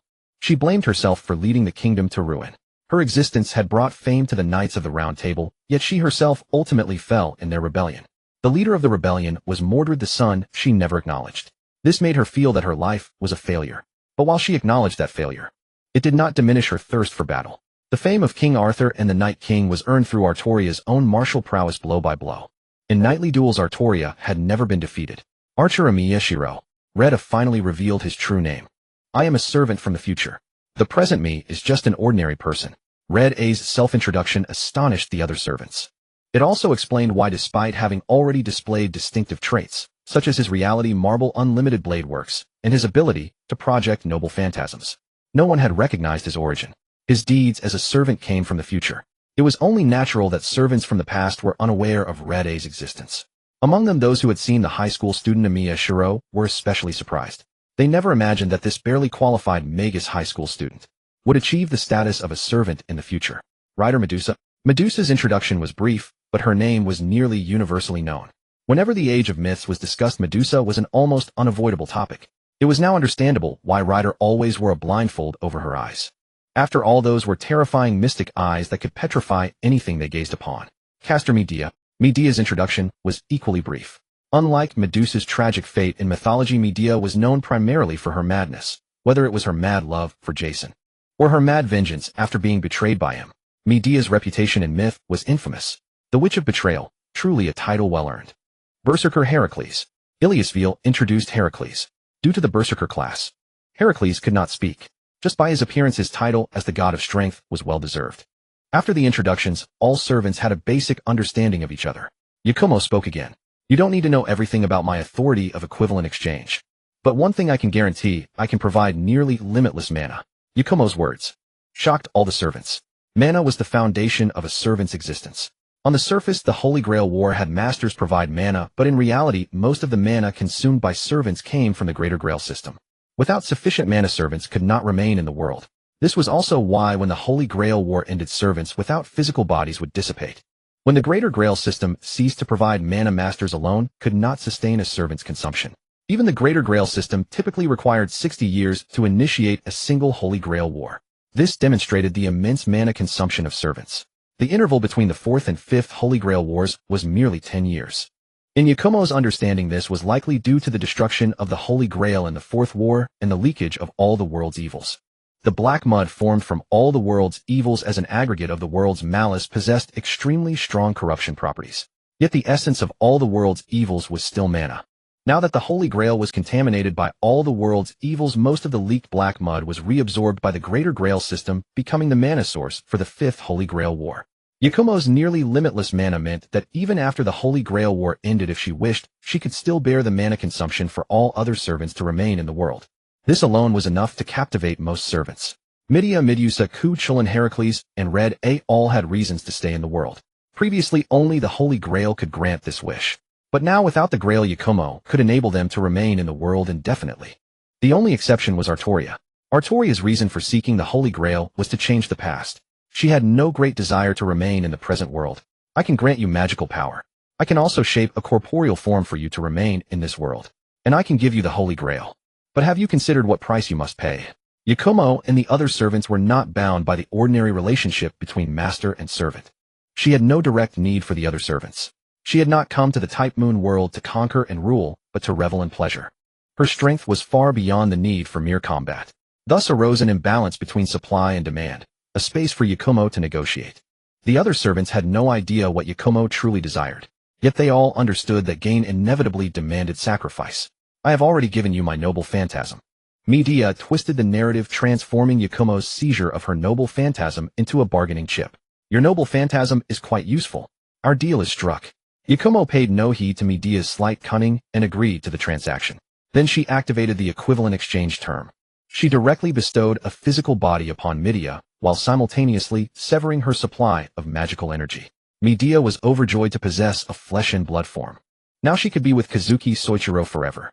However, the dearth of magical power caused Medea, a great magus from the Age of Gods, considerable discomfort. I cannot give you my spear. Ku-Chulin found himself in a dilemma. What kind of lancer would be without his own spear? I can teach you the rune magic in exchange for a physical body. Ku-Chulin was not only a master of the spear, but also a mage of extraordinary skill. He possessed knowledge of the lost rune magic of modern magecraft. Although in recent years Aozaki Tuko had reconstructed most of the runes. Yet how could her reconstructed runes compare to those mastered by Ku-Chulin? As for Ku-Chulin's offer, Yakumo chose to accept. She activated the equivalent exchange term and granted Ku-Chulin a physical body. I am willing to trade my petrifying gaze for a body. For Medusa, her petrifying gaze, though powerful, had become her nightmare. If she could, she would have never possessed these eyes from the very beginning. Agreed. Yakumo used the equivalent exchange term to grant Medusa a physical body, while taking away her petrifying gaze, bestowing upon her a pair of normal eyes. Medusa lifted her blindfold. She no longer perceived the world through sensation, as she now observed it with her own eyes. I have quite a few noble phantasms too. Red Archer projected his noble phantasms to demonstrate. But he did not truly possess them, he only had the ability to project them. Those noble phantasms of yours are merely fakes projected by your ability. I have no interest in them. If they were genuine noble phantasms like those of Gilgamesh, she would have agreed. But Yakumo truly saw no value in mere projected fakes. Red Archer pondered what he had to offer. Unfortunately, he had no suitable item or knowledge to trade. His noble phantasm was projected. His reality marble was a personal insight impossible to teach. You can trade your service for a physical body. I hear you are quite skilled at cooking and cleaning. You would make a fine butler. Red Archer accepted this offer. Though his original wish was to kill his past self to eliminate his future self. After all, he had paid the ultimate price to become a heroic spirit. He had become a counter-guardian of Alea, acting solely on its commands, disregarding his own will. In Alea's assessment, any threat to humanity, regardless of right or wrong, was to be eliminated. For someone who bore the ideal of being a hero of justice, and who had spent his entire life upholding his inner justice, Red Archer had grown weary, even despairing, of the endless duty of disposing of targets for Alea. That was why he had conceived of the method to kill his past self and eliminate his future self. However, after witnessing Yakumo's overwhelming power, he changed his mind. Yakumo's strength was enough to allow him to remain in the present world for a long time, perhaps even permanently. As long as he did not return to the throne of heroes, he could forever escape Alea's control. Thus, serving Yakumo in exchange for a physical body was something Red Archer was very willing to accept. His only concern was the duration of service. He hoped it could be permanent.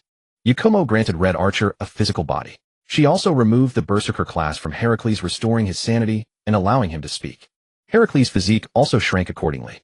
Though still robust, he at least returned to the realm of normal human proportions, no longer resembling a monstrous giant. Berserker. Seeing Heracles regain his sanity and freed from the constraints of madness enhancement, Ilia murmured softly. But she had already paid everything to Yakumo for the Holy Grail, leaving her with nothing to offer for Heracles. In Ilia's heart, Heracles had replaced Emiya Kiritsugu, becoming a father figure to her. I can serve as your guardian in exchange for a physical body. Heracles also chose service as his price. His situation was similar to Red Archer's. He possessed formidable abilities that he could not offer as payment. Neither his god hand nor his 9 lives could be voluntarily detached or taught. In the end, he could only sell his service. Yakumo agreed to Heracles' transaction and granted him a physical body. Finally, only Artoria remained. She was not particularly eager for a body. Yet the price she needed to pay for the Holy Grail was far higher than that for a physical body. Artoria gritted her teeth. I want the Holy Grail. I offer my noble phantasm Excalibur as the trade.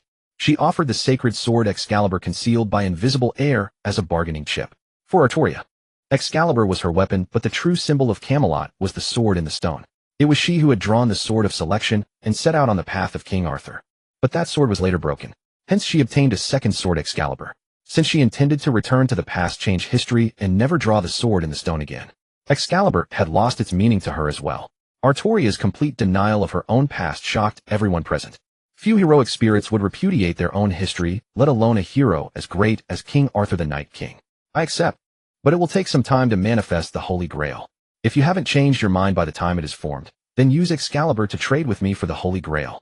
Yakumo herself did not think highly of the Holy Grail. Though it possessed the power to grant wishes on one hand, it had been corrupted by all the world's evil's twisting desires. On the other hand, its wish-granting ability was limited, capable only of fulfilling finite wishes.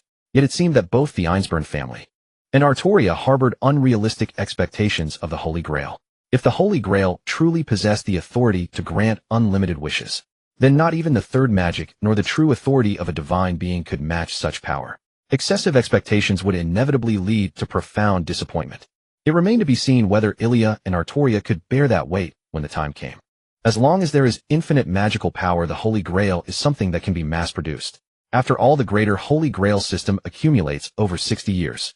It is not enough to manifest the Holy Grail. The greater Holy Grail system summons heroic spirits from the throne of heroes to the real world through rituals conducting the Holy Grail War. The magical power of deceased heroic spirits is used to condense the lesser Holy Grail. Only the magical power of 6 heroic spirits can fully manifest the lesser Holy Grail. During the Holy Grail War, the greater Holy Grail system only needs to sustain the existence of the heroic spirits. Yet even such a meticulously designed Holy Grail War has failed 5 consecutive times. The most concerned Einsburn family thus became increasingly frustrated. In the Third Holy Grail War, because the Einsburn family attempted to summon the demon god Ungram.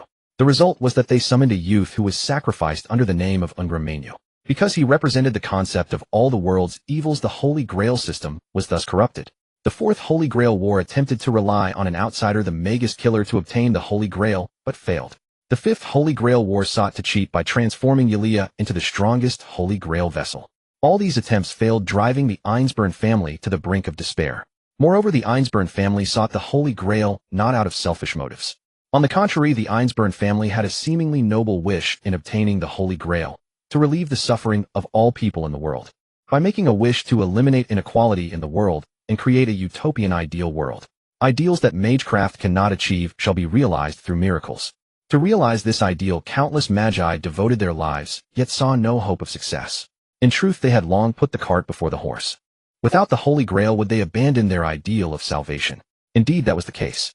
The magi who once followed the third sorcerer, traveling the world to relieve the suffering of the needy.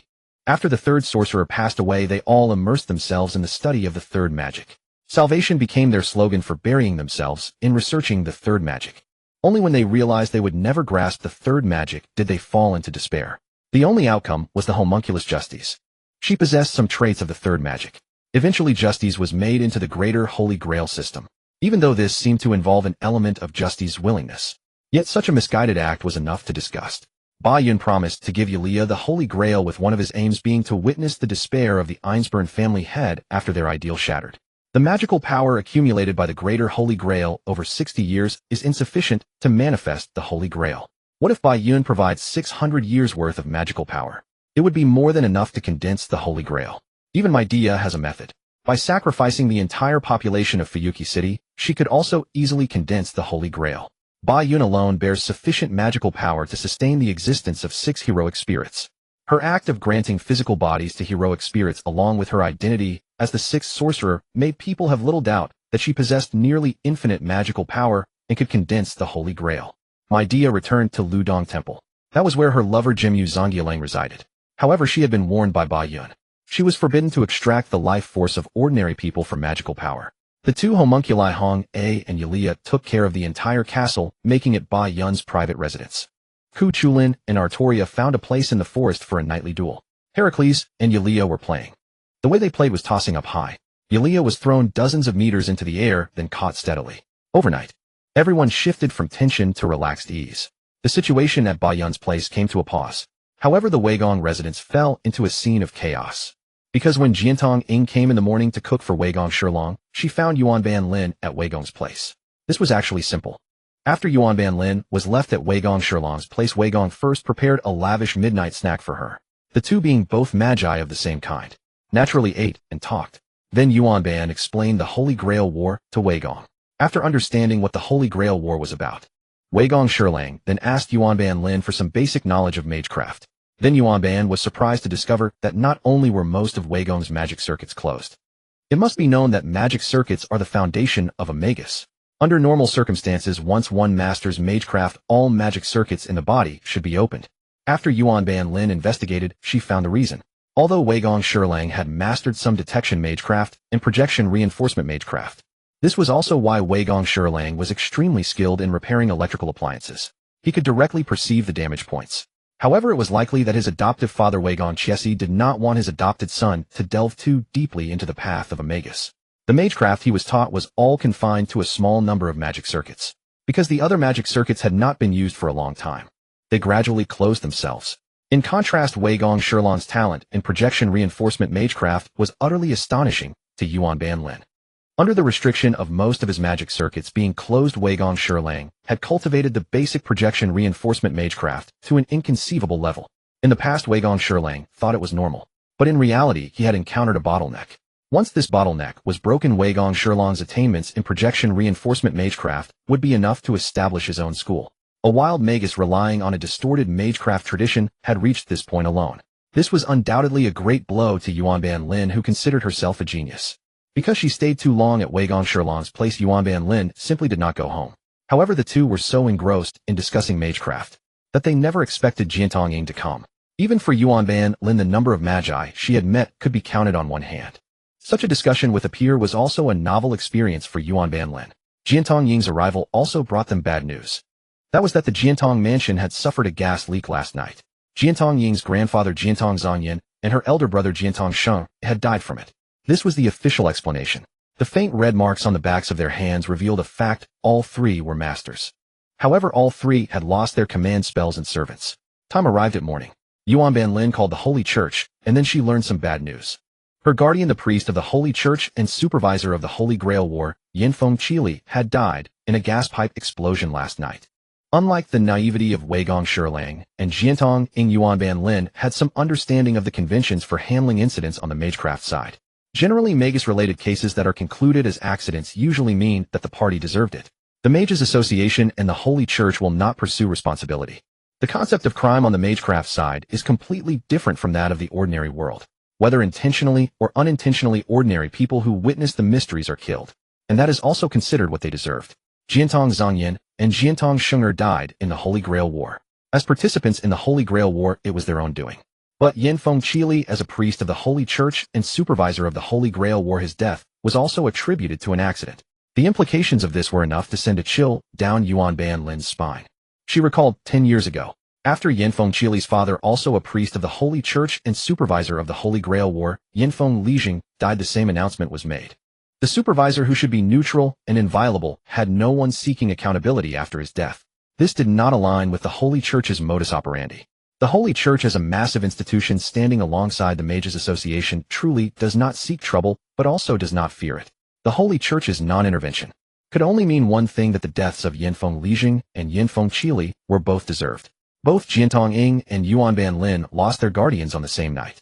Except for Wei Gong Shilong, who did not understand the moral and legal views of the magecraft side and expressed deep sympathy for their plight, Jiantong Ing and Yuanban Lin were actually quite calm about it. They just played along with the ignorant Wei Gong Shilong, putting on sad expressions disguising themselves as normal people. Since the guardians of Matu Sakura and Tosaka Rin had passed away unexpectedly, both of them had taken leave from school through Fujimura Taiga. Amiya Shiro had taken leave as well. This was to help Matu Sakura handle the funeral arrangements, especially since Matu Shinji was Amiya Shiro's friend. As for Tosaka Rin, given her consistent academic excellence at school, no one doubted her ability to cope with her guardian's death. After all, ordinary people were the majority in modern society. Yet from various traces it was clear that magicians were the true masters of this world. The Holy Grail War that had erupted a decade prior had been unprecedented in its scale. There had been the Grand Hyatt Hotel explosion where Amiya Kiritsugu had completely demolished the 5-star landmark of Wintermoon City. Then came Castor's summoning of a sea monster witnessed by countless civilians. Castor's master was a serial killer. In the end, the Holy Grail was shattered and the black mud leaked out, triggering a massive fire that consumed Wintermoon City. Such widespread destruction and loss of life. The Mages Association and the Church had worked together to suppress all of this, preventing any ripple of panic among ordinary people. This time Haken had handled everything with remarkable cleanliness. Bazette's cleanup had been equally straightforward. As for Kirai Kotomine, his attack on the association's representative and theft of a servant was punishment enough in itself. During Bazette's subsequent investigation into the Church, additional crimes by Kirai Kotomine came to light. The fire that had ravaged Wintermoon City a decade prior. The Black Mud's corruption had driven nearly all survivors to madness. Amiya Shiro alone had escaped its taint because Amiya Kiritsugu had sealed the holy relic Avalon within him. As one of the most supreme noble phantasms, the Sheath of Avalon had shielded Shiro from the corruption. Yet his obsessive devotion to becoming a hero of justice and his inability to refuse others could also be viewed as a lingering aftereffect of the Black Mud's corruption. Those mad survivors tainted by the Black Mud had been imprisoned in the Church's dungeons by Kirai Kotomine. Kirai had been draining their life force to sustain Gilgamesh's magical consumption. Such acts would have gone unnoticed and unpunished otherwise. But once discovered, these crimes would have been condemned as taboo by both the Mages Association and the Church. Kirai's death was entirely justified. With this evidence, Bazette's assumption of control over Wintermoon City became entirely legitimate. After all, the true master of Wintermoon City, Tosaka Rin, was still a minor. Handling Tosaka Rin's situation was straightforward. Simply notify her of Kirai's death. Matu Sakura, however, would require Bazette's greater attention. The death of Zoken Matu meant that this mage family with centuries of lineage would require the association's intervention. In everyone's eyes, Zoken Matu had been the true head of the Matu family. His unexpected death meant that Matu Sakura, as the magical heir, needed to establish herself as the new head. This required the transplantation of the mage crest, which was the only thing the association recognized as legitimate authority. But transferring the crest was far from simple. If Matu Sakura had already received the crest transplantation, that would be ideal. If not, the association would need to intervene, sending specialists to extract the crest from Zoken's remains and transplant it into Sakura. 10 years earlier, Tosaka Rin had experienced the same scenario. When her father Tokiomi suddenly died, the association had stepped in. They had transplanted Tokiomi's crest onto Rin. Because Tokiomi had been dead for some time, the extraction and transplantation process left Rin with certain side effects. Rin's crest would periodically reject, causing her to fall into high fevers. This concerned the lineage of a mage family with centuries of history. Bazette took this very seriously, recognizing it would become one of her future connections. Meanwhile, Amiya Shiro was learning for the first time that Matu Sakura was also a magician. He had no knowledge of the sisterly bond between Sakura and Rin, and neither girl had mentioned it. From the moment Sakura was adopted into the Matu family, their blood ties were completely severed. In the world of magi, the transmission of the crest far outweighed blood relations. Having lost an arm, Bazette appeared at the Matu residence with a pale complexion. Her primary purpose was to confirm whether Sakura had inherited the Matu family's mage crest. As for anything else, that was internal Matu family matter. Unless Sakura sought assistance from the association, they generally did not interfere in a magician family's internal affairs. Do you confirm that your grandfather and brother both died from a gas leak? Bazette asked in an official capacity. This was a form of tacit disclaimer. Once Sakura confirmed, the association would have no further involvement in their deaths. I confirm. Sakura replied with her head bowed, her voice clear. Amiya Shiro looked at the corpses of Zoken and Shinji, feeling something was off. Then have you inherited the Matu family's mage crest? This was standard association procedure. Once a magician family lost their heir, the association could rightfully reclaim the crest. I have inherited it. Sakura activated her mage crest. At her chest, a unique luminance emanated from the crest. While Haken had been restoring Sakura's body, he had also refined Zoken's mage crest into her being. The crest was positioned exactly at her heart. Very well. Congratulations. From this moment forward you are the officially registered head of the Matu family with the association. The arrangements for Mr. Zoken and Mr.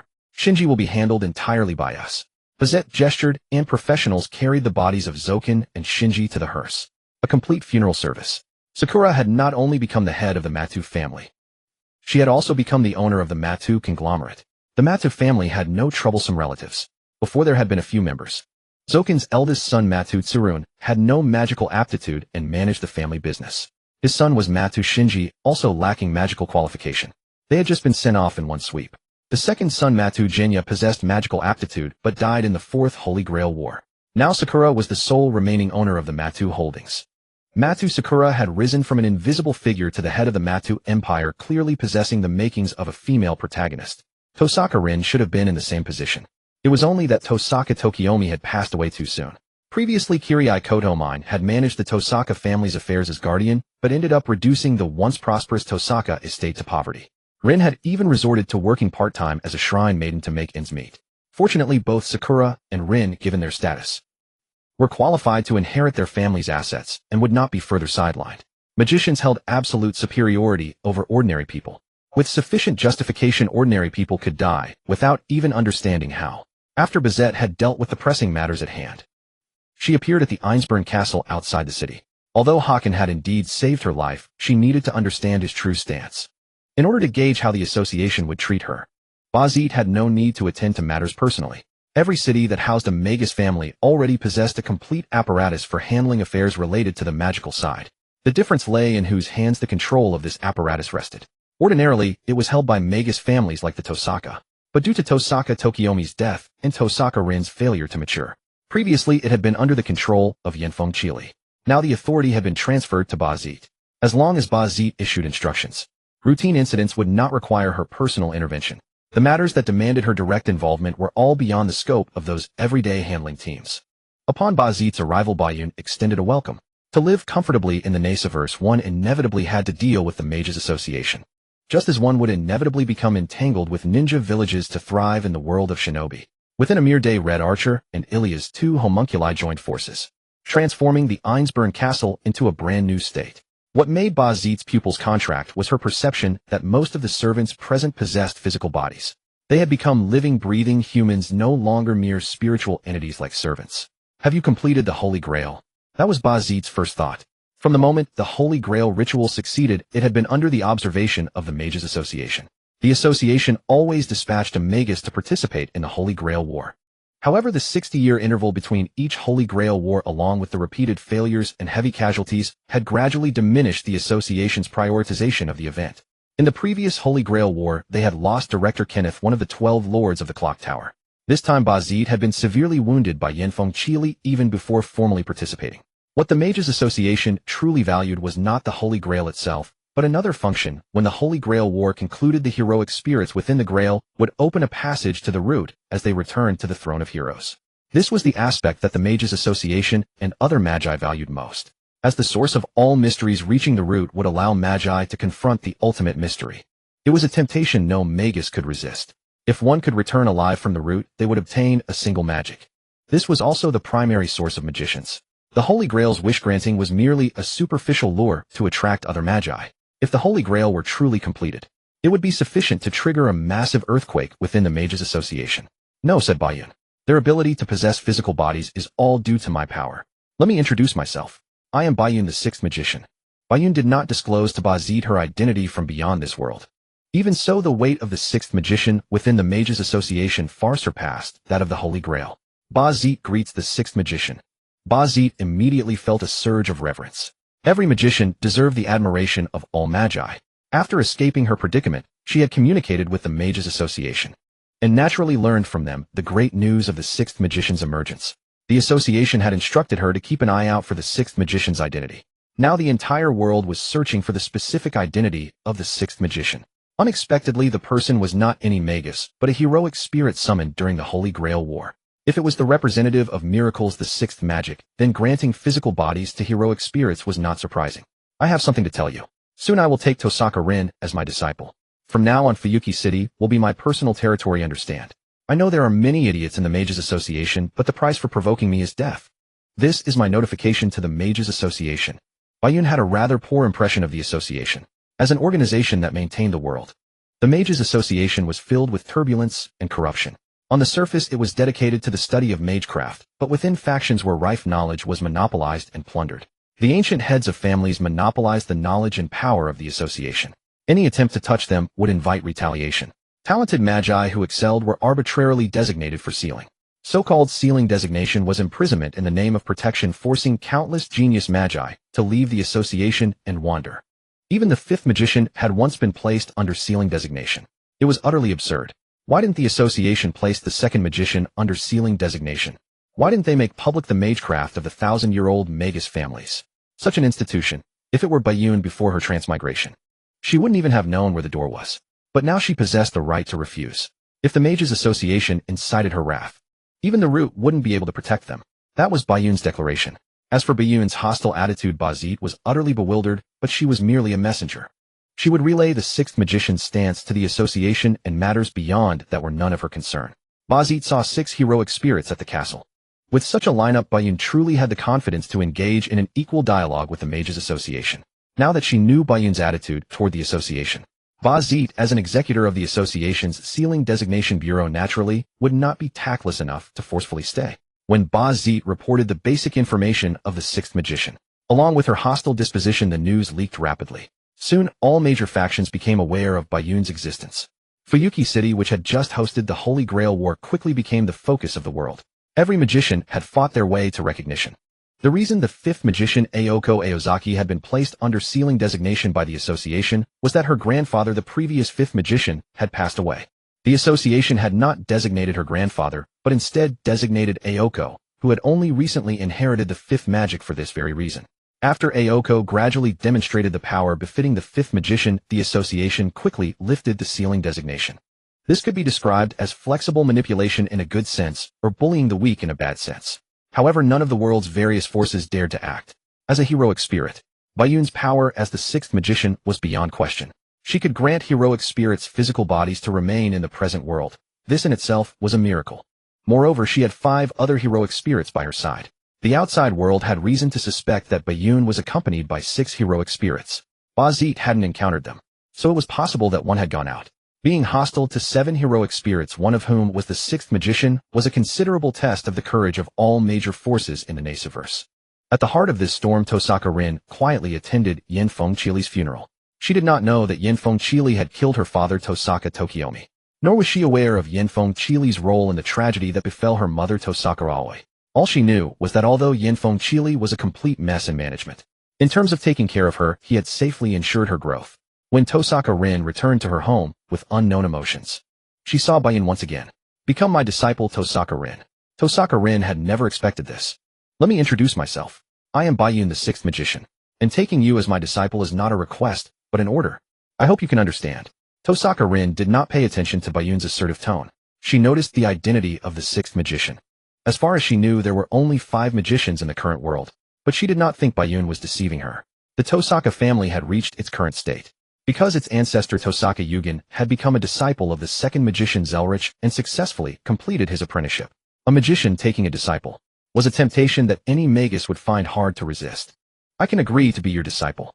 Rin Tosaka did not deny her desire to become a disciple of a magus, but there was one thing she had to understand. Why did you kill Kirii Kodomine? The reason Rin Tosaka was so captivating lay precisely in the fact that in this world where magi were universally mad, she possessed the decisiveness of a magus.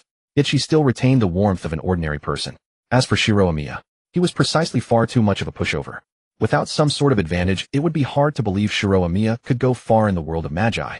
Unfortunately for him, Shiro Amiya indeed possessed such an edge. This was precisely what made Shiro Amiya so compelling. Rin Tosaka could not remain indifferent to her master Kirii Kodomine's death, because he was the master of the 5th Holy Grail War. He possesses 2 servants, Archer and Lancer. These are all reasons he must die.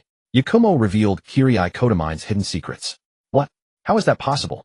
Isn't Archer the servant I summoned? He took Archer from you." Rin Tosaka found it hard to believe. "No. The Archer in his possession comes from the 4th Holy Grail War, namely the servant of your father Tokiomi Tosaka. Archer did not return to the throne of heroes after the Holy Grail War ended, but remained in the present world for 10 years. Lancer was seized from a Magus Master of the Mages Association. Rin Tosaka was stunned. As far as she knew, the Fourth Holy Grail War had failed, and it had triggered the Great Fire of Fuyuki City. But now Yakumo was telling her that the heroic spirit her father summoned had become Kirii Kotomine's servant. Kirii Kotomine had also seized other master's servants during the Fifth Holy Grail War. So was it possible that Kirii Kotomine's possession of her father's heroic spirit was also seized from her father himself? Given Rin Tosaka's understanding that magi would stop at nothing to achieve their goals, it was quite possible Kirii Kotomine killing her father and taking her as a disciple to care for her were not contradictory. Amagus's way of thinking was fundamentally different from that of ordinary people from the start. If this was indeed the truth, then her attempt to find justification for Kirii Kotomine's death was extremely laughable. Rin Tosaka took a deep breath. Disciple Rin Tosaka greets her master. Rin Tosaka immediately bowed her head to the ground. She had decided not to ask any more questions. By leaving it as a mystery, she could still harbor some hope. If the truth were truly as she suspected, she feared she might lose control of her reason. Not bad. This is your disciple greeting gift. You can directly summon me 3 times. 3 command spells appeared on the back of Rin Tosaka's hand. These command spells did not have binding effects, but the ability to summon heroic spirits was still retained, meaning Rin Tosaka could ignore distance. Directly summon Yakumo before her, maximizing the assurance of Rin Tosaka's safety. Give me the management rights to the Tosaka family's ley lines. This is the real reason I am accepting you as my disciple. I will rearrange the ley lines of Fuyuki City to transform Fuyuki City into my territory. Yakumo remained straightforward. She would consider others' feelings, because she was human, but she would not be so cautious, because she was also an immortal. If she were timid, wouldn't her cultivation be in vain? Rin Tosaka obediently handed over the control of the Tosaka family's ley lines. She had no complaints about this. The reason was simple. Times had changed. The Tosaka family was nominally still the managers of Fuyuki City, but in reality the Tosaka family was already a mere facade. After centuries of management, the number of ley lines owned by the Tosaka family had been steadily decreasing. By the time of Rin Tosaka's generation, it had reached the point where she needed to work part-time jobs. Fuyuki City had 3 major ley lines. One was beneath the Tosaka residence, beneath the city hall, beneath Ryuta Temple. The ley line beneath Ryuta Temple was the largest in scale, so it became the location for establishing the greater Holy Grail system. Aside from the ley line beneath the Tosaka residence, the other ley lines had basically been sold by the Tosaka family. The Tosaka family's magical heritage was gem magic. Practicing magic required consuming gems. Such cultivation costs were extremely high. Successive heads of the Tosaka family had sold ley lines for their cultivation. In fact, by the time of Tokiomi Tosaka, it had already become unsustainable, to the point where Tokiomi Tosaka would obtain funds by selling his own bodily fluids. But by Rin Tosaka's generation, she couldn't even maintain this last bit of dignity. Yakumo intended to reconstruct the earth veins of Fuyuki City, connecting the ley lines together to form a massive barrier beneficial for magi cultivation. With her methods, achieving this would be effortless, but her methods were chakra-based. In terms of magical methods, currently her magical knowledge was still quite insufficient, so she sought Media's assistance. Media did not refuse to construct such an array covering the entire city. For a magus, this would also be a great achievement worthy of being recorded in history. Media was indeed romantically inclined, but her expertise in magic was truly world-class. Relying solely on Media herself, it was utterly impossible to construct such a grand array. But she only planned. Yakumo personally carried out the implementation. Everything was completely different. To this, Yakumo proposed numerous requirements. First, she needed to channel a fire vein beneath Fuyuki City. In ordinary people's understandable terms, she intended to construct an active volcano beneath Fuyuki City. The main purpose of this fire vein was to convert magical energy. The continuous thermal energy of the fire vein itself was the best energy source. At the same time, the fire vein could also provide assistance in artifact crafting and pill refining. The fire vein was most important. With the fire vein, it was the foundation of everything. Otherwise, relying solely on the ley lines of Fuyuki City, such insignificant ley lines couldn't even sustain a heroic spirit, not even worth Yakumo's consideration. Using the fire vein as a foundation to construct and establish the great array of Fuyuki City. This array also needed to possess the ability to absorb and convert tidal energy, wind energy, solar energy, and so on. This wasn't all. The array also needed to possess effects of absorbing moonlight, starlight, human emotions, and desires, power of faith, and many other things. The more conditions Yakumo proposed, the darker Media's expression became. I can give you a holy grail as compensation. Media's expression improved. Even if the wishing function of the Holy Grail was limited, its preciousness was beyond doubt.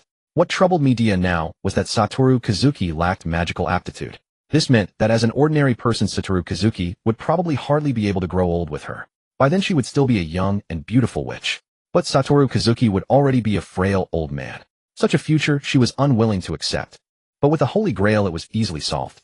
She only needed to rely on the Holy Grail's wishing power to transform Satoru Kazuki into a dead apostle. Dead apostles naturally had drawbacks like fear of sunlight, blood drinking, and so on. But a fully transformed dead apostle would retain complete sanity, so it was the pursuit of many magi.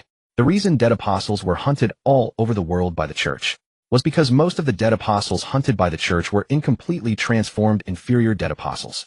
These inferior dead apostles had cravings for flesh and blood that were completely out of control, needing to be eliminated.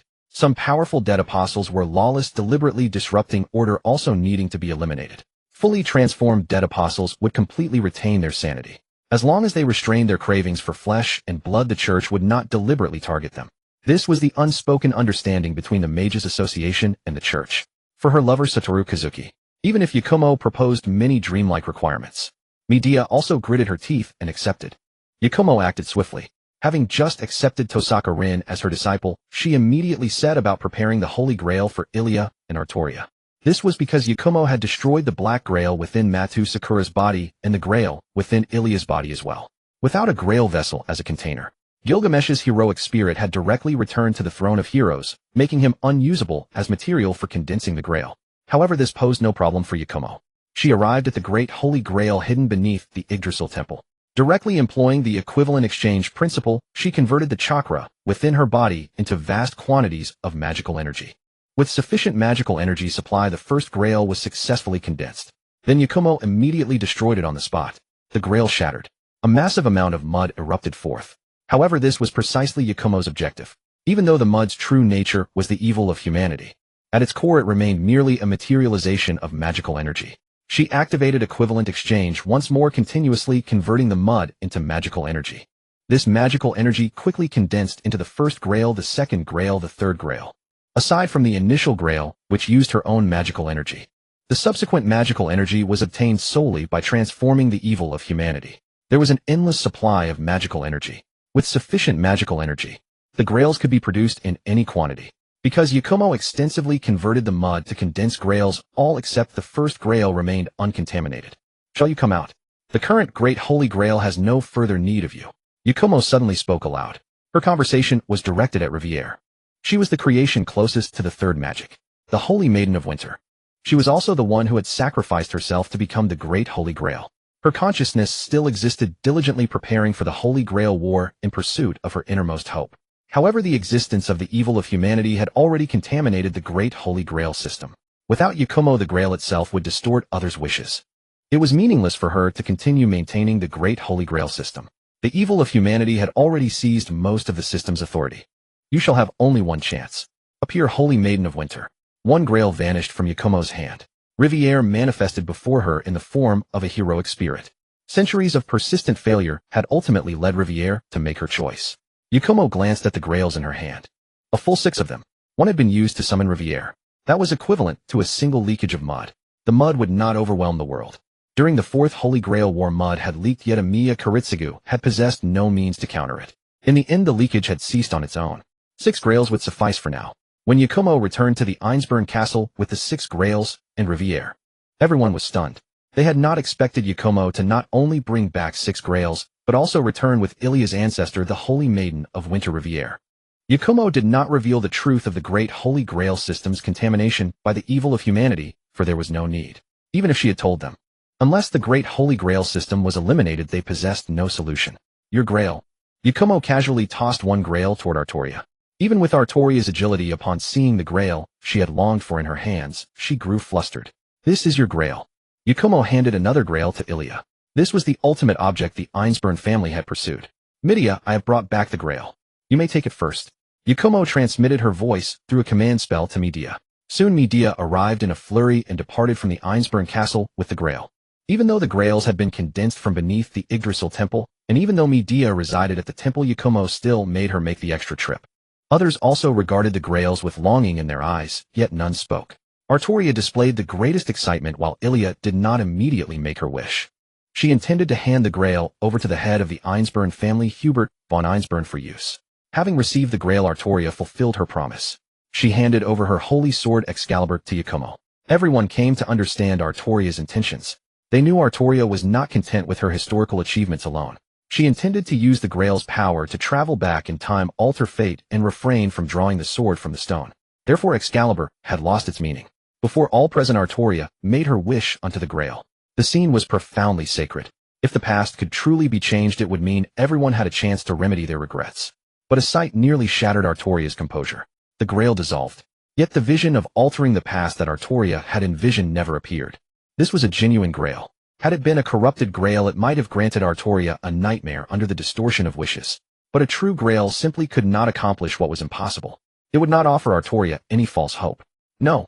How could this be? Artoria struggled to accept the outcome. Her attempt to change the past had failed. Yet the failure yielded results. The Grail was not truly omnipotent, its wish-granting ability had limits. The wish you desire is something even the third magic cannot accomplish. How could you expect a creation forged by the third magic to achieve it? Yakumo spoke the essence of the Grail in a single sentence. If the third magic user could freely alter the past, then the third magic user would not have died. If others had drawn lessons from this. Ilia was completely dazed. She thought of the ideal the Einsburn family had pursued. Artoria's attempt to change the past through a wish had failed. Then could the Einsburn family's attempt to save humanity through a wish truly succeed? Such a grand wish. Could a mere Grail possibly accomplish it? Could something the third magic user could not achieve in her entire lifetime truly be granted through a wish to the Grail? So did the Einsburn family's 1,000-year pursuit and centuries of investment truly hold any meaning? Since your wish has failed, do you still wish to remain in this era? I can grant you a physical body free of charge. Yakumo had no intention of letting Artoria simply return to the throne of heroes. That would be rather dull. Before Artoria could consent, the very next moment Artoria, who had remained in her heroic spirit form, suddenly gained a physical body. The past cannot be changed, but you may still enjoy the present. As the King of Knights, you should find peace. Yakumo pressed Excalibur back into Artoria's hands. Amiya, prepare more delicious food for me. Artoria's sorrow requires abundant delicacies to soothe. Amiya bowed and withdrew. Soon after, a table laden with exquisite dishes appeared before Artoria. To stimulate her appetite, Amiya had specially prepared numerous unique cuisines. All were dishes Artoria had never seen or tasted before. Indeed, Artoria gradually ceased her despondency. As a ruler, Artoria held a conviction. That food alone could never betray one. No matter how heavy her heart, she still needed to eat well. After successfully appeasing Artoria with culinary delights, a day later, the head of the Einsburn family arrived at the forest castle in great haste. The hope of centuries lay right before his eyes. He was consumed by urgency. So much so that after he practically snatched the Holy Grail from Ilia's hands, he utterly failed to notice the complicated expression on Ilia's face. As for the Holy Grail that Ilia had obtained by sacrificing herself to the head of the Einsburn family, it was all a necessary sacrifice. Compared to the grand endeavor of redeeming humanity, what was such a price worth? The head of the Einsburn family began his wish with an expression of utmost sanctity and solemnity. I wish that all people in the world shall henceforth be free from the affliction of disease. The Holy Grail silently vanished from the head of the Einsburn family's hands. Did my wish come true? Seeing this, confusion flickered across the head of the Einsburn family's face. However, those who had witnessed Artoria's wish already knew the truth. This wish had most likely ended in failure, for the Holy Grail had disappeared in exactly the same manner as before. Perhaps you should go to the hospital in Fuyuki City to verify the situation. Yakumo kindly offered the suggestion. Thank you for your advice, great magician. I shall go at once. This head of the Einsburn family, whose word was absolute within the clan, rushed out of the forest in frantic haste. A considerable time later, the head of the Einsburn family returned utterly dispirited. The patients in the hospital remained entirely unchanged. He could confirm that the Holy Grail Ilia had given him was genuine. He had also come to realize that the Holy Grail was not the omnipotent instrument he had envisioned. Precisely because of this, he was overcome with profound grief. If the Holy Grail's wish-granting could not save the world, but only a limited number of people, then what meaning did the Einsburn family's centuries of dedication hold? With the resources the Einsburn family had poured in over the years, they could have saved countless people on their own. Why would they need the Holy Grail at all? Would that not be putting the cart before the horse, a futile redundancy? The head of the Einsburn family could be said to have suffered a shattered heart. The more fervently he had believed in the Holy Grail's greatness, the greater the shock he endured when his hopes were dashed. Centuries of unwavering perseverance evaporated into nothing. After passing the mantle of family head to Ilia, the head of the Einsburn family immediately lost all signs of life. He died, or rather he shut down his own system. This head of the Einsburn family was likewise a homunculus. In the art of homunculus creation, the Einsburn family had indeed reached the very zenith of achievement. The homunculi they produced possessed extraordinarily advanced artificial intelligence. They even had the capacity for reproduction. Although certain imperfections remained compared to genuine humans, they were already more than capable of undertaking the majority of human labors. The reason he had entrusted the hopes of the Einsburn family to Ilya was twofold. On one hand, Ilya had sold herself to become the sixth magician's subordinate. On the other hand, after this homunculus Ilya had been healed by Yakumo, she had become a complete person. Ilya represented the crowning achievement of the Einsburn family. She was the crystallized essence of Einsburn family technology. The magic circuits within her body had reached an almost inconceivable level. Originally, such power came at the cost of a shortened lifespan. But after being healed by Yakumo, Ilya had already qualified to lead the Einsburn family. Since the path the Einsburn family had walked in the past was erroneous, then the future of the Einsburn family would be left to Ilya's discretion. Ilya obtained the highest authority of the Einsburn family. She then, without an iota of hesitation, placed that authority into Yakumo's hands. She still possessed a degree of self-awareness. Ever since Ilya had been created, her sole purpose was to become the ultimate Holy Grail vessel. She had received no education in governance. Let her frolic with Heracles, and she would be filled with joy. But ask her to manage the vast Einsburn family, and it was simply beyond her. Yakumo accepted the highest authority of the Einsburn family by reading the memory data of the former head who had voluntarily shut himself down. She acquired centuries of technical archives from the Einsburn family. If judged purely on practical utility, the Einsburn family's centuries of homunculus knowledge was frankly unremarkable. Yakumo's research into homunculi, modified humans, puppets, and automatons within the Tsukuyomi shinobi world far surpassed that of the Einsburn family. But as the saying goes, the technological framework of the Tsukuyomi shinobi world was built primarily upon chakra technology and electromechanical engineering, whereas the Einsburn family's homunculus technology was magecraft-based. Their trajectories were fundamentally different, which rendered them highly valuable for comparative study. Through the channels of the Einsburn family, Yakumo extended an invitation to Aozaki Tuko, who resided at the clock tower. Aozaki Tuko's mastery of puppetry had likewise reached an astonishingly profound level. She could craft puppets indistinguishable from living human beings. Moreover, when the original body perished, her soul would reawaken within a pre-prepared puppet vessel.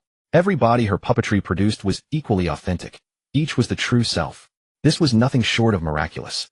Yakumo had always held exceptional researchers in the highest esteem. Aozaki Tuko's puppetry skills and her scientific acumen were more than sufficient to earn Yakumo's regard. The previous two attempts at using the Holy Grail had ended in failure, with the Einsburn family head even suffering a breakdown and shutting himself down. Now Yakumo likewise intended to employ the Holy Grail. Her actions naturally drew the attention of a host of heroic spirits who gathered to observe. They too wished to discover the precise boundaries of the Holy Grail's wish-granting power. This way, should they ever be fortunate enough to obtain the Holy Grail in the future, they would not squander it, as the previous two had. I wish to obtain the magic crest of Amiya Norikata. A brilliant radiance erupted from the Holy Grail in Yakumo's hands. The others were unaware of who Amiya Norikata was, yet they could tell from the Holy Grail's response that Yakumo's wish had been fulfilled. A set of magic crests materialized before Yakumo and were absorbed into her being. The reason she had wished for Amiya Norikata's magic crests was that Amiya Norikata's magic crests were exceedingly extraordinary. Amiya Norikata was the father of Amiya Kiritsugu. He too was a genius magus who had been placed under a sealing designation. His mastery of time-space magecraft had reached an awe-inspiring, even horrifying level. Amiya Norikata could construct a reality marble within his own body. Even though this reality marble was minuscule and possessed little practical combat value, Amiya Norikata's ability undoubtedly proclaimed to all magi that the reality marble was no longer the exclusive domain of a select few. It was a phenomenon that could be artificially manufactured. Having mastered the art of artificially creating reality marbles, Amiya Norikata also possessed the technique to accelerate or halt the flow of time. He could accelerate the time within his internal reality marble, endeavoring to push it to the magnitude of the universe's ultimate end.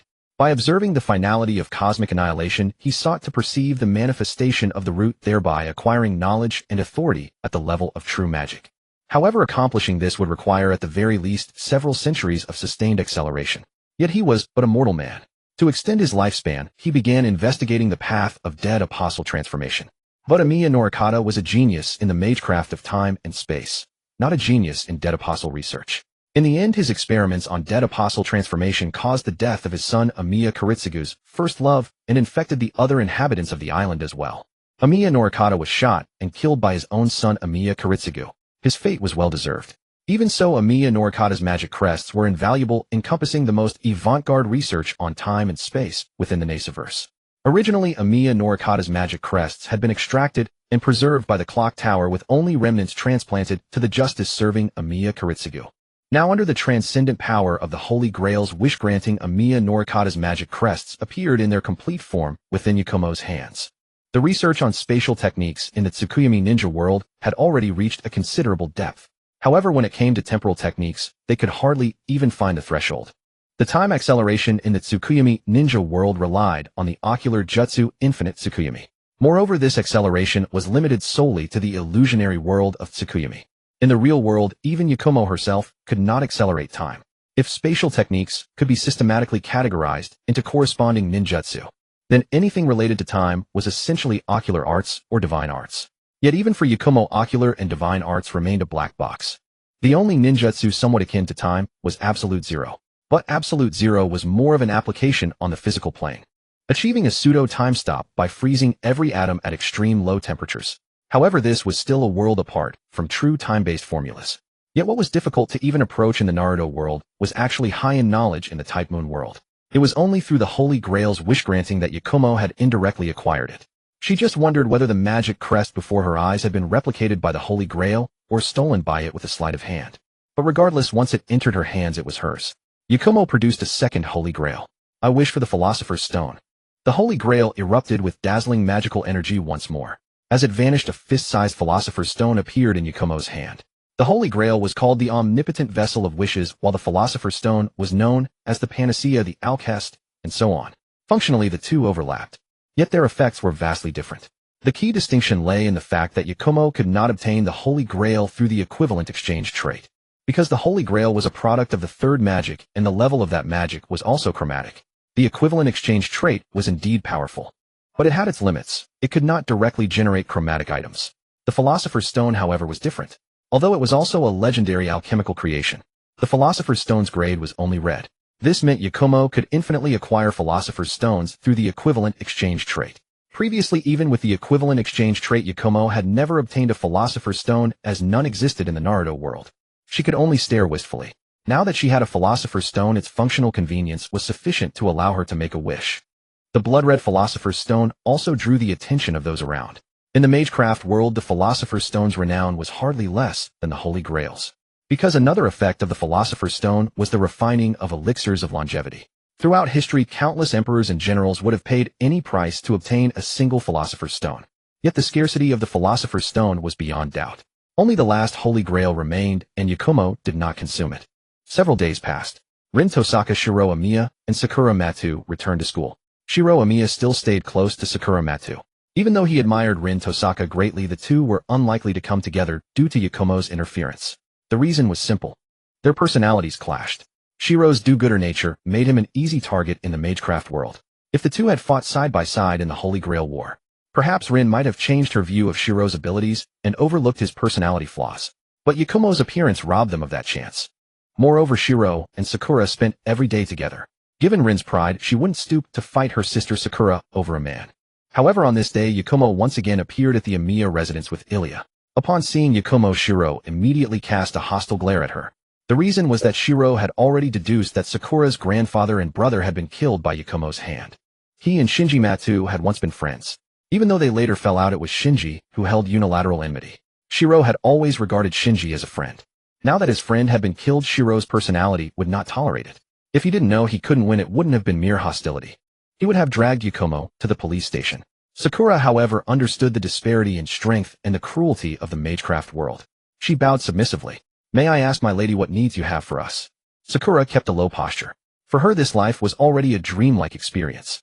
No longer tortured by her grandfather Zoken Matu, no longer humiliated by her brother Shinji, and free to spend every day with Shiro Amiya. She did not wish for this daily routine to change, so she could choose to yield without hesitation, unless Yakumo truly threatened Shiro Amiya. That was her bottom line. If it came to that, she would truly fight to the death. Allow me to introduce. This is Ilya. She is Kiritsugu Amiya's biological daughter, and also Shiro Amiya's adoptive sister. Yakumo introduced Ilya's identity to the two, looking at Ilya's petite figure. If it were before, Shiro would never have believed Ilya was his adoptive sister. Her appearance was simply too deceptive. But after having experienced spirit blockers summoning spirits and exchanging magecraft with Rin and Sakura, he was no longer a complete novice. He knew that anything was possible in the magecraft world. We have come this time to retrieve Kuritsugu Amiya's inheritance. We will require your cooperation, Shiro Amiya. Yakumo stated her purpose. What do you want? It was Sakura who spoke again. Kuritsugu Amiya's remains. And the holy relic he left behind. That holy relic was property of the Ainsburn family, but Kuritsugu used it on you, Shiro Amiya. At the time he did so to save your life out of necessity. Now that you are safe, the holy relic should be returned to its rightful owner. Yakumo's argument was well-founded. Seeing Shiro's hostile gaze, she added, by the way, you do not have the right to refuse. So will you comply willingly, or shall I take action? Yakumo did not care about Shiro's hostility, even if he was the protagonist. Even if he grew to the level of Archer. What of it?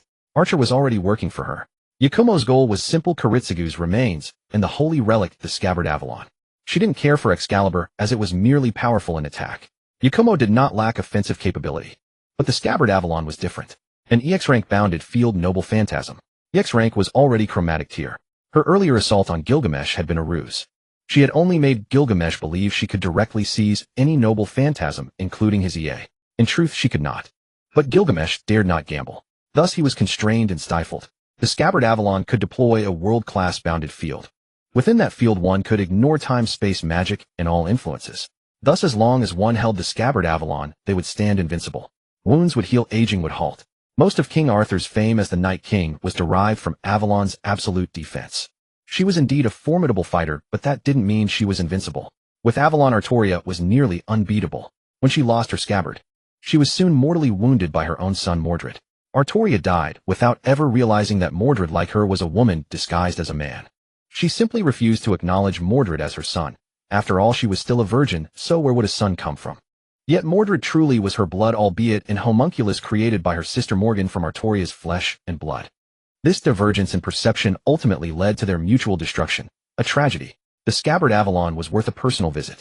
As for Kuritsugu's remains, she had her eyes on his origin. Kuritsugu's origin was severing and binding. The combination of the two gave birth to the terrifying origin bullet, also the source of his epithet as the Magus Killer. His origin bullet could ignore magecraft and inflict fatal damage on magi. And Kuritsugu's origin bullets were made from the powdered bone of his own ribs.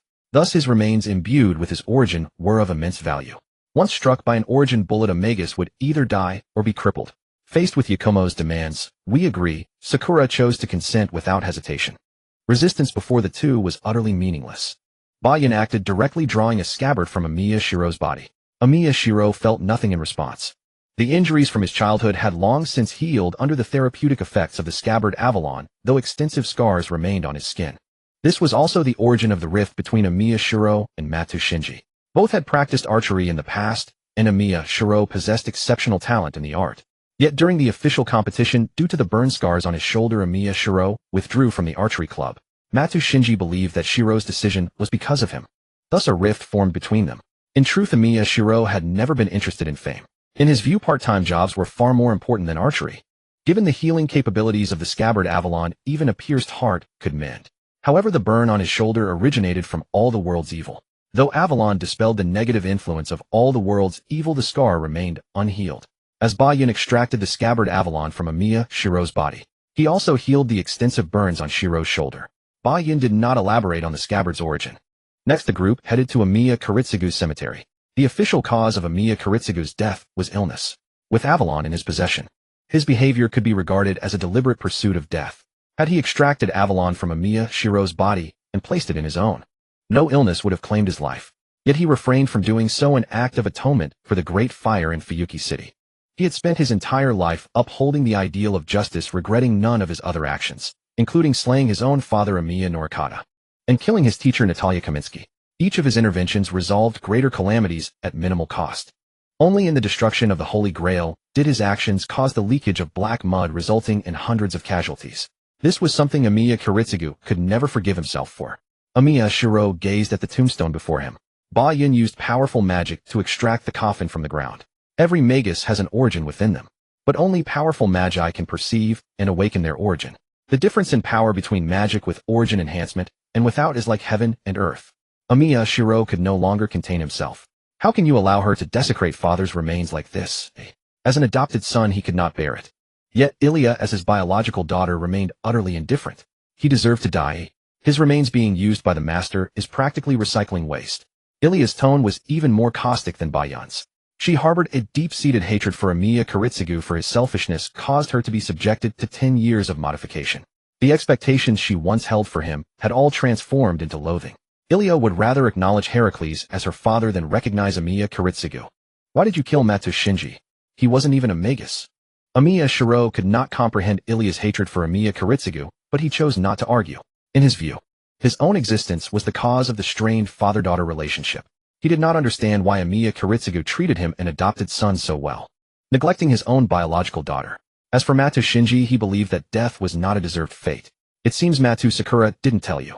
Although Matu Sakura is the true master of this Holy Grail war, her servant rider was indeed taken by me. But according to the original plan, Matu Shinji was to seize Matu Sakura's servant and participate in the Holy Grail war as a master himself. Since he became involved in the Holy Grail war, no one is innocent. You kind-hearted brownie. The cruelty of the magical side far exceeds your imagination. With your personality, stepping into it would likely leave you without a burial. This is my warning to you, as a magus. Bayun still offered an explanation to Amiya Shiro. Shiro had not expected this reason, but considering Matu Shinji's character, he could indeed do such a thing. Bayun returned to the Einsburn castle with the scabbard and Amiya Kiritsugu's remains. Seeing the scabbard, Avalon Artoria was overjoyed. Her tragic fate had two stages. One was the breaking of the sword in the stone, after which she obtained Excalibur. The other was the loss of the scabbard Avalon. The former could be remedied, but the latter directly led to her downfall. Now seeing Avalon Artoria was naturally ecstatic. Don't get excited yet. I can return Avalon to you, but only after I have thoroughly studied it. For now I won't give it to you. At most I'll let you feel it. Bayun tossed the scabbard Avalon to Artoria. To have regained the scabbard, even if only temporarily, filled Artoria with immense cherish and gratitude. Only after losing it did she truly realize what she had lost. She had lost her future. Even under the constant admonitions of her mentor Merlin, the scabbard Avalon, now reunited with its master, emitted a faint glow in response. As for Amiya Kiritsugu's remains, she had no intention of acting on them yet. Only after she had gained a profound understanding of magecraft would she use them as material for alchemy. Medea had no useful information to report. She did not use the Holy Grail immediately. Once Kazuki Soichiro was transformed into a dead apostle, the two would lose the chance to have children. So Medea planned to have a child with him first, and then turn him into a vampire before he entered old age. As for the renovation and planning of the entire Fuyuki city, even with Medea's abilities, it could not be completed overnight. It required time. Fortunately, Bayun awaited the arrival of Aozaki Tuko. The conflict between Aozaki Tuko and Aozaki Aoko had once shaken the magical world. After all, the excellence of the two sisters was evident to all. Aozaki Tuko's brilliance was apparent to everyone, while Aozaki Aoko's was recognized only after she mastered the fifth magic. The two sisters turned against each other, fighting fiercely over the fifth magic, serving as a cautionary tale for countless magus families. When two prodigies appear simultaneously in a magus family, it is not necessarily a blessing. Tosaka Tokiomi was influenced by this, giving Matu Sakura to the Matu family to avoid a similar situation, but in doing so, he personally created the tragedy that befell her. Even though Aozaki Tuko lost the competition for the fifth magic against her sister and forged her own path, it did not mean she had abandoned her obsession with magic. It was just that magic had gone from being within reach to being unattainable. Bayun's invitation to Aozaki Tuko was considered an honor in the eyes of all magi. Only 3 magicians were publicly known, while there were countless magi. Receiving an invitation from the 6th magician was itself a recognition of one's abilities. I intend to revive the Age of Gods within the bounds of Fuyuki City. If you are interested, I can make you my agent.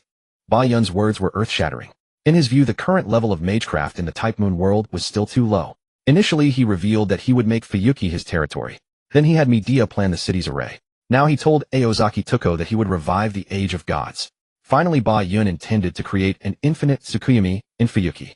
That was his ultimate plan, to use the Infinite Tsukuyomi to perfectly replicate an illusory world of the Age of Gods, then adjust the flow of time within that illusion, advancing Type Moon magecraft to a level far beyond the current world. When the research on Type Moon magecraft encountered a bottleneck, it would be time for him to move on to the next world. As a transmigrator, he would never stay in one world forever. If anyone else had said this, Aozaki Orange would have slapped them across the face. Did she look like a fool? Her personality had only become much more composed now. In the past, she was completely a violent older sister. But when spoken from the mouth of the 6th magician, it was enough to make people listen. After all, each magic represents a miracle. Since Yakumo could accomplish one miracle, it was not impossible for her to accomplish a second. My sixth law is called equivalent exchange. This allows me to possess nearly infinite magical energy. The reason the Age of Gods ended was because the concentration of magical energy could not support the existence of mythical beings. With my ability, raising the magical energy concentration of this Fuyuki City area to that of the Age of Gods would be no difficulty at all. Once the magical energy problem is solved, everything else is a trivial matter. Yakumo spoke with great confidence. Aozaki Orange couldn't help but nod. In the present world, an era where every magus carefully budgets their magical energy, Yakumo's infinite magical energy was enough to make Aozaki Orange's mind go blank. As long as you agree to be my agent, you can obtain one Holy Grail every year and one Philosopher's Stone every month. Yakumo laid out the conditions. You can receive them in advance. Yakumo directly handed a Holy Grail and a fist-sized Philosopher's Stone to Aozaki Orange. She truly yearned for talents like Aozaki Orange. Yakumo did not consider herself a genius, she simply wanted to reap the results. Thus she was willing to invest in geniuses. She herself only needed to provide money and resources. Everything else could be left to the geniuses, as long as her power could always suppress any violent rebellion from them. Then this model could run smoothly, just like the previous Tsukuyomi ninja world. No matter how advanced technology became, it would only be within the illusion world. Within the illusion world, no matter how powerful ninjutsu and technology were, they could not pose a threat to Yakumo, the sustainer of the Tsukuyomi world. Aozaki Orange looked at the Holy Grail and Philosopher's Stone in her hands. With her insight, she could naturally tell that these were all real. But precisely because they were real, it was so dreamlike. Was this the sixth law? Not only was magic power infinite, even Holy Grails and Philosopher's Stones could be wholesaled. With such treatment in the current magical side, probably no one could refuse. You can also introduce magi you know to help build the mythical world. For each person you introduce, you are guaranteed to receive a Philosopher's Stone. Yakumo had no foundation in the Nesaverse.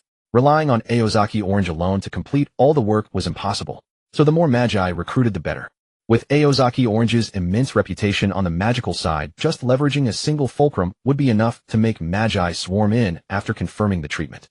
Yakumo introduced Medea to Aozaki Orange. Medea was an outstanding practitioner of ancient magecraft, while Aozaki Orange was an outstanding practitioner of modern magecraft. Now Yakumo's most important task was to construct a foundation covering all of Fuyuki City. Only after completing this operation would the mythical world she spoke of no longer be a PPT, but a visible future.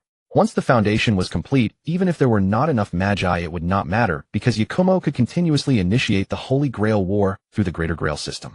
She could obtain enough talents from the heroic spirits. The Holy Grail War actually had no cooldown period, whether it was 60 years or 10 years. All prerequisites were whether the Greater Grail system had sufficient magical energy. As long as there was enough magic power, holding a Holy Grail War every half a month would be completely no problem. Every half month, 7 heroic spirits could be recruited to serve. Such a talent introduction speed seemed sufficient. Aozaki Orange noticed one point from the indicators Yakumo gave to Medea. That was there were no indicators. As long as one was suitable, even moving mountains and filling seas was effortless.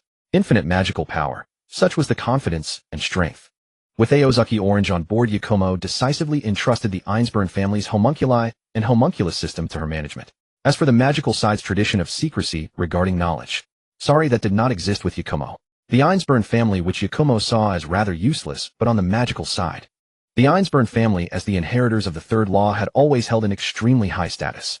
Aozaki Orange as a dollmaker was extremely eager for the Einsburn family's technology. At the same time, more homunculi were produced, then assigned to assist Medea and Aozaki Orange, accelerating the detailed exploration of Fuyuki City for overall planning.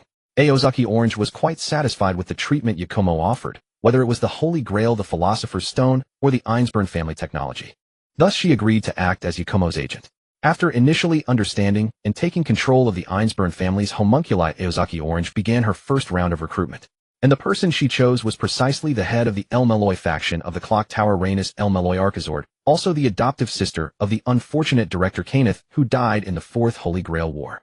Due to Director Cainith's tragic death, the El Meloy faction suffered a devastating blow. With the body incomplete, the forcibly pushed successor Rhaenys could not even complete the transplantation of the crest. At this precarious moment, Rhaenys found Cainith's student Waver and formed an alliance. She had Waver inherit Cainith's El Meloy name, beginning his career as a lecturer at the Clock Tower. Waver's strength was average, but his talent as a lecturer was astonishing. He could explain magical theory in a simple and profound way, and could also give special guidance based on students' personalities and talents. In just a few years, Waver, by virtue of his abilities as a lecturer, became the lord of the modern magecraft department. Director Kaneth was the lord of the mineralogy department. He completely stabilized the El Meloy faction, becoming the renowned El Meloy II. Previously, when Aozaki Orange went to the clock tower, she was deeply impressed by Waver and Rhaenys. They were both young, and while their foundations were unstable, they were also more open to new things. Moreover, both were geniuses worthy of her invitation. The other factions of the clock tower were too deeply entrenched. If they learned of Yakumo's plan, their first thought would probably not be to join, but to oppose. Then the entire magical side might face a storm of blood and iron. Aozaki Orange understood Yakumo's power, but she also knew the depth of the Mages Association. She would not actively trigger a conflict between the two sides. That would be meaningless. Once the foundation covering all of Fuyuki City could be truly completed by Yakumo, even if the Mages Association knew the truth by then. In front of Yakumo, who had demonstrated her means, they would most likely not turn hostile. Aozaki Orange was well aware of what happened to Aozaki Aoko. She understood the base nature of the mages of the association. Whenever there was a possibility of plunder, they would unhesitatingly probe and attempt. Only after confirming they could not obtain it would they switch to friendship and trade. Waver and Rhaenys accepted the invitation immediately upon receiving it. Even though Waver was striving to revitalize the modern magecraft department, everyone knew that on the magical side both ancient and modern magecraft were inevitably declining. The age of the end of Dharma was irresistibly crushing the magical side into the dust of history. If Yakumo could truly succeed in constructing a mythical world in Fuyuki City, it would mean that magecraft would usher in a revival in Fuyuki City. Even if the age of the end of Dharma descended, Magi would have a haven. Waver had too many obligations to act immediately, but Rhaenys took a passenger plane to Fuyuki City at the first opportunity. She wanted to witness with her own eyes whether what Aozaki Orange said was true or false. Yakumo welcomed Rhaenys' visit with open arms. Even though the El Meloy faction had declined considerably, it remained a prestigious magical lineage in the clock tower. The network it commanded far surpassed what Tuko Aozaki could ever hope to achieve. If Tuko could only lift a single fulcrum, Rhaenys could overturn half the table. To bolster his collaborators' confidence, Yakumo personally led Midia, Tuko Aozaki, and Rhaenys to the depths beneath Ryudu Temple. There he demonstrated how he mass-produced holy grails and philosopher's stones. Only then did the three first learn that the Greater Grail system had been corrupted. This corruption should have been discovered during the Fourth Holy Grail War. But Kirii Kodomine's survival had suppressed the entire matter. Watching Yakumo alone unleash more magical energy than the Greater Grail system had accumulated in decades at the spiritual site, such a magnitude of mana far exceeded the bounds of any ordinary magus. Even the second magician, the Jeweled Sage, could barely match this. Yet the Jeweled Sage drew his power by siphoning mana from parallel worlds. But Yakumo could manifest such power directly. This sheer volume of magical energy alone was enough to shatter the ingrained perceptions of any magus. The three witnesses watched helplessly as Yakumo forcibly fed the Greater Grail system with his own mana, bypassing the stage of summoning servants entirely. He condensed the Holy Grail before everyone's eyes, then decisively destroyed it with a single strike. With the Grail's destruction, a torrent of black mud surged forth. The Greater Grail system is corrupted. This is all the world's evil. It was caused by the Ainsburn Master summoning the wrong servant during the Third Holy Grail War. Yakumo revealed the truth. At the sight of the black mud, the embodiment of all the world's evil, the three present turned pale. The contamination carried by this mud could only be endured by the most exalted servants. Any of them would surely perish if they fell into it. Even Tuko Aozaki was no exception, though she could revive by transferring her consciousness to a doll. The black mud directly polluted the soul, a fatal weakness for her. Yet all the world's evil is still a form of magical energy. And as long as it is mana, it falls under my dominion. Equivalent exchange. Yakumo calmly activated the equivalent exchange trait. The viscous black mud instantly transformed into a sea of pure magical energy, which Yakumo once again channeled into the Greater Grail system. Soon a new Holy Grail took shape. Yakumo condensed 6 Holy Grails and 7 Philosopher's Stones. If one wished for a Philosopher's Stone from a Grail, only one would be granted. But using the magical energy required to forge a single Grail, one could manifest 7 Philosopher's Stones. Such was the disparity in quality between the two. The Holy Grail represented a miracle. Even a flawed miracle was still a miracle. The Philosopher's Stone, on the other hand, was merely an alchemical creation. Once the method was mastered, Philosopher's Stones could be mass-produced. The reason traditional alchemy struggled to obtain them was because it typically required blood sacrifices. Such sacrifices were easily thwarted by the counterforce, which was the fundamental cause of their scarcity. Midia, would you like to join my ranks? The treatment will be equal to Tuko's. 1 Holy Grail per year, 1 Philosopher's Stone per month. Midia's current relationship with Yakumo was merely cooperative. Only by becoming a subordinate could she enjoy Yakumo's benefits. Given Midia's mastery of magecraft, she was well worth such privileges. I accept, Midia responded without hesitation. Such an offer, even in the age of gods, was exceedingly tempting, let alone in the modern era with its sparse magical energy. Meanwhile, Laney's was practically drooling on the sidelines. You can recruit magi of a certain caliber for me. As long as their abilities or potential meet the standard, they will receive a Holy Grail or Philosopher's Stone as a reward. The terms Yakumo offered Laney's were identical to Tuko's. He valued Laney's network. Her own strength was mediocre. She did have talent in research, but it fell far short of the likes of Midia or Tuko. Laney's felt fortunate to have come to Fuyuki City. With Yakumo's abilities, his slogan of building a mythical world was no illusion. It was a tangible capability. All the world's evil was virtually inexhaustible. Converting the black mud, the embodiment of the world's malice, into magical energy to construct a small mythical region was more than sufficient. Here, this is an advance payment. Yakumo handed a Holy Grail and a Philosopher's Stone to Laney's. And this is yours. He gave Midia a Philosopher's Stone. The Holy Grail was not included. According to the original cooperation terms, Yakumo was to exchange one Holy Grail for Midia's planning of Fuyuki City's foundation. That cooperation had not yet been fulfilled, so the Grail she had taken in advance was considered an advance payment.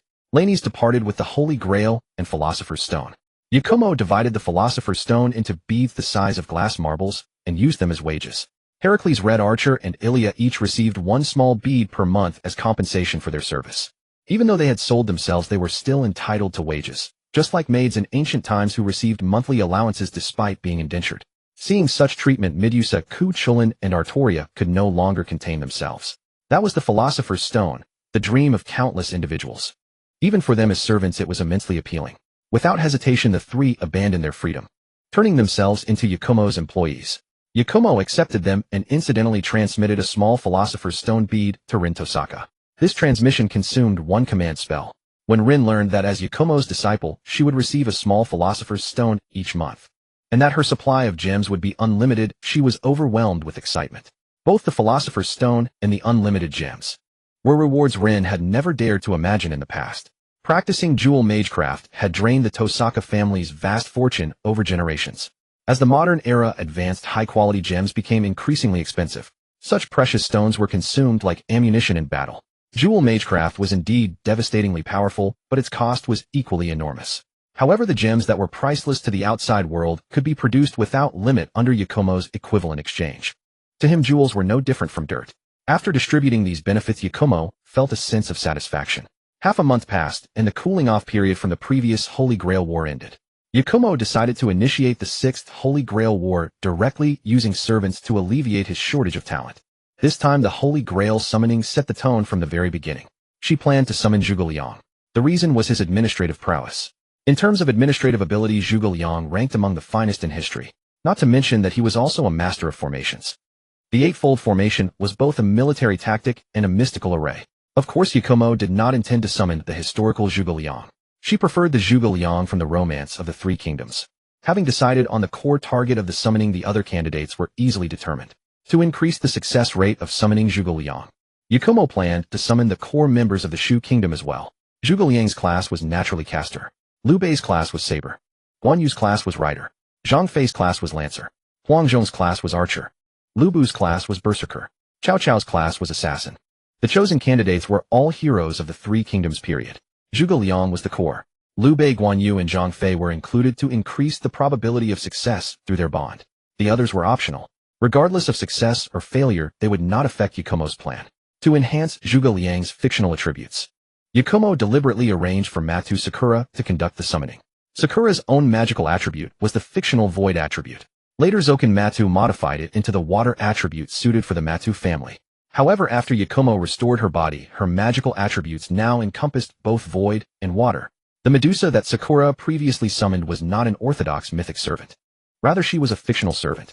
Now Yakumo hoped that Sakura could once again utilize her void attribute to summon the fictional Zhuge Liang from the romance of the Three Kingdoms.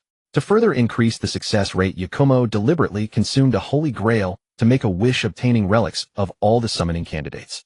For instance, a brush used by Zhuge Liang, straw sandals woven by Liu Bei, a headscarf worn by Guan Yu, a butcher knife used by Zhang Fei, an arrowhead used by Huang Zhong, a wine cup used by Lu Bu, and a strand of beard that fell from Cao Cao. These were obtained through the wishing Holy Grail. They were not true relics, but merely symbolic tokens. Sakura Matu would summon Zhuge Liang, Ushiro Amiya would summon Liu Bei, Ao Heracles would summon Guanyu, Ku Chulin would summon Zhang Fei, Ao Rin Tosaka would summon Huang Zhong, Ilya would summon Lu Bumi, Dia would summon Cao Cao. This summoning was not conducted separately, but as a joint summoning. This meant that during the process each servant could sense the others being summoned. This was done intentionally by Yakumo. Zhuge Liang alone might not respond to the call, but what about Liu Bei, Guanyu, and Zhang Fei? If just one of them responded, the others would follow, eventually compelling Zhuge Liang to respond as well. It was a chain of interlocking strategies. The massive servant summoning arrays were interconnected. As each array was activated, Philosopher's Stones were consumed as fuel. Such a grand servant summoning was rare, even in the entire magical world. As the arrays erupted with powerful magical surges, 7 servants emerged in succession. Yakumo's gaze immediately locked onto Zhuge Liang. Her choice of Sakura as the summoner proved wise. Just from the magical fluctuations emanating from Zhuge Liang, she knew he was indeed a fictional servant. The historical Zhuge Liang could not have possessed such power, otherwise his northern expeditions would not have suffered such setbacks. Besides Zhuge Liang, there was another fictional servant, the berserker Lu Bu. The others were servants born from local history. Liu Bei, Guanyu, Zhang Fei, Huang Zhong, and Lu Bu were all successfully summoned. Only Cao Cao failed to respond. Cao Cao had also attempted to assassinate Dong Zhuo. Though he failed, the story was widely known. It should not have been difficult to obtain the assassin class. It was entirely Cao Cao's own refusal to answer the call. Since he declined, another assassin appeared instead. The assassin that materialized was the traditional Hasanai Sabah. Her feminine form suggested she was the Silent Hasan among the old men of the mountain. Silent Hasan specialized in poisoning as her primary assassination method. This was consistent with Media's own legendary expertise in toxins. Big brother, second brother, third brother. The trio of Liu Bei, Guanyu, and Zhang Fei recognized each other instantly and embraced. They had sworn brotherhood and shared life and death together in history, eventually founding the Shu Han. How spirited they were then. But who could have imagined that Guanyu would be killed after losing at Maiching and Zhang Fei would die at the hands of his own subordinates? Liu Bei sought vengeance against Sun Wu, but was burned at the camp and died after entrusting his son at Beidasheng. Zhuge Liang upheld the entire Shu Han, bringing it to new heights. Yet with Zhuge Liang's passing, Shu Han ended at the hands of Liu Bei's son Liu Shan. At the moment they were successfully summoned. They also learned of the history after their deaths. Shu Han ultimately did not endure. Huang Hanqing pays respects to your majesty. The elderly but vigorous Huang Zhong saluted Liu Bei. Hanqing, I have failed you. Liu Bei embraced Huang Zhong, weeping bitterly. Huang Zhong had died on the route of Liu Bei's campaign against Wu. As a master archer, he was struck by a stray arrow and succumbed to illness. Liu Bei felt deep shame. He did not regret the campaign, but he never imagined the cost would be so immense. It nearly destroyed the elite generation of Shu Han. If Zhuge Liang had not held the realm together, Shu Han would never have lasted until Liu Shan's surrender. Kongming.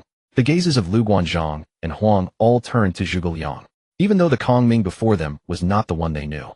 Knowing what he had done after their deaths earned their deepest respect. Zhuge Kongming pays respects to your majesty. Zhuge Liang acknowledged Liu Bei's identity. Even though the people before him were not the familiar ones, their fates were essentially the same. Even though the fictional Zhuge Liang possessed mystical arts and arrays like borrowing the eastern wind, laying out the eightfold formation, and even using the 7-star lamp to extend his life, his ending was the same as the historical Zhuge Liang. The northern expeditions never succeeded. He too died at Wuzhong Plains. Such was the fate of history. Fictional or not, the fall of Shu Han was inevitable. The maddened Lu Bu gazed at Lu Guan and Zhang with fierce battle intent. The battle of the 3 heroes against Lu Bu did not exist in actual history, but the fictional Lu Bu had truly experienced it and ultimately fled in defeat. That became one of Lu Bu's greatest shames. It was also the reason the fictional Lu Bu answered the summon. He wanted to wash away his defeat against Lu Guan and Zhang. At the same time, he also wanted revenge against Liu Bei. When he was captured by Cao Cao, it was a single word from Liu Bei that led to his death. That was why Cao Cao had not answered the summon. Otherwise, Lu Bu would also have sought vengeance against Cao Cao. However, Lu Bu's battle lust and killing intent were suppressed by Ilya, preventing him from immediately clashing with the trio. The trio did not understand why the fictional Lu Bu harbored such murderous intent toward them. But the fictional Zhuge Liang understood. His gaze swept across the assembled. Zhuge Kongming greets my lord. May I ask why you have summoned us? Zhuge Liang's eyes immediately fixed on Yakumo. The summoning clearly transcended the bounds of a traditional Holy Grail war. He needed to learn Yakumo's purpose behind such an unusual summoning. My target is you. I intend to construct a small-scale mythical world in this region. But I lack the talent for this endeavor. Zhuge Kongming, you have excelled in management, military strategy, economics, formations, and many other fields. Thus I plan to appoint you as the lord of this mythical world. Ba Yun revealed her purpose. Even though the mythical world had not yet been established, she needed to prepare for the future. She intended to build a mythical world centered around mages. Thus, she would push the Type Moon Magecraft system to its ultimate limits. However, mages' inherent tendency towards self-destruction could not be ignored. She could not trust any mage to govern the mythical world. That would inevitably lead to disaster. The only ones she could trust were the renowned ministers from Chinese history who possessed a sense of humanistic care. Zhuge Liang was the first, but certainly not the last. It was not an exaggeration. One Zhuge Liang could not control all mages. I see. Since I have been entrusted by my lord, Kongming accepts this responsibility. Zhuge Liang did not go through the usual ritual of 3 visits to the thatched cottage. He accepted directly. In the past, he had done so to elevate his own status. It was also to confirm whether Liu Bei had the magnanimity to allow him to display his talents. But now Zhuge Liang had already proven his abilities through history. He naturally took on the role without hesitation. Kongming, congratulations on shouldering such a great responsibility. Lu Guanzhong and Huang all congratulated Zhuge Liang for being so highly valued by Ba Yun. Now their positions had reversed. In the past, during the chaotic Three Kingdoms period, a general's importance outweighed that of a civil minister. But now, with peace under heaven, a civil minister's importance far exceeded that of a general. Currently, my basic compensation for Kongming is 1 holy grail per year and 1 philosopher's stone per month. For others, the compensation is 1 small philosopher's stone per month. Accept my offer and you will receive a free physical body restoration. If you have objections, voice them. Those who refuse may return to the throne of heroes. I will not force anyone. Ba Yun stated her terms. Her combat power here was already excessive, since the most important figure Zhuge Liang had accepted the invitation. Intending to display his talents under her, the others were not as crucial. The compensation of 1 small philosopher's stone per month was already excellent. But compared to Zhuge Liang's compensation, it was utterly overshadowed. Lu Xuande accepts. Liu Bei set an example by stepping forward. As the founding emperor of Shu Han, Liu Bei's abilities were undeniably formidable. However, his skills were not suited to the modern era, and Ba Yun's mythical world had no need for an emperor. But Liu Bei was flexible. Since he had answered the summons and arrived in the present world, he had no intention of leaving after just a brief appearance. Especially when the 3 brothers were reunited once more. The others also immediately expressed their willingness to accept. This included the assassin Hassan of Serenity. They had indeed been infused with modern knowledge as servants. But to return to the throne of heroes without experiencing modern civilization would be a sheer waste. As for the berserker Lu Bu, after having his berserker class stripped by Ba Yun and regaining his clarity, he too accepted Ba Yun's offer. To be able to have a physical body restored and remain in the present world enjoying its splendor. If only Ba Yun could summon Jiaochan, that would be wonderful. Even though Lu Bu was unmatched in martial prowess and possessed outstanding military capabilities, he also valued pleasure highly. The means of enjoyment in the modern era were far superior to those at the end of the Han dynasty. Ba Yun deprived the others of their command seals and master privileges, granting each master a small philosopher's stone as compensation. This was also why Amiya Shiro, despite disapproving of Ba Yun's methods, still cooperated after learning the effects of the philosopher's stone. A small philosopher's stone used wisely could save countless lives. For Amiya Shiro, who upheld the ideal of being a hero of justice, this was an irresistible temptation. This Holy Grail War was both a beginning and an end. After having their physical bodies restored by Ba Yun, they were arranged to reside in the Einsburn Castle. Given the current trend, it seemed the Einsburn Castle would soon need to be expanded. Zhuge Liang needed to catch up with Lu Guanzhong and Huang. Hassan of Serenity acted alone. As an assassin, she was accustomed to solitude. Lu Bu and Ku Chulin became acquainted. Both were outstanding warriors, and their fighting styles even shared certain similarities. Others like Artoria and Heracles were also extremely powerful, but the vast differences in their fighting styles meant that the two would not have many sparring opportunities. As for a rematch with Lu Guan and Zhang, now was not the best time for a challenge. Zhuge Liang's joining further refined the foundation planning of Fuyuki City. He integrated the 8 formation diagram into the foundation, causing significant revisions to the original plans of Midea and Aoko Aozaki. However, this was precisely the purpose for which Ba Yun had summoned him. Midea and Aoko Aozaki could only accept it. The fusion of Eastern and Western ancient and modern magecraft formations endowed the foundation of Fuyuki City with unparalleled depth from the very beginning. Zhuge Liang's planning efficiency far surpassed that of Midea and Aoko Aozaki. He already had experience in deploying military formations, and he directly used the 8 formation diagram to build a framework. Then he filled it in. Under Zhuge Liang's leadership, a formation covering Fuyuki City quickly took shape. Ba Yun approved Zhuge Liang's plan. Now that the blueprint was ready, the next step depended on Ba Yun's abilities. This was the true test for Ba Yun. If she could not even complete this 8 formation diagram, then her dream of constructing a mythical world would become empty talk. However, Bai Yun's methods clearly surpassed everyone's imagination. In the dead of night, in Fuyuki City, she first consumed a philosopher's stone to plunge all the ordinary people of Fuyuki City into deep sleep. Then she opened a hole of all the world's evils above the city.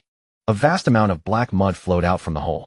Before it could fall to the ground, Bai Yun used equivalent exchange to convert it into pure magical energy. This pure magical energy was then continuously used by Bai Yun through the Greater Grail to condense holy grails and philosopher's stones. In addition, a large number of noble phantasms appeared in her hands. These precious noble phantasms were also smelted by Bai Yun through equivalent exchange, becoming the basic materials for the formation. Holy grails, noble phantasms, philosopher's stones. These immensely valuable treasures of the magecraft world were recklessly consumed by Bai Yun. One by one, the materials were cast into various directions of Fuyuki City, encompassing the entire city. Holy grails, noble phantasms, and philosopher's stones streaked through the night, with magical light dazzling and mesmerizing. Bai Yun's grand gesture stunned everyone. Previously, they all knew she was powerful, but they had no idea she could reach such a level. Everything was like a mythical spectacle. With the support of immense magical energy, as the formation gradually took shape, the terrain of Fuyuki City also changed. According to the plan of the 8 formation diagram, Fuyuki City was divided into 8 gates: Sheng Shang Xiao, Du Jing Si Jing Kai. These corresponded to heaven, earth, wind, cloud, dragon, tiger, bird, and serpent. It was infinitely variable and inscrutable. Then, with the addition of the workshop of Midia and Aoko Aozaki, 2 great mages from ancient and modern times, Fuyuki City was completely transformed into an isolated den of dragons and tigers.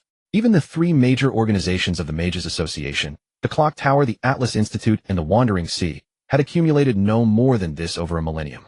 In just one night, Bai Yun completed the creation of the Fuyuki City formation with her immense power.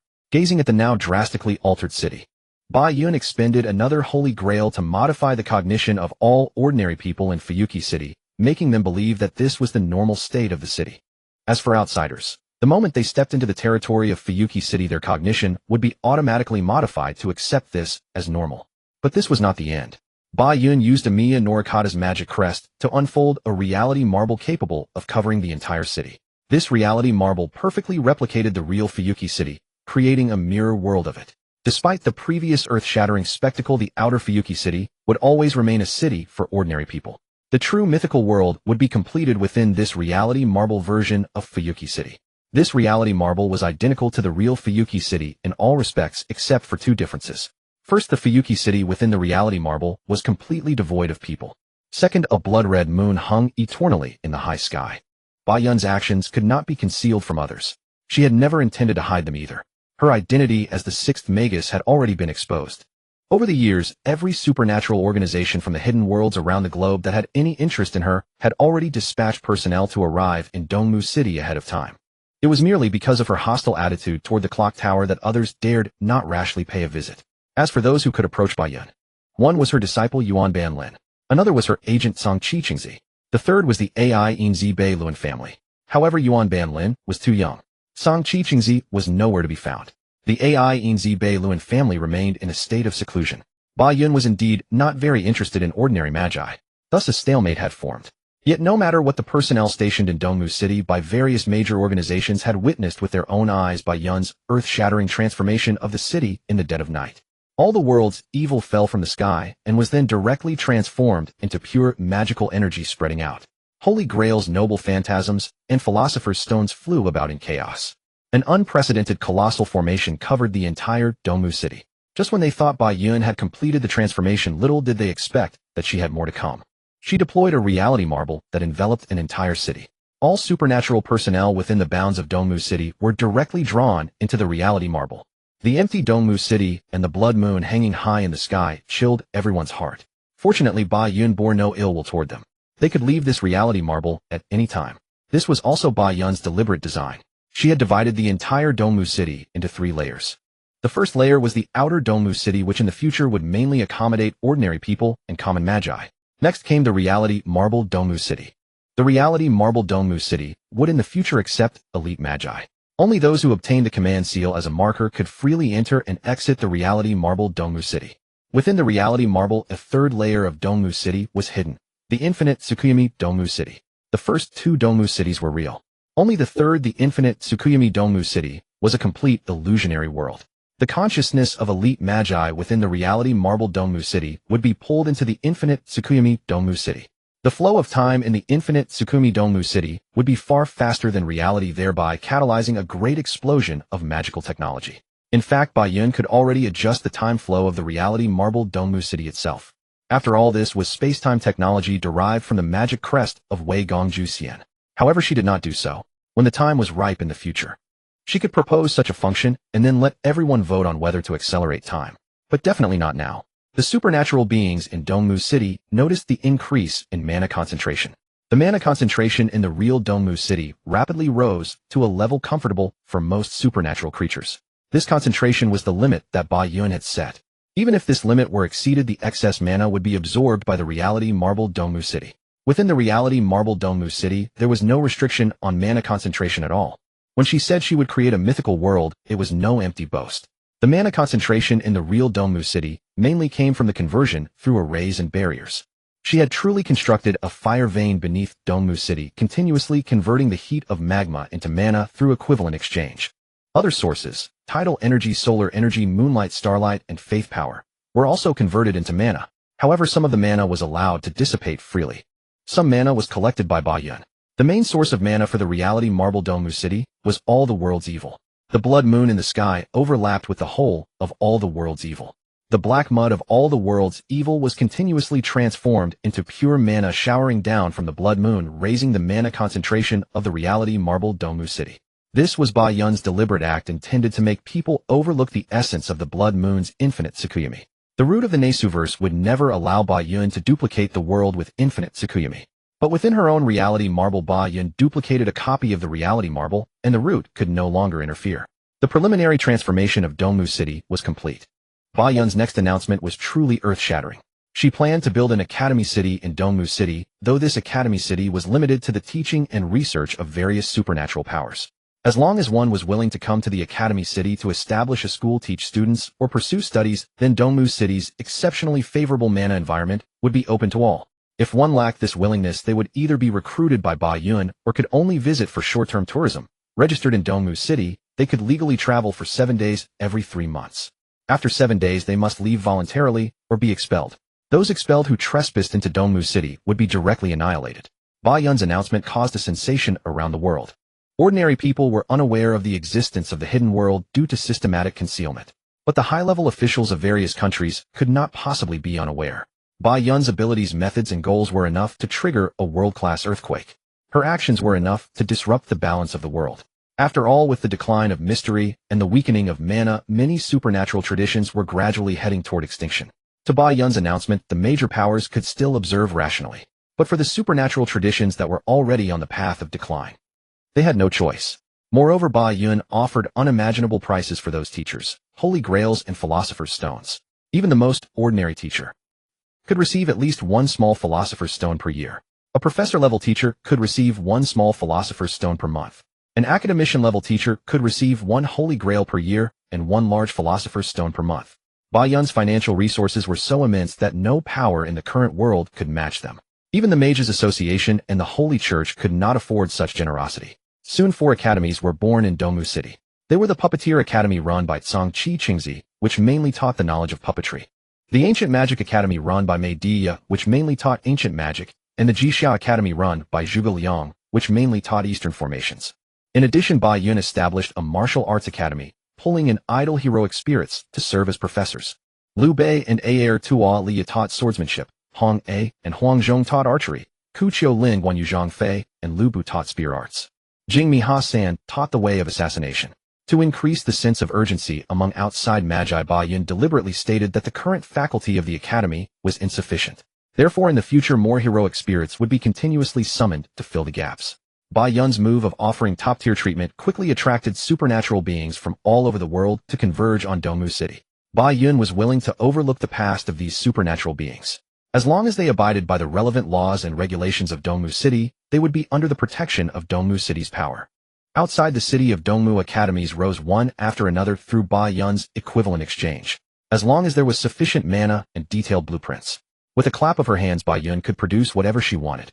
Given the current number of supernatural beings worldwide, even if they all came to Dongmu City, Bai Yun's construction ability could accommodate them all. If the ground was insufficient, there was the underground. If the underground was insufficient, there was the air.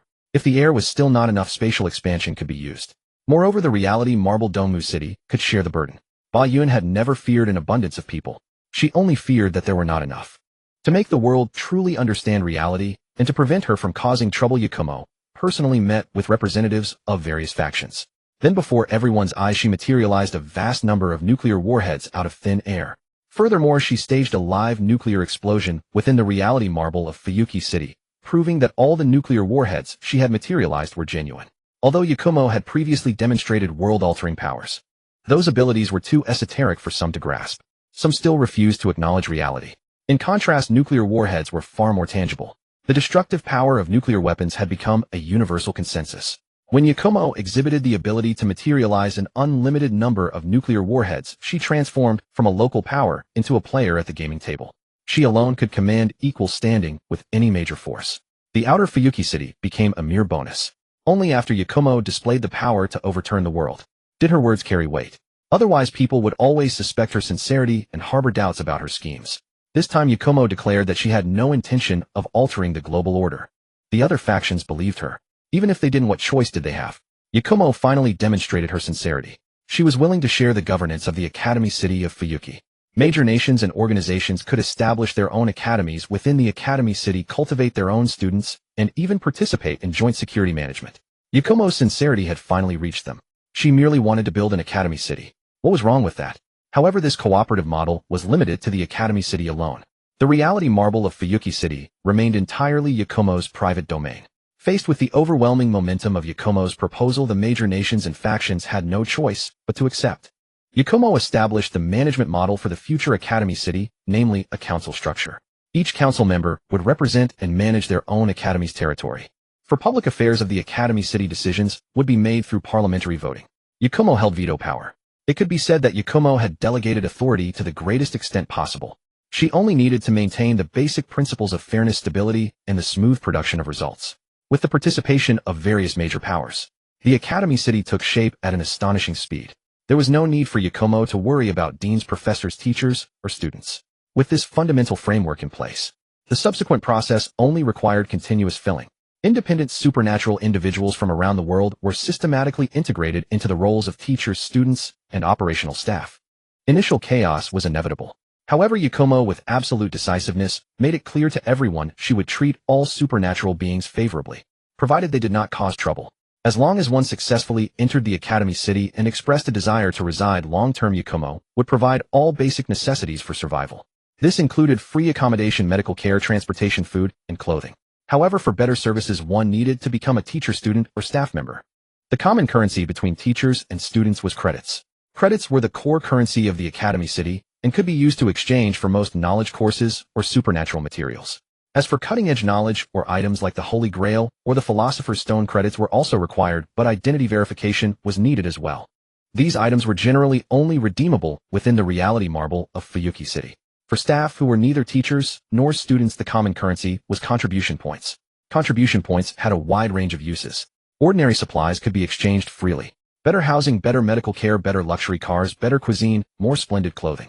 From the perspective of ordinary people, even the treatment of average staff members was like paradise. However, all treatment was relative. When one saw countless supernatural beings soaring through the sky and performing incredible feats, even the best ordinary treatment could provoke feelings of inadequacy in those with unstable minds. Ultimately, these supernatural beings either resigned themselves to mediocrity, accepted reality, or strived to improve. The Academy City welcomed everyone to become students. As a student, one simply needed to study diligently and complete assignments to earn credits. The more credits, the better the treatment. Achieving teacher status was the true mark of being among the elite in the Academy City. Even an ordinary teacher was guaranteed at least one small Philosopher's Stone annually. With a stable supply of Philosopher's Stones, one could, in a sense, achieve immortality. However, while obtaining teacher status was initially relatively easy, subsequent reviews became increasingly stringent. Many unqualified teachers were directly dismissed, reverting from teacher to student status. Fortunately, even if one served as a teacher for just a day, they would receive a small Philosopher's Stone in advance. The Philosopher's Stone was like a carrot dangling before them, stimulating countless teachers and students to engage in fervent research of knowledge. Becoming a dean or professor did not guarantee permanent status. Once their academic achievements were surpassed by newcomers, Their positions as deans or professors would also fall. Yakumo designed this system with the sole purpose of efficiently producing the crystallization of knowledge. Then she would harvest these fruits of knowledge. The competitive pressure among teachers and students in the Academy City far exceeded that of any other place. With the highest rewards, Yakumo stimulated the learning motivation and thirst for knowledge of every teacher and student.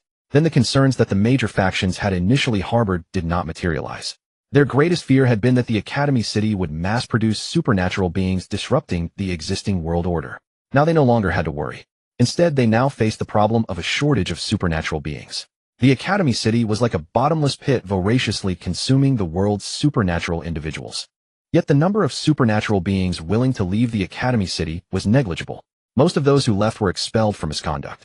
At this rate, even though the Type Moon world had not yet entered an age of declining magic, it was no different from one. Without supernatural forces, what purpose did supernatural organizations serve? To further increase the number of supernatural beings, Yakumo deliberately created many homunculi. These homunculi were no longer limited to replicating the Winter Maiden herself. The homunculi included both males and females, some without self-awareness, some with self-awareness, some possessing artificial intelligence, and some with simulated consciousness. Yakumo's sole purpose was to stimulate reproduction.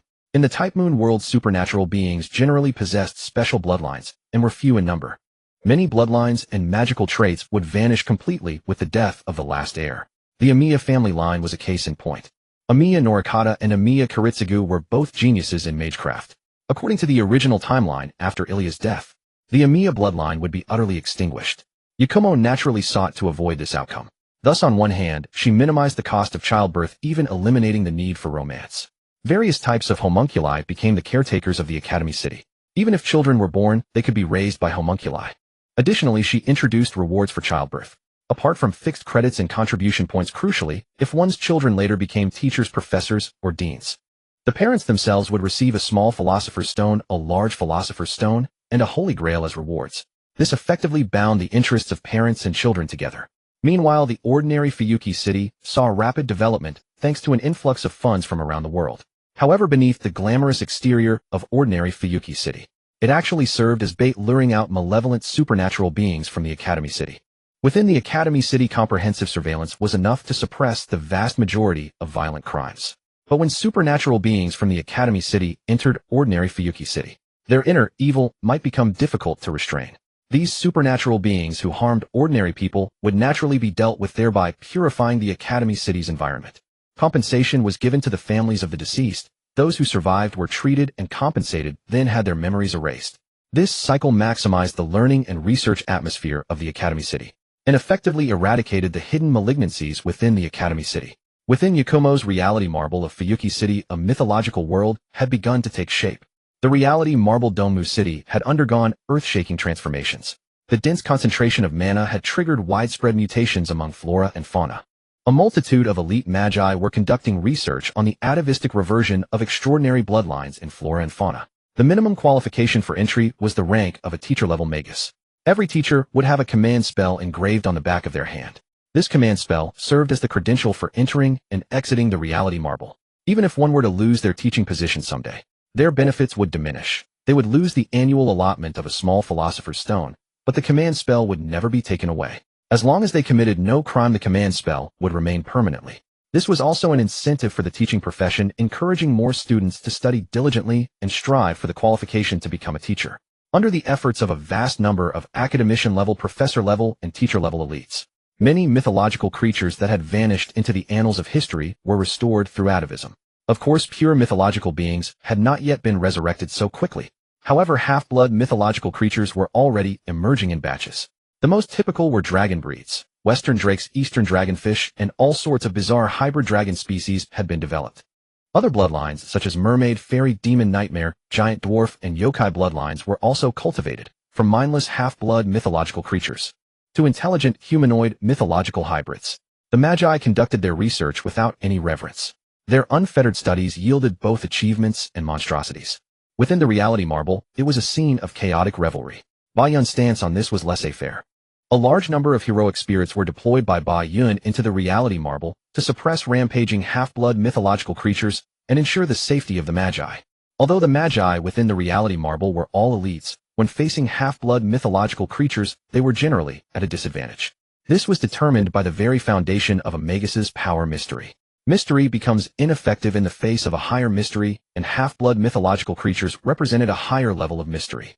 It was not uncommon for magi engrossed in their research to be killed by the very half-blood mythological creatures they had created. If at first Bai Yun's purpose in summoning heroic spirits was to seek talents later on, the combat prowess of the heroic spirits was also factored into the criteria. Without a considerable number of combat-capable heroic spirits to suppress the half-blood mythological creatures and protect the magi, the loss of elite magi within the reality marble would be far greater. Even though the most outstanding supernatural individuals from around the world had now gathered in Academy City, the loss of every research-oriented magus was something Bai Yun was unwilling to see. In the blink of an eye, 10 years had passed since Bai Yun arrived in the world of Type Moon. It was now Type Moon year 2014. This year itself was not particularly special. According to the original fate, Tosaka Rin would dismantle the Greater Grail system of Dongmu City this year. But now Tosaka Rin was struggling with her endless studies. Bai Yun had no intention of ending her journey in the Type Moon world just yet. However, on this day, Academy City received an unexpected visitor, Jinyuan Shi. She did not come alone. She brought along her husband Heidong Ganya and her daughter Liang Yuena. All signs indicated that Jinyuan Shi bore no ill will toward Bai Yun. But the very appearance of Jinyuan Shi signified that the route needed to communicate with Bai Yun. Heidong Ganya took his daughter Liang Yuena to handle the enrollment procedures at Academy City. Bai Yun, on the other hand, met Jinyuan Shi alone. We meet again. Visitor from beyond the world, the sixth magician, Lady Bai Yun. Jinyuan Shi's tone carried a hint of detachment.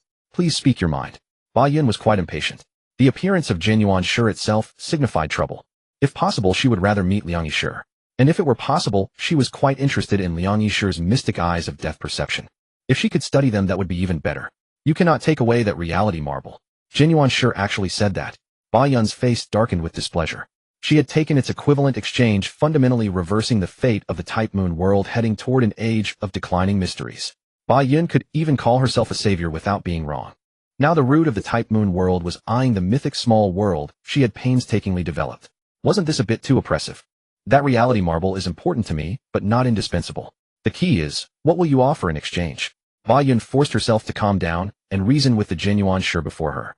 She had far from collected all the value of the Type Moon world and was not willing to part ways with the root on bad terms. Jinyuan Shi fell into silence. What do you want? Jinyuan Shi tilted her head and asked in return. Bai Yun thought for a moment. I want a seed of reincarnation. Bai Yun now possessed 2 Yudu worlds. The Yudu world was the core of her harvesting knowledge and achievements. However, after prolonged operation, she had also discovered the weakness of the Yudu world. That was the lack of reincarnation. Except for beings like Bai Yun herself, who had reached the level of immortals and gods, and possessed the authority of immortality. Others, even the illusory consciousnesses within the Yudu world, would wear down over time. As for these worn-down consciousnesses, Bai Yun's practice was to seal them away. But sealing could not solve the fundamental problem. The population cap of the Yudu world was 100 billion. She either had to continuously pull in new consciousnesses from the real world to fill the population, or she needed to master the authority of reincarnation and construct a reincarnation system within the Yudu world, ensuring that illusory consciousnesses could be reborn through the reincarnation system, instead of completely dissipating under the effects of wear. Such a reincarnation did not exist in the world of Naruto. The Sage of Six Paths had indeed created a Pure Land, but the Pure Land did not involve reincarnation. In the entire Naruto world, the only ones truly possessing reincarnation were the Sage of Six Paths' 2 sons, Indra and Ashura. However, the Type Moon world did have reincarnation, at least in the past, given the capabilities of Jinyuan Shi. If it existed, she could manifest it. Jinyuan Shi looked at Bai Yun and nodded. Agreed. A small disc appeared in Jinyuan Shi's hand. The moment this disc appeared, Bai Yun recognized it. It was the 6 paths of reincarnation, though not the original 6 paths. As Bai Yun herself had said, the 6 paths before her was merely a seed of reincarnation.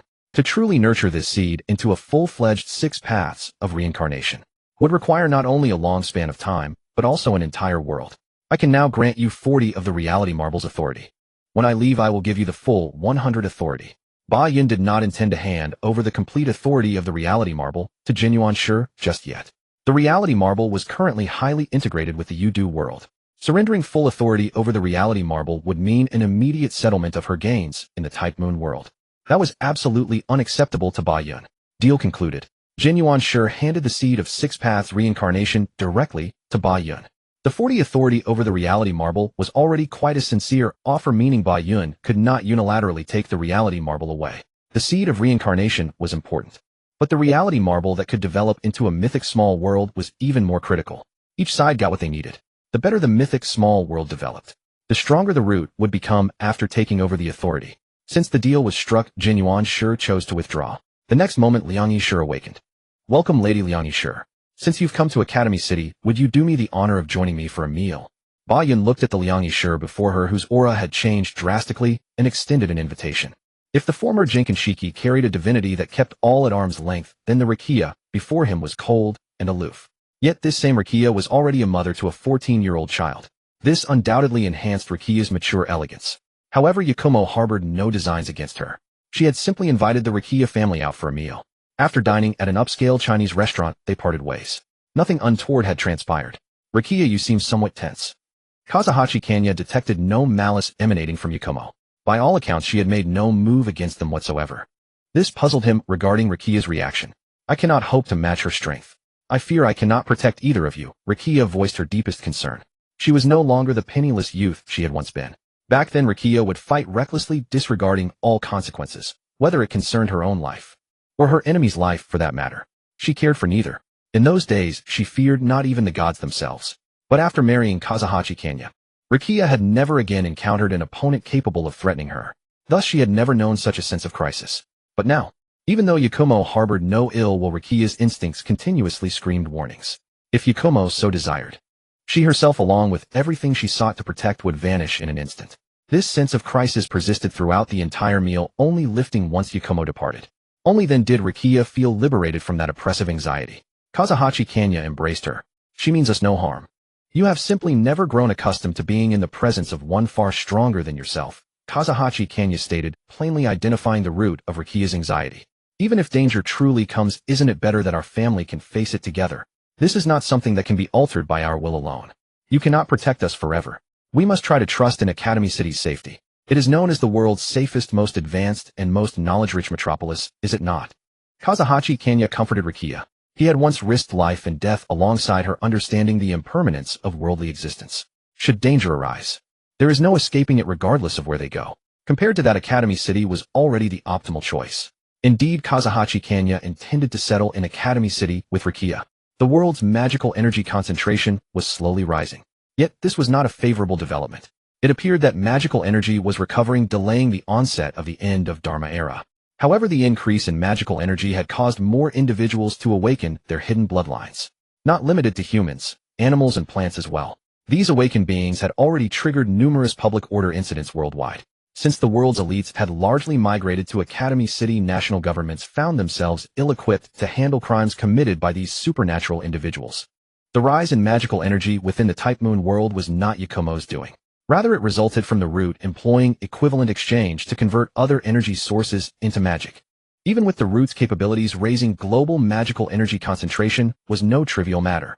The frequent supernatural cases had convinced Kazuhachi Kanya to settle in Academy City. The vast majority of Academy City's inhabitants were indeed supernatural beings, yet a small portion remained ordinary. Most of these ordinary residents were family members of supernatural individuals. Family members of supernaturals were likewise permitted entry into Academy City and afforded protection under its laws. Kazuhachi Kanya was essentially conducting a reconnaissance mission. Once he confirmed Academy City's safety, he could invite those he knew, many of whom were magi or possessed certain supernatural abilities, to seek refuge there as well. Yakumo had not paid much mind to Rikiya's tension. She truly had only intended to share a simple meal with her. She harbored no intention of forging deep bonds with Rikiya either. Being ordinary friends was sufficient. There was no need to pursue anything further. Yakumo's actual age was not particularly advanced, but factoring in the time she had spent in the Tsukuyomi world, it had been exceedingly long. Such extended existence had already allowed her to witness all facets of mortal life: birth, aging, sickness, and death. Her current mindset closely resembled that of Zhongli. She was merely wandering through the mortal realm in leisure. Since Rikiya had sensed pressure emanating from her, she would not force the other to adapt either. Yakumo had cast the seed of 6 paths of reincarnation obtained from Jinchuriki into the Tsukuyomi ninja world. Within the pure land of the Tsukuyomi ninja world, countless spiritual bodies lay dormant in dense clusters. As the gate of reincarnation opened, these spirits were gradually drawn into it, initiating the cycle of reincarnation for spiritual beings throughout the Tsukuyomi ninja world. With reincarnation underway, Yakumo could sense that the Tsukuyomi ninja world, born from her Tsukuyomi illusion, had grown somewhat more authentic. It was a rather wondrous experience. The original Tsukuyomi ninja world had been quite authentic as well. Yet that authenticity was merely an extreme replication of reality. The Tsukuyomi ninja world not only mirrored all material and consciousness from the real world, even supernatural attributes such as chakra had been replicated in full. After 1,000 years of development under Yakumo's guidance, the Tsukuyomi ninja world had reached the pinnacle of authenticity. Yet, even with such authenticity, the addition of reincarnation had somehow brought about further transformation. This was undoubtedly a positive development. The Tsukuyomi ninja world's development had encountered a bottleneck. Perhaps the introduction of reincarnation could shatter this limitation, allowing the world to yield new breakthroughs. Meanwhile, the development of the Tsukuyomi divine realm that Yakumo had planned had encountered problems. The reason was simple. The Tsukuyomi ninja world had been able to develop for 1,000 years. Because its foundation was exceptionally high. It was based on dojutsu at the level of Kekkei Mora. This meant that the chakra technology within the Tsukuyomi ninja world before reaching Kekkei Mora would not have encountered any bottlenecks. However, the reason that Tsukuyomi ninja world had stagnated was precisely because its development had reached the level of Kekkei Mora. This had exceeded the simulation capabilities of the Tsukuyomi ninja world. Consequently, any research involving Kekkei Mora within the world typically produced inaccurate data. It required reliance on reality. The Tsukuyomi divine realm faced the same bottleneck for identical reasons. If the focus were merely on magic research, the divine realm could still simulate things smoothly. But when personal realities began transitioning into mythological microcosms, the Tsukuyomi divine realm encountered difficulties simulating mythological attributes. Mythological characteristics had already surpassed the simulation limits of Tsukuyomi. This directly resulted in the Tsukuyomi divine realm bearing the name of a divine realm in vain, with its primary development direction still focused on magic with lower mystery. To research mythological creatures, Yakumo still needed to continuously synchronize the research progress of mythological beings from her personal reality. Such a situation was something Yakumo had never encountered before. Fortunately, the Tsukuyomi divine realm's research was only slow in the area of mythological creatures. In terms of magic, it had already reached levels that reality could only dream of. This was the technological generational gap brought about by time acceleration. Having reached this point, it was time for Yakumo to unveil the time acceleration function of her personal reality. Otherwise, the research into mythological creatures in the Tsukuyomi ninja world would truly remain frustratingly stalled. The large number of magic elites in the Tsukuyomi ninja world needed this new research direction involving mythological creatures. That sensation of touching the boundaries of knowledge was enough to drive any researcher mad with obsession. Accelerating the temporal flow within the entire reality marble, a notion that had never occurred to anyone residing within it before. In the entire Type Moon world, magi who mastered the art of space-time manipulation were few and far between. Moreover, the magical energy required to accelerate the internal temporal flow of the entire reality marble would be astronomical. Such an endeavor would surely be beyond even the 5th magic user who commanded the power of time. But with the 6th magic user possessing infinite magical energy, it seemed feasible after all. In the Type Moon world, most insurmountable problems could be resolved with limitless magical energy. If a problem remained unsolved, it merely indicated that one's magical reserves were insufficient. Yakumo confirmed her ability to accelerate the temporal flow within her reality marble. The question that remained was the multiplier of acceleration to employ. For ordinary humans, temporal acceleration would be utterly intolerable. It would effectively shorten their lifespans. Though Yakumo's acceleration was not a mere hastening of time itself, but rather the creation of a discrepancy between two worlds. During the acceleration, the experience of time within the reality marble remained unchanged to its inhabitants. It was simply that while a year passed inside, only a day might elapse in the outer world. For magi who possessed means of extending their lifespans, or who had transformed themselves into dead apostles, Yakumo's time acceleration function effectively granted them a significant extension of their research periods.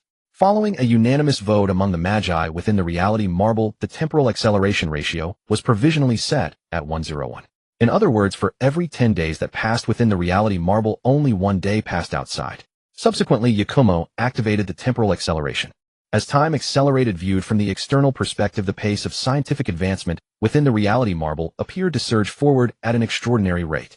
Previously, Academy City could barely keep pace with the research conducted within the reality marble.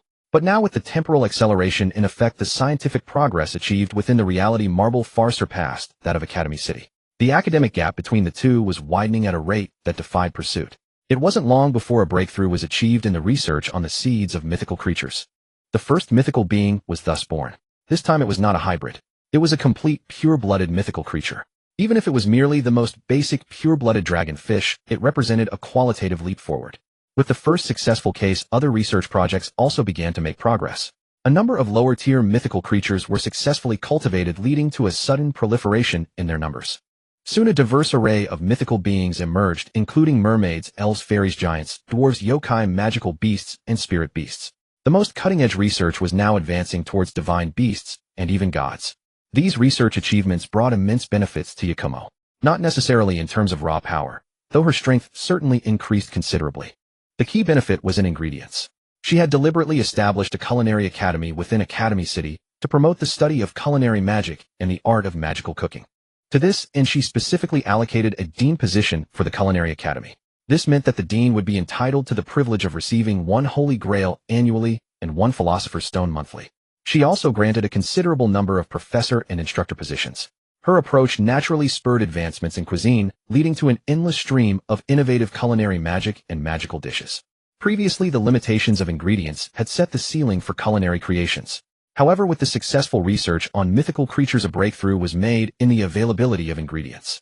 Consequently, food was no longer merely food. It became imbued with various enhancement and curative properties. Every single dish served on Yakumo's dining table was a shining culinary marvel. This was no exaggeration. The dishes literally emitted a radiant glow. This was not only due to the inherent magical fluctuations of the mythical ingredients themselves, but also the pursuit of perfection in color, aroma, and taste by the culinary magi. In fact, when she had invited Ryugi Shiki to dine on that previous occasion, she had intended to serve mythical cuisine. Unfortunately, Kakuta Mikia was an ordinary human. For an ordinary person to consume mythical food would be tantamount to ingesting a deadly poison. Considering the harmony of their family of 3, she had to abandon the idea. The difference now was that previously the ingredients for mythical dishes were sourced from hybrids. Now the ingredients for mythical dishes were obtained from pure-blooded specimens. This is the significance of technological advancement. Not long ago, mythical species in the Type Moon world. Even hybrid mythical species existed only in legends. The appearance of a single one would easily cause a sensation. But now, mythical species had become ingredients. Even if they could not be widely distributed, they had become a regular feature on the tables of the powerful. They offered the ultimate deliciousness, coupled with a triple effect of enhancing one's strength, strengthening the body, and soothing the spirit. The only issue was that culinary magi capable of perfectly handling mythical ingredients were scarce. In any field when it comes to the cutting edge, an exceptional degree of talent is indispensable. This holds true even for top-tier chefs. Naturally, this meant that dean-level culinary magi were few and far between. The number of professor-level culinary magi was also not substantial. While there was a considerable number of instructor-level culinary magi, even they struggled to handle hybrid ingredients, let alone processed mythical ingredients, which would be a complete waste in their hands. Cuisine, of course, encompasses more than just dishes. It also includes fine wines, beverages, snacks, pickled vegetables, cured meats. It is a vast and intricate system. However, in the past, magi generally pursued power, and few were willing to dedicate themselves to the study of cooking. Many from the new generation were daunted by the vast ocean of knowledge required. Instead, they chose to devote themselves to the less developed culinary academy. Unfortunately, given the short span of time, no exceptionally talented culinary magi had yet emerged. A decade passed in the blink of an eye. The magi within the reality marble found themselves hitting a bottleneck. It was not for lack of effort or deficiency in knowledge, but their research was being interfered with by the counterforce. It must be remembered that 40 of the authority over Yakumo's reality marble now belonged to the root. This group of magi had finally reached the realm of divine research. They had already succeeded in creating Western dragons and Eastern dragons. Even if they were low-tier dragons, other divine beasts were also being reproduced one by one. They were but a single step away from breaking through to the realm of gods. But their failure was not a matter of capability. It was the world itself that forbade it. At this point in time, it was not yet the era for gods to appear. Yakumo also imposed restrictions on this. The reason was simple: her own power was still insufficient. She feared she would be unable to control the situation if gods were to emerge, potentially leading to unforeseen disasters. Gods had already mastered the principles of law. Yakumo could not guarantee that she would never make a mistake. Hence, in the Tsukuyomi ninja world, she had restricted research on the Kekkei Genkai. Now in the reality marble and the Tsukuyomi divine realm, she similarly restricted research on gods. She had transformed from a facilitator of knowledge into an obstacle. Initially, the magi found it hard to believe, but no one was foolish. The repeated failures in divine research far exceeded what could be attributed to mere interference from the counterforce. It was also for this reason that for the first time the top-tier magi within the reality marble began to emigrate, under the combined interference of Yakumo and the counterforce. Research on gods would never be able to progress. It would be better to leave the reality marble. If it were only the counterforce at play, these top-tier magi all had methods to cope. Perhaps they could then unlock the mysteries of ascending to divinity. Yakumo did not hinder the departure of these magi. This was because she herself was also ready to leave the Type Moon world. After 20 years, the research conducted within the Tsukuyomi divine realm had reached the upper limits of the Type Moon world. There was no longer any point in remaining. When the magicians within the bounded field realized that the blood moon hanging in the sky had vanished, Bayun had already embarked on the journey to the next world laden with the abundant harvest from the Xingyue world. She did not ascend to godhood in the Xingyue world, for the route forbade it, given the ever-increasing concentration of magical energy in that realm. Perhaps in the near future, the technological system of the Xingyue world would shift from the divergence of magecraft and science to their integration. Yet all this had nothing to do with Bayun. In the Uedo divine realm, magecraft, science, and mythology had all reached their zenith. When mythology was studied to its utmost, it inevitably touched upon the gods and the laws which neither Bayun nor the root permitted. As for magecraft, when explored to its end, it was discovered to converge with science. In the conventional understanding, the advancement of science diminishes the mystery of magecraft. This was true, but also one-sided. Science indeed weakened mystery, reducing the power of magecraft, but only reducing it. It would not cause magecraft to vanish. Take the most common fire magecraft, for instance. Before humanity invented fire-making techniques such as rubbing sticks or striking flint, if someone could conjure flames out of thin air, it would be no less than magic. Yet as the times progressed, countless technologies related to fire emerged. From lighters to rocket engines, fire was ubiquitous in modern technology, but fire magecraft remained widely used among magicians. Science only weakened magecraft, not eliminated it. Once this understanding was shattered, magecraft experienced a renaissance. In the past, technology was seen as an imitation and usurpation of magecraft. More and more things that magecraft could do, technology could also achieve. The reverse was also true. As technology advanced, magecraft could in turn learn from technology and surpass it. Ayako Aozaki was a genius in this regard. She could draw inspiration from the principles of projectors to develop new familiars. Take Tosaka Rin's jewel magecraft, for example. In reality, the upper limit of her jewel magecraft was the power of a missile, already quite impressive. With sufficient magical energy, she could continuously create jewels of such power. But in the Uedo divine realm, Tosaka Rin had developed her jewel magecraft to the level of nuclear bomb jewels. By bestowing the concept of nuclear material upon the jewels, then inscribing spatial formulas, and replacing traditional explosive detonation with extreme spatial compression, she turned each jewel into a nuclear bomb. There were nuclear bomb jewels, hydrogen bomb jewels, neutron bomb jewels, and even nuclear energy jewels. If it weren't impossible to extract antimatter in the Uedo divine realm, Tosaka Rin might have even created antimatter jewels.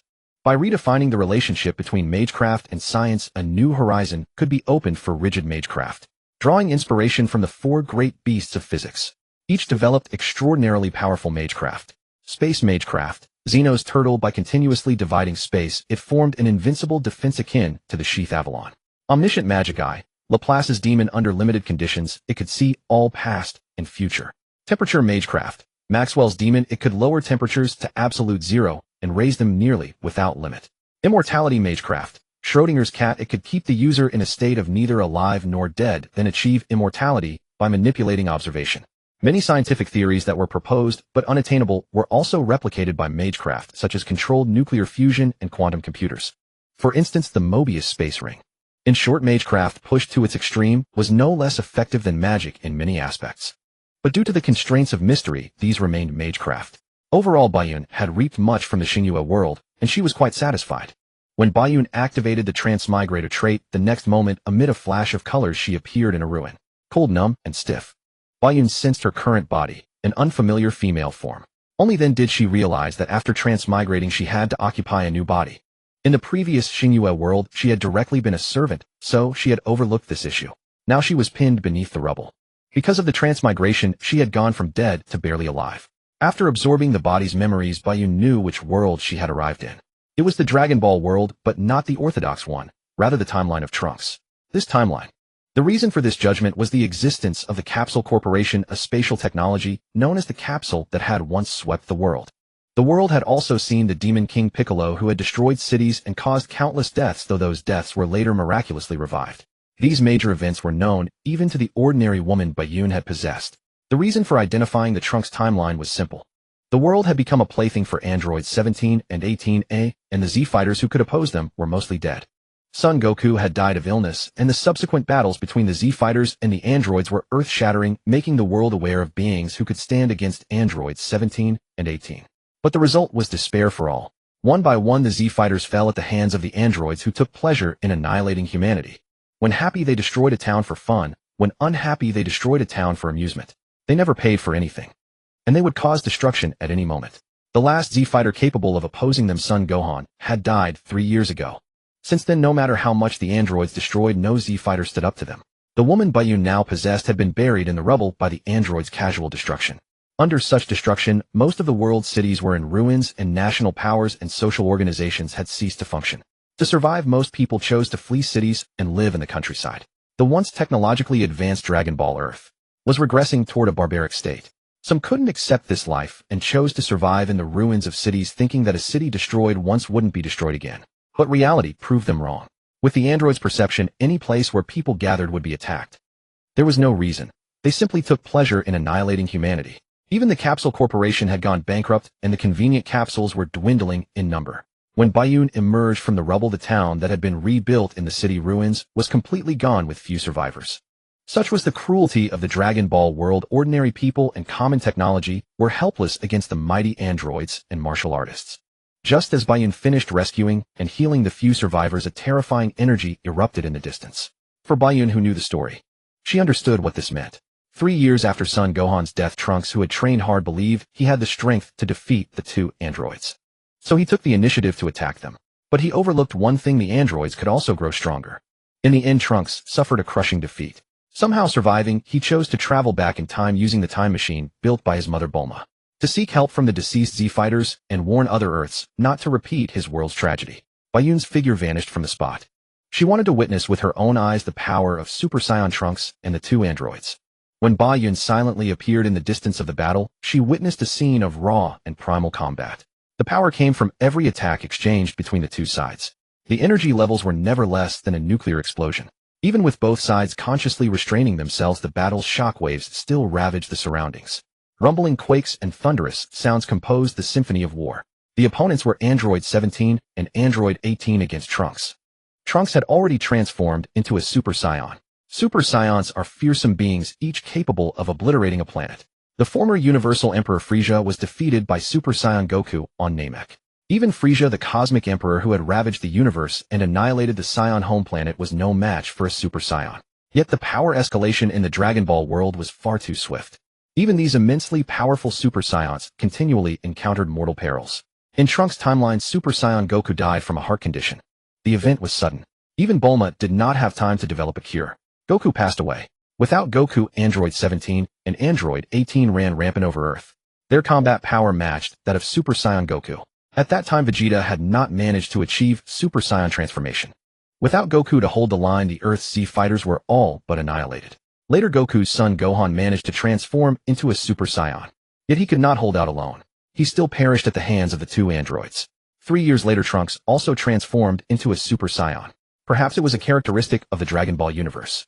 In any case, whether it was Frieza, the Saiyans, or the Namekians, the power they sought was all absolute numerical values. Martial arts techniques that were once useful gradually became nothing but beam clashes. Against beings powerful enough to obliterate planets with ease, conventional mechanics were worthless before absolute numbers. The fight between the androids and Trunks was a raw punch-for-punch brawl.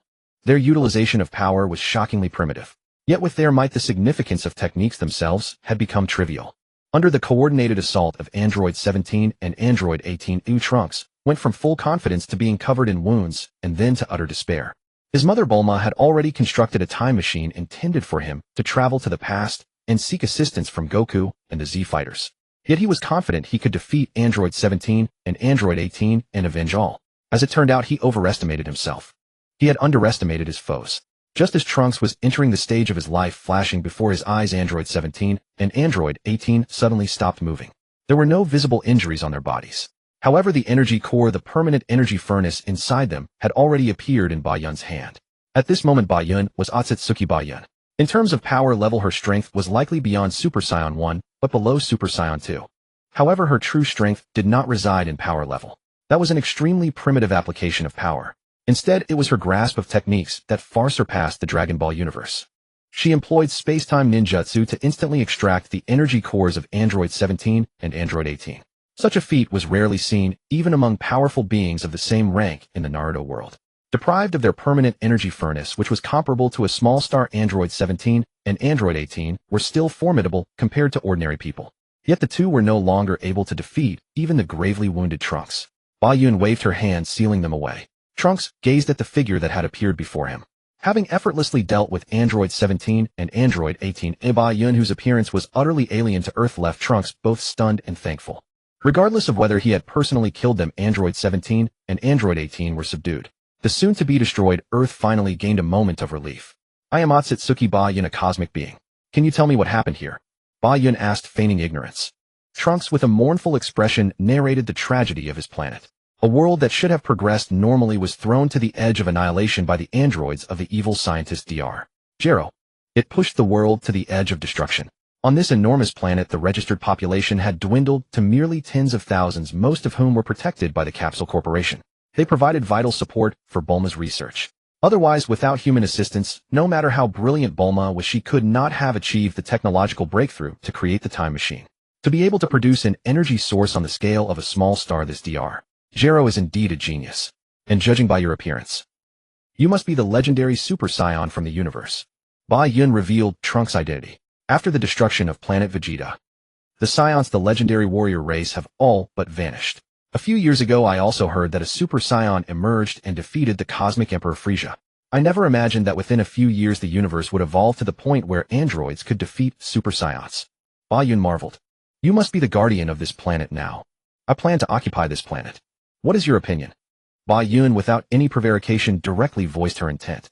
Trunks, feeling his severely wounded body, looked upon the ravaged land before him. In the past, he would have preferred death to submission. But now he had no intention of resisting stubbornly. The opponent had easily taken the energy furnaces of the two androids. In his badly wounded condition, he was no match for the opponent. Furthermore, he still had an opportunity to defy fate, the time machine his mother Bulma had built. If the other party truly intended to contribute to Earth's development, it made no difference who ruled the planet. The Dragon Ball Earth had never been a purely human world. It was an immigrant planet. Long ago, a continuous stream of space refugees had settled on Earth, bringing a multitude of races, a chaotic mix of technologies, and many extraordinary powers. Even his own father Vegeta was an immigrant. Hence he had no reason to oppose Ba Yun. Now Earth was scarred and battered, its civilization on the verge of collapse. National institutions and international laws had lost all meaning. Ba Yun's willingness to ask him was already a show of respect for his Super Saiyan identity. As you wish. But this planet cannot endure any more destruction. Trunks couldn't help but remark. I've heard that there are legends of the Dragon Balls on this planet. And the Dragon Balls once resurrected a great number of the deceased during the era of King Piccolo. Since this planet's population and civilization are on the brink of extinction, why not use the Dragon Balls to wish for everything to be restored? Having come to the Dragon Ball world, then the Dragon Ball wish was an inevitable topic, because the Dragon Balls have already been used by someone else. At this point, Trunks clenched his teeth. After Vegeta fell in battle, Gohan and Bulma had frantically searched for the Dragon Balls, attempting to bring him back. However, when they finally located the Dragon Balls, they had already been used. Pilaf and his crew had wished to become young and turned into infants instead. The Dragon Balls had a 1-year cooldown. But how could Earth endure a year of the androids' devastation? After a year, it would be too late for everything. If there was still hope for Earth, why would his mother Bulma have built the time machine? The Dragon Balls exist because of the Guardian. The Guardian is dead. The Dragon Balls have become useless. After Vegeta was slain by the androids, and the Dragon Balls could not grant wishes. To combat the androids, Piccolo and the Guardian chose to fuse. The fusion vastly elevated Piccolo's power, raising his might to that of a Super Saiyan. Yet despairingly, Piccolo was still no match for the two androids. It was precisely Piccolo's death that spurred Gohan's Super Saiyan transformation. Unfortunately, it was all too late. If Gohan had become a Super Saiyan earlier, two Super Saiyans would have certainly been able to defeat the two androids. Later, Gohan fell in battle. Trunks also unlocked his Super Saiyan transformation. However, a lone Super Saiyan had been repeatedly shown to be insufficient against the two androids. Without the Dragon Balls, all hope of recovery was lost. Come with me to the last bastion of human civilization. You can exchange your thoughts with my mother. I am merely the guardian of power. My mother is the leader of civilization. At this point, Trunks was indeed qualified to utter such words. He himself represented the pinnacle of Earth's power, while his mother embodied the culmination of Earth's civilization.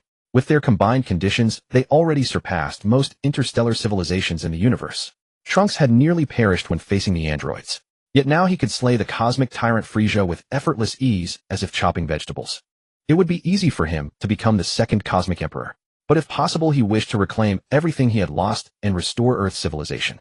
Under Trunks' guidance, the two arrived at an extremely secretive underground industrial base, the last industrial base of humanity. If this place were destroyed, Earth's civilization would be completely severed. There she met the genius scientist Bulma. This young lady Bulma had lost the vigor of her youth, replaced only by weariness and steadiness. At her age, she should have been in the prime of a mature woman. Yet years of toil had already etched signs of aging upon her. Bulma, the last base commander of Earth's civilization, greets Lady Ōtsutsuki Bayun. Bulma extended a grand welcome to Bayun's arrival. Bayun's arrival signified not only strength, she was mightier than the androids and Trunks, but also an infusion of resources. Bulma could not believe that such a powerful being had descended upon Earth without reason, nor that there was no formidable force behind her. Given the current state of Dragon Ball, Earth's self-recovery was difficult. However, for a powerful interstellar force, investing a certain amount of resources could rebuild Earth's civilization. I've heard you are one of the most brilliant scientists on Earth, the heiress of Capsule Corporation. So can you decipher android technology? Bayun produced Android 17 and its permanent energy furnace out of thin air. Seeing the familiar android, Trunks could not suppress his killing intent. It was this very entity that had slaughtered the Z fighters and nearly wiped out Earth's population and civilization. The android technology was astonishing. The permanent energy furnace far surpassed the technological level of normal interstellar civilizations. Even Bayun, with the technological reserves of 2 Tsukuyomi worlds, could not produce such staggering technology. After all, crafting a small stellar-level energy furnace was something Bayun could achieve given enough time. But sustaining the furnace's operation indefinitely, with minimal resource consumption, was pure black technology.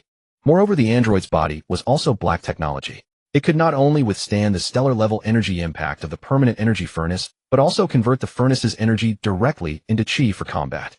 For energy is energy and chi is chi. They are not to be conflated. If the permanent energy furnace and the android's body were made of extraordinary materials, it would be one thing. Once the supernatural was involved, anything was possible.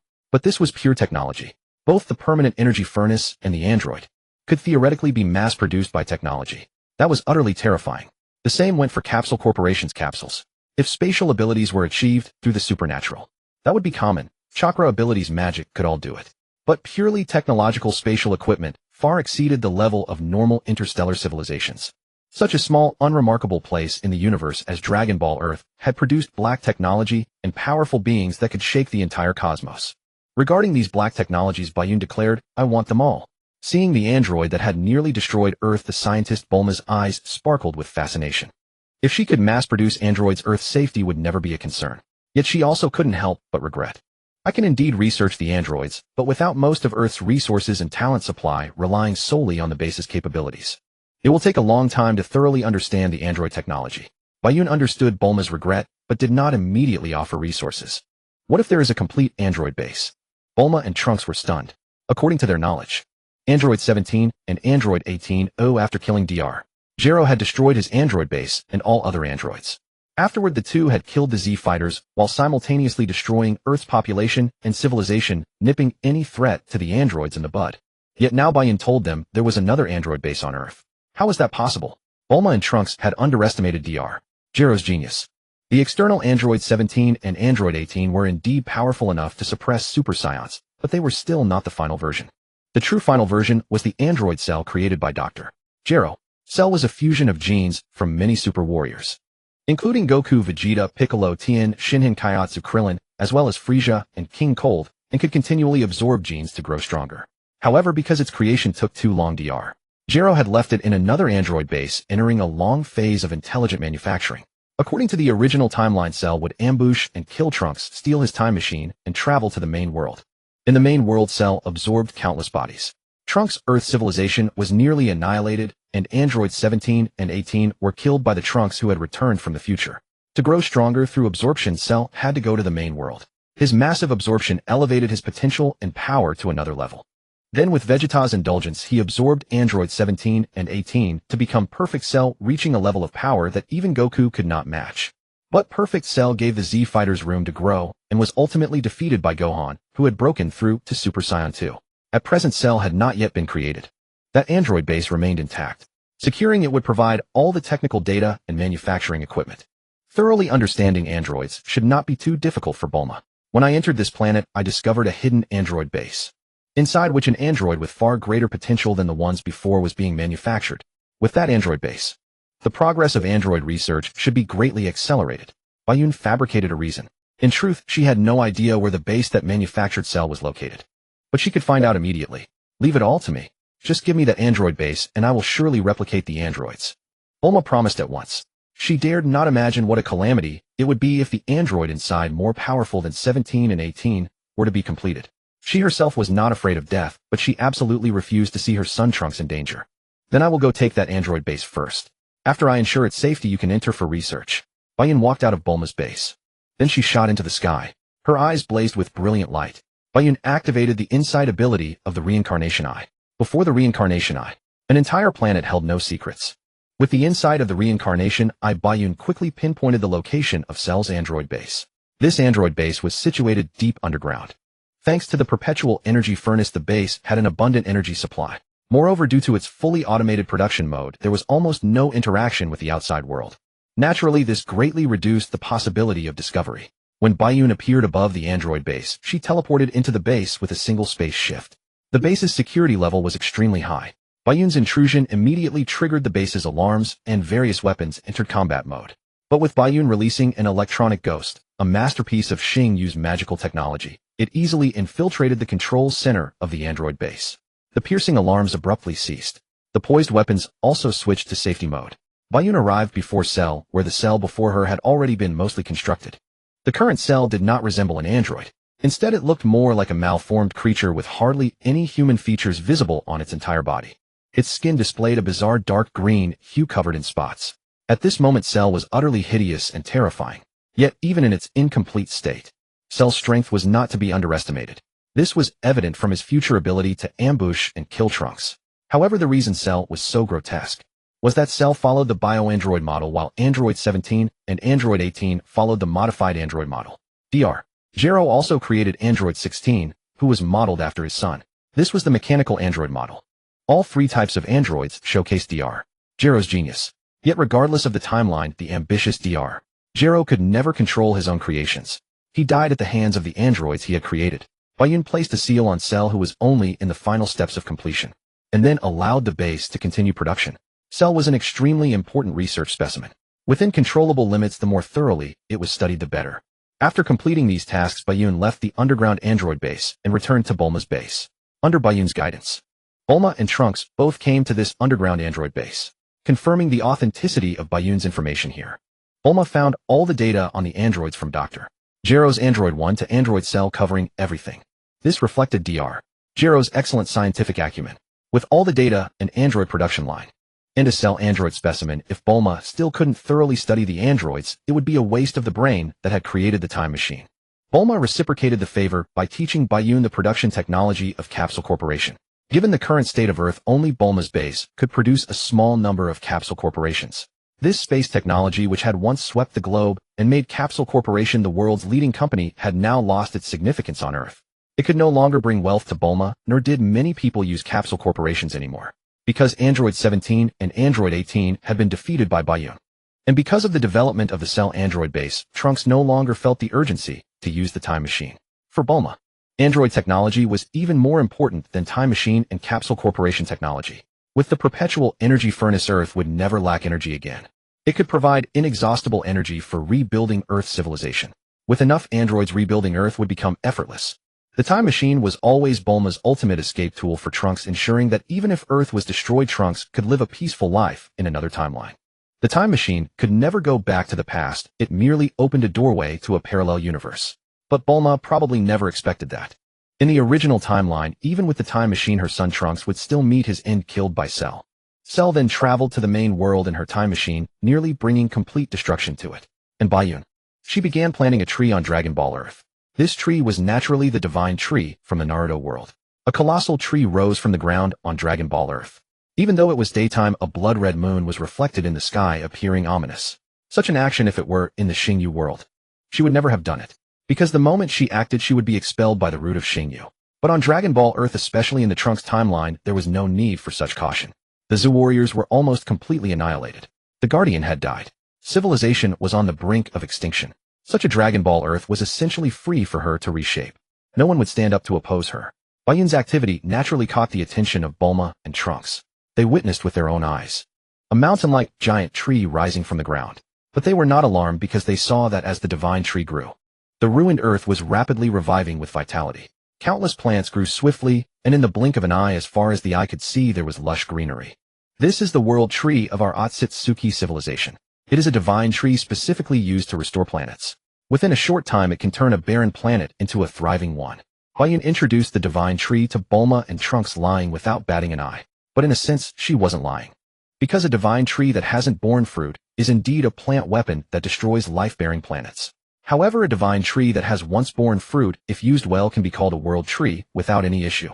Not to mention that this divine tree originated from Ōtsutsuki Ishiki and was a specially modified version.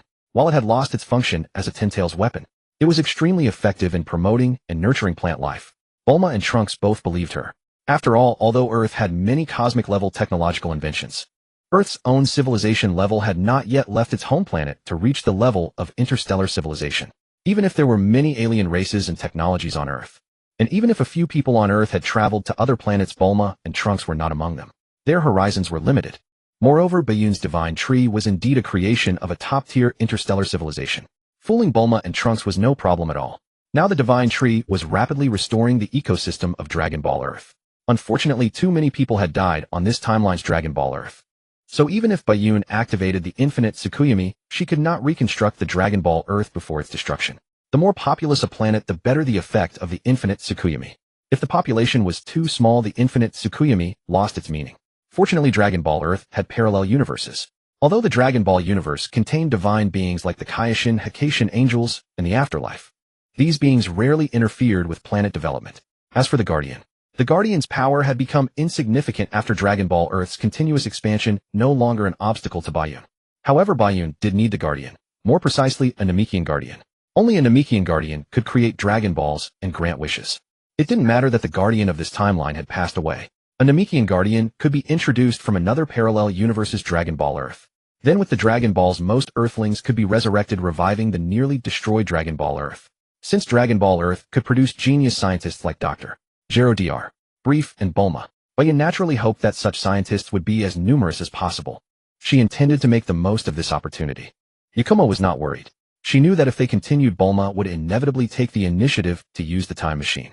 Yakumo had restored the ecosystem of Dragon Ball Earth. Bulma had preserved the core technology of Dragon Ball Earth.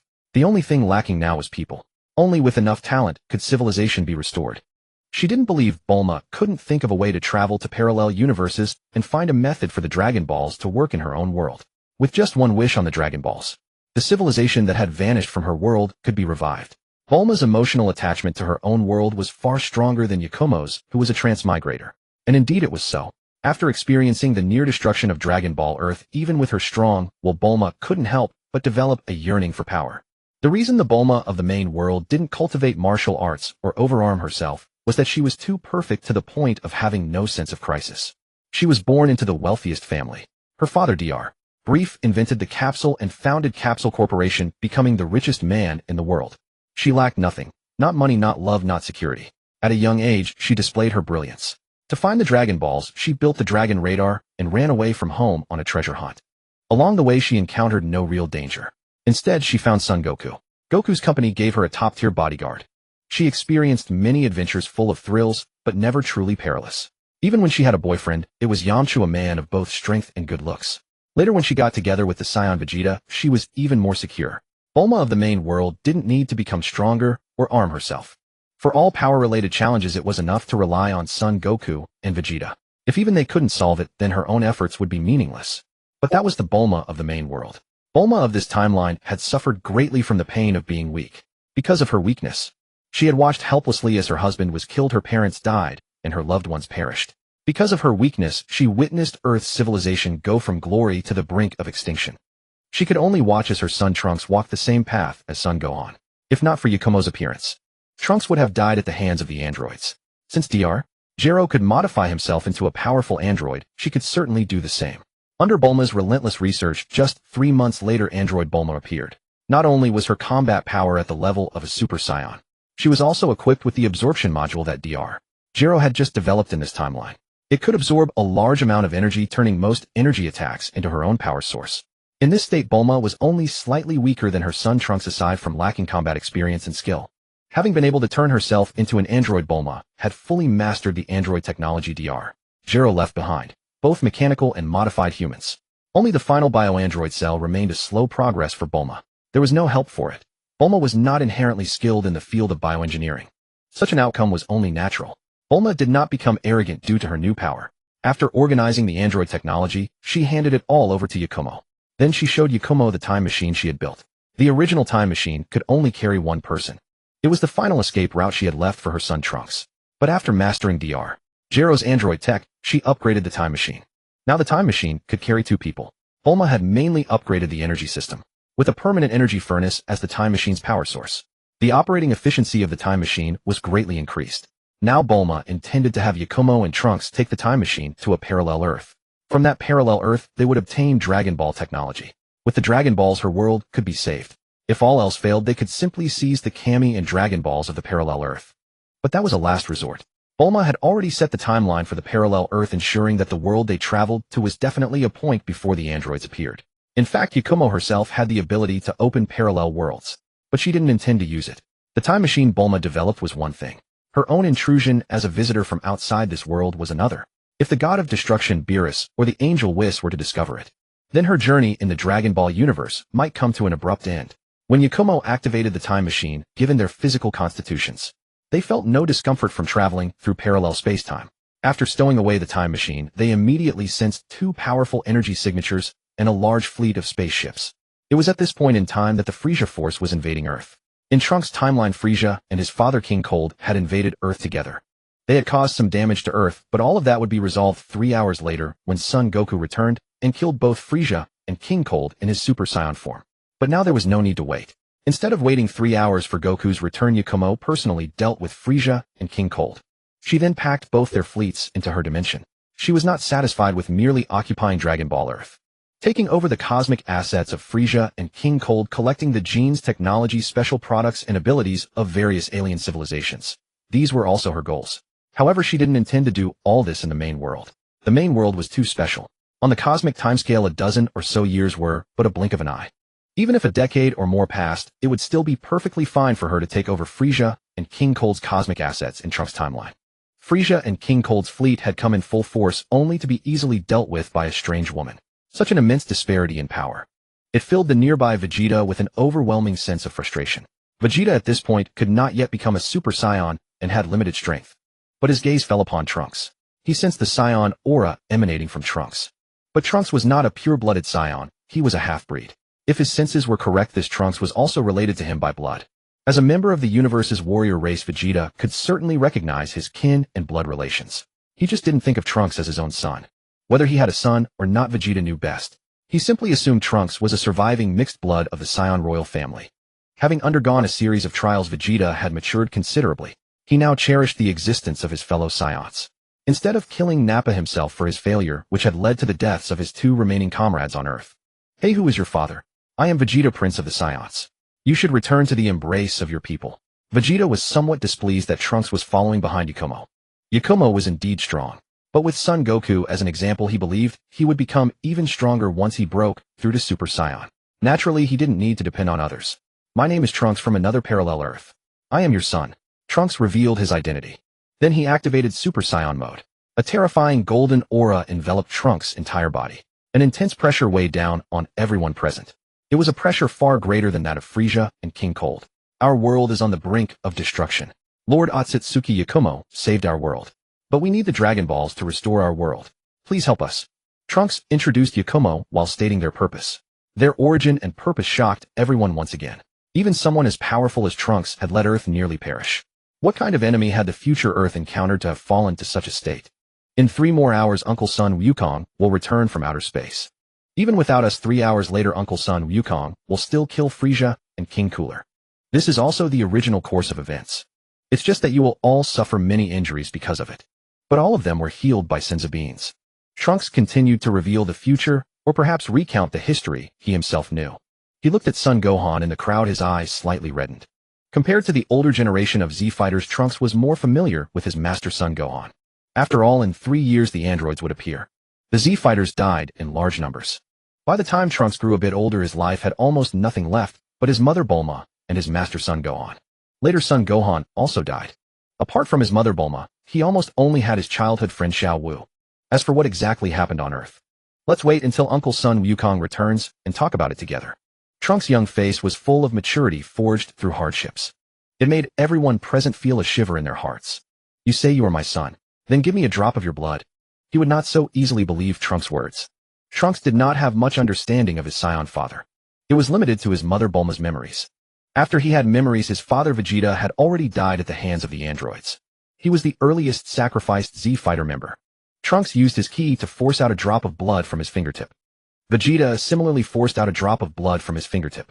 The 2 drops of blood met in the air, fused, and finally, under the influence of ki, burst forth with a bit of light. You are indeed my son. Vegeta confirmed his blood relation with Trunks. So in the future did I transform into a Super Saiyan? Vegeta did not care about his own death.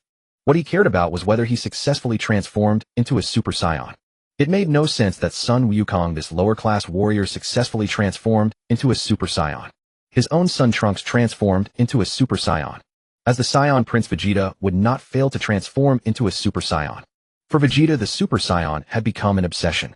No, you did not transform into a Super Saiyan and were killed by the androids. Trunks answered honestly. This answer immediately made Vegeta furious. Androids. The enemies that killed me in the future and nearly destroyed Earth were actually those low-end androids. People on Dragon Ball Earth might consider androids to be high-end technology. Among them, the assassin Tao Pai Pai was a representative.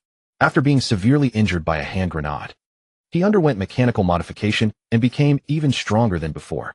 But in the universe, which interstellar civilization does not have corresponding android technology, the so-called androids are mostly just consumables that serve others. Such androids in Frisia's army would not even qualify to become formal members. But now Trunks told them that in the future the enemies that killed him and destroyed Earth were androids. With video recordings, physical evidence, and proof at hand, Trunks presented enough material to confirm that in his world the devastation wrought by the androids had brought it to the brink of total annihilation. Had it not been for Yakumo's intervention, that alternate Earth would have been utterly destroyed. This was the fate of another parallel Earth. It was also a glimpse into the possible future of their own world. The atmosphere in the room grew profoundly heavy. It was Sun Wukong who finally broke the oppressive silence. The matured Sun Wukong rarely ever succumbed to despair. He remained eternally optimistic, forever capable of breaking past his limits. Even knowing he would one day die of a heart disease, he showed no signs of discouragement. That was precisely why Sun Wukong was the unequivocal core of the Z fighters. Without him, they would instantly become a disbanded, unruly rabble. Everyone, don't worry, he declared. Now that we know the androids will be a terrible threat in the future, we can destroy them in advance.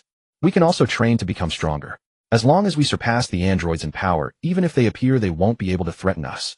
This was Sun Wukong's approach, a very pragmatic one.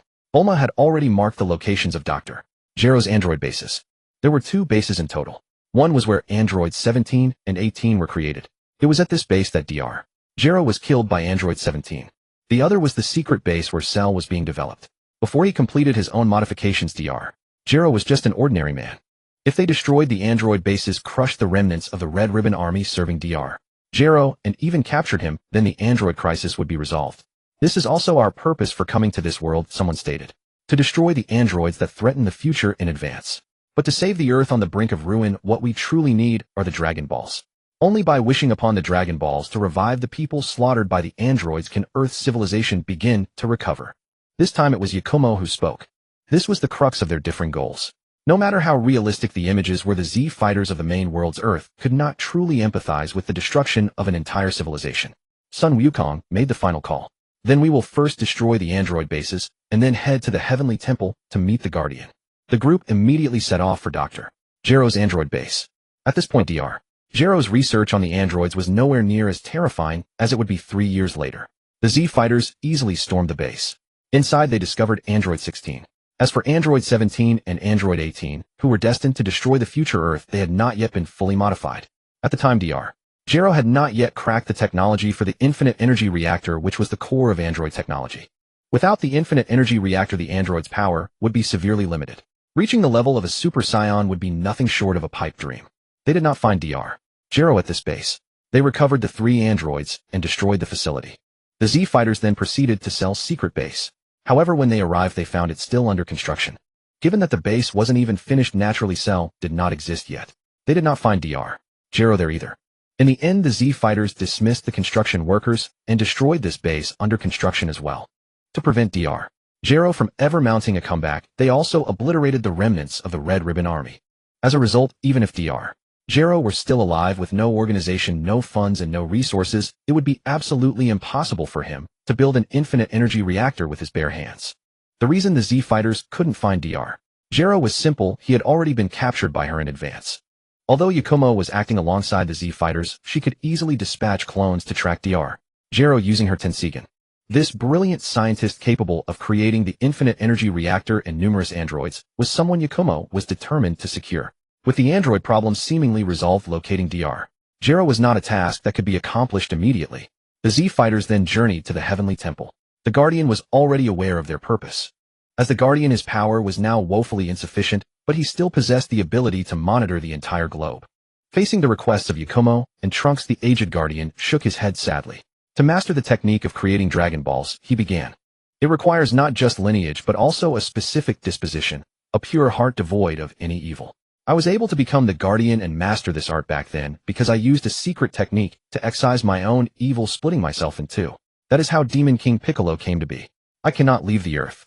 And Piccolo does not meet the conditions. I am afraid I am unable to help you. The Guardian gave his answer. Then could we use the Dragon Balls to wish for a Namekian without evil? Yakumo immediately proposed an idea. The Guardian was taken aback. Perhaps it is possible.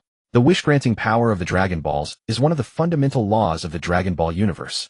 While not omnipotent, if used wisely, it could be nearly so. On Earth now there were technically 2 Namekians, the Guardian and Piccolo. But Piccolo was a descendant of Demon King Piccolo, and their lives were interconnected. They were 2 sides of the same coin. If one died, so would the other. This was also why the Guardian would eventually choose to fuse with Piccolo. With his own lifespan nearing its end, he chose to sacrifice himself for Piccolo. This decision aligned with his magnanimous nature and maximized the benefit. The Guardian sensed no ill intent towards Earth from either Yakumo or Trunks. This was why he was willing to help them. Since it was possible that the Dragon Balls could solve the problem, they were quickly gathered with the help of the Dragon Radar. Come forth, Eternal Dragon. Dark clouds gathered instantly, and a great dragon soared into the sky from the 7 balls. State your wish, the dragon boomed.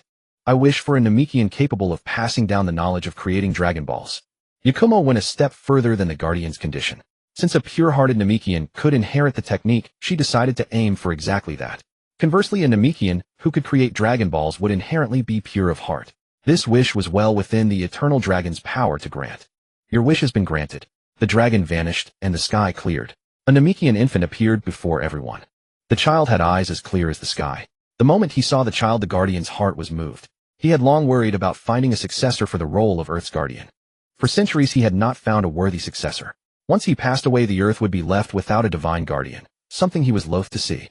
A planet with a guardian and one without are treated differently in the celestial realm. Having a guardian means having the protection of the gods.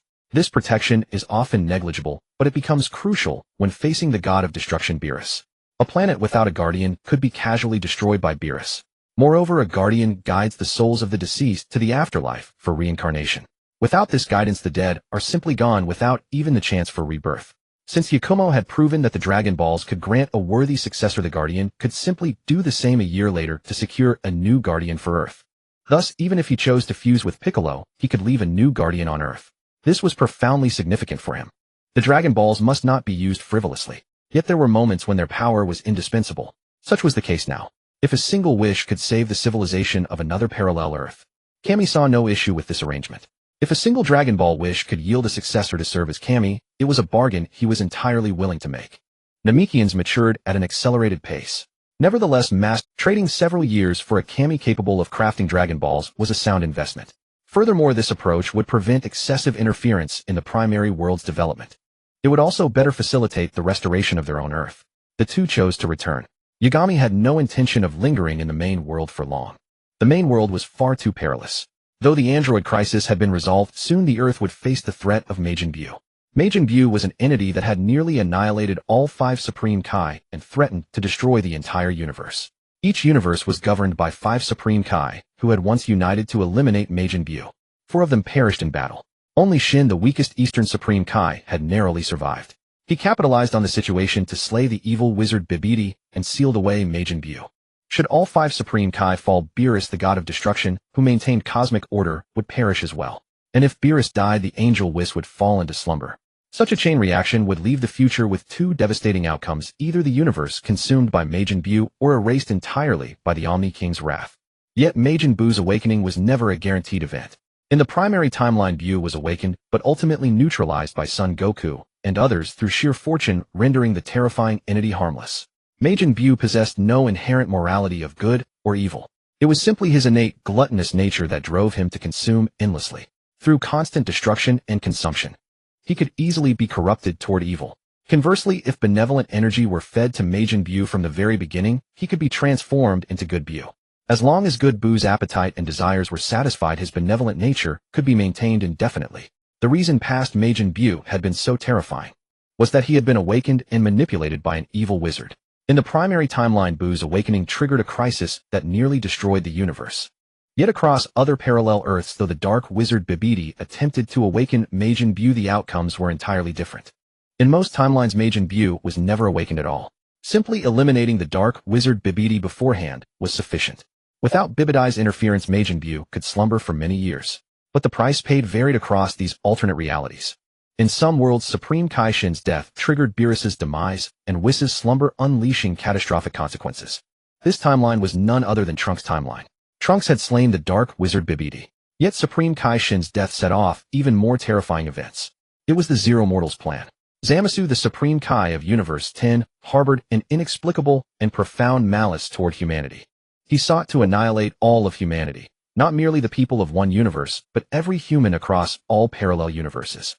To achieve this, he murdered his own master Supreme Kai Gawasu, and seized the Patera earrings, and the time ring, symbols of Supreme Kai authority. The Patera earrings granted the power of fusion with another formidable being, dramatically amplifying combat strength. The time ring's original function was to travel through one's own universe's past. However, after modification, it gained the ability to traverse parallel universes. Using this power, Zamasu stole Son Goku's body from another parallel universe, becoming Black Goku. He then allied with another Zamasu from a different timeline. Together, they slaughtered countless Supreme Kai and wiped out innumerable humans. Ultimately, Son Goku contacted the Omni King. The Omni King effortlessly erased the 12 future universes tainted by Zamasu's influence. To prevent such catastrophe, the key was ensuring Supreme Kai Shin's survival. As long as the god of destruction existed, Zamasu was nothing to fear. The destruction god's power far surpassed that of any Supreme Kai. The two were simply bound by a life link. Whenever a Supreme Kai died, their linked god of destruction perished as well.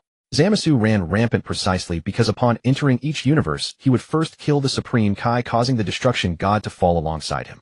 The Dragon Ball universe ran dangerously deep. Even if you did nothing, various cosmic threats capable of destroying universes would constantly emerge. Then there was the Omni King, who could annihilate countless universes on a whim. Before the Omni King, Yagami did not believe she had any chance of survival.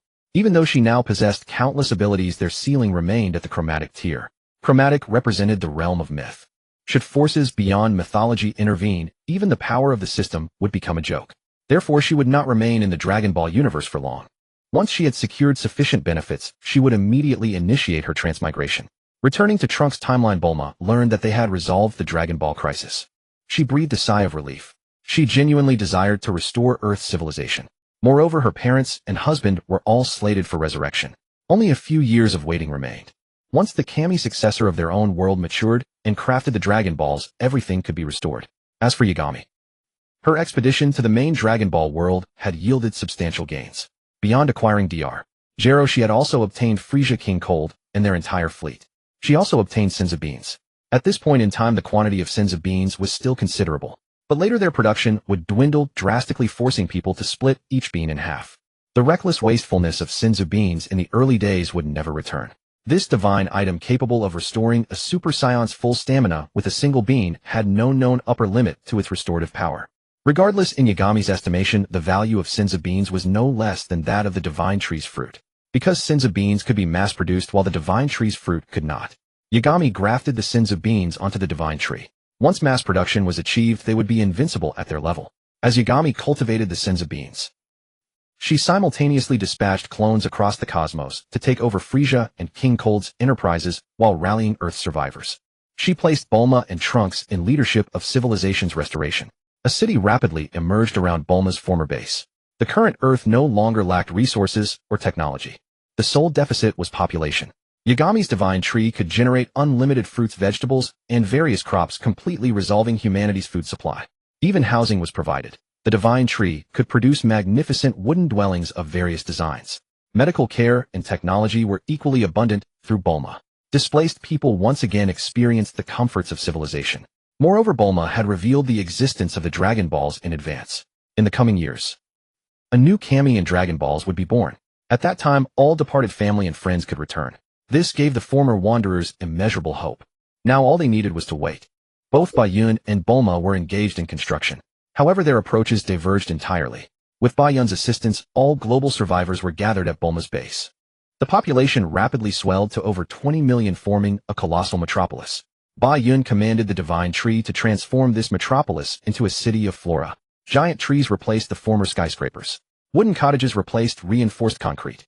The roadsides were lined with fruits and vegetables, while balconies were filled with the songs of birds and the fragrance of flowers. This was a city of dreams. Yet Bayun had only completed the metropolis's basic infrastructure, solving the fundamental issues of housing, clothing, and sustenance. The subsequent electrification fell to Bulma. Bulma became the mayor of this metropolis. She assigned tasks, rebuilt factories, established schools, and exploited resources, busy as a bee to restore civilization. Fortunately, given her current abilities, even working 24 hours a day wouldn't lead to sudden death. To better reconstruct civilization, Bulma activated the android production base. She began mass-producing intelligent robots. These robots would primarily handle aspects such as public security, mining, smelting, and production. With the assistance of these robots, Bulma's construction efforts were firmly on track. As for Bayun, she commanded the divine tree to spread its roots across the globe. Simultaneously, she used the divine tree to rebuild the towns that had been destroyed by the androids one by one. Even though the style of the rebuilt towns had completely changed, all becoming the style of a plant city, it was enough to accommodate people. After all, the Dragon Balls could revive most of the deceased through wishes, but they could not restore the destroyed towns. When that time came, the people would still need to live. A delicate wooden cabin to shelter from wind and rain along with clothes and food. It was already quite good. The reason Bayun kept emphasizing that only most people could be revived was because the Dragon Balls had a rule: a wish could only resurrect someone once. To be resurrected a second time, one would need a different set of Dragon Balls. During the era of Piccolo Daimao, the Dragon Balls had already revived a large number of people. Those individuals would likely not be revived in subsequent Dragon Ball wishes. Bayun simultaneously spread the divine tree, built plant cities, and restored the ecosystem. What pleased her was that the transplantation of Senzu beans succeeded. The divine tree could indeed cultivate Senzu beans, and the yield was astonishing. The Bayun on Dragon Ball Earth was not worth much attention. What truly demanded attention now was the Bayun in the cosmos. She manipulated the puppets of Frisia and King Cold back into control. After the two displayed battle power values exceeding 100 million, the industries that had begun to crumble returned to their dominion. Soon after, Bayun handled business as the deputy of Frisia and King Cold. After successfully taking over the industries of Frisia and King Cold, she publicly assassinated Frisia and King Cold to seize power. The reason she did not continue to manipulate the puppets of Frisia and King Cold was entirely because of their special identities. In the main world, she chose to kill Frisia and King Cold, then turn their bodies into puppets. She did this because Frisia would be resurrected again in the later storyline. She could not take Frisia's soul away. Frisia was not an ordinary villain. To some extent, he could be regarded as the chosen agent of the god of destruction, Beerus. The previous agent was the Scion King. The god of destruction, Beerus, grew weary of constant destruction. He would enter sleep at irregular intervals. During his sleep, the duty of destruction could not stop. It was his responsibility. So he chose the Scion King. Using the Scions to destroy many planets and civilizations was the origin of the Scions as a cosmic warrior race. However, the Scions gradually deviated from the god of destruction's mission. The Scions shifted from destruction to trade. After destroying civilizations, they would sell the planets to other civilizations. This brought immense wealth to the Scions. It also planted the seeds of their destruction. When the god of destruction, Beerus, awoke and arrived at planet Vegeta, the Scion King hosted him poorly. Then came Frisia's destruction of planet Vegeta. Bayun could take away Frisia's body, but she could not take away his soul. For this reason, she could not continue to operate under Frisia's identity, as it might attract the attention of the god of destruction, Beerus. In this timeline, Frisia was already dead, killed by Son Goku. It was not yet time for him to be resurrected. With the death of Frisia and King Cold, A new cosmic emperor was born, Ōtsutsuki Ba-yun. This woman who appeared out of nowhere transformed the deceased Frisia and King Cold into androids. Ba-yun did not choose to leave Dr. Gero to waste his days on Earth. She brought Dr. Gero into space. After Dr. Gero assimilated the achievements of his counterpart from another world. He personally modified the bodies of Frisia and King Cold in a very short time. This modification achieved great success. The power of Frisia and King Cold successfully broke through the 1 billion mark. This battle power alone, if revealed, would shake the entire universe. But Ba-yun was well aware that this battle power could indeed crush Super Saiyan 1. However, once facing Super Saiyan 2, the gap of over 10 billion in battle power would be resolved with overwhelming force. Not to mention the subsequent Super Saiyan 3, Super Saiyan God, and Super Saiyan Blue. Beyond that, there was also the state of Ultra Instinct, which allowed one to fully unleash their strength.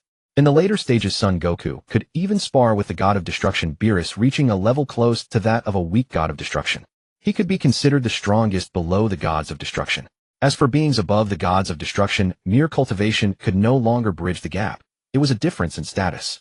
At least in the current universe, a battle power of 100 million was enough to dominate the cosmos. Ba-yun merged the forces of Frisia and King Cold to form the Ōtsutsuki faction. Then she began to destroy, plunder, and interact with many civilizations in the current universe. She did not destroy because she enjoyed destruction. It was entirely because she consciously took over Frisia's function. The god of destruction Beerus could sleep because someone always carried out the duties of destruction in his stead. Only by destroying the unworthy planets and civilizations in the universe would he sleep peacefully. Once destruction ceased, the god of destruction Beerus would awaken. An awakened Beerus with a terrible temper was extremely dangerous, unless absolutely necessary. Ba-yun did not wish for this god of destruction to awaken. There were many unworthy planets and civilizations in the universe. One criterion was whether a planet had a god. Any planet without a god could be simply and roughly classified as a target for destruction. By destroying planets, Ba-yun's Ōtsutsuki faction could also obtain vast resources, so it was not pure evil. Moreover, for some civilizations with unique traits, Ba-yun could use Infinite Tsukuyomi to copy their races and civilizations during the destruction. During the destruction, she mostly used the Frisia android to carry out the actions. With the support of the universe's many technologies, knowledge, materials, and races, Dr. Gero's android technology was advancing at an unimaginable pace. Ba-yun believed that androids with battle power exceeding 10 billion would soon appear. The emergence of the Ōtsutsuki civilization cast a shadow of dread over the myriad interstellar forces of the universe, a pressure that even surpassed that of Frisia and King Cold. After all, though the latter two were equally brutal, their reign of terror was limited. Only two individuals among them possessed battle power exceeding 100 million. The bulk of their subordinates were of mediocre caliber, with the strongest barely reaching 100,000 in combat strength. A battle power of 10,000 was sufficient to join the elite force.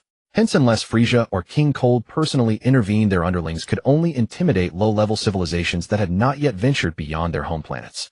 Facing the warships of interstellar civilizations, the subordinates alone were insufficient to pose a real threat to such advanced societies. The Ōtsutsuki civilization, however, was different. Not only was Kaguya Yakumo herself immensely powerful, having personally slain Frisia and King Cold, but she also commanded terrifyingly brilliant scientists. The battle power of the Frisia and King Cold androids routinely exceeded 1 billion, and that power continued to escalate with technological advancements. Countless more androids with battle power surpassing 100 million were being mass-produced in an endless stream. Every one of these billion-level androids posed a lethal threat to interstellar civilizations. Wherever they passed, countless planets were obliterated, and numerous civilizations were annihilated. Many interstellar civilizations, humiliated before the Ōtsutsuki androids, were forced to surrender their technological treasures. This was plunder. Fortunately, the Ōtsutsuki civilization was mostly interested in pillaging knowledge rather than dominion over the civilizations themselves. Otherwise, utter devastation would have ensued. Beyond that, many interstellar civilizations received a personal visit from Yakumo, followed by a blood moon hanging in the sky. After a moment of dazed confusion, everything returned to normal for the inhabitants of those civilizations. They had no idea what had transpired. But Yakumo had undoubtedly taken something from them, something they remained unaware of. As for the most advanced interstellar civilizations in the universe, these civilizations possessed deep foundations. Their individual combat power might not be impressive, but their interstellar weapons were capable of threatening even divine beings. With such civilizations, Yakumo resorted to trade and negotiation, employing a mix of soft and hard tactics. The vast majority of these civilizations ultimately yielded to her demands. As for those who remained obstinate, she simply knocked their heads off. This served as the most effective means of establishing authority. Yakumo had no intention of staying permanently in the Dragon Ball universe. So she sought a swift resolution, acting with ruthless efficiency. In a short span, the Ōtsutsuki civilization's infamy spread throughout the entire cosmos. For years passed in the blink of an eye. Dr. Gero succeeded in breaking through the 100 billion battle power barrier for androids, but that proved to be the limit of cybernetic modification. It was also the ceiling of the permanent energy reactor's output. Such power was already terrifying enough to easily destroy an entire star system. Even the Kaioshin were no more than this. The Kaioshin were administrative positions. Even though they governed an entire universe, their individual power was generally mediocre and utterly incomparable to the gods of destruction. Meanwhile, a battle power of 100 billion represented the baseline of Super Saiyan 2. To surpass that threshold, the path of cybernetic modification was no longer viable. A bioengineering approach was necessary. To this end, Yakumo contributed her own Ōtsutsuki cells as the foundation for bioandroid development. At the same time, she kept a tight watch on Dr. Gero's progress. Her plan was simple: to create a supreme body based on her Ōtsutsuki cells that could break through the 100 billion battle power barrier. Ōtsutsuki cells certainly possessed that potential. The Ōtsutsuki god, after absorbing countless divine tree fruits, had successfully transcended dimensions. Yakumo did not expect to reach the level of the Ōtsutsuki god, but she would be more than satisfied with a body comparable to a god of destruction. On the other side, on Dragon Ball Earth, 4 years had transformed Bulma's city beyond recognition. What was once a metropolis dominated entirely by vegetation had become a fusion of flora and technology. However, today Bulma summoned Yakumo for a meeting concerning the main world. For years had passed, and the appointed time for the god's successor had arrived. Now it was time for Yakumo to personally retrieve the god's successor. The reason for sending Yakumo via the time machine was the fear that Trunks might not be able to handle the situation. Over the past 4 years, Trunks' strength had increased, but Bulma knew that Son Goku was capable of miracles. To avoid complications, she decided to have Yakumo go herself, travel to the main world, and bring back the god's successor. Yakumo did not refuse. She entered the time machine and journeyed to the main world. The time machine landed at Bulma's laboratory. Yakumo's arrival immediately alerted the Z fighters. Seeing Son Goku alive and well, Yakumo realized that she had once again altered the storyline. Son Goku, who should have perished alongside Cell, was now very much alive. This might not be a good thing.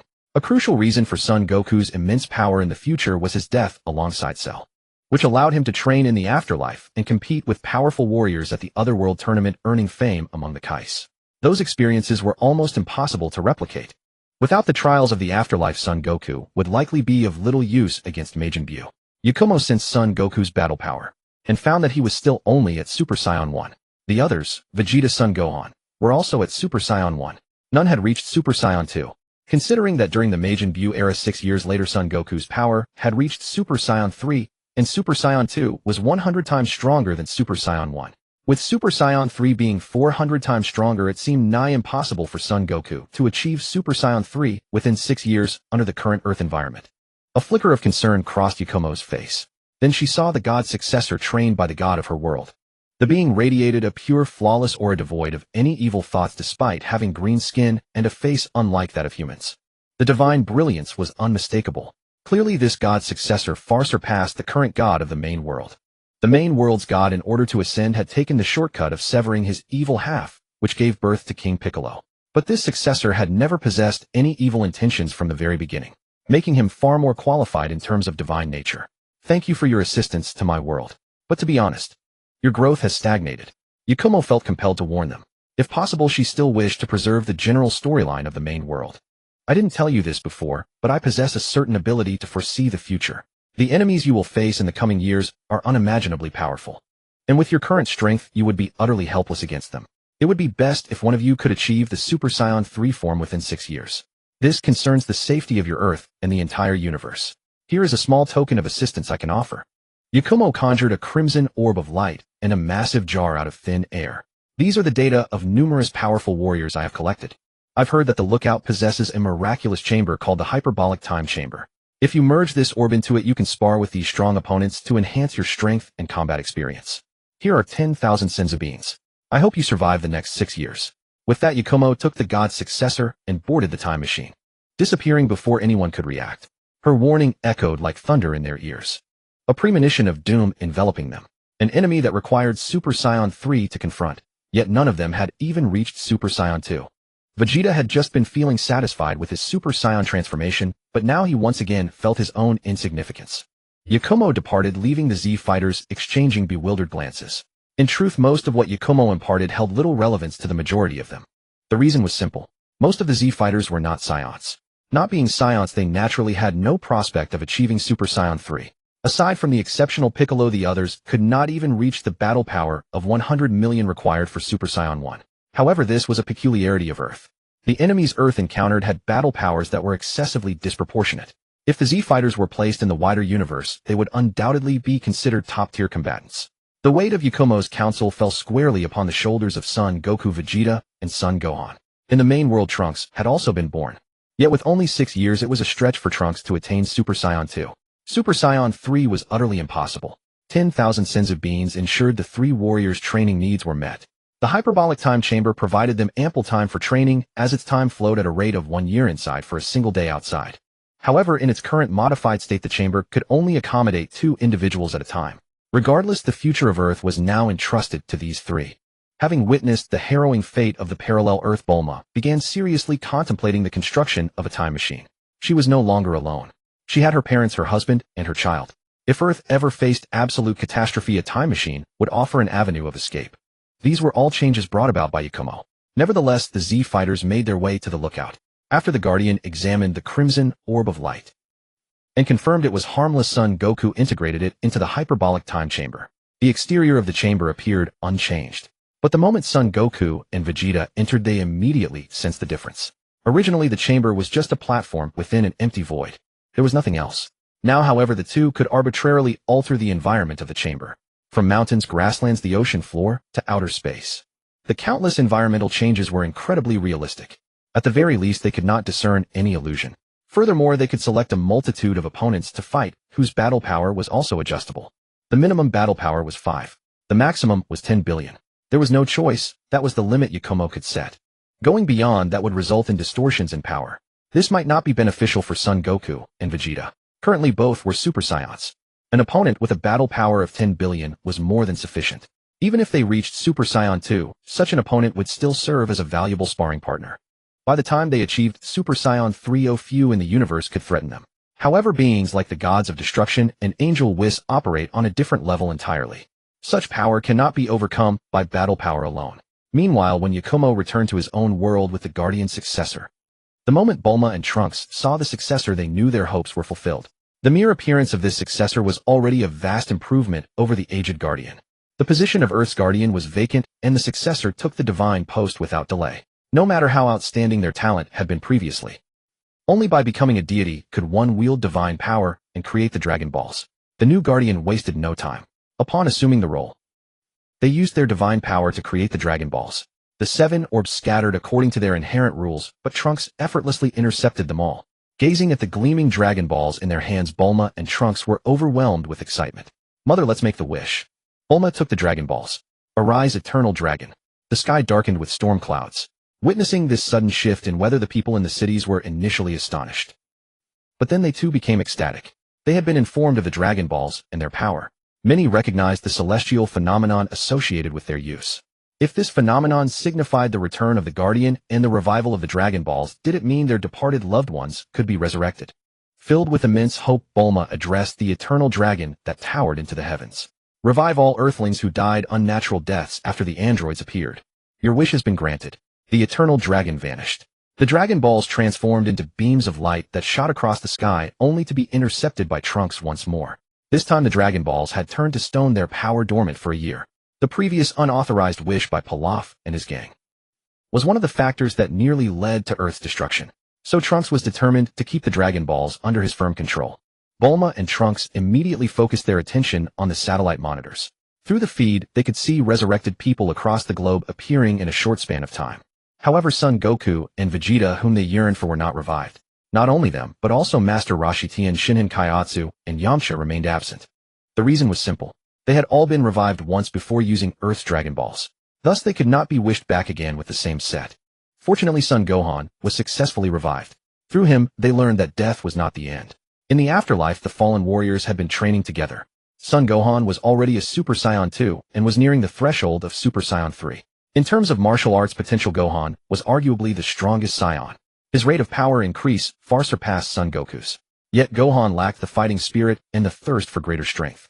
He aspired to be a scholar, not a warrior. These factors had stunted Gohan's growth. However, after enduring the android's assault, witnessing the brutal deaths of his loved ones, and the near destruction of his world, Gohan's heart had transformed. The fact that he grew so powerful during his 4 years in the afterlife is a testament to his diligent training. To revive Son Goku, Vegeta, and the others, they would need to journey to Namek and seek the Namekian Dragon Balls. The revival restrictions do not apply between different planets' Dragon Balls. Alternatively, they could use the Super Dragon Balls. In any case, even in the Divine Realm, resurrection is not a trivial matter. The Dragon Balls are an exception. Fortunately, Earth had a new guardian. With the new guardian, and under their guidance, the living could communicate with the departed. After many years, they were finally able to converse with Son Goku, Vegeta, and their other comrades again. Son Goku had achieved Super Saiyan 2, while Vegeta was a Super Saiyan 1. Apart from being dead, the Z fighters were faring quite well in the afterlife. It seemed Bulma and Trunks' worries were unfounded. Although Vegeta was not revived, Bulma's parents Dr. Brief and his wife were brought back to life. This was a great comfort to Bulma. With countless people resurrected on Earth, they all required guidance and resettlement. The old order had completely crumbled. Those who returned needed to adapt to the new world order. The current master of this Earth was Yakumo. Even with Bulma's pre-prepared intelligent robots, this remained a considerable undertaking. The resurrected people needed to adapt not only to the new Earth, but also to the new moon. A crimson blood moon hung in the sky, impossible to be obscured even by the sun, becoming the new wonder of this world. While everyone was occupied with their tasks, the god of Earth arrived at the Hall of Gods. The previous god of Earth had perished completely alongside his fusion with Piccolo. Although Piccolo had been resurrected through the Dragon Balls, which the previous god of Earth had not returned. The former deity had passed away.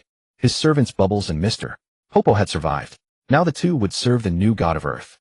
Meanwhile, Yakumo's figure quietly appeared beside the god of Earth. What do you need? Yakumo's presence here was no coincidence. It was the god of Earth who had secretly summoned him. There was something the deity wished to discuss. I want to know the origin of that unfathomable sin that surrounds you. According to my master's teachings, the god of Earth continued.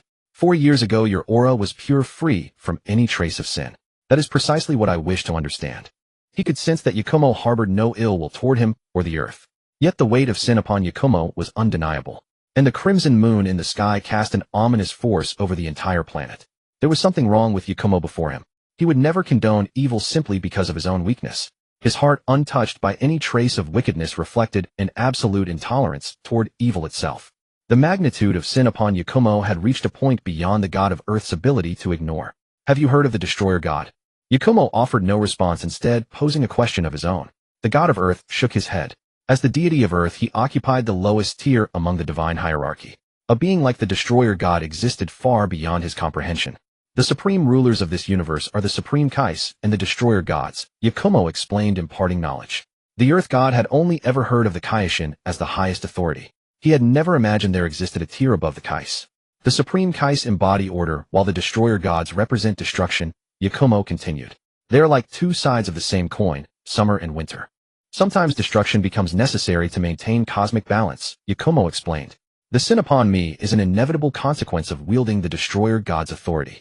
Yakumo harbored no intention of alienating the god of Earth. Though the deity was weak, the divine realm they represented and their authority over the Dragon Balls demanded respect and caution. I will verify your claims, the god of Earth declared. Should you deceive me, I will report your existence to the divine realm. The warning carried weight despite its source. Yakumo paid the threat no mind. Her acts of destruction had been directed solely at Frisia's androids. Even if Beerus himself were to appear, the Destroyer God would likely be pleased with the efficiency and quality of her destruction. The chance of reprimand was minimal. For a being such as a Destroyer God, they cared more for outcomes than methods. Yakumo's fear of Beerus stemmed not from the Destroyer God's power itself, but from uncertainty about how he would view someone who had crossed from outside the Dragon Ball universe. She was not merely a traveler between parallel worlds within the Dragon Ball universe, but an outsider from beyond it entirely. Beerus, regardless of his nature, remained the ultimate guardian of this universe's order, a force she could not afford to provoke. His destruction was not mere annihilation, but a catalyst for rebirth. Yakumo refused to gamble on whether Beerus would target her. Once she had gathered sufficient power, she would depart the Dragon Ball world before Beerus awakened. The Xeno who followed would be none of her concern. Yakumo had already acquired ample knowledge and resources from the Dragon Ball universe. Leaving now would cost her nothing, especially with the Dragon Ball's resurrection, wish securing her gains. Through the Infinite Tsukuyomi, she had captured the consciousness of every Talon on Earth. Bulma and Dr. Brief were among her primary targets. Yet one objective remained. Majin Buu, or more precisely a sample of his physical tissue. She held no interest in growing an entire Majin Buu, but a small sample for research purposes was exactly what she sought. Ideally, she could integrate Buu's tissue into Dr. Gero's ultimate android, a being whose near-limitless consumption and growth would make it extraordinarily powerful. Buu's regenerative ability capable of restoring himself from a single cell was equally remarkable. With the Infinite Tsukuyomi already capturing the consciousness of all Earth's inhabitants from the Dragon Ball universe, Yakumo could now afford to act more freely. During her earlier search for Cell's base, she had already located the seal containing Majin Buu. She had held back previously because disturbing Buu's seal would likely awaken the Supreme Kai. Yakumo herself feared no Supreme Kai. The Supreme Kai's power was not formidable. Super Saiyan 2 would suffice against them. Her only concern was provoking Beerus. This time she had no intention of breaking the seal. She only needed to take a sample from Buu. A rod of devastation material formed in her palm, then reshaped into an impossibly fine syringe.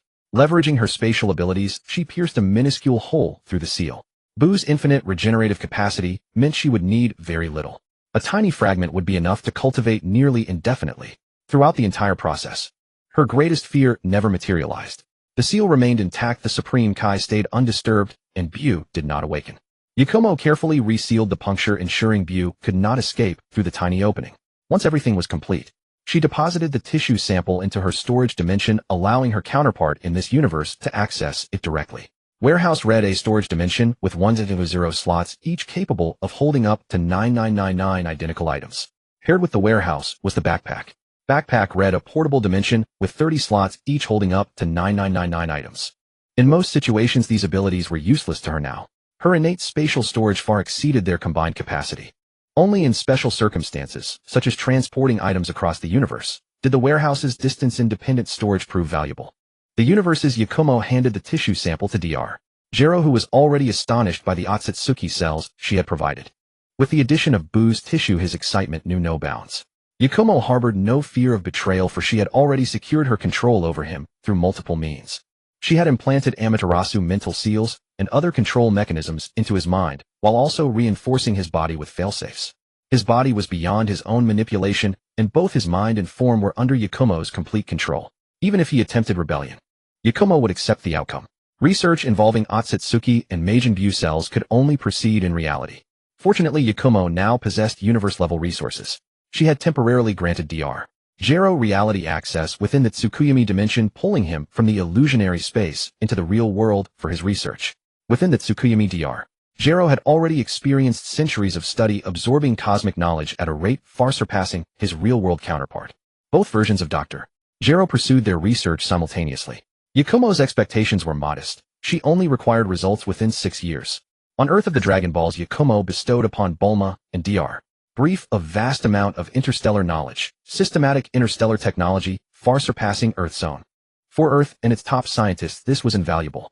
Yakumo merely smiled faintly. She had indeed given much away, but she had gained even more. On Tsukuyomi Earth, Bulma and Dr. Brief now had far more materials to study than their counterparts in reality. 6 years passed in the blink of an eye. Earth of the Dragon Balls had regained prosperity, transformed into a planet of flora and advanced technology. Meanwhile, Earth faced a crisis once more. Babidi the Dark Wizard descended upon the planet in his spaceship. He had little interest in Earth itself. His target was the seal of Majin Buu. As Babidi touched the seal, the Supreme Kai Shin along with his attendant Kibito also arrived on Earth. This was all deliberately orchestrated by Yakumo with the aim of bringing Supreme Kai Shin to Earth. Otherwise, given her current power, she could have easily eliminated Babidi and his crew beforehand. But she refrained. Babidi's arrogance was not unfounded. He had reason to be confident. As the son of Bibidai the Dark Wizard who released Majin Buu 5 million years ago, Babidi knew well the power of Majin Buu and the concern of the Supreme Kais. He himself was no match for the Supreme Kai, but he controlled a warrior strong enough to defeat one, Dabura, the king of the Demon Realm. This supreme fighter of the Demon Realm boasted power comparable to Super Saiyan 2, enough to rival or even defeat the Supreme Kai. In the era of the 5 Supreme Kais, Babidi would have been cautious. But now the universe had only one Eastern Supreme Kai Shin, who was not particularly powerful. Thus Babidi felt emboldened. Yet Yakumo did not move against Babidi. Instead, she attacked the Eastern Supreme Kai and his attendant Kibito. Her sole purpose was to obtain tissue samples from Shin and Kibito, nothing more. The moment she saw Supreme Kai Shin, Yakumo knew her journey in this Dragon Ball universe was at an end. Although in the storyline the Supreme Kais had no means to communicate with the God of Destruction, which was why they were absolute weaknesses to him. Plot was plot and reality was reality. She would not gamble on that possibility. Even so, to be cautious, Yakumo transformed into Dabura, the king of the demon realm, and launched a surprise attack on Supreme Kai Shin. After severely injuring both, she collected sufficient tissue samples. Kibito finally found an opportunity to teleport himself and the wounded Supreme Kai back to the divine realm. On one front, Yakumo, disguised as Dabura, attacked Supreme Kai Shin. On another, she disguised as Supreme Kai Shin and attacked Babiti's group. Now Yakumo possessed two androids of Super Saiyan 3 level, both creations of Dr. Gero. The real Dr. Gero, limited by his knowledge, could only produce ultimate androids with a ceiling of Super Saiyan 3. But the Tsukuyomi Dr. Gero's ultimate androids had a floor of Super Saiyan 3. The reason that Tsukuyomi Doctor's ultimate androids couldn't surpass Super Saiyan 3 was that breaking that barrier required more than mere energy. It required divine power. The Tsukuyomi Dr. Gero had not yet discovered how to convert energy into divine power, thus capping the ultimate androids at Super Saiyan 3. Even with these limitations, Yakumo was quite satisfied with both Dr. Gero's creations. The ultimate androids perfectly combined the strengths of Ōtsutsuki cells and Meijin cells, and incorporated genes from countless interstellar warriors, making their combat power and potential highly impressive. The two Super Saiyan 3 level androids were disguised as Supreme Kai Shin and Kibito respectively. They effortlessly destroyed Babidi and his forces. When the battle ended, Meijin Bu, who hadn't even had a chance to break free from his seal, was resealed by Yakumo and became her trophy. Such a battle could not escape the energy detection systems of Earth. Meijin Bu was indeed powerful, but before he could fully grow, a Super Saiyan 3 could completely eliminate him. The reason Meijin Bu had killed 4 Supreme Kais 5 million years ago was simply that no Supreme Kai had reached Super Saiyan 3 level, and none had sought help from the God of Destruction. Otherwise, Meijin Bu's power would have been nothing before Beerus, the God of Destruction. 6 years had passed. Gohan had successfully broken through to Super Saiyan 3, and Trunks had reached Super Saiyan 2. It could be said that, even if Yakumo had not acted, Meijin Bu would not have caused much trouble. The two arrived near the battlefield, but nothing remained there. Gohan and Trunks both knew Yakumo possessed powerful spatial abilities, so they were not surprised. What happened? Gohan asked. A troublesome enemy invaded Earth, Yakumo replied succinctly. I've already dealt with them. I plan to visit another parallel Earth. Do you two want to come? Yakumo extended the invitation. Gohan and Trunks were clearly tempted. Even though they could communicate with their fathers in the afterlife via the Guardian, they lacked opponents. Yakumo never sparred with them, and their bouts with each other had grown all too familiar. Their desire to go to another parallel Earth was driven by a craving for worthy adversaries. Even facing Son Goku and Vegeta would allow them to fight to their heart's content. How lonely it was to be invincible. They had already felt it at such a young age. Since you want to come along then. Over the years, the time machine had been greatly improved with no limit on the number of passengers. But using the time machine still required considerable caution. After notifying Bulma, the three set off for the main world. In the main world, the moment they appeared, they sensed a fierce battle. The scene was chaotic. Son Goku and Vegeta were fighting, and Gohan was battling a strange enemy. The three immediately made their way to the scene. That familiar demonic energy. They both recognized the alien presence. They quickly realized this was the same energy they had sensed earlier on their own planet, but there the enemy had been dealt with by Yakumo before they could even act. On this Earth, however, the enemy had caused some trouble. Vegeta's mental state was clearly off as he unleashed full Super Saiyan 2 power against Goku, who was at Super Saiyan 3. But Goku, concerned for Vegeta's safety, had to hold back. Meanwhile, Gohan at Super Saiyan 2 was evenly matched with the demonic foe. The arrival of Yakumo and the other two immediately shifted the stalemate. The battlefield dynamics changed instantly as the trio stepped in. Babidi had accounted for the intervention of the Supreme Kai, but he never imagined that Earth harbored such terrifyingly powerful warriors. As a result, even Dabura, the king of the demon realm he had prepared, was far from sufficient. Had it not been for his magic inciting the evil within Vegeta, causing him to fight Goku, Babidi would have met his end by now. Yakumo easily dispelled the evil manipulation on Vegeta, and the moment he regained his senses, Vegeta tore Babidi apart. A crisis that could have threatened the entire universe was thus resolved with ease. The Supreme Kai of the East, Shin, gazed at the trio of Scions before him. His eyes sparkled with marvel. As a Supreme Kai, what he lacked most was sufficient combat power. His strength was considerable, yet far from enough. The God of Destruction, Beerus, was indeed powerful, but he was generally difficult to contact. His attendant Kibito possessed formidable healing abilities and spatial teleportation skills. However, his combat ability was mediocre. If he could recruit these Scions as his attendants, his safety would undoubtedly be far more assured. Had they been around 5 million years ago, the other 4 Supreme Kais would not have died. But it was Vegeta's attack that caused the spaceship to explode. Meijin Bu, who had been sealed within, was successfully unleashed. The appearance of Majin Buu drained the color from Shin's face in terror. This was pure fear of Majin Buu. The experience from 5 million years ago still inflicted immense psychological trauma upon the current Supreme Kai Shin. It had cost the lives of 4 Supreme Kais merely to seal Majin Buu. How could Shin not be terrified? But the very next moment, Majin Buu was utterly erased by Yakumo with power at the level of Super Saiyan 3. Even though the Majin Buu of the main world might have had the potential for good, and later played a significant role in the tournament of power hosted by the Omni King, she was no longer in the Dragon Ball universe at that point. So there was no need to worry about him anymore. Shin stared in disbelief at the scene. Had 5 million years of psychological trauma just been resolved like that? This mysterious woman's combat power was terrifying, equal to Goku's Super Saiyan 3 level. Shin wished he could recruit all these powerful warriors under his command. He indeed extended invitations to the assembled warriors. But facing a Supreme Kai weaker than themselves, they all looked rather bemused. They neither accepted on the spot, nor declined outright. Yet that was already as good as a refusal. Yakumo then revealed the purpose of her visit. I can sense that my current power has reached its limit. Goku and Gohan felt a deep resonance with this sentiment. After reaching the level of Super Saiyan 3, they had completely lost their sense of direction. I came across some information. It is said that beyond Super Saiyan lies a new form, called Super Saiyan God. To achieve Super Saiyan God, 5 Super Saiyans must join forces to channel their power and heart power into one Super Saiyan. I intend to give it a try. Vegeta also reacted to Yakumo's words. After all, Super Saiyan God was merely a myth within legends. Though Super Saiyan itself had also been a legend, as the Prince of Saiyans Vegeta had certain records that made him believe Super Saiyan truly existed. But Super Saiyan God was the legend among legends. Lord Supreme Kai, have you ever heard of the existence of Super Saiyan God? Goku decided to ask Shin directly. Shin had lived for over 5 million years. His combat power was indeed not comparable to the Saiyans present. But his experience and knowledge definitely surpassed everyone present. I have never seen it. Yet I have indeed heard legends of Super Saiyan God. That is a legend so ancient that even I cannot verify it. Shin answered the questions of all those present. Regardless, shall we put it to the test? Yakumo's gaze fell upon Goku. Goku pursued martial arts with boundless ambition. He did not sense any malice from Yakumo. But we only have 5 Super Saiyans. Goku at Super Saiyan 3, Vegeta at Super Saiyan 2, Main World Gohan at Super Saiyan 2, Parallel World Gohan at Super Saiyan 3, and Parallel World Trunks at Super Saiyan 2. They were still short one final Super Saiyan. Excuse me. I have merged with Saiyan genes, so I can also transform into a Super Saiyan. Yakumo transformed into Super Saiyan 3 on the spot. Thus, all the conditions for becoming Super Saiyan God were now met, with Goku as the core.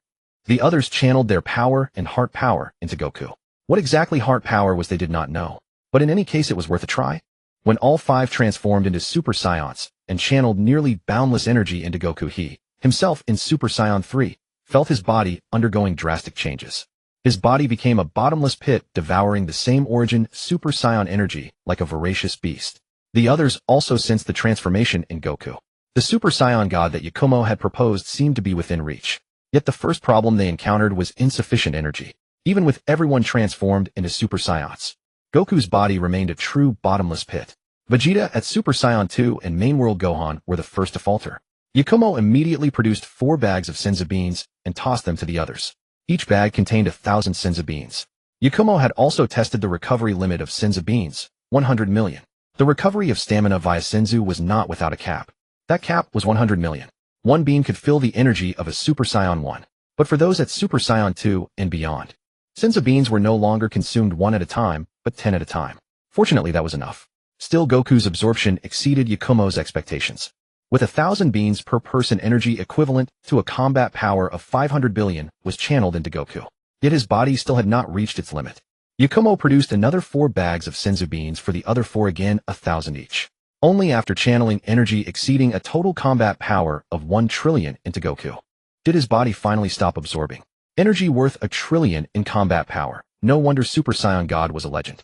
Super Saiyans were already extremely rare.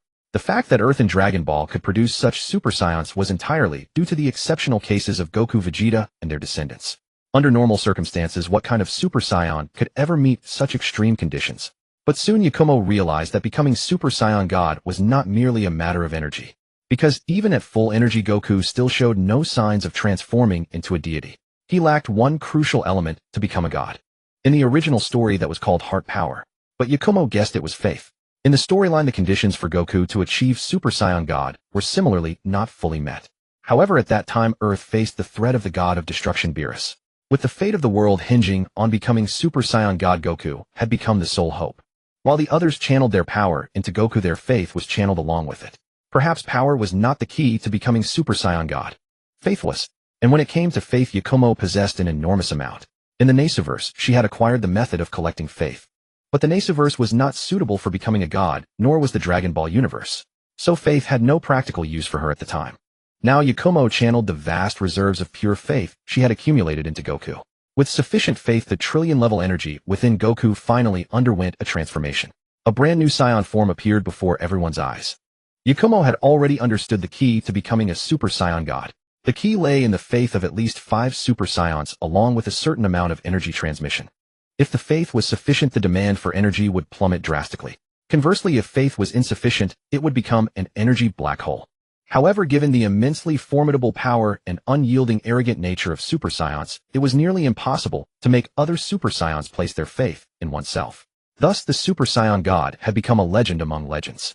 Now that the conditions for becoming a Super Saiyan God were understood, others gazed at Sun Wukong's brand new Super Saiyan God form, never expecting that the legend had become reality. Beyond Super Saiyan 3, there still existed a path forward. On the other side, the Supreme Kai Shin looked at Sun Wukong with burning intensity. A Super Saiyan 3 Sun Wukong had already been sufficient to guarantee his safety, and a Super Saiyan God Sun Wukong possessed strength comparable to lower-tier gods of destruction. There were also disparities in power among the gods of destruction. The god of destruction Beerus was the strongest among them. If Sun Wukong agreed to become his bodyguard, then the greatest weakness in the Supreme Kai's power would be eliminated. Sun Wukong also felt the fluorescent red divine power enveloping his entire body. In this divine form, he was far more powerful than before. I have already understood the conditions for becoming a Super Saiyan God. Please cooperate with me. Yakumo was not doing charity naturally. Fortunately, the others did not object. Yakumo could enable Sun Wukong to become a Super Saiyan God, and she could also make them Super Saiyan gods. Yakumo still gave each of the others 1,000 spirit beans.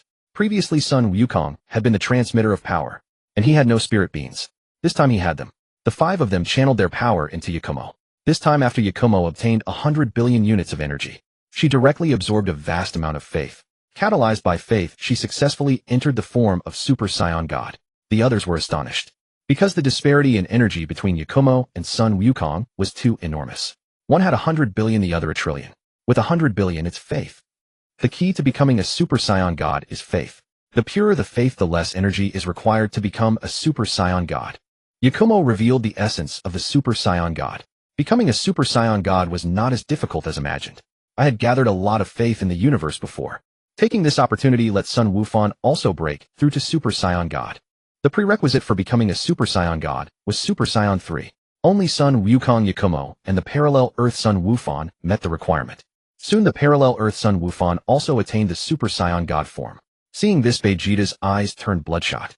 He wished he could immediately break through to Super Saiyan 3 and then achieve Super Saiyan God. Supreme Kai, you must be wary of a Kai named Zhao. He may have a plan to kill all Supreme Kais and then rule the universe. If the Supreme Kai dies, the God of Destruction will also die. If the God of Destruction dies, the angel will fall into slumber. Then he will be able to do whatever he pleases. Yakumo directly sold out Zhao, the future boss, because she had already decided to leave the Dragon Ball world.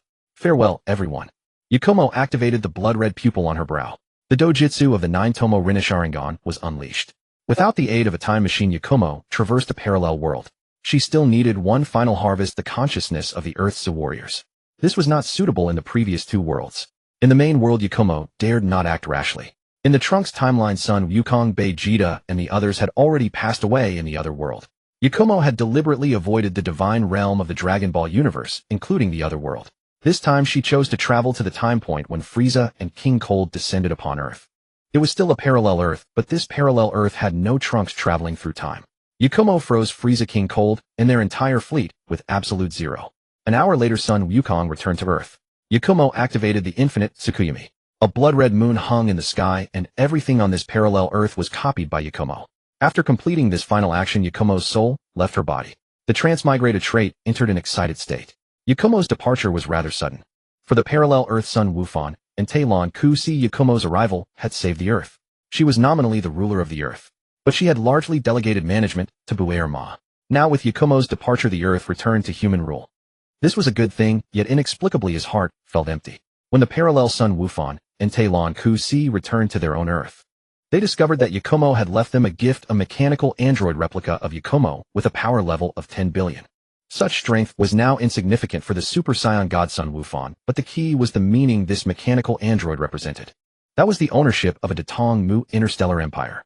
If Sun Wufan, Talon Ku Si, and Bu Air Ma were willing, Earth civilization could instantly ascend to an interstellar empire. As for the other gift Yakumo left behind, it was the control of a divine tree branch and a spirit bean plantation. The main divine tree had been taken away by Yakumo. The divine tree was extremely important even to Yakumo, so she could not generously leave it to the Dragon Ball Earth. But a branch of the divine tree was acceptable. Even a branch of the divine tree possessed unimaginable marvels. However, in the Dragon Ball universe, where planets could be destroyed at will, the combat value of a divine tree branch was negligible. Its main value was in production. By controlling the divine tree branch, most plant-type wonders, including spirit beans, could be mass-produced. The divine tree branch could also regulate the planet's ecology. As the core divine artifact of the Datong Mu clan in the Naruto world, the divine tree's value was immeasurable. As for Yakumo, she had already left the perilous Dragon Ball world. With the power of a Super Saiyan God, she could withstand the instant kill attacks of the God of Destruction Beerus. But above the God of Destruction was the Angel Whis, whose power surpassed that of the God of Destruction. Facing a God of Destruction alone, she might still have a chance to escape. Yet facing the Angel Whis, if he harbored malicious intent, she would be in grave danger. Moreover, there was the capricious Omni King, who could casually erase multiple universes. In terms of danger, the Dragon Ball world was undoubtedly the most formidable. Having obtained sufficient gains, she immediately withdrew. Yakumo was not greedy. When Yakumo examined her situation in the new world, her face clearly darkened. Because this time the body she had descended into was a dead soldier. Even if it was a dead soldier with her abilities, reversing the body's life and death was not a problem. But the key was that her trait system was causing trouble. Yakumo had forbidden the activation of most traits, but one seemingly joking trait had been activated due to her travel. Hershers of Cooking Red. You are a Hershers wielding the power of cooking. With the automatic activation of this trait, terrifying Honkai energy spread. Yakumo could already imagine the arrival of a Shixao S-rank Valkyrie who would chop her, this unfamiliar Hersher, into fine mincemeat. Ba Yun was not intimidated by the S-rank Valkyrie of Tianming.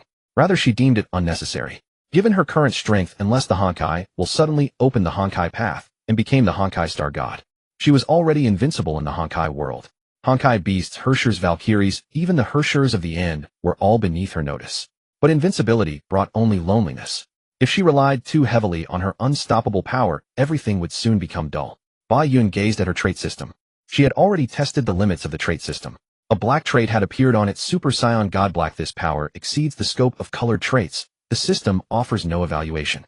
This was Ba Yun's only black trait. She had drawn countless traits in the Uedu realm, but never once had she obtained a black trait. It meant that a black trait was indeed a power beyond the system's scope. The power of a Super Saiyan God was enough to rival a lower God of Destruction. What did that imply? Even the Milky Way galaxy, for a God of Destruction to annihilate one galaxy in a single attempt was somewhat exaggerated. But to destroy a galaxy in a few attempts was not an exaggeration. Such power was beyond the norm. Yet precisely because this power was too overwhelming. Except for exceptions like the Dragon Ball universe, finding an opponent that could match it in other universes was itself an extremely difficult task. Ba Yun did not intend to flaunt her power recklessly. Even though she was already invincible in the Honkai universe, that did not mean the Honkai had no way to deal with her. The best approach was expulsion.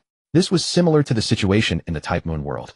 The difference was that in the Type Moon world, the root could expel Ba Yun. In the Honkai world, only the Honkai will itself could expel her. However, at present the Honkai would not expel her. Because in the eyes of the Honkai Ba Yun was on its side. Even though her Hersher's authority was somewhat ridiculous, she was still a genuine Hershers. The Hershers of Food. Since she had inadvertently activated the authority of the Hershers of Food, Ba Yun took the opportunity to rein in her other powers, leaving herself only with the power of a Hershers. Feeling the Honkai energy that was so abundant within her that it overflowed. Honkai energy as the core power of the Honkai world was unquestionable in both its potential and might. Before the Tianming Valkyries arrived, Ba Yun absorbed all the Honkai energy, then concealed her aura and vanished from the spot. She did not intend to immediately clash with the Tianming Valkyries. Because with her current Hersher's power she was indeed no match for them. Her Hershers of Food was a red trait, but a true Hershers was a color trait. The Tianming S-rank Valkyries were on par with true Hershers. If Ba Yun used her other powers, she could easily crush an S-rank Valkyrie, but that would rob the journey of its meaning. Moreover, Ba Yun truly needed to familiarize herself with the Hershers of Food's authority. When the Tianming S-rank Valkyrie Ylandire arrived at the site where the Herrscher-level Honkai energy had erupted, there was nothing left. No Honkai energy, no Honkai zombies, no Honkai beasts. Soon other Tianming fleets and the Zubalian also reached the scene. Everyone stared at the peculiar scene in bewilderment. Clearly an unfamiliar Herrscher-level Honkai energy had erupted here, yet in such a short time, it was completely empty. Given the innate nature of Herrschers to destroy human civilization, there were two possibilities: either this newly born Herrscher, like the Herrschers of reason, retained full human consciousness, or this unfamiliar Herrschers harbored a greater conspiracy. Both had occurred before. The first case was the first Herrscher, the Herrschers of reason. The first-generation Herrschers of reason Warart Kiaizi stood entirely on humanity's side. Because of the Tianming Archbishop Aodawa's inhumanity, Warart Kiaizi died at Aodawa's hands, directly causing a massive defection within Tianming and the birth of the Anti-Entropy Organization. The second-generation Herrschers of reason Warart Yang also sided with humanity and became the leader of Anti-Entropy. However, the second Herrscher, the Herrschers of Void Shilin, stood completely against humanity. The Herrschers of Void Shilin also retained human consciousness, but because Tianming's laboratory had subjected her to inhumane human experiments, Shilin endured not only physical pain, but also the mental torment of her companions' deaths. After becoming the Herrschers of Void, she showed no mercy toward humanity. Yet humanity had deep reserves. The Herrschers of Void was first ambushed by the S-rank Valkyrie Delicia and anti-entropy leader Warart Yang, then subjected to an atomic bomb attack and nearly killed by Warart Yang. It was only through the intervention of Tianming Archbishop Aodawa that Shilin survived. Having escaped death, Shilin reached the moon. On the moon, she successfully attracted the attention of the Honkai will. She prematurely obtained the Herrschers' cores of thunder, wind, death, and fire. Shilin acquired unprecedented Herrschers' power.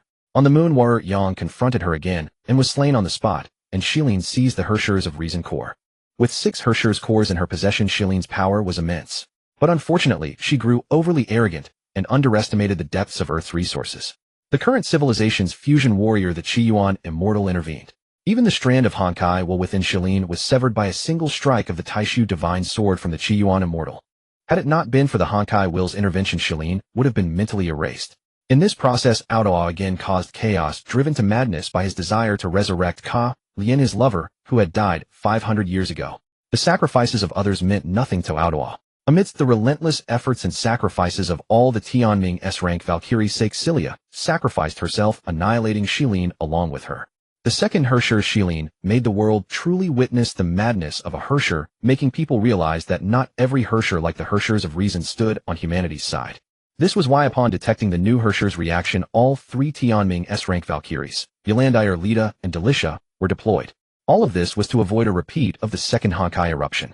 The pristine scene could only indicate one thing: that the newly appeared Herrschers had absorbed all the Honkai energy, not even sparing the Honkai energy from the Honkai beasts and Honkai zombies.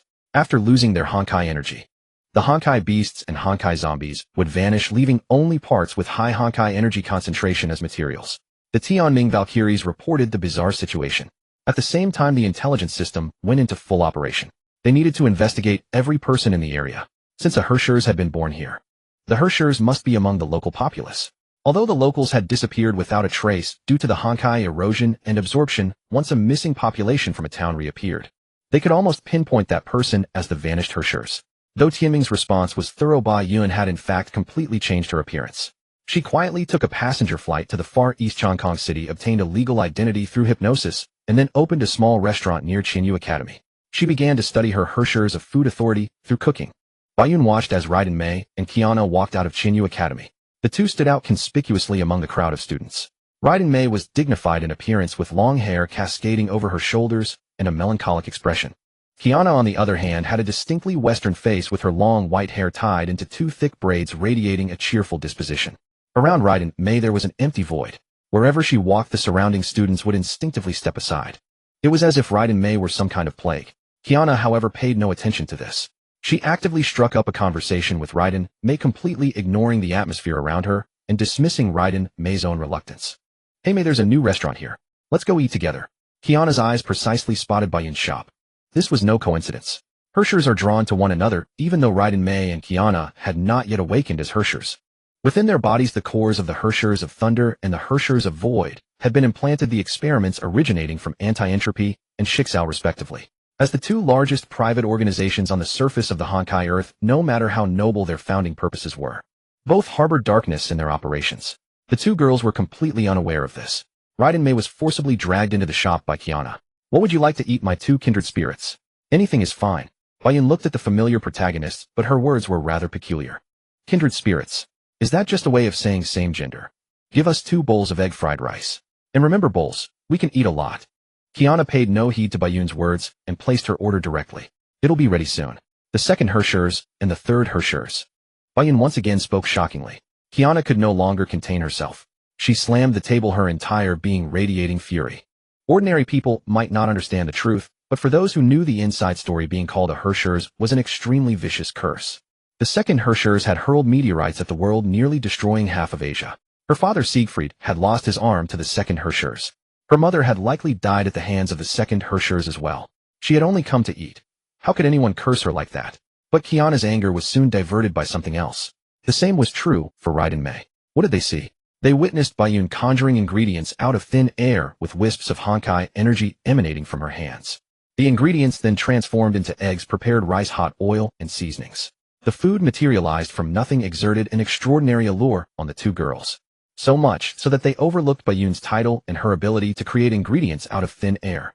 Their attention was entirely captured by Bayun's cooking. It was indeed 2 bowls of egg fried rice. When the dishes were placed before them, they devoured the food ravenously. The exquisite taste touched their very souls. A craving that seemed to satisfy both body and soul. This was a delicacy they had never tasted nor even imagined. The 2 bowls of egg fried rice disappeared into their stomachs. Despite the food being so delicious, not a single other customer entered the shop from start to finish. Please, these 2 cups of coffee are on me. Kiana and Raiden Mei instinctively downed the coffee in one gulp. But what awaited them was not the anticipated flavor. Instead, it was an unparalleled, peculiar taste. A strange flavor that completely dispelled the impact of the egg fried rice. It brought them back to their senses. What have you done? Even a fool would now realize that Bayun was no ordinary person. Kiana and Raiden Mei both entered a state of alertness. However, their reactions were a bit too intense. Kiana pulled a baseball bat from her backpack. Raiden Mei took out a wooden sword from her backpack. The wooden sword was for self-defense, as Raiden Mei was suffering from school bullying. Kiana, on the other hand, was different. She had grown up fighting alongside Siegfried, investigating and cleaning up Honkai and combating criminals. It was their daily routine. Kiana's appearance at Shinyu Academy in the Far East was no coincidence. It was the result of her missing father Siegfried intentionally guiding her there. Hello, second Hershers and third Hershers. I am the 4th Hersher, Bayun. Bayun revealed her identity. She had no intention of forming bonds with the protagonists or building a harem. She was more interested in collecting knowledge, treasures, and consciousness. That brought her unprecedented satisfaction. You are a Hershers. Kiana and Raiden Mei became even more tense, even terrified. Given their backgrounds, they both knew the terror of Hershers. Their own strength was formidable among ordinary humans, but against a Hersher, their power was utterly insignificant. What's the matter? Aren't you also Hershers? The Hershers of Void and the Hershers of Thunder. We are all Hershers. We are kindred spirits. Bayun feigned surprise. We are also Hershers. Kiana and Raiden Mei finally noticed Bayun's address to them. It was not a curse, but a form of recognition. We are not Hershers, Kiana instinctively retorted. But her mind involuntarily flashed back to her father Siegfried's severed arm. Father Siegfried had been injured time and again. He had said that the minions of the second Hershers were constantly pursuing them.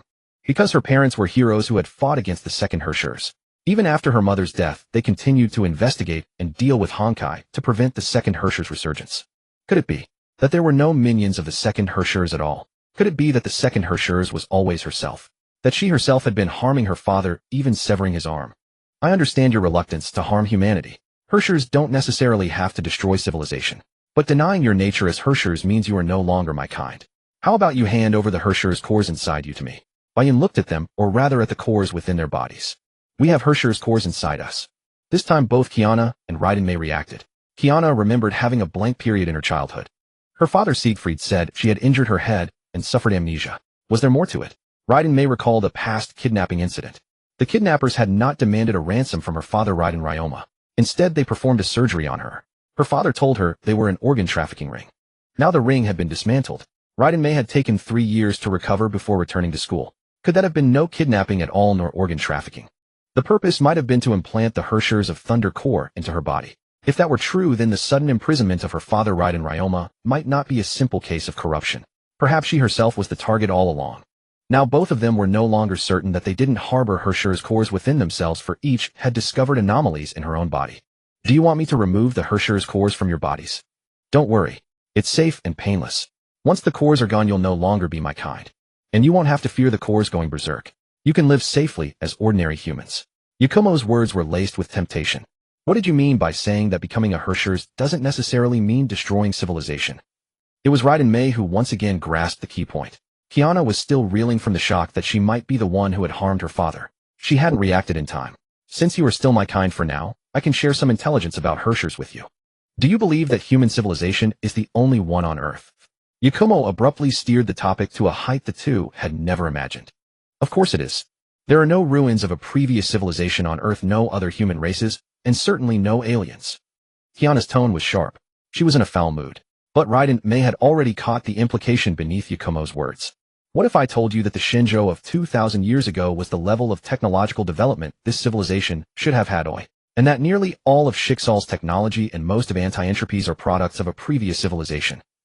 The current human civilization is only 10,000 years old, and it was established under the guidance of the previous one.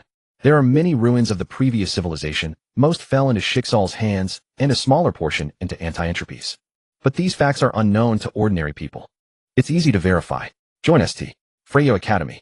The Academy's principal, Teresa, is the granddaughter of Otto, the overseer of Shixal. She knows of many ruins from the previous civilization, and even possesses precious equipment from it.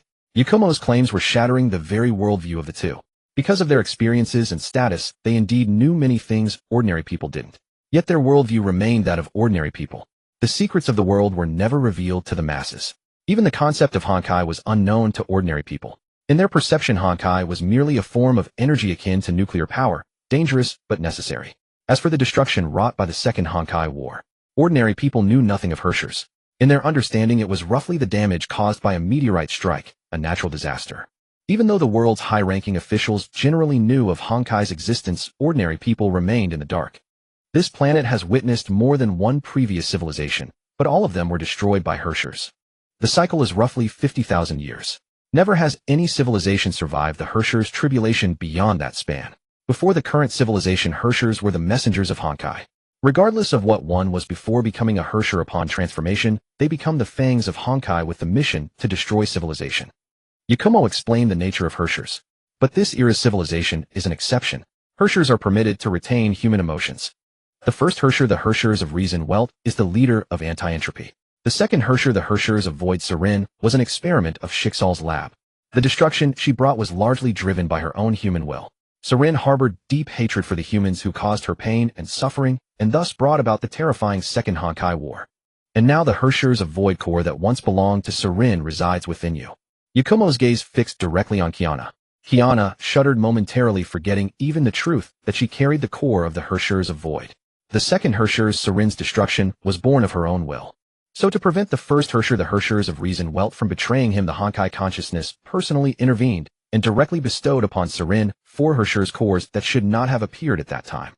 Those were the cores of the Hershers of Thunder, the Hershers of Wind, the Hershers of Death, and the Hershers of Fire.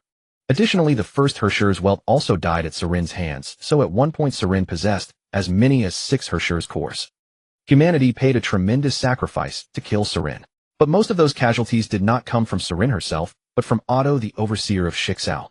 There were several times when humanity could have finished Serin, yet Otto's indulgence allowed her to stage a comeback. The deaths of 2 generations of Hershers of Reason, Welt, the severe injury of Shinjo's red-crowned immortal, and the death of your mother Cecilia were all Otto's doing. For power, for gain, for desire, humans can stop at nothing. These were revelations that Kiana and Raiden Mei were hearing for the first time. They had never imagined that the Second Honkai War held so many hidden truths, though it was indeed Serin's fault for instigating it. The human side, especially Otto, the overseer of Shixal, bore an undeniable responsibility. Because Kiana's parents Siegfried and Cecilia of Shixal had displayed such overwhelming power. When both sides were severely wounded, Otto fired a Honkai fission warhead at the 3 of them, intending to erase them all. In the end, Cecilia sacrificed herself to save her husband Siegfried. Upon hearing this, Kiana screamed at the sky. She never imagined humans could be so despicable and evil.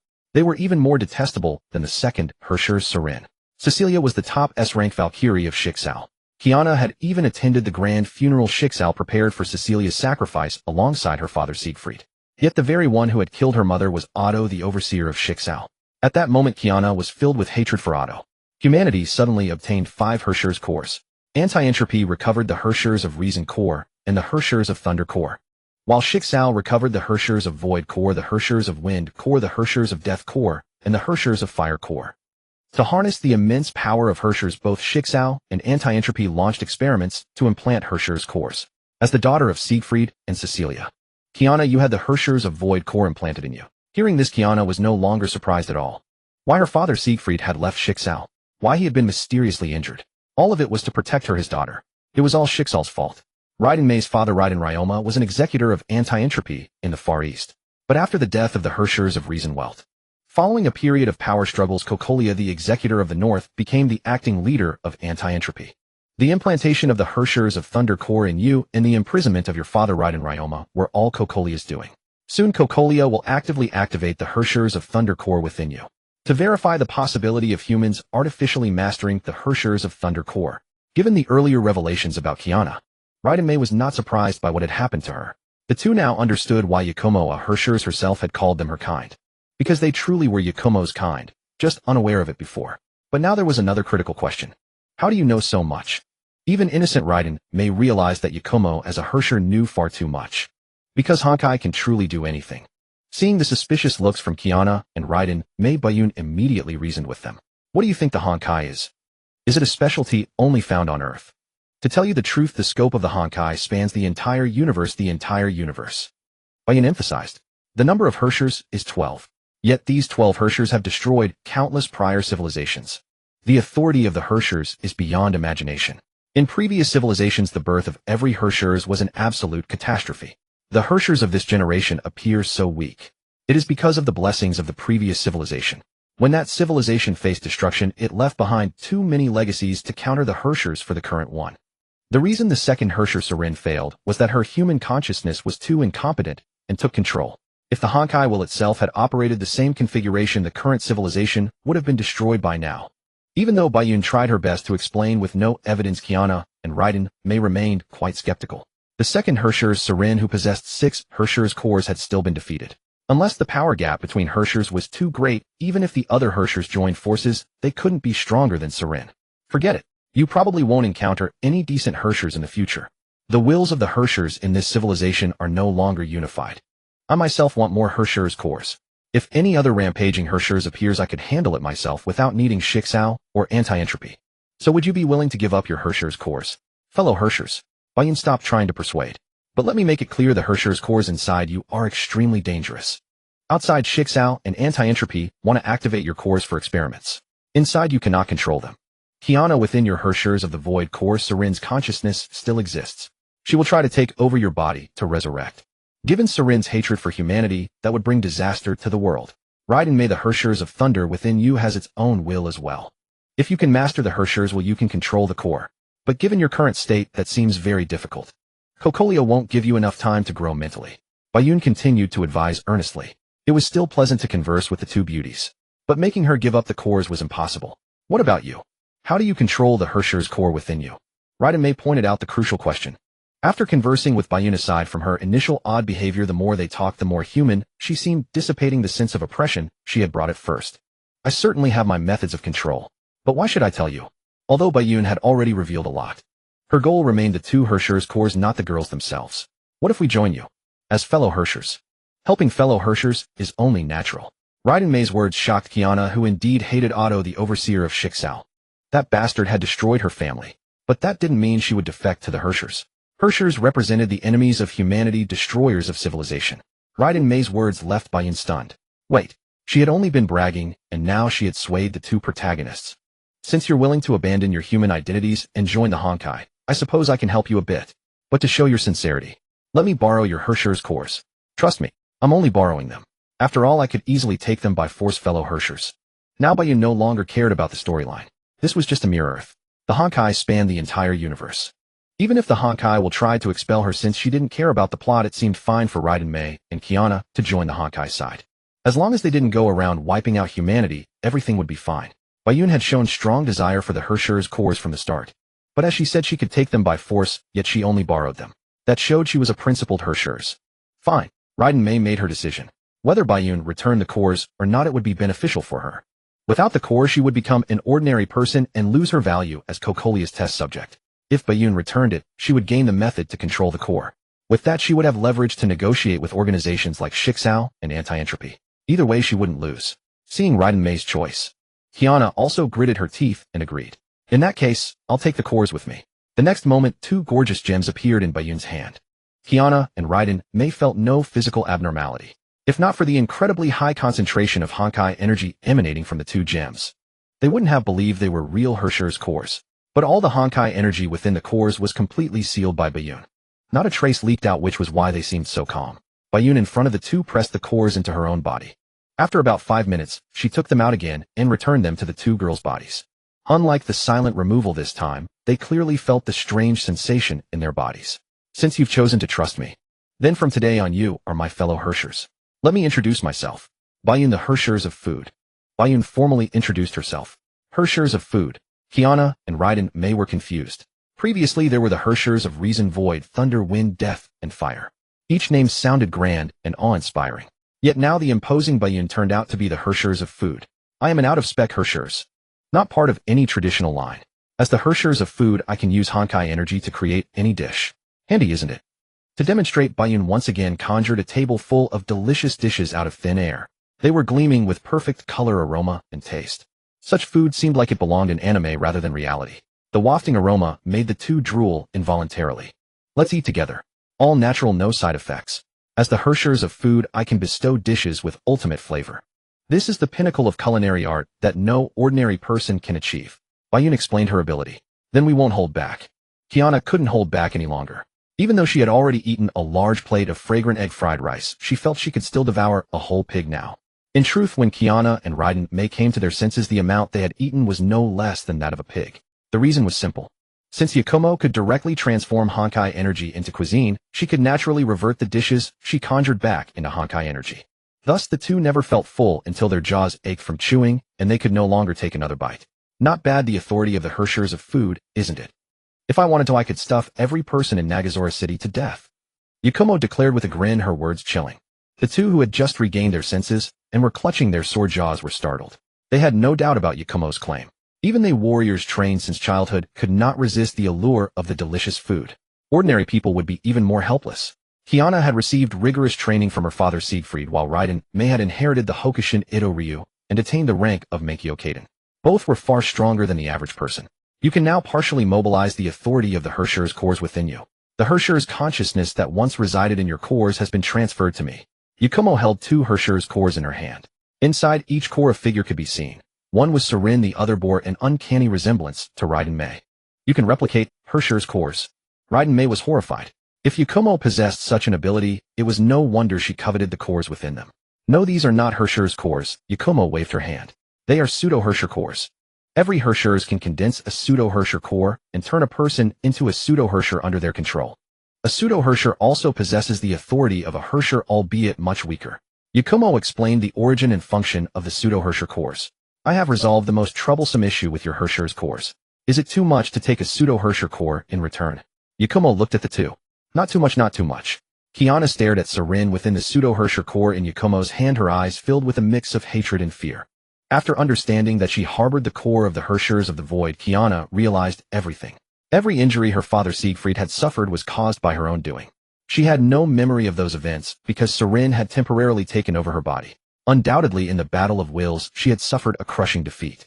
She had no confidence in overcoming Sarin's willpower. Now that Yakumo had transferred Sarin's consciousness from her core into a pseudo-Hersher core, she was nothing but grateful. Raiden Mei felt the same. The other self within the pseudo-Hersher core appeared so cold and ruthless, far beyond what her current weaker self could contend with. Though the issue of the Hersher's consciousness within you is resolved, fully mastering the power of the Hershers is still no simple task. However, as fellow beings, I can share a little trick with you. Regard yourselves as Hershers. Yakumo offered seemingly profound, but ultimately platitudinous advice. This is crucial. To master the power of a Hersher, you must understand the origin of Hershers. Hershers are the trials Honkai imposes upon civilizations. Only civilizations that pass the trials are worthy of continued existence. Therefore, before the current civilization, every Hershers was an absolute destroyer of civilizations. Hershers are inherently driven to destroy civilizations. Yakumo recounted the reason for Hershers' existence and explained their obsession with annihilating civilizations. Even if I have removed the Hersher's consciousness, now if you fail to grow new Hersher's consciousness will eventually emerge from the cores in the future. Kiana and Raiden Mei both showed signs of tension. They were strong enough to fight ordinary Honkai beasts and zombies. Yet at present they were still ordinary humans. They were not the Valkyries who would later join St. Freya Academy and undergo professional training. There are two ways to solve this. First, strengthen your human consciousness to the point where it can suppress and even master the Hersher's consciousness. This is exceedingly difficult. The reason why the Hershers of Reason through 2 generations of wealth could stand on humanity's side is a rare exception that is hard to replicate. At the birth of the Hershers of Reason, an accident fused the consciousness of 300,000 people into its core. That was also the death toll of the first Honkai eruption. With the collective consciousness of 300,000 people resisting the Hersher's consciousness within the core, both generations of wealth were able to maintain rationality and fully side with humanity. Yakumo revealed the hidden truth about the Hershers of Reason. This situation was indeed impossible to replicate. Even if it could be achieved given the 2 girls' temperaments, they would never resort to using the consciousness of 300,000 people to share the burden of the Hersher's consciousness. Both of them would eventually pay a devastating price to master the power of the Hershers. It was through blood and tears that they tempered their wills, achieving the miracle of wielding the Hersher's power. This path from the very beginning was strewn with thorns. The second method is to take a shortcut. Simply accept yourselves as Hershers.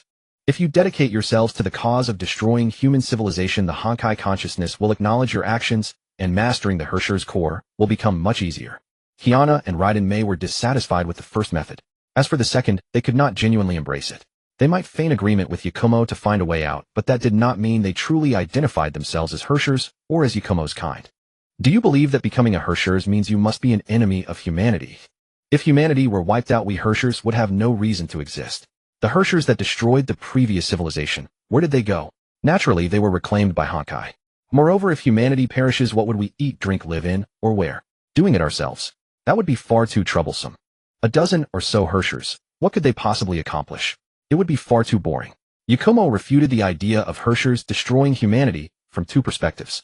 You don't need to actually destroy humanity, you only need to think about it. Take me for example. As the Hershers of food, I plan to raise humans into useless beings, causing them to degenerate and eventually lead themselves to extinction. Isn't that also a form of destruction? Yakumo's words opened up a completely new line of thought for the 2. You just need to acknowledge yourselves as Hershers. Acknowledge that your actions are guiding humanity toward annihilation. The Honkai consciousness can be easily fooled. This was indeed a uniquely refreshing angle. Time is running out. 2 fellow beings, those looking for you outside, have grown impatient. Do you want to act on your own or team up with me?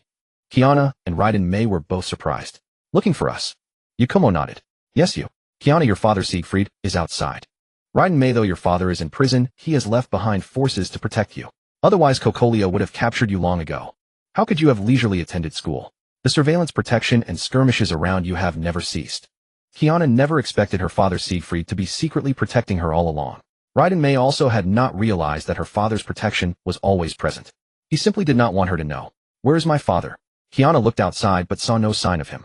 However, there were indeed some suspicious individuals gathered near the shop. Yakumo directly used the authority of the Hershers of the Void to teleport the hidden Siegfried into the shop. Dad! Kiana leaped into the bewildered Siegfried's arms. The next moment, Raiden Mei also saw her father Raiden Ryoma appear in the shop. Before, the authority of the Hershers of the Void distance was never an issue. Yakumo directly used the authority of the Hershers of the Void to teleport the hidden Siegfried into the shop. Dad! Kiana leaped into the bewildered Siegfried's arms. The next moment, Raiden Mei also saw her father Raiden Ryoma appear in the shop. Before, the authority of the Hershers of the Void distance was never an issue. Yakumo's actions shifted from cautious to audacious in a remarkably short span of time. The reason was simple: she now possessed 2 pseudo-Hersher cores. The spatial ability from the pseudo-Hersher of the Void core and the electromagnetic power from the pseudo-Hersher of Thunder core, especially the spatial capability. The Hershers of the Void's spatial power represented not just space, but also the imaginary authority unique to the Honkai world. The Honkai universe harbored 3 fundamental energies: imaginary Honkai and quantum. Honkai energy within the imaginary space was virtually inexhaustible, making the Hershers of the Void, who could open that realm, supremely powerful among all Hershers. Such authority combined with Yakumo's death manipulation rendered her invincible on the current Honkai Earth, even relying solely on her Hershers' powers. With invincibility came recklessness. She directly pulled Siegfried and Raiden Ryoma into the shop. Let me see that judgment of Shamash. The greatsword Siegfried carried vanished, materializing in Yakumo's hand. She casually placed the Judgment of Shamash into her equipment slot. Gaining access to the weapon, she used it to condense a pseudo-Hersher of Fire core. Each Divine Key's core was a Hersher's core. The Judgment of Shamash, a relic of the previous era, contained the core of the Hershers of Fire. Amid Siegfried's shock and anger, Yakumo returned the weapon to him. Are you a Hershers? Did you take the Void core from Kiana? Siegfried loathed the Hershers of the Void, but that didn't mean he wanted its core in the hands of another Hershers. The recent emergence of the fourth Hershers had caused a major stir. Siegfried had his own intelligence network within Schicksal. How could he not know? A fourth Hershers suddenly wielding the power of the Void. The implications were clear. Dad, she's not a villain. No, she's not a bad Hershers. Kiana quickly hugged her father. Siegfried had a fiery temper. Without explanation, the Judgment of Shamash might have been unleashed. In contrast, Raiden Ryoma remained much calmer. Unlike Siegfried, he lacked the power to oppose a Hershers.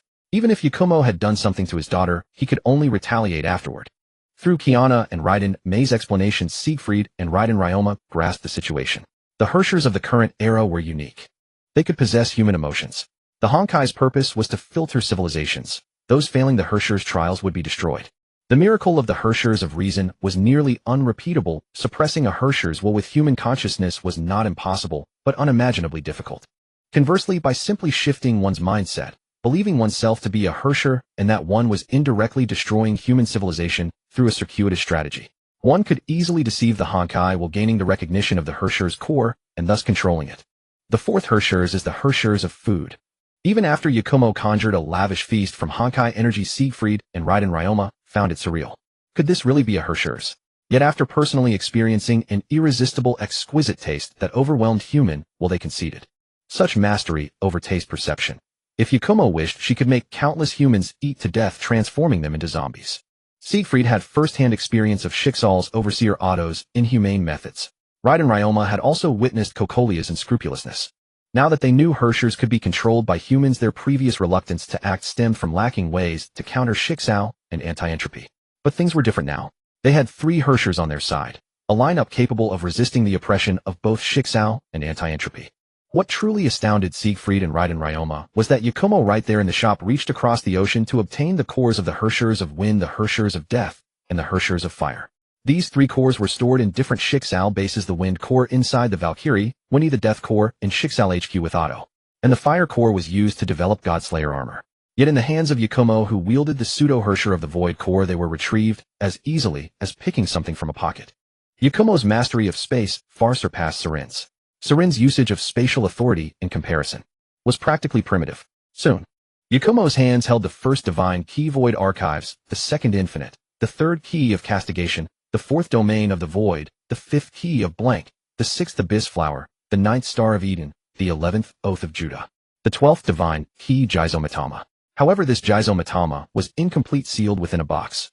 The tiny shop space was vastly expanded and numerous divine keys lay scattered on the floor, casually retrieved by Yakumo from afar. From every divine key, Yakumo extracted a pseudo-Hersher core, then returned them all. As for the consequences of taking the divine keys, why did she grow stronger? To do everything she desired and to avoid everything she didn't.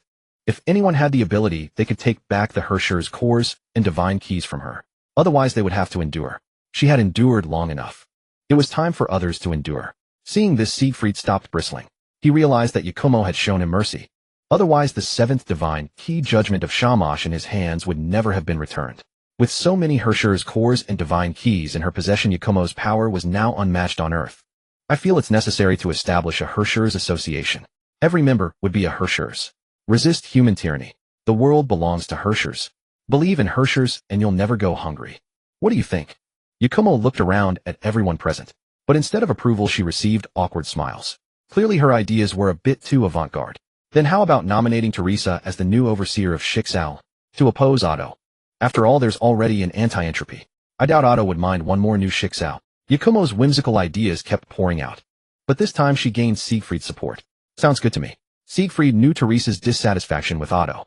Teresa had left Schicksal HQ to establish St. Freya Academy in the Far East precisely because she abhorred Otto's treatment of Valkyries as expendable resources.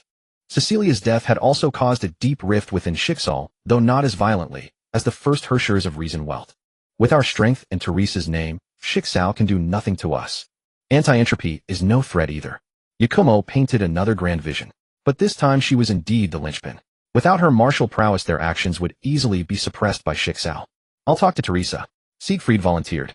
If Teresa raises the banner, then Ryoma will lend his full support. Raiden Ryoma also defected without hesitation.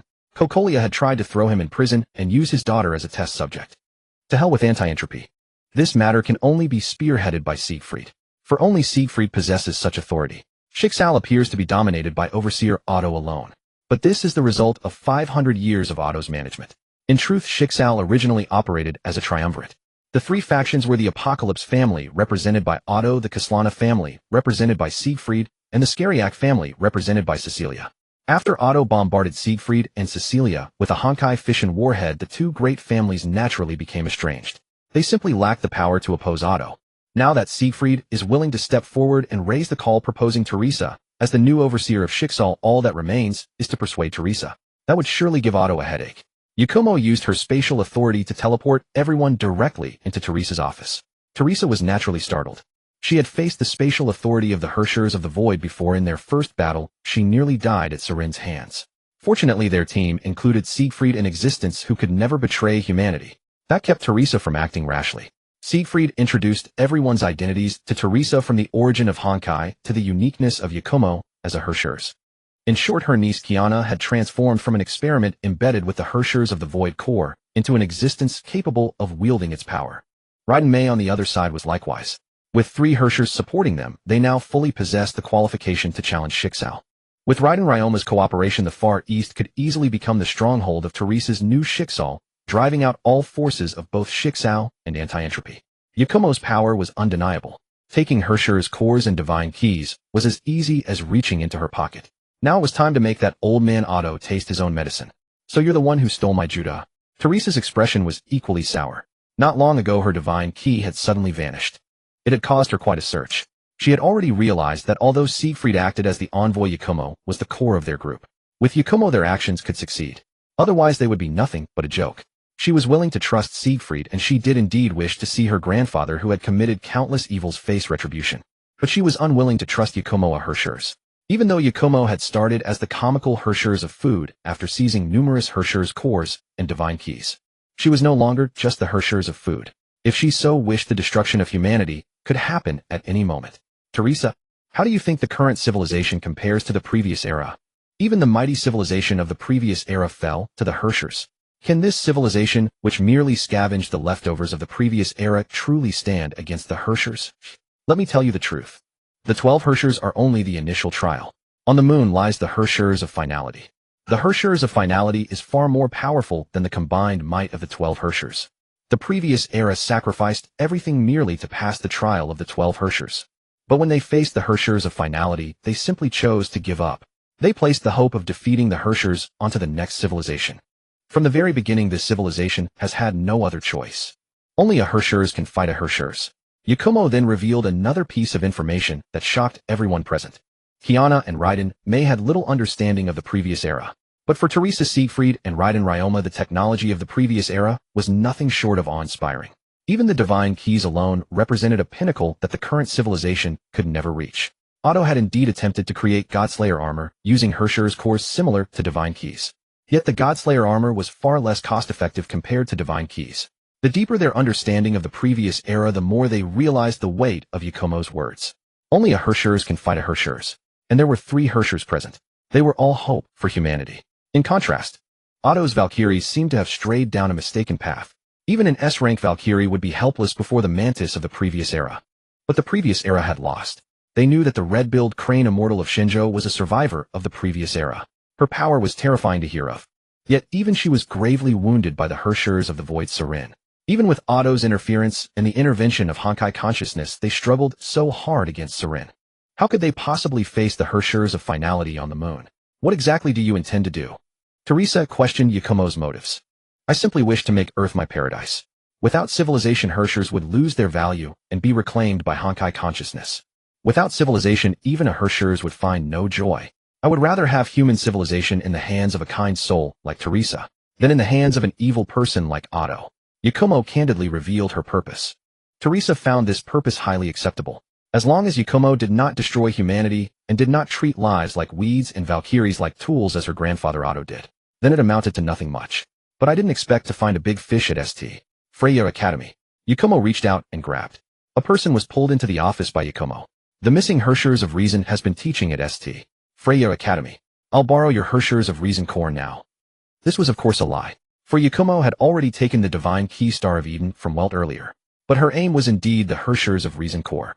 In the face of spatial authority, even when Welt unleashed the power of spatial distortion, it was to no avail. The gap between their spatial mastery was too vast.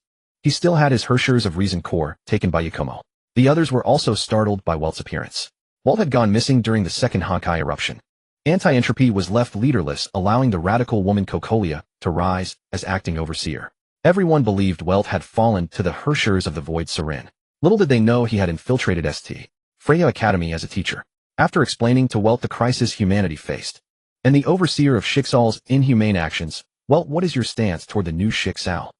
Your answer determines whether this Hershers of Reason core will be returned. Yakumo knew Welt's will was unshakable. I agree with the establishment of the new Shixal, but I refuse to join you as a Hershers. That was Welt's answer. It came as no surprise. Welt's allegiance had always been to humanity. Even if joining as a Hershers could save humanity, he would never compromise. Then I'll give you the core of a pseudo-Hersher of Reason. With it you can still use the powers of the Hershers of Reason. Theoretically I can fully control a pseudo-Hersher, but I won't do that. Whether to use it or not is up to you. Now Overseer of Anti-Entropy. Please lead your Anti-Entropy members out of the Far East. Soon the Far East will be the territory of the new Shixal. If unpleasant incidents were to occur then, I believe you would not want to see that. By the way, Raiden Ryoma is already with the new Shixal. Tell that madwoman Kaguya to stay in line. Yakumo dealt with Welt without the slightest courtesy. In this world power reigns supreme, and Yakumo had already been quite polite. The moment Walter departed, Bayun reached out once more, this time summoning a humanoid weapon girl to her side. The girl found herself in an unfamiliar place. Instantly the girl shifted into a combat-ready stance. A suit of battle mecha materialized around her form, an energy cannon barrel aimed squarely at every person in the office. But upon recognizing those present, the girl immediately retracted her combat armor. She knew that any confrontation would be utterly meaningless. Teresa Shixal's S-rank Valkyrie. Siegfried, whose strength rivaled that of an S-rank Valkyrie. Any one of them could defeat her with ease. The others couldn't fathom why Bayun had brought Bronya, Kaguya's ruthless blade, into their fold, despite her youthful appearance. As the core force under Kaguya's command, she had countless bloodstains on her hands. A girl assassin whose prowess rivaled that of a Valkyrie. You want to break free from Kaguya's control. You want to save your dear friend Seal. Join us. Everything you desire shall be yours. This girl was Bronya, the third pillar of the Honkai trio, the future Hershers of Reason. Bayun had no intention of leaving her behind. Everyone should stay together, neat and complete. You can save Seal. Bronya's expression remained unchanged, yet urgency crept into her voice. She held little loyalty to Kaguya herself. Having been trained as a girl assassin by the military, she had once failed to eliminate Kaguya and was subsequently subdued into her service. She had already sacrificed far too much for Kaguya. Now siding with the one before her for the sake of her beloved Seal was hardly a difficult choice. Yes, I can do it right now. So what is your answer? Bayun spoke no lies. Seal had fallen into the Sea of Quanta due to an experiment. The Sea of Quanta was forbidden ground for the vast majority. Even Kevin, the leader of the 13 flame chasers from the previous era, could not escape after falling into it. But for Bayun, who wielded dominion over space, these were hardly obstacles. The authority over space could open the imaginary space, and naturally the Sea of Quanta as well. The most troublesome aspect of the Sea of Quanta was pinpointing a target. Once lost within, one would wander forever. Fortunately, Bronya's combat armor had been altered by Seal's quantum abilities. That was why it could be summoned and dismissed at will. Using the armor, Project Bunny 19C, one could locate Seal within the Sea of Quanta. For Bayun, this posed no challenge at all. I'll join you. Bronya chose to align herself without a moment's hesitation. In her eyes, Seal mattered far more than Kaguya ever could. For it was Bronya who was originally meant to be the test subject. It was Seal who took her place in the experiment, ultimately plunging into the Sea of Quanta. This became an eternal wound in Bronya's heart. For Seal, she would do anything. What was betraying Kaguya compared to that? Very well. Next, I'll use the armor Seal modified on you to locate her in the Sea of Quanta. Do not act rashly. Wait until I fish Seal out of the Sea of Quanta. Bayun opened a passage to the Sea of Quanta on the spot. For the current civilization, the Sea of Quanta existed only in theory.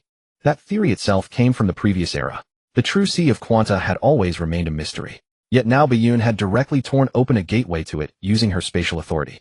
Teresa, Siegfried, and Raiden Ryoma, all three who understood the true significance of the Sea of Quanta, couldn't help but peer through the passage out of sheer curiosity. All that met their eyes was a spectacle of utter chaos. Countless images flickered endlessly within. Such was the nature of the Sea of Quanta. Within it, there was no direction, no distance, no past or future. Everything was simultaneously present. Even scenes from extraterrestrial worlds flashed through the Sea of Quanta. This revealed the peculiar relationship between the imaginary space Honkai and the Sea of Quanta. The imaginary tree gave birth to civilizations. Honkai tested them. Civilizations that failed were not immediately erased. Though from the perspective of reality, they had vanished from the standpoint of the Sea of Quanta. Failed civilizations would transform into world bubbles and sink into the Sea of Quanta, where they could continue for a time, if fortune smiled upon them. A powerful being from reality might come to their rescue, and those world bubbles could return to the real world. Yet most would inevitably dissipate into nothingness within the sea, becoming part of the kaleidoscopic vision before them. The world bubbles would disperse, but information never truly vanished. It merely transferred. Countless streams of data filled the Sea of Quanta, making it a repository of the entire universe's knowledge. For an ordinary person, entering the Sea of Quanta was a perilous gamble. If one found a world bubble, one might survive, otherwise losing oneself in the indistinguishable swirl of truth and illusion was all too easy. But Seal was no ordinary person. As a natural stigma-bearer, she not only carried the inheritance of the Hershers of death within her, but also possessed an innate extraordinary talent for quantum phenomena. This allowed Seal to move freely through the Sea of Quanta. Yet that was all she could do. She could not find a way back to reality. Now an exit had been precisely opened before her. Seal surged out of the Sea of Quanta, returning to reality at last. The moment she emerged, Bayun immediately closed the passageway. Not long after it shut, Kevin appeared at the spot where the passage had been. His immense power allowed him to move with ease through the Sea of Quanta. Yet even he lacked a passage back to reality. Kevin had been trapped within the Sea of Quanta for 1,000 years, but his will remained as unyielding as steel. Since someone in reality had attempted to open a passage to the Sea of Quanta, they would surely try again. Missing this opportunity was no matter. There would be a next time. He would wait for it. The appearance of Seal brought Bronya to tears of joy. The others were equally astonished that a human could truly exist within the Sea of Quanta and survive there for extended periods. Bayun pointed at Bronya once more. An intricate chip materialized between her fingers, and with a slight squeeze it crumbled to dust. The chip Kokolia used to control you has been removed. Then Bayun shot a beam of white light toward Bronya. The white light merged into Bronya's body, healing all her internal injuries. Her once expressionless face regained its vitality and liveliness. As an assassin, Bronya had lived her life on the edge of death since childhood. First in the military, then under Kokolia, where she not only carried out missions, but also served as a test subject. Her body had long been riddled with wounds. Were it not for her extraordinary physical constitution and the anti-entropy's advanced medical technology, Bronya would likely have been permanently crippled. The white light came from the Hershers of Death's core. Its authority represented both demise and rebirth. It could fundamentally decompose a target or fundamentally grant it new life. Healing wounds and regenerating severed limbs was trivial. Raising the dead was beyond its power, but restoring a corpse to wholeness was effortless. In theory, the Hershers of Death's authority could even achieve rebirth from a single drop of blood. Yet what was reborn was merely the body, not the consciousness. Conversely, it could be said that as long as consciousness and a fragment of body tissue remained, the Hershers of Death's power could grant infinite resurrection. Bronya expressed her gratitude to Bayun, and Seal quickly followed with her own thanks. She understood that without Bayun she would never have escaped the Sea of Quanta. The hardest part of rescuing someone from the sea was never opening it, but locating the target. Bayun's myriad abilities had already proven her strength, earning the trust of all present. Now it was time for Teresa to mobilize the students of St. Freyo Academy. Establishing the new Shixao required the recognition of others, not coercion. Otherwise, with Otto's capabilities, he could easily dismantle the new Shixao until nothing remained but a leader without followers. Proposing to establish a new mandate of heaven was easy, but making it appealing was difficult. Any organization must maintain its purpose to survive. The compensation was even more important. Unfortunately, although Archbishop Otto of the Mandate of Heaven was inhumane in many ways, the benefits he provided were indeed quite generous. This was why Otto could recruit numerous talented Valkyries and then cruelly send them into harsh battlefields. Since the Valkyrie system was established, very few Valkyries survived to retirement. That was one of the reasons Teresa hated her grandfather Otto. But conversely, knowing their casualty rate was extremely high, Valkyries still willingly joined in droves. They were not foolish, nor were they blinded by momentary passion. It was entirely because Otto's price was worth their lives. What did the new Mandate of Heaven have? Its military strength was indeed excessive, but in terms of assets, St. Freyo Academy as a school for training Valkyries, Teresa's dream was to provide Valkyries with the best education, medical care, and training, while enabling Valkyries to gain power against the Honkai even in death. they could have no regrets because they had experienced the most beautiful youth of their lives. Thus St. Freya Academy was built extremely luxuriously, looking nothing like a military academy for Valkyries, but rather a noble academy. Such financial resources came from the allocations of the Mandate of Heaven headquarters. Without Otto's support, Teresa could not even afford to run St. Freya Academy. She had 1,000 reasons to oppose Otto, but finding new sources of funding was enough to give her a headache. Raiden Ryoma's Mi Corporation was quite wealthy, but after Kokolia's turmoil, even if Raiden Ryoma returned swiftly, the cash flow had likely been squandered by Kokolia. Everyone's gaze involuntarily focused on Yakumo. Since you proposed this organization, perhaps the Honkai could indeed be omnipotent.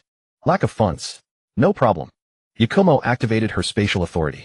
The next moment in the office, molten gold filled most of the space. I just scooped this liquid gold from the Earth's core magma. Once cooled, it will be 999 pure gold. This move left everyone in the office stunned. Scooping liquid gold from the Earth's core magma was an operation only possible with the Hershers of the Void's authority. Other means were insufficient. Thus, the most troublesome funding issue was resolved. Gold as a hard currency could maintain its value as long as not too much was released at once. If we win over the Kaslana family and the Skariak family, we also need a place to settle. Ideally, build a military base centered around St. Freya Academy. Teresa made another request. This was equally necessary. Ordinary people lived in ignorance and had no ability to change the situation, but the top families naturally understood the threat of the Honkai. The Mandate of Heaven headquarters itself was a massive floating island cluster. St. Freya Academy needed to be able to protect itself in a confrontation with the Mandate of Heaven. At least we need a military fortress comparable to anti-entropy. You provide a design and I'll manifest it directly with the Hershers of Reason's core. Yakumo remained decisive. Then we still lack batch-produced combat armor. St. Freya Academy has the ability to maintain and modify combat armor, but not the ability to produce it. Combat armor is a necessity for Valkyries and is easily damaged in battle. Teresa's eyes began to sparkle. That's no problem either. I can mass replicate combat armor. Yakumo continued to take charge. Then if we could have a few Hyperion-class ships, we might even be able to attack the Mandate of Heaven headquarters. Teresa revealed her true intention. The Hyperion, the most advanced floating battleship of the Mandate of Heaven, was scarce even for them. Its combat capability was so formidable that it could suppress even an average Hersher, making it a sharp blade for dealing with global Honkai incidents. Having one in the Far East was entirely due to Archbishop Otto's favoritism toward his granddaughter Teresa, who was created as a clone of Colin and had a similar personality, thus earning her adoption. When it came to Colin, Otto showed boundless indulgence. Fine. I can replicate 20 such low-end battleships for you at once, provided you can find enough qualified captains. Teresa thought her request was excessive, but in Yakumo's eyes it was child's play. Having experienced the Dragon Ball universe, she was a new generation cosmic emperor. Floating battleships were nothing. She possessed more than one planetary fortress, and the planets she casually destroyed were countless. Replicating 20 was restrained. She could easily replicate 20,000. Siegfried and Raiden Ryoma in the office were utterly dumbfounded. Although the Hershers of Reason's core was powerful in Welt's hands, the gap between him and Yakumo was like the difference between heaven and earth. If Welt had such abilities, anti-entropy would not have been suppressed by the Mandate of Heaven. Hearing is nothing compared to seeing. When everyone witnessed the massive Hyperion being instantly replicated into 20 by Yakumo, the shock was beyond imagination. A total of 21 Hyperions appeared in the sky above St. Freya Academy. Such a scene could not be hidden. Eventually, Teresa hastily dispatched her most capable subordinate Murata Himiko to manage the 20 additional Hyperions. Knowing Yakumo's true capabilities, Teresa naturally maximized the strength of the military fortress. Yakumo could provide unlimited gold, unlimited replication and manifestation, unlimited energy, and unlimited food. Teresa felt that Yakumo alone could equip and feed all of humanity. The Hershers of Food's authority could manifest far more than they imagined. If previously Yakumo was limited by Honkai energy, now with the Hershers of the Void's authority, the Honkai energy in the imaginary space was nearly infinite, an entire universe's worth. With nearly infinite Honkai energy, Yakumo was approaching omnipotence, truly capable of anything. Yakumo's actions naturally gave others boundless confidence. Within a few days, the Far East had changed. The leader of anti-entropy, who had been rumored missing but was actually dead, announced his return. However, after his return, Welt did not remove Kokolia from her position as acting leader, as if his return was merely a formality. Then Teresa delivered a condemnation of Archbishop Otto at St. Freya Academy, announcing the establishment of a new Mandate of Heaven. Subsequently, Siegfried revealed the truth of Otto's role in Cecilia's death. He declared that the Kaslana family would break away from the Mandate of Heaven and join Teresa's new mandate. The Skariak family also announced their departure and joined the new mandate. For a time, turmoil erupted within the Mandate of Heaven. On the anti-entropy side, Raiden Ryoma made a high-profile return, clearing Kokolia's influence in the Far East. Then he announced that he could no longer tolerate Kokolia's tyranny and would leave anti-entropy to join the new mandate, which was just established. 21 Hyperions, seemingly cloned from a single mold, brought a powerful deterrent to the world. Meanwhile, on the ground, a vast army of Titans marched. These Titans, originally anti-entropy technology and creations, were also mass-replicated by Yakumo. With such a lineup, the new mandate appeared not only formidable, but also profoundly deep-rooted. Facing his granddaughter Teresa's rebellion, Archbishop Otto merely issued a feeble rebuttal and condemnation. He needed sufficient information to assess everything happening at St. Freya Academy. Otto, though inhumane, relied on his deliberative and decisive methods to maintain control over the mandate of heaven. Otto easily discovered the reason for the establishment of the new Shixao, because Bayun had never intended to hide it. The new Shixao also conducted no espionage checks. Thus, it wasn't just Otto. Major organizations worldwide all learned that the core of the new Shixao was not Archbishop Teresa, but rather the Herrschers of Food Bayun. Incidentally, Bayun's Herrschers theory spread along with it. The might of the previous civilization was evident at a glance from the technologies of Shixao and anti-entropy. Even the previous civilization had declared defeat before the Herrschers. A single second Herrscher Sirin was enough to instill fear in the high-ranking officials of every nation, when they learned that 6 more Herrschers would be born in the future. After the 6 Herrschers, the Herrschers of Finality, whose power surpassed the sum of 12 Herrschers, would awaken on the moon. To be honest, anyone with the slightest rational understanding would understand that relying on the current Valkyrie system of Shixao and the mech system of anti-entropy to pass the trials of the Herrschers and the Herrschers of Finality was nothing short of a pipe dream. Given the power Bayun had displayed so far, if she wished to destroy human civilization, it would have no means of resistance whatsoever. Since resistance was impossible, they could only accept Bayun's narrative that only Herrschers could counter Herrschers. Herrschers appeared to be pawns of the Honkai, yet they could reasonably circumvent the Honkai's demands. Moreover, Herrschers endowed with human consciousness had no need whatsoever to destroy human civilization. As Bayun had revealed, once human civilization was destroyed, Herrschers would have no reason to exist either. Most crucially, Herrschers could bring not only destruction, but also creation. When their abilities were wielded well, their value was immeasurable. The transformations of St. Freya Academy were all Bayun's masterpieces. Bayun had even modified the first divine key, the Void Archives. By linking the Void Archives to a Honkai reactor, and with an ample supply of Honkai energy, the Void Archives became a veritable wish-granting machine. Simply input a request into the Void Archives, and it could materialize it directly, a strategic asset of immeasurable value. With this wish-granting machine, most materializations no longer required Bayun's personal intervention, freeing her from the tedious process. The Void Archives materialized Honkai reactors, which in turn recharged the Void Archives, forming an utterly perfect perpetual motion cycle. Otto also learned who was responsible for the previous disappearances of the Herrschers' cores and divine keys. Yet he had no recourse against Bayun. With the authority of the Herrschers of Void in the hands of an existence like hers, she was practically invincible. Just as Otto was contemplating countermeasures, Shixal's S-rank Valkyrie, Durandal, defected. The reason was simple: Bayun had used the authority of the Herrschers of Death to restore Durandal's memories. Durandal recalled her past, and discovered that she was in fact the daughter of Siegfried and Cecilia. She had originally been named Kiana, but after losing her memory, she became Bianca Durandal Adogina. Otto was the one who had caused her amnesia. He was also the one who had saved her life. Yet he was the enemy who had caused her mother's death. It was already remarkable restraint on Durandal's part that she hadn't run Otto through to avenge her mother. Without Durandal, the only S-rank Valkyrie left at Shixao was Rita. Rita did not follow Durandal in leaving. Her loyalty to Otto was beyond imagination. When Durandal returned, Kiana felt as if her world had collapsed. She had learned she wasn't the daughter of Siegfried and Cecilia after all. She was an experimental subject created by Otto from the DNA of Durandal and Sirin, originally designated K-423. Years ago, it was Siegfried and a young Kiana who had infiltrated the laboratory and discovered her. But while Siegfried rescued K-423, he lost Kiana forever. From that day onward, K-423 became Kiana. But Siegfried never imagined that his daughter Kiana was still alive. Kiana had been taken back by Otto and would later become Durandal. Even after Durandal returned, she had no intention of reverting to the name Kiana.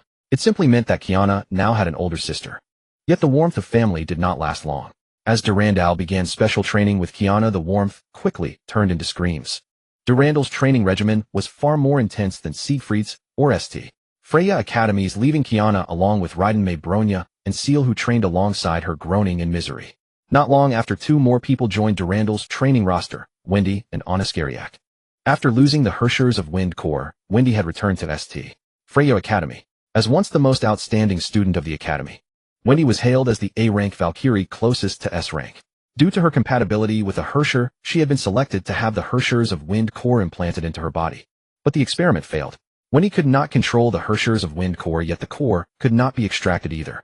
And so, Wendy, the one closest to S-rank, became not only disabled and stripped of her power, but also a living container for the Herrschers of Wind core. Originally, in the near future, Wendy would have been seduced by the consciousness within the Herrschers of Wind core, consumed by resentment, and become the Herrschers of Wind. But perhaps Wendy's compatibility with the Herrschers of Wind core was truly terrible. The Herrschers of Wind she became was practically a disgrace among Herrschers with a pathetically weak power level.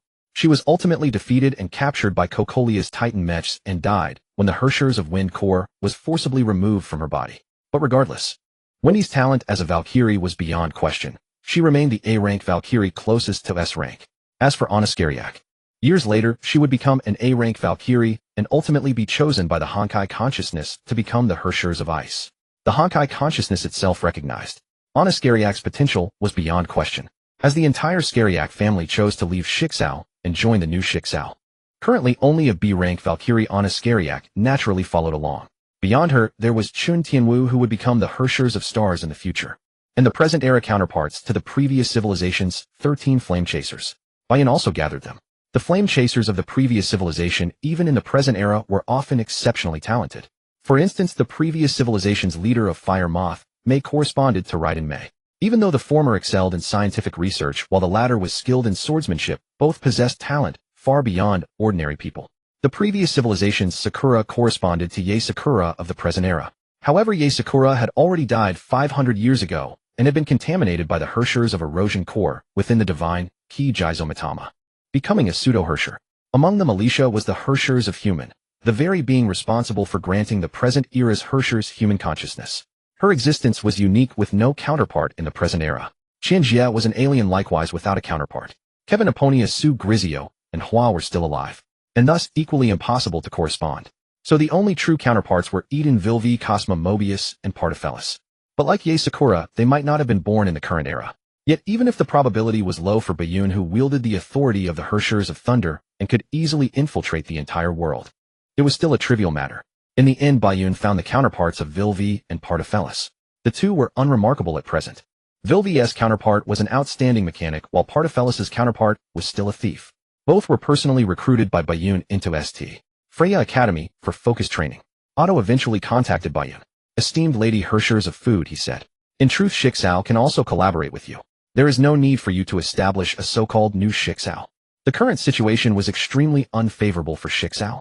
It was evident that Otto had tried his utmost to appear to be courting Bayun. But Otto's 500-year tenure as overseer had accustomed him to a position of superiority, making him ill-suited to adopt a subordinate posture. "If you possessed my power," Bayun said, "would you choose Shixao or new Shixao?" "Otto, I know you are a wise man." Bayun's attitude was quite impolite. She held a very poor impression of Otto. He had sacrificed everything for Colin, but others should not have to pay the price for his pursuit of Colin. The vast majority of tragedies on the Honkai Earth ultimately converged upon Otto, and this was not mere scapegoating, he was indeed the source of darkness. "I understand," Otto said. "Lady Bayun, how may I join the new Shixao?" He dropped his pretense and laid his cards on the table. Whether Shixao or new Shixao, it mattered not to Otto, for his sole purpose was to save Colin. To achieve that end, he would sacrifice even the entire Earth without hesitation. And to save Colin, he must harness the power of a Herrschers. Bayun, as the most powerful known Herrschers, far surpassed the previous Herrschers of the Void Siren. He had to obtain Bayun's assistance to truly save the Colin in his heart. "Your goal is to save Colin, isn't it?" Bayun directly saw through Otto's aim. Otto fell silent. His motives being exposed placed him in an absolute disadvantage. Yet would he abandon saving Colin just because his purpose was revealed? Impossible. Yes. Otto admitted it. "If you serve me well," Bayun said, "after I become the Herrschers of the End, I will grant you an opportunity to save Colin. You should understand that the Herrschers of the End truly possesses this capability." Bayun also revealed her plan. The Herrschers of the End and the End Herrschers were two different concepts. One was a Herrschers representing Honkai, the other a Herrschers representing oneself. Even with that single character difference, Otto understood Bayun's scheme. It was precisely because of this that Otto realized Bayun had indeed become his only hope to save Colin. Otto had done many things to save Colin. The failure of Teresa's Colin clone experiment. To interrogate the Honkai while he had let Siren escape multiple times during the second Honkai eruption. This had incurred an unspeakably heavy cost. But in the end, Otto understood one thing: relying solely on the power of an ordinary Hershers could not save Colin. Even the Hershers of Death whom he had once placed his hopes on was the same. The Hershers of Death could restore the body, but not the consciousness. This left him with only one method to save Colin: to create a parallel world where Colin was saved. 500 years ago, Colin had clashed with Shixal's ideology. At that time, Shixal pursued expansionism, and its frenzied expansion brought war, disease, and death. But this expansion finally met with a crushing defeat when facing the Central Plains. The Immortal of Chiwen alone defeated the entire Shixal force, including Colin. Shixal's internal factions refused to accept defeat and attempted to release a horrifying calamity. That calamity was a black box. What exactly lay inside Shixal did not know. But they knew one thing: any being infected by the calamity within the black box inevitably died. Colin, unwilling to see Shixal act in this manner, stole the black box and fled to the Far East. There Colin encountered Yaesakura. The two fell in love. But eventually the black box leaked. Yaesakura was infected. At the cost of severe injuries, Colin sealed the black box and the infected Yaesakura together. She then sealed the black box in Yae village. This black box was the incomplete god Ki Jizo Mitama, containing the power of the Hershers of corruption. Those infected not only faced certain death, but even after death they became targets for manipulation. Severely wounded Colin was captured and brought back to Shixal headquarters. She then faced trial. If Colin had been willing to admit her fault, she would still have had many avenues for exoneration. After all, Colin was not only the saint of Shixal, but also the strongest fighter in Shixal at the time. Yet Colin believed she was right. In this stalemate, the rebellious Colin received her death sentence. This was the price of her refusal to bow. Otto also wanted to save Colin. He lured Honkai beasts to the city, hoping to create chaos and then flee with Colin. But Colin, unwilling to let the citizens come to harm, fought the Honkai beasts with her grievously wounded body and died at their hands. This became the nightmare that Otto could never escape. His self-righteous rescue had personally pushed Colin toward death. To redeem his mistake, Otto, who had once dreamed of becoming a great scientist, gradually grew into the Overseer Otto. His hands were stained with the blood of countless people. To create a parallel world where Colin lived was no easy task. At the very least, he needed a top-tier, controllable Hershers of the Void. This was precisely why Otto had gone to great lengths to cultivate Kiana. He did not need a Hershers of the Void like Sirin, but he needed a Hershers of the Void like Kiana. Only by harnessing the authority of the Hershers of the Void combined with the powers of Honkai and the imaginary could he carve out a world line on the imaginary tree where Colin lived. He needed a complete real world line, one that would grant Colin a full future, not a world bubble that deceived himself. However, his original plan had been shattered by Bayun. If Bayun, after becoming the Hershers of the End, was willing to help, with the authority of the Hershers of the End, she could likely carve out a world line where Colin lived without paying any severe price, almost as a matter of course. Bayun became Otto's sole choice. Lord Bayun, he said, please accept my allegiance. Otto knelt on one knee, showing his submission. For Colin, Otto would sacrifice even the earth, let alone his dignity. Then announced that Shixal joins the new Shixal. Afterwards, you will be the vice-overseer of Shixal, assisting Overseer Teresa in managing the new Shixal. Bayun assigned Otto a position. Otto would indeed have to pay a price, but not now. Once the new Shixal was stabilized, there would be time to put Otto on trial. When Teresa and the others learned that Otto, the overseer of Shixal himself, had announced the organization's merger into the new Shixal, they were thunderstruck. They knew well Otto's ruthless, cold, and unscrupulous character. That was why they could not understand his easy surrender. Because they had never understood the purpose behind Otto's ruthless actions. Perhaps in their eyes, Otto was simply evil by nature. He would stop at nothing for power. But in reality, all of Otto's actions were aimed at saving Colin. It was just that saving Colin required the power of the overseer of Shixal. Now that Bayun had become the only one who could save Colin, the position of overseer meant nothing to Otto. At most 3 years, Bayun said. At most 3 years and Otto will face the law. During this period, we need Otto's abilities. Bayun made a promise to everyone and also made a promise to Otto. 3 years. Everyone could afford to wait. But due to information asymmetry, the others believed that 3 years would be enough to stabilize the new Shixal, after which Otto's value would diminish. Otto, on the other hand, understood that 3 years was the time it would take for Bayun to become the Hershers of the End. Then the ideal he had pursued for 500 years, to save Colin, would become reality. When Otto announced the merger of Shixal into the new Shixal, the world trembled once more. One must recall the image Otto had cultivated in everyone's eyes until then. He was the man who would stop at nothing to consolidate his power. To eliminate threatening rivals, Otto had launched the Honkai fission bombs more than once. These weapons were far more terrifying than hydrogen bombs. The first one slew the first Hershers of Reason. The second one claimed the life of Cecilia. To all observers, Otto was a madman who prioritized power above all else, with Honkai taking a distant second. Such a lunatic, by all logic, should have clashed violently with the new Shixao. Yet Otto surrendered. An ancient organization that had operated for over 5 centuries capitulated to a faction founded mere days ago. How utterly surreal. It was proven that Otto's submission was neither feigned nor a scheme to usurp control. He genuinely handed over every core secret and administrative authority of Shixao. After acquiring Shixao's archives, the high-ranking members of the new Shixao were both awestruck by its profound heritage and further appalled by Otto's inhumanity. Did you think the birth of a Hershers of the Void in Shixao's laboratories would put an end to human experimentation? Quite the contrary, Otto escalated his atrocities. Yet from Otto's perspective, he was also striving for human civilization. Given Earth's level of advancement, it was not natural for Hershers to emerge at this point in history. Human civilization's developmental stage was insufficient. But by recklessly exploiting the technology of the previous era, Otto forcibly accelerated the advent of Hershers during the early germination of human technology. He had effectively spawned Hershers prematurely. However, Otto possessed vast archives of previous era technology and fully understood their terrible power. He was indeed monstrous, yet not utterly indifferent to humanity's fate. If he could lend a hand to human civilization, he would not hesitate. But if it proved beyond saving, he would simply let it go. After all, should his grand plan succeed, even if the current Earth civilization perished, a new world line, one where Colin lived 500 years ago, would emerge. Knowing full well that civilization was doomed, Otto launched numerous ruthless schemes, implanting Hershers cores, violently awakening stigmata, and forging god-slaying armaments. Teresa felt Otto treated Valkyries as expendable tools. That was true, because these Valkyries were part of his experiments. The emergence of human consciousness within Hershers was an anomaly of the present era. Initially, Otto never pinned his hopes on Hershers. According to previous era records, Hershers lacked self-awareness. Regardless of their former identities, upon becoming Hershers, they were completely transformed into instruments of human annihilation. Thus, Otto's original hope lay in stigmata. Today, the key to Valkyrie's ability to combat the Honkai rests in their stigmata. In the past, only extremely rare families and individuals could awaken stigmata. Such natural stigmata bearers possessed immense potential, but their numbers were vanishingly scarce. Siegfried, Cecilia, Durandal, and Seal were all prime examples. It was Otto who cracked the technology of artificial stigmata, thereby enabling the mass production of Valkyries. Yet artificial stigmata bore grave flaws. They still demanded physical aptitude, and with each use they steadily drained the Valkyrie's lifespan. This turned Valkyries into consumables from the very start. Otto's original plan was to develop perfect artificial stigmata that eliminated all defects while functionally approximating natural stigmata bearers as closely as possible. But the appearance of the first Hershers of Reason altered Otto's research direction.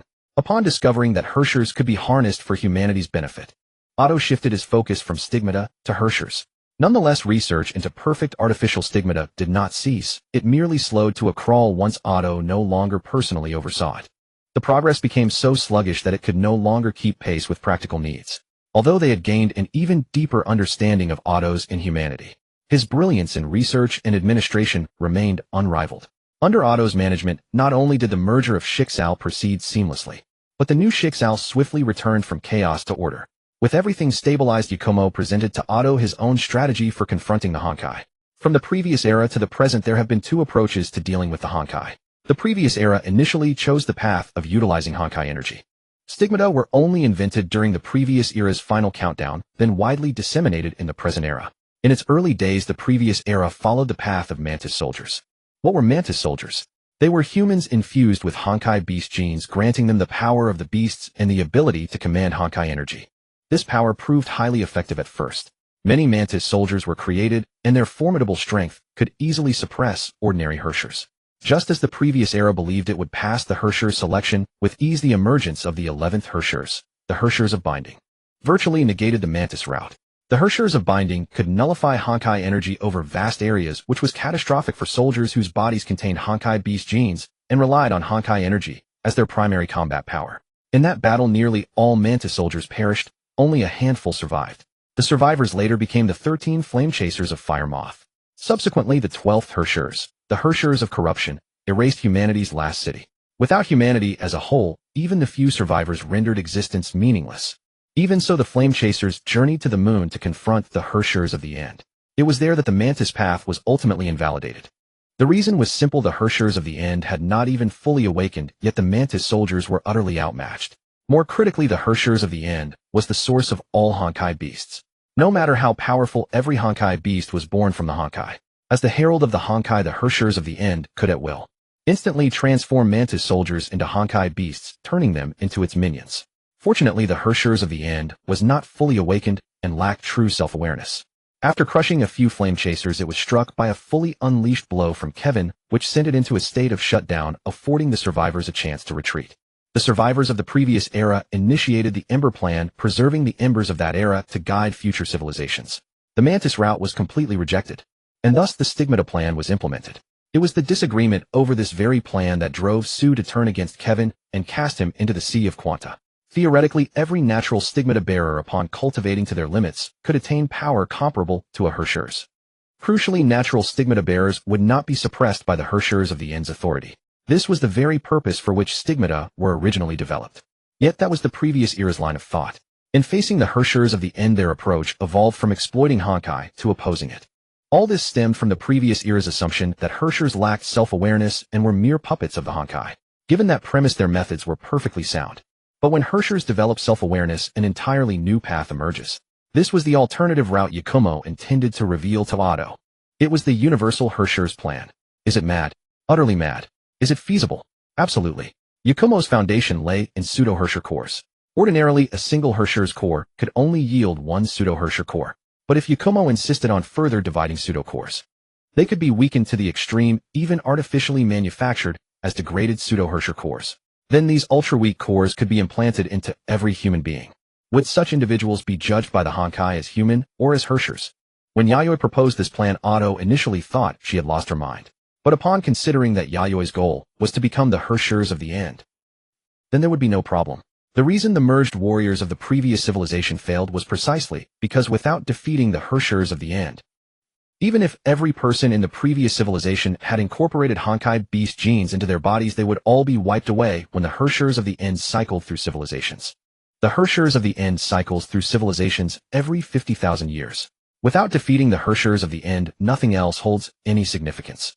Conversely, if Yayoi could defeat the Hershers of the End and become the Hershers of the End herself, then any plan would be viable. The Universal Merged Warrior Plan, the Universal Sigil Plan, the Universal Hershers Plan. They were essentially no different. Since Yayoi was confident she could resolve the Hershers of the End and become the Hershers of the End herself, then the next issue to resolve was how to differentiate the pseudo-Hersher core. Even a pseudo-Hersher core contained technology that was far too advanced. For the current civilization, it was a complete black box. Of course, the same held true for the previous civilization. Only by continuously differentiating the pseudo-Hersher core until it reached a level Otto could study would it be viable. Otto was not omnipotent. Otherwise, with his research on artificial perfect sigils, he would have been completely unstoppable against ordinary Hershers. But for Otto, researching the applications of a Hersher's core was far simpler than studying artificial perfect sigils. He would naturally not seek the distant while neglecting the near. If he could. As a great scientist, Otto, of course, also wanted to understand the operational mechanisms of a Hersher's core. By then he could artificially create Hersher's cores, or even customize them. Yayoi naturally had the ability to continue differentiating the pseudo-Hersher core. Otherwise, why would she have proposed this idea? A black box appeared in Yayoi's hands. When the black box was opened, a sleeping fox-eared Miko appeared inside. Otto recognized her at a single glance. Yae Sakura. In Otto's heart, it was this fox-like woman before him who had seduced Colin, leading to Colin's subsequent tragedy. But Yae Sakura was already dead. He never expected that she was still alive, merely transformed into a pseudo-Hersher and sealed within the black box. 500 years had passed. Otto, of course, understood what this black box represented. It was the incomplete 12th divine, Ki Jizo Mitama. Accompanying Yae Sakura was a long sword emanating ominous black energy. This sword was the true form of Jizo Mitama. Because the 12th divine Ki was incomplete, Jizo Mitama radiated the authority of the Hershers of Corruption. The Hershers of Corruption was a special Hersher whose authority was to indiscriminately infect all machinery and data. Any technological creation would be infected and controlled by the Hershers of Corruption. The previous civilization had triggered the spread and outbreak of the virus after killing the Hershers of Corruption's host. After the final cities were infected, they launched nuclear missiles at each other. Humanity's last cities were destroyed. Even if a very small number of people such as the Honkai Slayers survived, the destruction of the previous civilization had become inevitable. The host of the Hershers of Corruption had died in agony, and her death itself carried endless resentment. She had then been crafted into a divine key and sealed within the black box for 50,000 years, causing the consciousness of the Hershers of Corruption to be filled with hatred toward all. Now that it had just been released, Jizo Matama began radiating black energy outward. This black energy was the virus inherent to the Hershers of Corruption's authority. From physical machinery to digital networks, everything was subject to infection. However, as Yayoi activated the authority of the Hershers of Feasting, incredible, magnificent dishes of unimaginable beauty and flavor were placed before Jizo Matama. The black energy immediately changed its direction of infection. It threw itself at the food with all its might. The essence of these dishes was composed of the Hershers of Feasting's authority, falling under Honkai energy. It could be tasted and absorbed by the Hershers of Corruption. Then Otto witnessed an incredible sight. After the black energy absorbed Yayoi's dishes, the ominous resentment upon it actually dissipated at an extremely rapid pace. Eventually, the black energy ceased its spread and automatically returned to Jizo Matama. After all, the Hershers of Corruption should have been the first Hershers to develop self-awareness, because the Hershers of Corruption had never been completely destroyed. The point at which Hershers could develop self-awareness was after the sacrifice of the Hershers of Humanity, Alicia. Alicia had modified the source code of the Hershers with her own sacrifice, granting them the ability to possess self-awareness. The Hershers of Corruption theoretically experienced two deaths. The first was the death of the Hershers of Corruption's host. The host was Suzu, the younger sister of the Honkai Slayer Sakura. After becoming a Hersher, she remained an ordinary person, completely harmless. But because the Honkai Slayer Epponia had implanted the commandment, never give up hope, into the minds of the last humans, these people cruelly killed Suzu, who was still an ordinary person at the time. No one had anticipated that the host's death was the condition for the Hershers of Corruption's outbreak. The corruption virus erupted and humanity's final cities were destroyed.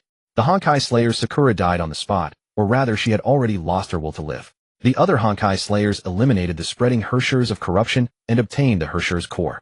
This counted as the second death of the Hershers of Corruption. After that came Alicia's self-sacrifice. The time interval between the two should have been very short. So short that Suzu's consciousness preserved within the corruption Hershers core had not dispersed. This became a disaster for Suzu because of her consciousness's existence. The 12th divine key Jizo Matama could never be completed, because the Honkai Slayers of the previous civilization had never encountered a situation where a Hersher's core possessed self-awareness. There was also no time for the Honkai Slayers to conduct further research. Suzu's self-awareness was sealed within the black box for 50,000 years. Except for a brief appearance 500 years ago, it was sealed again until the present. To wield the 12th divine key Jizo Matama, one needed to make Jizo Matama's self-awareness completely accept oneself, and for the Jizo Matama consciousness sealed for 50,000 years and driven to madness. The impact brought by Yayoi's cooking was sufficient to dissolve all her resentment. After 50,000 years, the consciousness within Jizo Matama was no longer Suzu. Instead, it had formed a brand new self-awareness. Biomaru, I am in charge. Food will be provided freely, Yayoi said calmly. Biomaru immediately knelt and bowed. Hello, big sister. I am Biomaru. As long as you give me food. Master of Jizo Matama, use me however you wish. Compared to Yayoi's restraint, Biomaru was utterly unable to resist. The 50,000-year black box seal had left her with no patience whatsoever. As long as she was given that food which brought genuine happiness to her heart, she would do anything. Yayoi grasped Jizo Matama while Otto watched with bated breath. Jizo Matama was quite obedient, showing no signs of devouring its master. Then, to Otto's astonishment, Yayoi used the corruption virus spread by the Hershers of Corruption's authority to create a pseudo-Hersher core. This was an additional pseudo-Hersher core, because the Hershers of Corruption already possessed a pseudo-Hersher, Sakura. More importantly, this corruption pseudo-Hersher core emitted an incredibly alluring fragrance. An instinctive craving entered Otto's mind. It told him that this pseudo-Hersher core was edible. Otto's intuition was correct. Yayoi had used the corruption virus as ingredients and the authority of the Hershers of Feasting to create a corruption pseudo-Hersher core dish. This was indeed a pseudo-Hersher core, and also a dish. The Hershers of Feasting, quite magical, isn't she? The reason Bayun used the Hershers of Corruption core for this experiment was entirely due to the unique nature of its authority, in a certain sense. The Hershers of Corruption spreads infection through the erosion virus, which is a derivative of its authority. Could the virus then be considered an ingredient? Of course it could. And since that was the case within the domain of the Hershers of Food's authority, Bayun crafted it into pseudo-Hersher core cuisine. Other Hershers cores did not possess such conditions. The Hershers of Reason, the Hershers of Void, the Hershers of Thunder, the Hershers of Wind, the Hershers of Death, the Hershers of Fire, the Hershers of Ice, the Hershers of Sentience, the Hershers of Stars, the Hershers of Domination, the Hershers of Binding, and the Hershers of Corruption. Among all Hershers, only the erosion virus of the Hershers of Corruption was a derivative of its authority. The others merely possessed abilities generated by their cores. They did not contain the core essence of Hersher's authority. For instance, ice produced by the Hershers of Ice could indeed serve as an ingredient for the Hershers of Food's cuisine.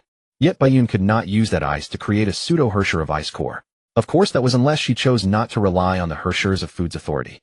She could also draw upon other abilities. Fission Rainbow, you can split an object in two, then into four. You can also induce fission of specific atoms to produce intense light and heat.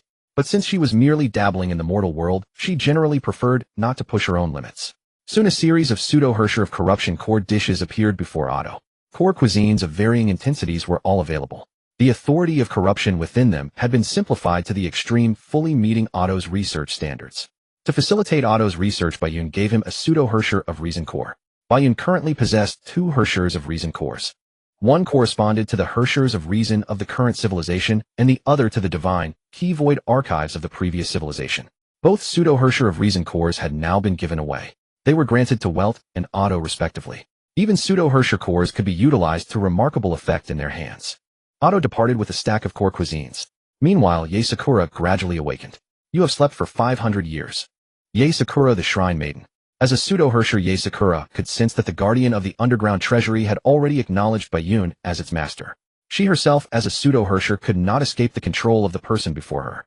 The only reason she could move freely was simply that the other had placed no restrictions on her. 500 years later. She was somewhat dazed. Before she had fallen into slumber, she had gone mad and slaughtered the entire Yae village. Of course, she felt no regret. Where's Colin? Yae Sakura asked urgently. 500 years have passed. What do you think? Yae Sakura fell silent. She could live for 500 years because she had become a pseudo-Herrscher. Any Herrschers was never known to be troubled by lifespan. Except when reclaimed by the Herrschers of finality, Herrschers never had a concept of lifespan. The same applied to pseudo-Herrschers. Yae Sakura sank into deep confusion. She had lost her younger sister Yae Rin, had slaughtered her own hometown, and now had lost her beloved Colin. In this present 500 years later, she had completely lost the meaning to continue. You can live on for now, and experience the future 500 years from now. As for Colin, let me offer you a piece of good news in advance. Someone is currently conducting resurrection experiments. If the experiment succeeds, resurrection will become possible. Then not only Colin may be revived, but your sister Yae Rin as well. Also take this with you. It shares some connection with your sister. Bayun drew Higio Kumaru out from the guardian of the underground treasury. Higio Kumaru was not the Herrschers of corruption. At best, it could be considered a being akin to a weapon spirit, not even a Herrscher's consciousness. It looked like a small flying fox spirit, quite fitting for Yae Sakura. Higio Kumaru, you can call her boss from now on. Don't bother me except at mealtimes. Bayun brought the two to Teresa's office. She had Teresa arrange accommodations and treatment for Yae Sakura and Higio Kumaru. Teresa, who in a sense was Colin's sister, was quite warm toward Yae Sakura, Colin's lover from 500 years ago. Yae Sakura also followed Teresa's arrangements obediently. Although Bayun was the master of the new Schicksal, she barely participated in its management. She did not mind pouring vast resources into the new Schicksal, even going so far as to use her own abilities, because her arrival inherently represented the plundering of knowledge, capabilities, and the consciousness of an entire civilization. Having gained so much, she naturally had to give much in return. That was Bayun's principle. Under the impetus of Bayun along with Archbishop Teresa, society within the new Schicksal's domain underwent enormous changes rapidly. The old Schicksal under Otto had been highly focused on technological and Valkyrie development, but it advanced only high-end technology. Such technology had little connection to ordinary people. Otto's sole purpose for developing low-end technology was not to improve people's livelihoods, but to acquire larger-scale resources and funding. Improving livelihoods was merely a byproduct of technological development and trade. Teresa was different. She had previously empathized with the Valkyries fighting on the front lines against the Honkai, which was why St. Freya Academy existed. Did she not want to benefit more people? But she lacked the means because her funding came from Otto. Otto needed St. Freya Academy to train Valkyries rather than diverting funds meant for Valkyrie training to improve ordinary people's livelihoods. When ordinary people faced the Honkai, they did not even qualify to be cannon fodder. Instead, they became burdens corrupted by the Honkai into zombies, obstacles that needed to be cleared. But now things were different. Teresa had Bayun's full support, truly unlimited funds, unlimited resources, unlimited energy, and unlimited technology. After careful discussions, the first step of the plan was to buy up the entire world. Transformation required blood and fire. 1, there was not enough power. 2, there was not enough funding. But for the new Schicksal, neither was a problem. Soon, all the land of the Far East was purchased by the new Schicksal. Moreover, everything was bought at premium prices payable in cash or gold. This buying spree once again shook the world. The new Schicksal spent an astronomical amount of capital. It directly caused the collapse of the Far East's currency and gold prices. But the crash was short-lived because the new Schicksal carried out a comprehensive, intelligent transformation across the entire Far East. A flood of intelligent robots reshaped the world's perception of civilization and daily life. People realized that the worthless paper and gold in their hands could all be used at the new Shixao to purchase intelligent housing, furniture, electronics, healthcare, transportation, and other comprehensive services related to daily livelihoods. A massive array of affordable, high-quality goods directly caused currency and gold values to surge, and life instantly entered the intelligent era. This was not the end. Everyone could choose to join the new Shixao. By becoming a member, they could enjoy numerous benefits, otherwise they would merely be permanent visitors to the Far East. Because the entire Far East had been bought up by the new Shixao, it became a massive testing ground, drawing the attention of the whole world. Without a doubt, if this model could be sustained over the long term, the new Shixao would become a utopia in the eyes of all. Bayun had never placed individual labor in high regard. With technological advancement, the output of any single factory was worth more than the labor of tens of millions of people. What she valued was always wisdom, and moreover the wisdom of the next generation. Through generation after generation of education for the young, after a period of time, all of human society would enter an era of wisdom. The value generated then would be the true target of Bayun's harvest. Otherwise, relying on just a few top-tier scientists would not amount to much. Ayun was not afraid of economic collapse, for the economy could never have collapsed in the first place.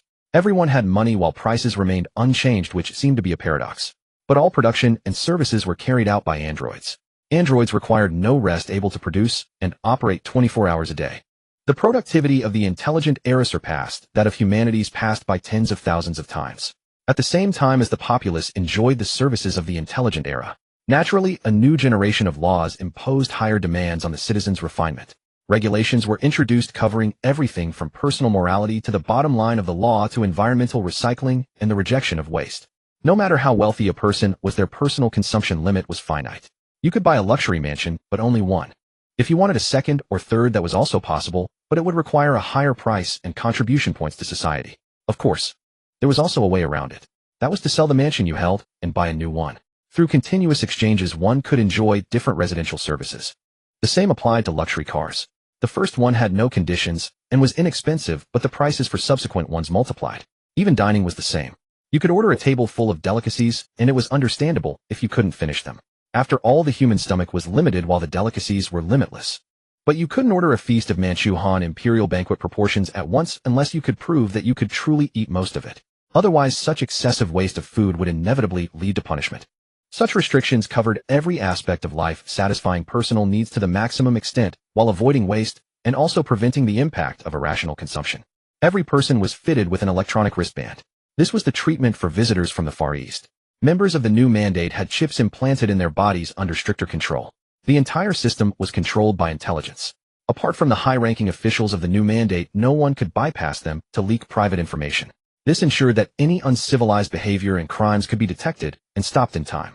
If it were the Ayun of before, she could not have established such a comprehensive intelligent civilization system. But after experiencing countless interstellar civilizations in the Dragon Ball universe, she only needed to slightly adjust these mature solutions before implementing them comprehensively. When a person's consumption ceiling was institutionally restricted, even if everyone consumed at their maximum limit, it would still be well within the capacity of the intelligent factories. Moreover, the vast majority of people would not indulge in such extravagant enjoyment. The Far East utopia quickly stabilized under the intelligent system without the anticipated chaos.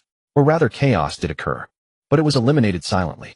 It was impossible to avoid bloodshed entirely. Some people always tried to hold on to their power, and then they were permanently erased from the earth by the Honkai beasts. This was indeed worth mourning. However, the Valkyries of the new mandate had already eliminated the Honkai beasts to avenge them. By now, everyone in the new mandate understood that Ayun's identity had once again exceeded their expectations. They had initially thought that Ayun was a Hershers born naturally on Earth.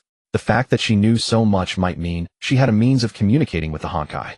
But after Ayun produced so much intelligent technology, far surpassing the current era along with an entire intelligence system, this had far exceeded the scope of what a Hershers could possess.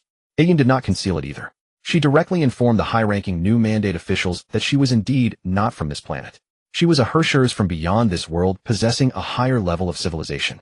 What Ayun meant by beyond the world actually meant beyond the universe. But under her guidance, it was enough to let others believe she was an extraterrestrial. Since she came from a more advanced civilization, her civilization must have passed the Hershers screening, successfully defeating the 12 Hershers and the Hershers of the end. It was only natural for her to possess such capabilities. Ayun also frankly admitted that she bore no ill will toward Earth civilization. Her purpose in coming to Earth was to obtain the Herrscher's cores. Whether it was the cores of the 12 Herrschers, the cores of the 12 divine keys, or even the core of the Herrschers of the End, all were her targets. As for helping Earth civilization, that was her reward for obtaining the Herrscher's cores. Ayun had solid justifications, and the key point was that Earth had no way to deal with her. Apart from praying that Ayun truly held no ill intent toward Earth, there was nothing else they could do. With the Far East Utopia as a model, the same model quickly spread worldwide under the promotion of the new mandate. It didn't take long before the entire world came under the governance of the new mandate. Even anti-entropy was the same. After all this was accomplished, Ayun went to find Fu Hua. Her identity had long been exposed, yet she was powerless to do anything. After being heavily wounded by the Herrschers of the Void Sirin, she had yet to recover her strength. She could only cooperate with Otto, but even Otto had pledged allegiance to Ayun. She could only go with the flow. I need your divine key, Feng Wang Down. This was the only divine key that Ayun had not yet acquired. Feng Wang Down was different from ordinary divine keys. As the divine key crafted by the Herrschers of Sentience, it was hard to say whether Feng Wang Down existed in reality or in consciousness. Although killing Fu Hua would likely cause Feng Wang Down to drop, she did not want to resort to such a crude method. This was also the reason she had delayed the request until now. As the Red Feather Immortal of Shenzhou, Fu Hua had guarded the land for 10,000 years. As one of the flame chasers of the previous era, Fu Hua was also an executor of the Fire Moth Project. To protect human civilization and perpetuate the flame of civilization, she could give everything. Previously, Otto of Shixao controlled only half the world. And that was enough to manipulate Fu Hua, let alone Ayun, who controlled the entire world. With me here, the current civilization will surely pass the Herrscher's screening. The core of the Herrschers of the End will be within my grasp. So Red Feather Immortal, you no longer need to guard anything, and naturally, you don't need Feng Wang Down anymore, do you? No matter how highly Ayun regarded Fu Hua the Divine, Feng Wang Down took priority. In the end, Fu Hua handed over Feng Wang Down. The entire human civilization hung on Ayun's whim. Fu Hua didn't know whether Ayun's violent push of human civilization into the intelligent era was good or bad. But at least for now, the whole world had plunged into a frenzy of so-called equality, freedom, and prosperity. Ayun's actions would greatly accelerate the birth of Herrschers. The appearance of Herrschers was originally proportional to the progress of civilization. But Fu Hua knew that this was perhaps exactly Ayun's purpose. The Herrschers, so terrifying to human civilization, were merely targets for Ayun to harvest at will. And that was indeed the case. Even though the entire world had been brought under new mandate governance, there was still an organization hidden in the shadows, the World Serpent Organization established by Kevin.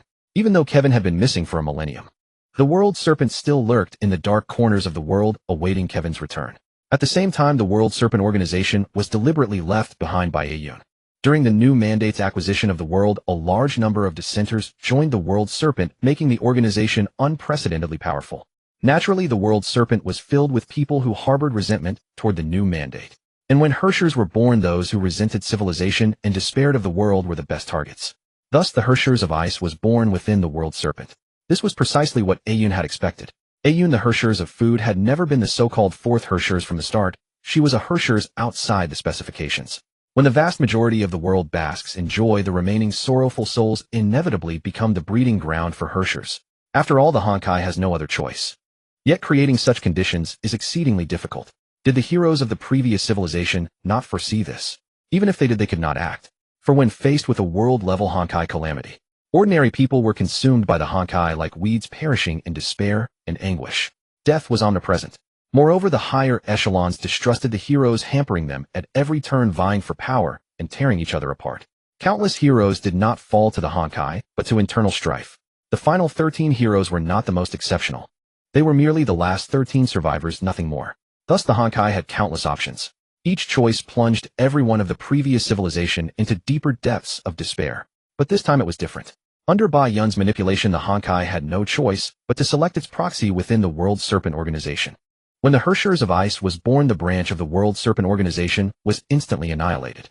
Even the mighty Valkyries standing so close to the birth of a Herrscher would be corroded by the leaking Honkai energy, let alone ordinary humans.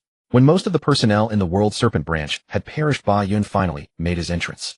The newly formed Herrschers of Ice had no chance to display its power. Ba Yun simply reached out and tore out the Herrschers' core of ice. Deprived of its core, the Herrschers of Ice, now a fully Honkai energy life form, instantly dissipated into the ether. Without a doubt, this was yet another attempt by the Honkai to control its Herrschers, but it was futile. The existence of human consciousness had become the Herrschers' greatest weakness. In the previous civilization, there was no buffer when one became a Herrschers. One moment, they might be comrades bound by life and death. The next, upon becoming a Herrscher, they would immediately draw their blade and turn their allies to ashes. Yet in the current civilization, the presence of human consciousness.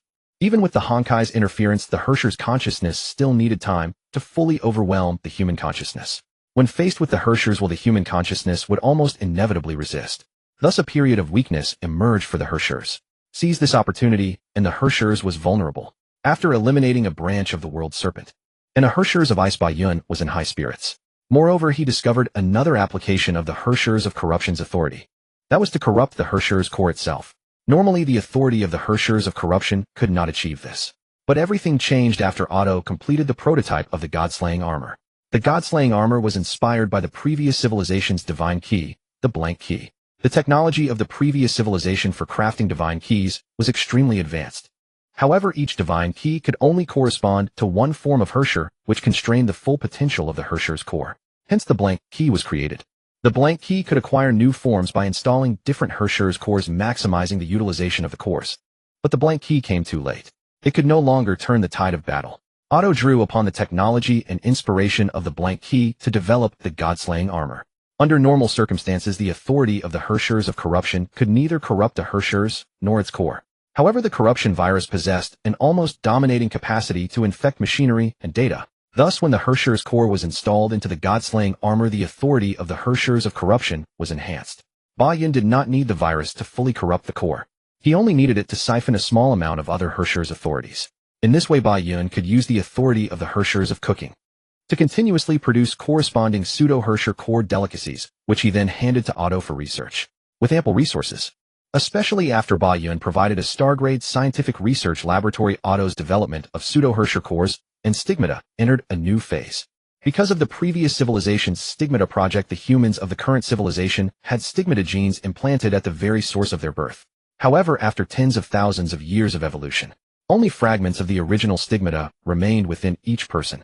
Only a rare few could luckily complete the stigmata puzzle and become natural stigmata bearers. Even Otto's artificial stigmata were modifications based on relatively complete stigmata. After all, natural stigmata bearers with fully intact stigmata were indeed scarce. Yet there were many who possessed relatively complete stigmata but lacked the means to complete them. By artificial means, these incomplete stigmata could be supplemented. That was the artificial stigmata. Shixal did not yet possess the technology to create stigmata from scratch. At best, it could only supplement existing ones. But even so, it allowed Shixal to mass-produce Valkyries and stand on the front lines against the Honkai. During his research, Otto discovered that some Herrscher's authorities could complement the stigmata. The key authorities were those of corruption, domination, sentience, and death. The corruption virus could also infect humans, but its efficiency was far lower than with machinery and data. After infecting a human, the corruption virus essentially gained control of the body's source code, allowing for incredible modifications. Of course, Otto dared not modify arbitrarily. However, he discovered that the corruption virus could serve as an ideal material for creating and repairing stigmata. In the past, people shunned Herrscher's authorities like venomous snakes. But for Otto, as long as the goal was achieved, no taboo was off limits to explore and research. First, infect the body with the corruption virus, then introduce the authority of domination. Domination was complete control. Theoretically, once invaded by the authority of domination, even a Herrscher's could be dominated and stripped of its authority. Otto, of course, dared not apply the authority of domination directly to a Herrscher's, because he only possessed a pseudo-Herrscher core of domination. Nevertheless, by combining the authority of domination with the corruption virus, he could forcibly activate the stigmata within a human body and complete the fragmented ones. Of course, there were side effects. The human consciousness and body would endure unimaginable agony during this process.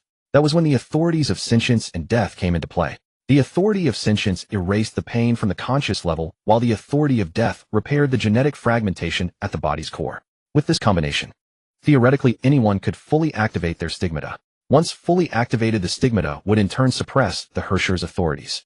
After all, Otto never used complete Herrscher's authorities, he only weakened pseudo-Herrscher authorities. Although Otto had not yet developed artificial pseudo-Herrscher cores, the Universal Stigmata Project had already reached technical maturity. This was why Yun targeted Fu Hua. Without the authority of sentience, Otto's Stigmata Completion Project could never succeed.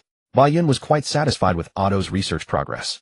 However, both the Universal Herrscher's Project and the Universal Stigmata Project could only be formally initiated after Yun became the Herrschers of the end. So Otto still has time. He needs to break through the core technology of artificial pseudo-Herrscher within 3 years. Otherwise, his dream of reviving Colin will shatter. But But this is Yakumo's threat to Otto. Even if Otto truly cannot accomplish it in 3 years, Yakumo can extend the deadline for him. Her doing so is merely a punishment for Otto's inhumane behavior. Otto dares not gamble either. He has waited 500 years. If 3 years of effort can bring Colin back to life, he would even go without sleep or rest. This is also why Otto, despite his ruthlessness, still possesses a certain charm. When it comes to reviving Colin, Otto is a true man. Even sacrificing himself is worth it. No matter how utterly unscrupulous Yakumo is in supplying intelligent technology, yet she continues to drive technological advancement. This time, however, Yakumo is pushing virtual gaming technology. When the virtual game is successfully released, it is not the virtual helmet people anticipated, but a virtual chip. By upgrading the intelligent chip in one's brain, one can log into the virtual game anytime, anywhere. The first virtual game Yakumo released is named Chronicles of Heroes. Its setting is the previous era. Of course, most people know nothing about the Honkai, let alone the previous era. People merely assume it's a fictional backdrop. After countless citizens flood into the virtual game, even though the game's difficulty is considerable, the main storyline is to completely defeat the Honkai and successfully save the world. Yet everything is highly grounded in reality. Upon entering the game, players assume various identities. Their future development is determined by their own actions and abilities, even though intelligent prompts easily guide them to earn money, improve skills, and elevate status. The specifics still require the players to act themselves. The more menial the task, the stronger the skill assistance from the AI, allowing players to relatively easily navigate the early exploratory phase. The more demanding the task, the less assistance the AI provides in skills and combat. This is inevitable. Ordinary people imagine virtual games as various Shinsha or fantasy realms. Yakumo initially thought the same, but after taking many detours and witnessing the truly mature interstellar civilization of the Dragon Ball universe, she understood the direction for virtual games. A true virtual game or virtual world must not only be highly playable, but also carry educational value. As a civilization develops, the efficiency of rote learning diminishes. Knowledge has grown so vast that even the table of contents alone spans several meters. Making people bury themselves in books is an affront to human nature. As for directly uploading knowledge into human brains, that can serve as a short-term emergency measure, but it cannot be used long-term. It would permanently warp people's minds and suffocate creativity. For a true interstellar civilization to continue and elevate itself, besides drastically extending lifespans, transforming short-lived species into long-lived ones, only long-lived beings can master the vast knowledge of interstellar civilization. Intelligent robots are unreliable. Once they gain mastery over advanced technologies, they are prone to developing independent consciousness and instigating civilizational rebellion, which could bring an interstellar civilization to ruin. Hence, intelligent robots are prevalent only in domestic spheres, never in military or technological sectors. Robots in military and technological fields are specialized units that do not develop independent intelligence. Possessing a long lifespan is merely the beginning. Excessive longevity breeds severe nihilism, which may trigger self-destructive impulses and profoundly impact civilization. This is where the importance of virtual games shines. Virtual games detached from reality exacerbate nihilistic tendencies, so they must be grounded in reality. By subtly guiding players through virtual games, each person experiences a complete life journey, from the spirited ambition of youth, to the mature steadiness of middle age, and then to the open-minded wisdom of old age. This shapes character as well as a sense of belonging to civilization and status. In different virtual games, each person's abilities determine the upper limit of their in-game status.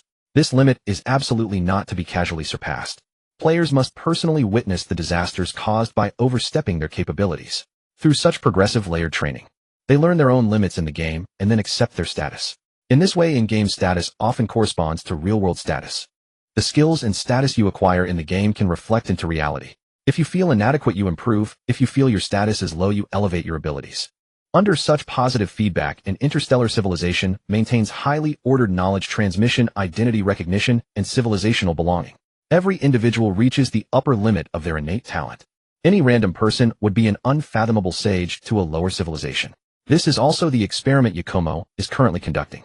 The humans of the current era will experience the despair the previous era faced against the Honkai. Most people will also come to understand the Honkai abilities, identity, friendship bonds, combat, through the game. And thus, even after returning to reality, the ordinary people will remain ordinary. Those who manage to become heroes in the game, when granted corresponding power in reality, will still be heroes. Only humans cultivated through such systematic training can serve as the cornerstone of the current civilization, rather than turning the new Schicksal into a monster of unchecked power once Yakumo departs. That would be a disaster even more terrifying than the Herschers. Although Yakumo created this virtual game, she only provided an outline. The actual virtual game was autonomously generated by the top-tier AI of an interstellar civilization after understanding the settings. It will differ greatly from the previous era's situation. There's no helping it.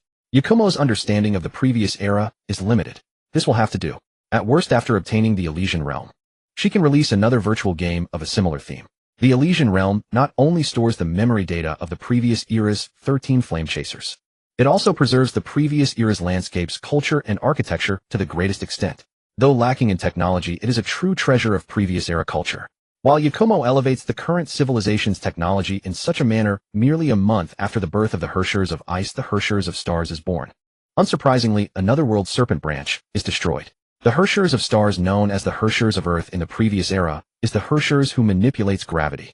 This is undoubtedly an extremely powerful ability. But in different hands, gravity manipulation manifests completely differently. The newly born Hershers of Stars evidently has extremely poor control over gravity. Like the Hershers of Ice, it is defeated in a single encounter by Yakumo. She smoothly obtains the Hershers Core of Stars. Another month passed. The Hershers of Recognition was born within the headquarters of World Serpent.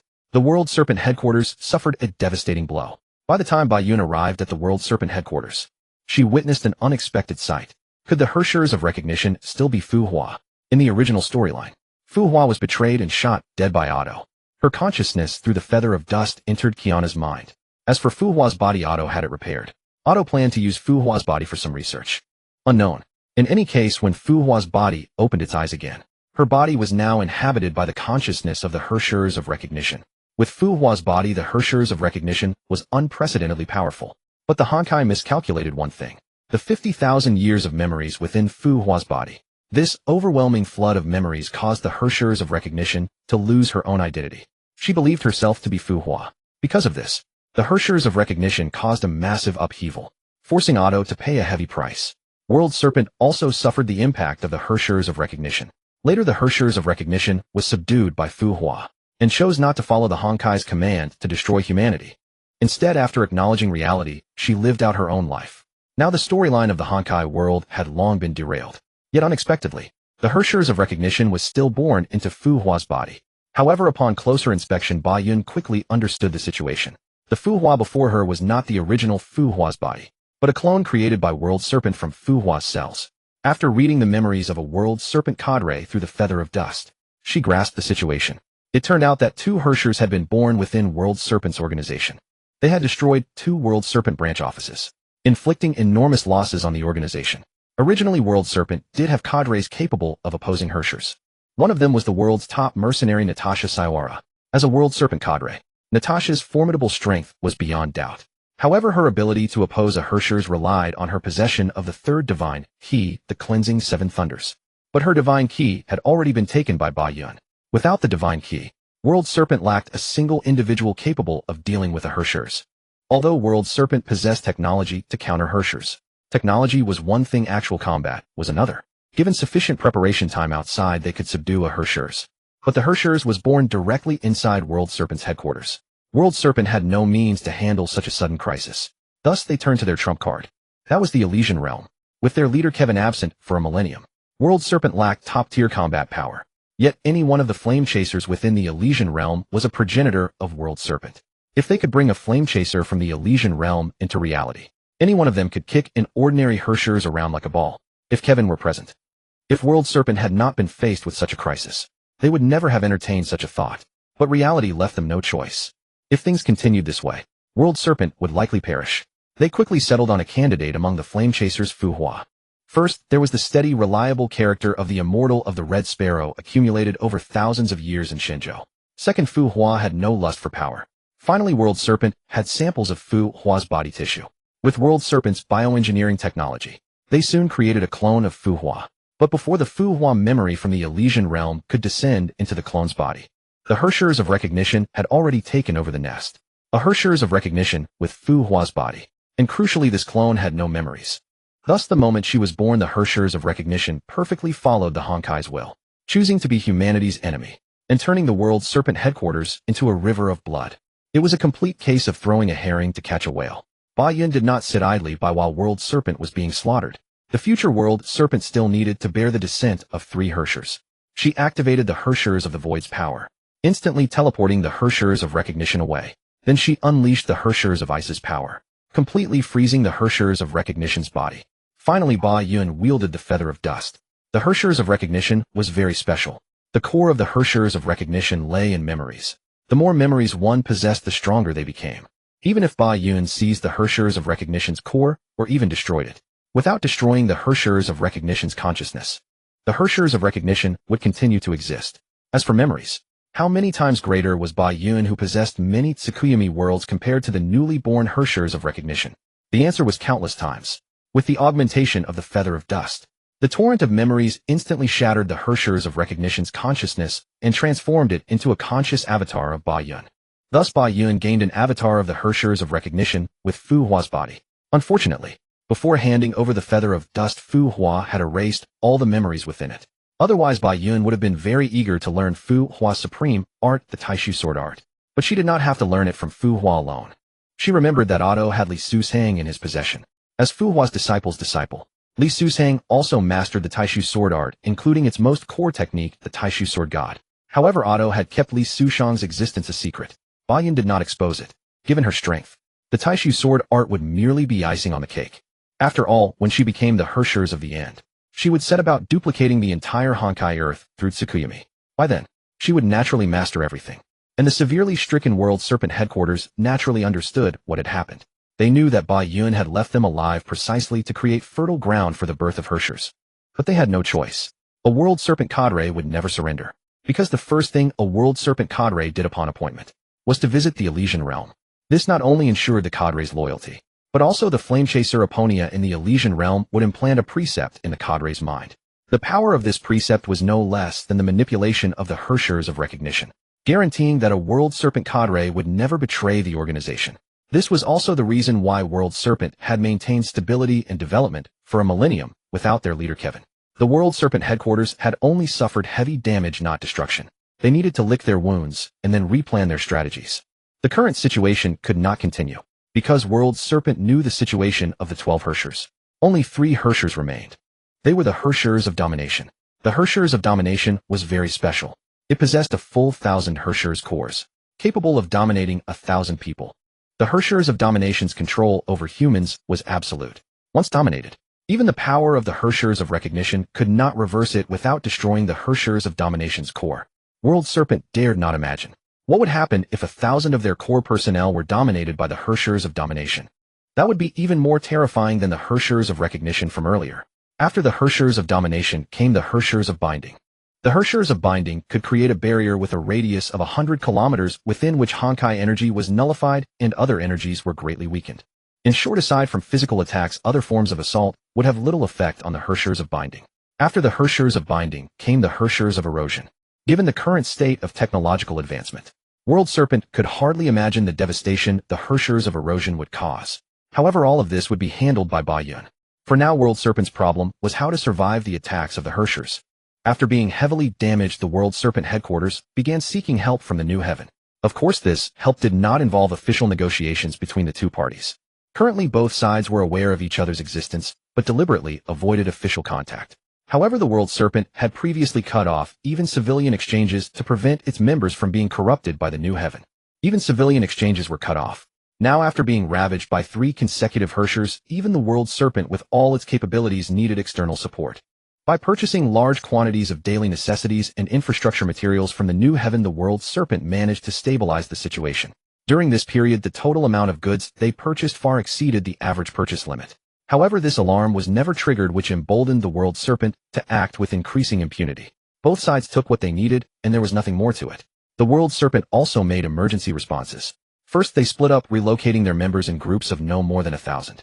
This way, even if a Hershers of Domination were to emerge, it would only wipe out 1,000-member division. Then they adopted a 2-pronged approach. They continued cultivating clones of the Ingjia and intensified research on the Quantum Sea. As long as the World Serpent's leader Kaiwan could return from the Quantum Sea, everything would be fine. After all, in the world of Honkai, what determined the course of civilization was never technology or civilization itself. Rather, it was the strong. Kaiwan, as the strongest being of the previous civilization, could, when erupting with full power, even shut down the Hershers of the End. Kaiwan's return with his strength would be enough to stabilize the World Serpent and prevent it from becoming a breeding ground for Hershers nurtured by the New Heaven. However, contrary to the World Serpent's expectations, this time, the Hershers of Domination did not emerge within the World Serpent organization. Instead, it was born in the New Heaven. This is easy to understand. The birth of a Hershers has a priority. For a Hershers to be born in the World Serpent. Besides the World Serpent organization being suitable for the birth of a Hersher, there was also the reason of giving the Hershers room to grow. However, with Bayun's efficiency, 3 consecutive Hershers failed to mature and were taken down by Bayun. The Honkai consciousness is not a program, it possesses its own intelligence.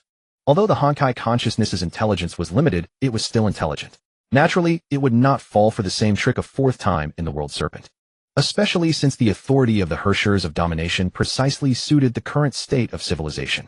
The intelligent civilization that Bayun had initially promoted naturally brought true enlightenment to all humanity. But humans are strange creatures. When they don't have something, they only want to possess it.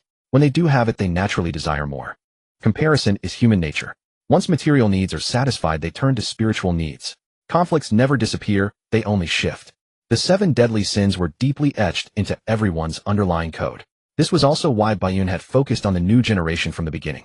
Although this generation seemed to have abundant material and spiritual resources aside from the very few heroes among them, the only value of the others was pleasure and procreation.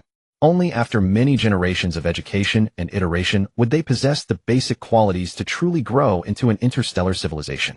The substantial increase in resentment and the widespread application of Honkai energy all provided the new heaven with the conditions for a Hershers to be born. The Hershers of Domination quietly emerged, spread, and proliferated within the new heaven. Was Bayun unaware of this? She knew. After all, every member of the new heaven had a chip implanted in their body. The Hershers of Domination could indeed achieve absolute domination over a single person, but it would also drastically alter a person's brainwaves. How could she not detect it? It was just that Bayun was fishing. The Hershers of Domination is also known as the Hershers of 1,000 people. It possessed 1,000 Hershers cores capable of developing 1,000 Hershers of Domination. The previous civilization used 1,000 Hershers cores to forge 1,000 divine keys. However, most of these divine keys were destroyed by the hero Chinjia. Because of the special mechanism of the Hershers of Domination, the birth of the Hershers of Domination was not unified. Bayun planned to let all 1,000 Hershers of Domination be born before capturing them all at once. Additionally, she also had the intention of using the Hershers of Domination. Unlike the previous civilization's Hershers of Domination, which each blossomed separately and caused unimaginable damage to the core structure of the previous civilization, the Hershers of Domination in the current civilization had changed in their application of authority. The Hershers of Domination collectively constructed a domination theater. Their goal was no longer the key figures among humans. Rather, it was the Hershers themselves. This was exactly what Bayun wanted to see. When the domination theater successively attacked Lady Nyai and Kiana, and then dominated the Hershers' cores within the two, completing the extraction. Bayun finally arrived belatedly. With absolute power, she swept through all the Hershers of Domination. While obtaining 1,000 Hershers' cores of domination, she also acquired the Hershers' core of thunder and the Hershers' core of void. Bayun had indeed promised not to take the two Hershers' cores, but spoils of war were another matter. However, Bayun still gave the 2 corresponding pseudo-Hersher cores. This wave brought Bayun a great gain. This made her start looking forward to the birth of the Hershers of Binding. In the original storyline, because Aodawa attempted to open a parallel world where Kalian was alive, he sacrificed himself to become an agent of Honkai, reaching a level of power second only to the Hershers of the End, a pseudo-god level. Because of the extra special Hersher, Aodawa directly caused the slot for the Hershers of Binding that should have been born to be stuck. Therefore, in the original storyline, the Hershers of Binding never appeared. But Bayun was very interested in the Hershers of Binding. For the previous civilization, the Hershers of Binding was almost unsolvable. Nearly all fusion warriors were killed, fundamentally negating the path of fusion warriors. Because although fusion warriors were powerful, their weaknesses were too great to bear when facing the Hershers of Binding. However, for Bayun, the Hershers of Binding posed no difficulty at all. Or rather, as long as one knew the Hershers of Binding's authority in advance, even the previous civilization could have easily dealt with it. The Hershers of Binding only took physical damage. There was a weapon called the railgun. Using the authority of the Hershers of Thunder, tungsten rods were accelerated to the extreme. With one shot, the Hershers of Binding would be blown to pieces. Unfortunately, the previous civilization had no intelligence on the Hershers of Binding. That was why they paid such a heavy sacrifice. Another month later, the Hershers of Binding was born in the core production city of the New Heaven. This city housed the world's largest intelligent robot production factory and the world's largest Honkai reactor. The Hershers of Binding would be born here. Its purpose was simple: to paralyze the core production system of the New Heaven. The Hershers of Binding could nullify Honkai energy within a radius of 100 kilometers. The core of the Honkai reactor was highly concentrated Honkai energy. Without energy, the intelligent factories would shut down, severely impacting the current intelligent civilization. But the Hershers of Binding did not expect that Bayun had a backup power source-controlled fusion reactors, so its actions did not affect the operation of the intelligent factories. Bayun first used the authority of the Hershers of Stars to move the Hershers of Binding. The authority of the Hershers of Stars was gravity, which was purely physical. Although also weakened by the Hershers of Binding, it was still possible to move it, once it left the range of the intelligent factories. From 100 kilometers away, Bayun destroyed the Hershers of Binding with a single railgun tungsten rod. She obtained the Hershers core of Binding. Now only the final Hershers of Corruption remained. Another month had passed. Bayun's technological advancements were staggering. By inverting the Hershers' birth mechanism, she forced Hershers into premature hasty awakenings. The Hershers had no time to develop before being captured by Bayun. The Hershers of Corruption was no exception. By all conventional logic, the Hershers of Corruption's ability to erode machinery and data was nearly absolute. But Bayun had already infected all machinery and data with the corruption virus beforehand. Indeed, every robot and virtual game in the market had been pre-infected by Bayun using Jizomatama, since they were already infected with the corruption virus.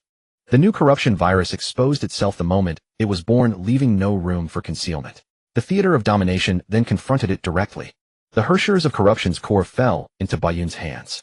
With 12 Hershers cores in possession, Bayun synthesized them directly using the theater of domination as the core, achieving absolute dominion over the other 11 Hershers cores. Thus the Hershers of Finality was born. The conditions for its birth were simple, mastering 12 Hershers authorities. Yet this seemingly simple condition was both difficult to learn and nearly impossible to achieve for others. Most civilizations couldn't even survive 12 Hershers. The previous era did manage to obtain the 12 Hershers cores. However, the previous era had PTSD regarding Hershers. They preferred forging Hershers cores into weakened weapons rather than daring to wield them. They feared being controlled by Honkai, becoming Hershers, and once again becoming enemies of humanity. Of course, in the original storyline, Kiana walked a different path. She received the recognition of the Cocoon of Finality and became the Hershers of Finality. But because the Hershers of the current era were allowed to retain self-awareness, she preserved her consciousness after becoming the Hershers of Finality. The most formidable Hershers of Finality became an ally. With the judge on their side, the current era naturally passed the Honkai trial and entered a new chapter of civilization. As for Bayun, she would never place her hopes on the recognition of Honkai consciousness or the Cocoon of Finality. Now she had become the Hershers of Finality. The only difference between her and the Cocoon of Finality was one of magnitude. The gap between them was roughly equivalent to that between a nuclear battery and a hydrogen bomb. In essence, they were the same, yet vastly different. But Bayun possessed too many abilities to swallow the great with the small. When she arrived at the moon using the Hershers of Void's authority, the moon of the Honkai world was not truly barren. Traces of civilization existed on its surface. This civilization was not from the previous era. It was from an even earlier civilization. But regardless of which civilization, it was all faced failure before the Cocoon of Finality. Even when Bayun pushed technology to its limits, the Cocoon of Finality was still not yet at its awakening time. The massive cocoon radiated terrifying Honkai energy as it slumbered. Using the Hershers of Reason's authority, Bayun rapidly deployed an enormous ceiling formation around the Cocoon of Finality. Indeed, here Bayun finally utilized an energy system beyond Honkai, the chakra sealing technique. Her plan was simple. She would seal the massive Cocoon of Finality within her own body, becoming the Jinchuriki of Finality. In this way, sharing the same origin, Bayun could not only immediately gain all the abilities of the Cocoon of Finality, but also steadily absorb its authority, ultimately fully assimilating it within herself. A feat of a snake swallowing an elephant. The entire operation went remarkably smoothly. The Honkai consciousness had never encountered sealing techniques from other universes. The massive Cocoon of Finality was directly sealed within Bayun's body. The connection between the Cocoon of Finality and the Honkai consciousness was completely severed. An overwhelmingly vast power surged through Bayun's entire being. The Cocoon of Finality's might was beyond doubt. At full output, it could easily erase every planet in the solar system except the sun. If this had been the old Bayun, she would have been thrilled. But after experiencing the power of a Super Saiyan God in the Dragon Ball universe, the Cocoon of Finality's power level fell far short. Even so, the cocoon possessed both raw power and intricate mechanisms. Bayun was quite fond of it. On that day, people discovered the moon had turned crimson. This would become a common sight for some time to come. On the moon, besides the Cocoon of Finality, Bayun obtained 2 additional gains. The first was a large quantity of Honkai steel. This was the finest known material on Honkai Earth. The previous era crafted divine keys from Honkai steel, and Otto of the current era also used it to create many of his bodies. This Honkai steel was like living metal possessing the dual properties of life and metal. However, Earth's reserves of Honkai steel were running low, and the moon held vast deposits of it. Otto had yet to develop synthetic Honkai steel technology, so every bit used was a bit lost. Such precious Honkai steel was everywhere on the moon.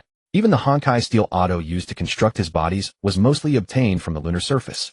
Last time Siegfried and Wealth had landed on the moon attempting to intercept the Herschers of the Void Siren. But unexpectedly, she connected directly to the Honkai consciousness through the cocoon of finality, and acquired 4 Herschers cores. Walt perished in that battle. Of course, he had preserved his consciousness within his Herschers core. As long as his consciousness remained, he could reconstruct himself at any time through the Herschers of Reason's authority. Siegfried took the opportunity to scavenge a massive amount of Honkai steel and return to Earth, providing Otto with ample materials. The other gain was a world bubble within which existed Dr. May, the leader of the previous era's Fire Moth and the artificial intelligence Prometheus she had created. If one were to speak of the intellectual ceiling on Honkai Earth, Dr. May was at the very top. Otto was already exceptional in terms of technology, but most of Otto's technology came from reverse engineering and developing previous era advancements. That was already impressive, yet the vast majority of previous era technology was researched from scratch by Dr. May. A gap of chasm-like proportions existed between them. Even if she was merely a Dr. May from a world bubble, her value was immeasurable. Under normal circumstances, the world bubble's Dr. May could only exist permanently within the bubble, unable to interact with the real world. But Bayun was now the Herschers of finality. She was powerful enough to break the barriers between worlds, manifesting Dr. May from the illusion of the world bubble into reality. The moment Dr. May saw Bayun, she knew the current era had taken a path utterly different from the previous era. The previous era had scrambled to respond to Herschers, and because their Mantis soldier system was too powerful from the start. With a hammer, everything looked like a nail. The entire civilization from top to bottom treated Herschers as threats to be eliminated. After all, Herschers had brought immense destruction to the previous era. In the end, even Alicia, the Herschers of Human, who was their companion, was executed without hesitation. Not for any other reason, simply because she was a Herschers. But judging by what she saw now, the previous era's decision to oppose Honkai was a mistake from the very beginning. Pitting the scale of a tiny planet against the Honkai that pervaded the entire universe was futile.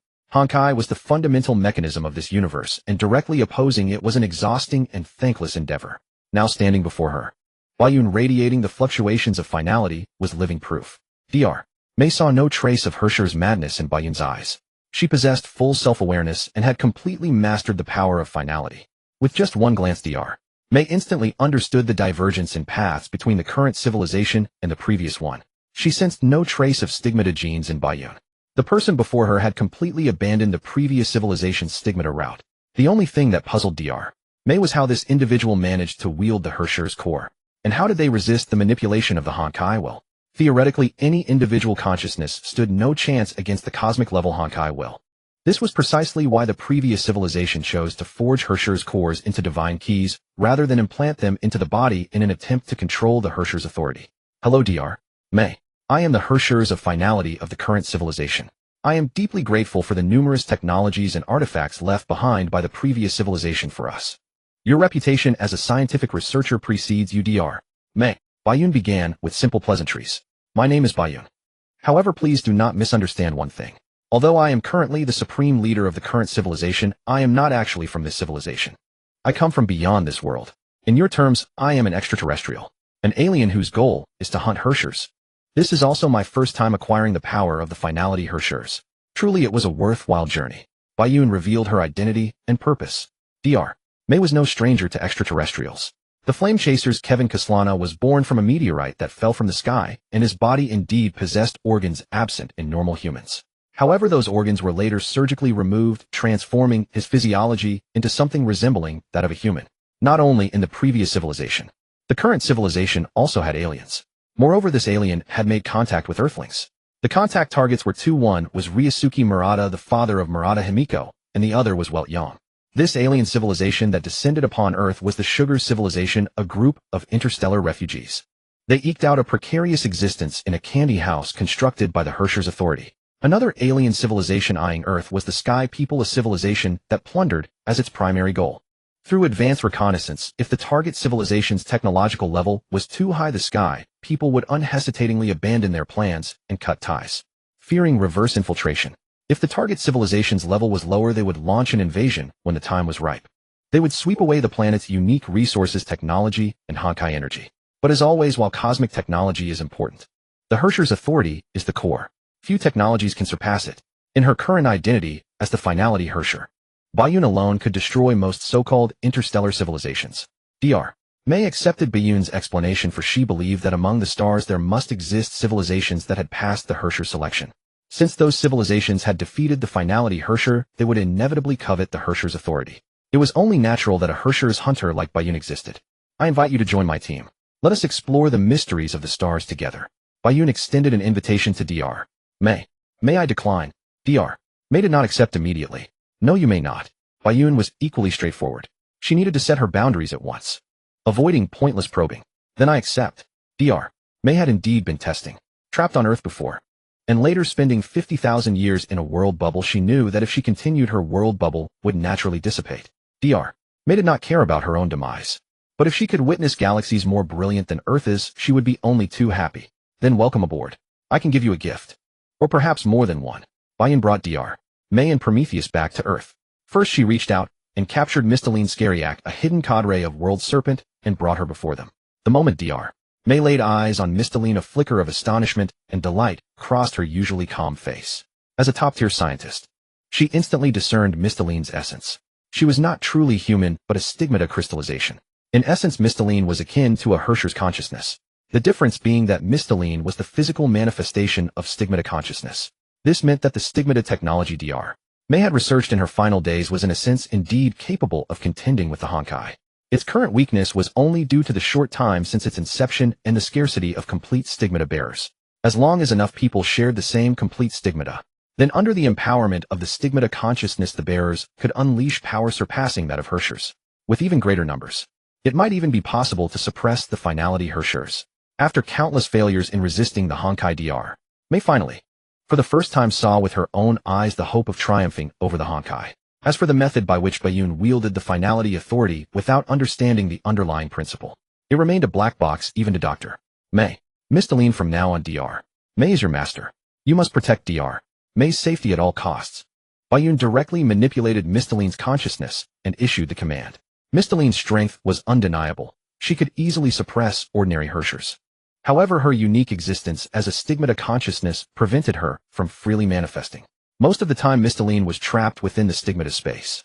Even though the stigmata possessed considerable restraint and control over the Honkai, Misteline was still too weak before Bayun the Finality Herrscher and was easily dominated. This was the first gift Bayun presented to Dr. May. Soon she delivered the second, the Candy House of the alien Sugar civilization. The Sugar civilization had chosen Ryusuke Murata as their host, but he ultimately betrayed them and met his own demise, a fitting end. The Sugar civilization had a fairly good understanding of the Herrscher's authority and had managed to construct spacecraft capable of interstellar travel and an ecological bubble, the Candy House. This Candy House possessed extremely strong concealment, so strong that even Bayun back, when she was merely a Herrscher, had failed to locate it. But the Herrscher's Bayun and the Finality Bayun were two entirely different concepts. Thus, the Finality Bayun effortlessly brought the entire Candy House under her control, gifting the entire Sugar civilization to Dr. May for research. Dr. May's face once again lit up with surprise. Here was an entire alien civilization, even if they were refugees. They possessed technology and culture completely different from Earth's. For a top-tier scientist like her, the value of an entire alien civilization was immeasurable. Dr. May had been bored for 50,000 years in the world bubble. Now, with multiple research directions suddenly available, she felt a surge of excitement. This was rare for Dr. May, who was known for rationality. But it wasn't over. Bayun gave Dr. May a third gift. She directly opened a passage to the Sea of Quanta. In an instant, a figure flashed out, Kevin Kaslana. He was Dr. May's husband. In the final moments of the previous civilization, the two had not even seen each other one last time. Although the Dr. May before him was from the world bubble, while Kevin had lived through 50,000 years in each other's eyes. The other remained the most important person without a doubt. 5,000 years of longing erupted in this moment. Yet the two could only gaze at each other from close range. Not even a touch was possible. For Kevin, as a fused warrior, while possessing the most formidable martial power, his body temperature dropped to an extremely low level approaching absolute zero. Any ordinary person who touched him would freeze to death instantly. And Dr. May was precisely an ordinary person. Even though she was the foremost technologist of the previous civilization. Even though she had developed numerous power systems and top-tier technologies. Yet Dr. May had always maintained her identity as an ordinary person. She had never used any power system to enhance herself. That is why the Dr. May from the original civilization ultimately passed away from old age. The Dr. May before him was able to survive because she was a phantom from a bubble world. Ba Yun had extracted her from the bubble world and manifested her into reality. Yet she remained an ordinary person. Such restrained affection was nothing but bitter irony to Ba Yun. Solving this problem was quite simple. Either grant Dr. May the power, or strip Kevin of his power. But that was a matter for the two of them to sort out later. Ahem. Hello, Kevin. I am Ba Yun, the leader of the current civilization. I am also the Hershers of Finality Ba Yun. Under the current circumstances, I can permit you and May to visit the world snake to gather information. But there is one thing you need to understand. The Elysian realm, I want it. Ba Yun expressed her demands directly, without hesitation. Kevin finally turned his attention to her. The moment he sensed her identity as the Hershers of Finality, Kevin understood his mission had come to an end. As the strongest warrior of the previous civilization, he had always borne the title of savior. Yet he failed to save his own civilization. And now it appeared he could not save this one either. The current civilization had the Hershers of Finality Ba Yun. They no longer needed his salvation. I'll take my leave first. You two continue catching up. Ba Yun vanished in an instant, departing from the scene. Since becoming the Hershers of Finality, she had already extracted nearly all valuable resources from Earth. However, the Honkai world had never held value in Earth alone. Within this unique Honkai-affected solar system long ago, Venus had once birthed a prosperous civilization. But that civilization fell alongside the arrival of the Cocoon of Finality. When the Venusian civilization realized they could not withstand the Cocoon of Finality, they chose to confront the Cocoon of Finality directly. The Venusian civilization had conducted extensive research into the quantum domain, so they opened the Sea of Quanta. They drew the Sea of Quanta into reality to counter the Cocoon of Finality. Both were fundamental codes of the universe. The collision resulted in the annihilation of the Venusian civilization. The Cocoon of Finality departed Venus. Yet one final survivor from the Venusian civilization remained. This individual possessed extraordinary quantum adaptability. Through continued study of the Sea of Quanta, this being eventually evolved within it into something akin to finality itself. This quantum finality naturally became Ba Yun's target as well. Beyond the Venusian civilization, there also existed a Martian civilization. Unlike the Venusian collapse, the quantum finality born from Venus over the past millennium has attempted to resurrect it. The Martian civilization's condition was equally extraordinary. After experiencing destruction like Venus, it persisted through an exceedingly unique mechanism. The fall of Mars occurred far earlier than that of Venus. Facing annihilation, the Martian civilization similarly pursued profound quantum research. They even unraveled the Sea of Quanta's peculiar mechanisms. Leveraging this knowledge, the Martian civilization deliberately enclosed itself within a bubble world at the moment of destruction. The bubble world became trapped between reality and the Sea of Quanta.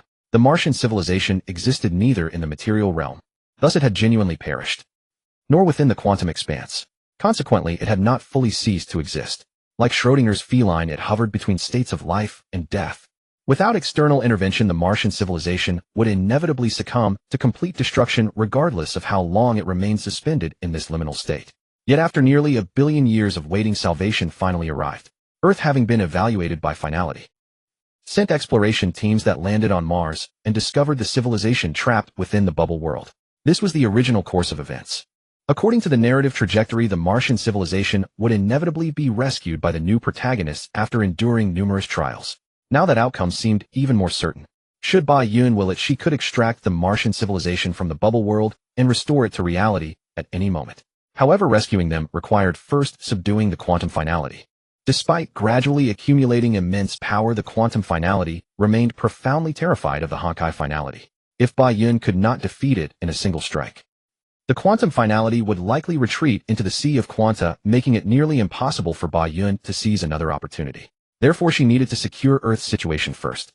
First, she informed the new Schicksal of her ascension to the Hershers of Finality, signaling to all that the world-ending crisis had passed. Ba Yun had effectively fulfilled her promise in advance. For the foreseeable future, Earth would be spared from Honkai threats. Yet she still had no intention of resurrecting Colin. She granted Otto 3 years, a period during which he would labor diligently. To further provoke him, Ba Yun chose to resurrect Hachiro Rin, the younger sister of Yae Sakura. This time, she did not rely on parallel world resurrection. Instead, Ba Yun directly wielded the Hershers of Finality's temporal authority, reversing the timeline of Yae village by 5 centuries.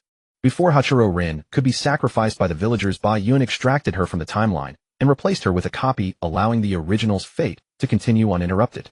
In this manner, the true Hachiro Rin leaped directly from 500 years past into the present. She never endured the agony of her sacrificial death. Upon seeing her sister, Yae Sakura wept with overwhelming emotion, her gratitude toward Ba Yun reaching its zenith. Ba Yun deliberately orchestrated this moment for Otto to witness. He witnessed the Hershers of Finality's authority firsthand. What need was there to carve out a parallel world where Colin lived? The Hershers of Finality could simply reverse the river of time to retrieve her. Such a feat had never crossed Otto's mind. Likewise, Ba Yun resurrected Siegfried's wife Durandal and Cecilia, the mother of Kiana. Others included Fu Hua's disciple Chung Lixue and Bronya's mother, among many others. Ba Yun personally restored numerous lives, allowing many to witness miracles unfold and redeem their deepest regrets. Only Otto remained untouched. The Colin he cherished most had not been resurrected. Since Ba Yun could revive Hachiro Rin from 5 centuries past, she certainly possessed the power to restore Colin, who perished 500 years ago. Otto understood this was Ba Yun's punishment for his descent into madness since becoming Grand Master of Shixao. Yet he offered no complaints, no pleas. Instead, he threw himself into researching artificial pseudo-Hersher cores with even greater dedication. As long as he could achieve this, Colin would be resurrected within 3 years. Ba Yun had already proven her capabilities through tangible results. After restoring several lives, Ba Yun sought out Seal. To confront the quantum finality, a dual approach would prove most effective. On one hand, she would deploy Seal, another quantum aptitude bearer, into the Sea of Quanta as bait to lure the quantum finality into a trap. In the original narrative, Seal had been chosen by the quantum finality and granted the title of Quantum Hersher, becoming the Hershers of rebirth and death. By using Seal to draw out the quantum finality, Ba Yun could pinpoint its location. On another front, the quantum finality was conducting a Venusian civilization revival project on a planet at the solar system's edge. To this end, the quantum finality had seized the spacecraft carrying Grizio, one of the Honkai's heroes, and appropriated the seeds of humanity preserved aboard. It sought to resurrect the Venusian civilization using these human seeds. Each nascent civilization that failed to meet the quantum finality's expectations was destroyed and reset. This cycle of destruction and rebirth had repeated numerous times. Grizio, the vessel's owner, remained merely in slumber rather than perishing. Ba Yun would locate this testing ground where the quantum finality experimented with civilization. She would orchestrate a pincer movement against the quantum finality from both the material realm and the Sea of Quanta, aiming to capture it in one decisive stroke and claim its quantum authority. When Shi'er was summoned by Ba Yun and learned of the weighty mission she had to bear, she still chose to accept it. Shi'er, who had grown up in an orphanage, understood. Sometimes what appears to be a discussion is actually a notification. She had no right to refuse. To ensure Shi'er could better fulfill her task, Ba Yun directly infused Shi'er with the memories of Taishu's sword intent, then subjected her to 3 years of accelerated training in a virtual world. 3 years of virtual training granted Shi'er the strength of an S-rank Valkyria, power that could essentially guarantee her safety within the quantum sea. Ba Yun then equipped Shi'er with a blank key embedded with a pseudo-Hersher core of death. This blank key did not transform into the lance form of Black Abyss White Flower. Instead, it became a black and white scythe, one side embodying life, the other death, perfectly complementing Shi'er's stigma power. In addition, Ba Yun also configured a teleportation anchor made from a pseudo-Hersher core of space for Shi'er, allowing her to return to the real world for respite whenever she encountered danger or grew weary. After all, the quantum sea was boundless, and whether it could attract the quantum end was entirely a matter of luck. Ba Yun's primary focus might be in reality. If Ba Yun were to capture the quantum end in reality, Shi'er's quantum mission would also conclude prematurely. The blank key and the teleportation anchor would become Shi'er's personal belongings. Before Ba Yun set off for the edge of the solar system to search for an experimental planet, Kevin, after understanding the current situation, finally made up his mind to lead World Serpent into merging with New Shixao. Since the current civilization had already been saved by Ba Yun, Kevin the Savior also set down the burden upon his shoulders and chose to embrace peace. Ba Yun rewarded Kevin with a pseudo-Hersher core of ice. This made Kevin a pseudo-Hersher of ice. Though it seemed to deprive Kevin of his freedom, it finally granted him control over the extreme cold of his own body. He no longer feared freezing or injuring others upon contact, and could finally engage in intimate closeness with Dr. May. The pseudo-Hersher core of ice did not significantly increase Kevin's combat power, yet it allowed him to finally have a life of his own. Naturally, the Elysian realm also fell into Ba Yun's hands. Ba Yun directly reshaped physical bodies for all 13 flame chasers within the Elysian realm, bringing them into reality. She granted the 13 flame chasers bodies and freedom, a precious gift for them. However, multiple doppelgangers appeared in the real world. 2 Kevins, 2 Fu Huas, 2 Su's, 2 Grizios. Among them, the real world Su had already lost himself in the quantum sea. After his rift with Kevin, He used the second divine key Sui-ji to traverse countless world bubbles seeking a way to defeat the Honkai. But in the end, he never saw a glimmer of hope. Of course Su did not die, yet he voluntarily ventured into the deepest part of the Quantum Sea attempting to probe the origin of the Honkai. Even Bayun could not directly retrieve Su from the Quantum Sea. Still, though they were doppelgangers, their different experiences had led to drastic changes in the personalities of the two originally identical individuals. After all, one had lived in reality for 50,000 years, and the other had spent 50,000 years in the Elysian realm. 50,000 years of experience can transform anyone. Bayun assigned the 13 flame chasers to Nu Shixao. She cared little about their choices for the moment the 13 flame chasers appeared in reality. Their consciousnesses had already been replicated by Tsukuyomi. What Bayun valued was the data within the Elysian realm. With this data, Bayun could easily create a brand new virtual game. The other doppelgangers were manageable, but with Kevin, both Kevins loved Dr. May deeply. However, the real-world Kevin's power far surpassed that of the memory Kevin. He successfully suppressed the memory Kevin and asserted his sovereignty over Dr. May. After completing the absorption of World Serpent, Bayun departed for the edge of the solar system. As the Herschers of the End, Bayun easily locked onto the experimental planet through her perception of the Honkai. Then she concealed her form and infiltrated the planet. When Bayun appeared in this unfamiliar city, she understood why the Quantum End kept restarting. Even though she had no specific knowledge of what Venusian civilization looked like, it certainly was not a human city like the one before her. There was no help for it. When the Venusian civilization was destroyed, the Quantum Sea had washed over all of it. Even if one survivor remained, that survivor only retained the data of Venusian civilization. The Venusian genes had been completely destroyed. Without Venusian genes, the Quantum End was forced to use human genes from Grizio's spacecraft for experiments. Yet the cities that evolved from human genes combined with the remnants of Venusian civilization inevitably all leaned toward human cities, not the Venusian cities the Quantum End longed for. That was why he kept restarting, hoping to see the revival of the Venusian civilization she was familiar with. However, in the midst of these constant restarts, the Quantum End failed to notice that her agent Vita, after witnessing the repeated birth and destruction of civilizations, had already developed a rebellious spirit against the creator, the Quantum End. Vita was the name the Quantum End bore when she was a Venusian. Now the Quantum End named herself Sua. Human thoughts undergo significant changes in different social environments. In the eyes of the Quantum End, the humans in the city were not her kind, so she could destroy and restart them at will. But for Vita, she was familiar with every person in the city. Each restart of civilization was no less than an emotional torture for Vita. Bayun's arrival, without concealing herself, was quickly detected by Vita. Vita yearned to raise the banner of rebellion against the Quantum End. She had an extraordinary thirst for any variable. Outsiders state your origin or your journey ends here. Vita appeared extremely cold. This was actually Vita's disguise. Her purpose was to assess Bayun's strength. She indeed craved variables. But she did not crave useless beings. Only someone sufficiently powerful could be her ally. Otherwise, she would not expose her true intentions for a waste. If Bayun's performance next proved insufficient, Vita would not hesitate to slay her, offering absolute loyalty to the Quantum End to lower her guard. Vita only felt her vision blur, and the scene before her had already shifted. She left the city and appeared on an unfamiliar planet. Welcome to the moon. I am the Herschers of the End, Bayun. Tell me, where is the Quantum End?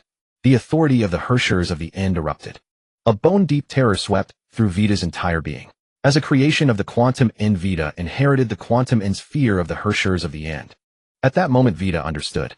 The opportunity she had been waiting for had arrived. Rather than serving as an agent of the Quantum End, it was better to become an agent of Bayun, the Herschers of the End of Honkai. She would abandon the darkness and embrace the light. Vita greets Lady Yakumo. If Lady Yakumo wishes to find the Quantum End, it will still take some time.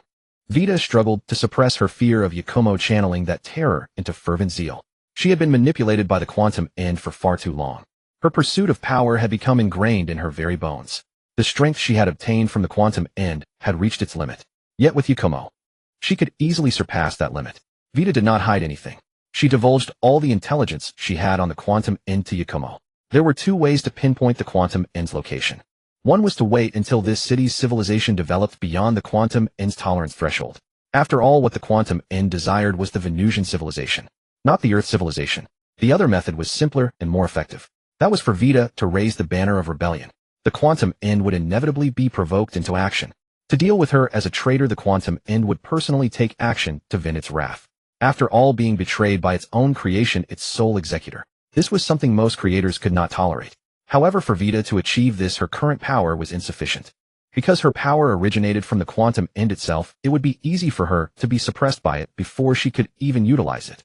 In that case, the quantum end would not emerge from the quantum sea into reality. Instead, it would drag Vita itself into the quantum sea. At that point, within the quantum sea, its home ground, it would be difficult even for Yakumo to land a fatal blow on the quantum end. And if a single blow couldn't be fatal, the quantum end would simply retreat into the quantum sea, making it nearly impossible for Yakumo to find it again. Vita presented two options. One was for Yakumo to wait. But for a powerhouse like Yakumo, time was both trivial and critically important. She wagered that Yakumo lacked the patience for the quantum end. The other option was for Yakumo to grant her the power to contend with the quantum end. This way, when the quantum end couldn't capture her from a distance, it would inevitably manifest its true body into reality, thereby becoming Yakumo's target. Yakumo understood Vita's intentions, yet she still planned to proceed. This was tantamount to giving Vita an advance reward, compared to the value of the quantum end. Giving Vita a bit of power to resist the quantum end was nothing. However, she could grant Vita power, but not the power of the end. Otherwise, the quantum end would immediately sense the anomaly. Given the quantum end's deep-seated fear of the cocoon of finality, even a slight anomaly could make it afraid to show itself. Yakumo was also unwilling to offer power systems from other universes. Fortunately, not long ago, Yakumo had obtained the consciousness replicas of the 13 flame chasers from the Elysian realm. She had fully mastered the abilities of the 13 flame chasers. On the surface, they were all mantis soldiers, but the sources of their power were not uniform. Kevin was a pure mantis, his power unsuitable for Vita. Alicia was a mantis, but the root of her power came from the Herschers of human. Aponia was a mantis, but her power stemmed from her innate talent, discipline. Aponia's power of discipline was no less potent than the authority of the Herschers of sentience. Naturally, this couldn't be given to Vita. However, Yakumo could inscribe a discipline upon Vita, preventing her consciousness from being invaded and controlled by the quantum end. Eden was a mantis, but her most frequently used power was the ninth divine key, manipulating gravity in combat. Yakumo couldn't possibly give Vita the ninth divine key. Vilvi was a mantis, but her primary combat style relied on her own inventions, which was unsuitable for Vita. Culpas as a mantis, his unique physique and Honkai beast genes allowed him to grow stronger with each battle. The more severe his injuries, the greater his combat prowess. This path was also unsuitable for Vita. Sua mantis excelled in perception. A portion of this ability could be granted to Vita, allowing her to navigate battles against the quantum end with ease. After all, battles between quantum entities were largely battles of perception. Whoever possessed stronger perception could collapse reality through observation of the enemy, neutralizing attacks into nothingness. Sakura was a mantis, but her main combat strength came from her unique swordsmanship. That sword skill, named Samsara, when pushed to its extreme, could freeze space and time itself. However, mastering this sword technique required either possessing immense freezing power oneself or possessing a weapon with immense freezing capability. Yakumo could provide Vita with a divine key, the spirit blade Hanabi Hyeten, allowing her to wield the Samsara sword technique. Cosma as a mantis derived all his combat abilities from his Honkai beast genes, fighting through continuous growth and transformation into a Honkai beast. This was not suitable for Vita. Mobius a mantis was primarily a researcher, the main provider of mantis technology, constantly pursuing the infinite evolution of Honkai beast genes. This was not suitable for Vita. Grizio a mantis, her primary ability came from her unique talent for painting. The subjects of her paintings could be manifested into reality and could also enhance or weaken others' perceptions, possessing formidable support capabilities. But Grizio's abilities were not suitable for Vita. Fuhua mantis, her main combat power came from her self-created Taishin sword art. The Taishin sword art, combined with Aponia's discipline and Sakura's Samsara sword technique, was indeed a good fit for Vita. Yakumo didn't need Vita to become too strong. It was sufficient just to prevent the quantum end from capturing Vita from a distance. Partiphelus a mantis, whose core ability was to open spatial gates. This ability was also granted to Vita by Yakumo. The abilities of a full 4 flame chasers were bestowed upon Vita alone. Although Yakumo granted combat techniques rather than directly bestowing power itself, this was already quite satisfactory for Vita, because what she needed to do wasn't truly fighting the quantum end, but merely luring it into reality. Vita immediately began intensive preparations. As a creation of the quantum end during the time the quantum end had controlled her life, Vita naturally had some understanding of the quantum end, knowing perfectly well how to provoke its fury most effectively. Vita first destroyed her connection channel to the quantum end. This was equivalent to blocking it. To the quantum end, this was an immense provocation. Then Vita presided over the city's celebration. The celebration's style heavily resembled Earth civilization. When the quantum end's perception descended upon it, it was absolutely furious. It couldn't believe its own creation. The former Venusian self had actually abandoned the Venusian civilization, fully indulging in Earth civilization, even severing ties with its creator for this purpose. The quantum end immediately struck. Its immense spatial power enveloped the entire city, plunging it into a state similar to a world bubble under its influence. The world froze. In its fury, the quantum end attempted to seize Vita from a distance. Then it discovered that Vita had unknowingly mastered many abilities it didn't know about. These abilities weren't particularly powerful, yet they prevented the quantum end from capturing Vita remotely. Soon the quantum end understood the source of these abilities. It was Grizio. As the ship's owner, Grizio had fallen into slumber after the ship was captured by the quantum end. However, it wasn't difficult for the quantum end to invade Grizio's memories. Thus it learned of Grizio's origins. Just another refugee from a civilization destroyed by the cocoon of finality. The abilities Vita now used corresponded with the Flame Chaser's abilities in Grizio's memories. The Taishin sword art severed its mental attacks. The Samsara sword technique resisted its temporal powers. The spatial gates allowed her to escape its spatial authority. Although it didn't know how Vita had acquired the specific abilities of the Flame Chasers, Vita kept evading its capture like a mouse, and even provoked it. Under the relentless provocation, the quantum end finally reached its boiling point. It wasn't that it couldn't capture Vita, it was that it couldn't capture her from a distance. The quantum end's authority far exceeded what this creation of its could imagine. When the quantum end decided to unleash its true power, its colossal form began to detach from the quantum sea and invade reality. But the moment its body surfaced in reality, the hidden Yakumo unleashed a fatal blow. No further concealment was needed. No need to let the quantum end emerge further. Strike instantly upon its appearance, leaving no chance for escape. With a single strike, the unimaginably colossal form of the quantum end crumbled instantly. The gap in their strength was so vast that it was a complete and utter annihilation. Ba Yun seized a quantum termination core and refined it in an instant. She acted with resolute decisiveness without the slightest hesitation. Even though she knew the probability of an accident was minuscule, she was unwilling to take any risk. For she understood that accidents could indeed occur, and the one before her, Wei Ta, was precisely such a variable. Wei Ta might appear docile, but her loathing for the quantum termination was genuine. Her intention to raise a banner of rebellion against the quantum termination was equally real. Yet within Wei Ta's heart lay an unknown ambition to overthrow the superior and reverse refine the quantum termination. Who would have guessed? Wei Ta had prepared for this day for a long time. If Ba Yun had not instantly slain and refined the quantum termination in one strike, but instead had only gravely wounded it, allowing it to escape back into the quantum sea, then she would have witnessed Wei Ta's preparations for the insurrection. However, none of this came to pass. Nor did Ba Yun pay any heed to the rebellion that never occurred. In fact, to reward Wei Ta, Ba Yun deliberately condensed a pseudo-quantum termination core and bestowed it upon her. Wei Ta possessed immense potential.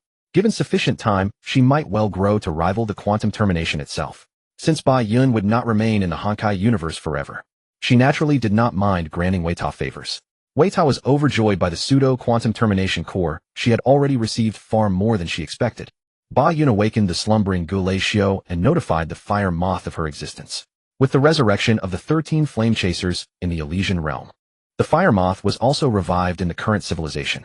Now Ba Yun offered the fire moth another choice. One was to remain in the current civilization and become part of the new Schicksal, while the other was to journey to the edge of the solar system to the planet named Floros, a world of cities and civilization established by the quantum termination. This place was independent of Earth, offering a sanctuary for fire moth members who disliked constraints. Of course, they could not act with impunity there either. For Wei Ta, as a lesser quantum termination, though far weaker than a true terminal Herrscher, still possessed power far exceeding that of ordinary Herrschers.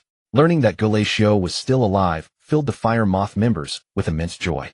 In the wake of the previous civilization's destruction, every companion was precious. For the first time, they learned of the Venus civilization and of the quantum termination and quantum Herrschers. She entered the quantum sea with a mission. Yet before long, her mission was already complete. Ba Yun specially granted Shi the authority of a quantum Herrscher, and the Herrschers of life and death was officially born. Shi existence provided the current civilization with a pathway to study the quantum sea and quantum Herrschers. Additionally, Ba Yun returned the Herrschers' cores. Previously, she had seized them by force. Now that she had become the terminal Herrschers' cores could be mass-produced. Thus, she no longer valued them so highly. Chi Yana was granted the Herrschers of Void Core, Lei Dianya was granted the Herrschers of Thunder Core. Wu Luo Iya was granted the Herrschers of Reason Core, and Hua Taeyang was also granted a Herrschers of Reason Core. Additionally, Fu Hua's Divine Key Feathered Dust, Chi Gufei's Divine Key Heavenly Fire Judgment, Yulan Dai Air's Divine Key Black Abyss, White Flower, Natasha, Shi Ao La's Divine Key Purifying Seven Thunders, Hua Taeyang's Divine Key Eden Star, and Li Sha's Divine Key Judea's Oath. All these divine keys were returned by Ba Yun. Now that Ba Yun possessed the ability to create Herrschers' cores, and the core of divine keys lay in the Herrschers' cores as long as she had the cores. The manufacturing of divine keys themselves was not difficult. Ba Yun returned to Earth with Gulatio and Weita, while allowing Gulatio to reunite with her companions. She also had Weita representing her planet make an official visit to Earth. Although Floros was populated by Earthlings, Weita represented the genuine Venus civilization. Ba Yun did not participate in the proceedings. After all, she was the de facto leader of Earth, but the nominal leader was always Delisha. However, all members of the Fire Moth declined the idea of moving to Floros. Earth was now flourishing with vitality. The technology dazzled even these flame chasers from the previous civilization. The thought of relocating to Floros, a desolate planet at the edge of the solar system, with scarce resources, no culture, and no technology, was unappealing. Earth was the Earth of New Schicksal, and also the Earth of the Fire Moth. They would not seek the distant when the near was at hand. In short, all of Ba Yun's invitations were turned down by the Fire Moth members. She paid it no heed. But Weita was somewhat displeased by this. Floros might lack many things, yet she held in her hands the entire technological legacy of the Venus civilization. The quantum termination had intended to first cultivate the Venus civilization and then unveil its technology. However, reviving the Venus civilization using Earthling genes was doomed from the start. Naturally, it stalled. But as long as Weita was willing to open the Venus civilization, Floros could rapidly grow into a high-tech civilization. The only concern for Weita was whether such rapid technological development on Floros would trigger Honkai, though she now feared no ordinary Herrscher. Ordinary Herrschers were never truly terrifying. The true terror had always been the terminal Herrschers. She wondered whether Ba Yun would spare Floros, or create a terminal pseudo-Herrscher to vie against her. Even so, she had no confidence in defeating a terminal pseudo-Herrscher. This was the awkward position Weita found herself in. Regardless, her arrival on Earth was a monumental event worthy of the history books. Representatives of Earth civilization and Venus civilization held a meeting. This was not concealed and quickly spread across the world via the internet. After a period of immersion in intelligent civilization and virtual games, the average quality of Earth's population had greatly improved.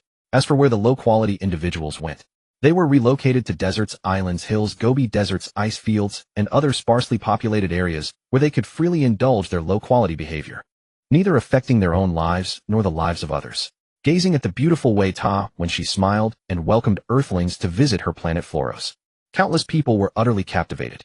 As for why the Venus civilization was not on Venus, but on a small asteroid named Floros at the edge of the solar system, neither Weita nor Delisha offered any explanation. As for how to get to Floros, Weita, as a quantum termination, directly opened a permanent quantum passage on Earth. Passing through it led straight to Floros, eliminating the need for long space voyages. For a time, tourism to Floros became a hot topic among countless Earthlings. Unfortunately, the number of visitors Floros could accommodate was limited. The queue for tourist reservations was already 10 years long. This was an alien planet of Venus civilization, and since there were no survival or work pressures, traveling the world had become a major experience for Earthlings. Both Delisha and Weita were delighted to see this. Weita could use it to promote Floros' development and prepare for the release of Venus technology. Delisha also needed Earthlings to broaden their horizons, to embrace the coming era of interstellar exploration. Delisha had to take advantage of the time Ba Yun was still on Earth to at least fully explore the solar system. Xi Tianming is now in full swing preparing for aerospace endeavors. From outer space spacecraft to space stations and even Valkyrie astronauts, the Earth's exploitable value has been nearly drained. After all, the Herrschers of finality repeatedly cycle civilizations, but the resources consumed on Earth are never replenished. This is also the foundation upon which the previous civilization could leave vast technology to the present civilization. The Honkai Earth of today, in terms of resource scarcity, is far more strained than Earths in other universes. The technological development of the entire Honkai Earth is unsustainable. To put it bluntly, if the present civilization perishes, the next civilization might not even have enough resources to develop technology. Apart from the relatively abundant resources in the ocean depths, which are already being mined by intelligent robots, Xi Tianming prefers to develop outer space to obtain resources. In fact, Xi Tianming has been developing aerospace at full speed. However, its pace is still far behind the progress of Ba Yun. Previously, a trip to the moon resolved the cocoon of finality. Now another trip to the edge of the solar system killed the quantum finality. They do not know what surprises Ba Yun's next departure from Earth will bring, so they can only accelerate their development in aerospace. There is no alternative. In the face of the Honkai threat, everyone's goal was to develop combat power and survive. How could they spare extra energy for developing seemingly useless aerospace? They can only now make up for it by developing with all their might. They were not wrong. Just as Earth was bustling with the visit of Weita, Ba Yun had already arrived at Mars. Just like Venus, no traces of life or civilization could be seen on the Martian surface. The Venusian civilization was destroyed 250 million years ago. The Martian civilization was destroyed 1 billion years ago. Such a vast passage of time. You cannot find any traces of life or civilization on the surfaces of Venus or Mars. But for Ba Yun, she is now both the Honkai finality and the quantum finality. Previously, she had only locked onto the faint Honkai of Fu Luosi. After all, Honkai is a byproduct of civilization. As long as a civilization develops. No matter how primitive a civilization is, Honkai will inevitably be born. However, the weaker the civilization, the weaker the Honkai beasts it produces. To give birth to a Hershers requires a fairly high level of technological development. Now as quantum finality, Ba Yun easily locked onto the Martian civilization within a bubble world.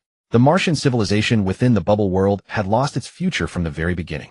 The Martian civilization in the bubble world had not developed technology for 1 billion years. In order to hold out until the slim hope of rescue arrived, they chose a special coping method to maximally slow down the time flow of their own bubble world. This was a very advanced time technology. Because this technology, while not affecting the self-perception of the Martian civilization within the bubble world, pushed the difference in external time flow to the extreme. In layman's terms, 1 day in the Martian civilization is equivalent to 10,000 years outside the bubble world, a terrifying effect. From their own perspective, not much time had actually passed. They were not even aware that their civilization had already perished. They still believed the Martian civilization was thriving. Yet 1 billion years had passed in the outside world. Of course, despite the Martian civilization mastering such astonishing time technology, 1 billion years inevitably caused wear and tear on the bubble world. The Martian civilization within the bubble world was already riddled with holes on the verge of self-destruction. Even worse, the Martian civilization inside the bubble world was not monolithic. The Martian civilization not only had to deal with a disaster called the Shadow Calamity, but also faced internal divisions. However, all this came to an end when Ba Yun took control of the bubble world containing the Martian civilization. The Martian civilization within the bubble world fell into stasis. If Ba Yun wished, she could easily destroy the bubble world in her hands or absorb it to turn into her own power. In the end, Ba Yun retrieved the bubble world back into reality and re-manifested the Martian civilization within it onto Mars. For the ordinary people of the Martian civilization, they experienced a cataclysmic change. The world suddenly became completely unfamiliar. Originally, the starry sky in their eyes was a mass of twisted lines. This was a special phenomenon caused by the enormous difference in time flow. Because relative to the Martian civilization's bubble world, the real starry sky was moving at an extremely fast pace, thus forming such a peculiar sight. Now they had returned to reality, witnessing the real starry sky and the real Mars. Because of the bubble world, the Martian civilization had a boundary. However, they had provided a self-justifying explanation. That is, the outside of the Martian civilization was surrounded by the Shadow Calamity, how anyone who fell into it would disappear or turn into a monster. Thus, the main narrative of the Martian civilization was to resist the Shadow Calamity. With this premise, the ordinary people of the Martian civilization naturally assumed that the world was boundless, but they were simply trapped by the Shadow Calamity. As long as they defeated the Shadow Calamity, according to historical records, they would obtain the resources of the entire Luo Xing.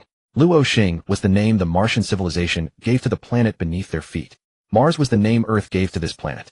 Although the Martian civilization was not native to Mars, but refugees from another alien civilization. Yet they had already regarded Mars as their homeworld and established their own advanced civilization on Mars, which is why they were targeted by the cocoon of finality.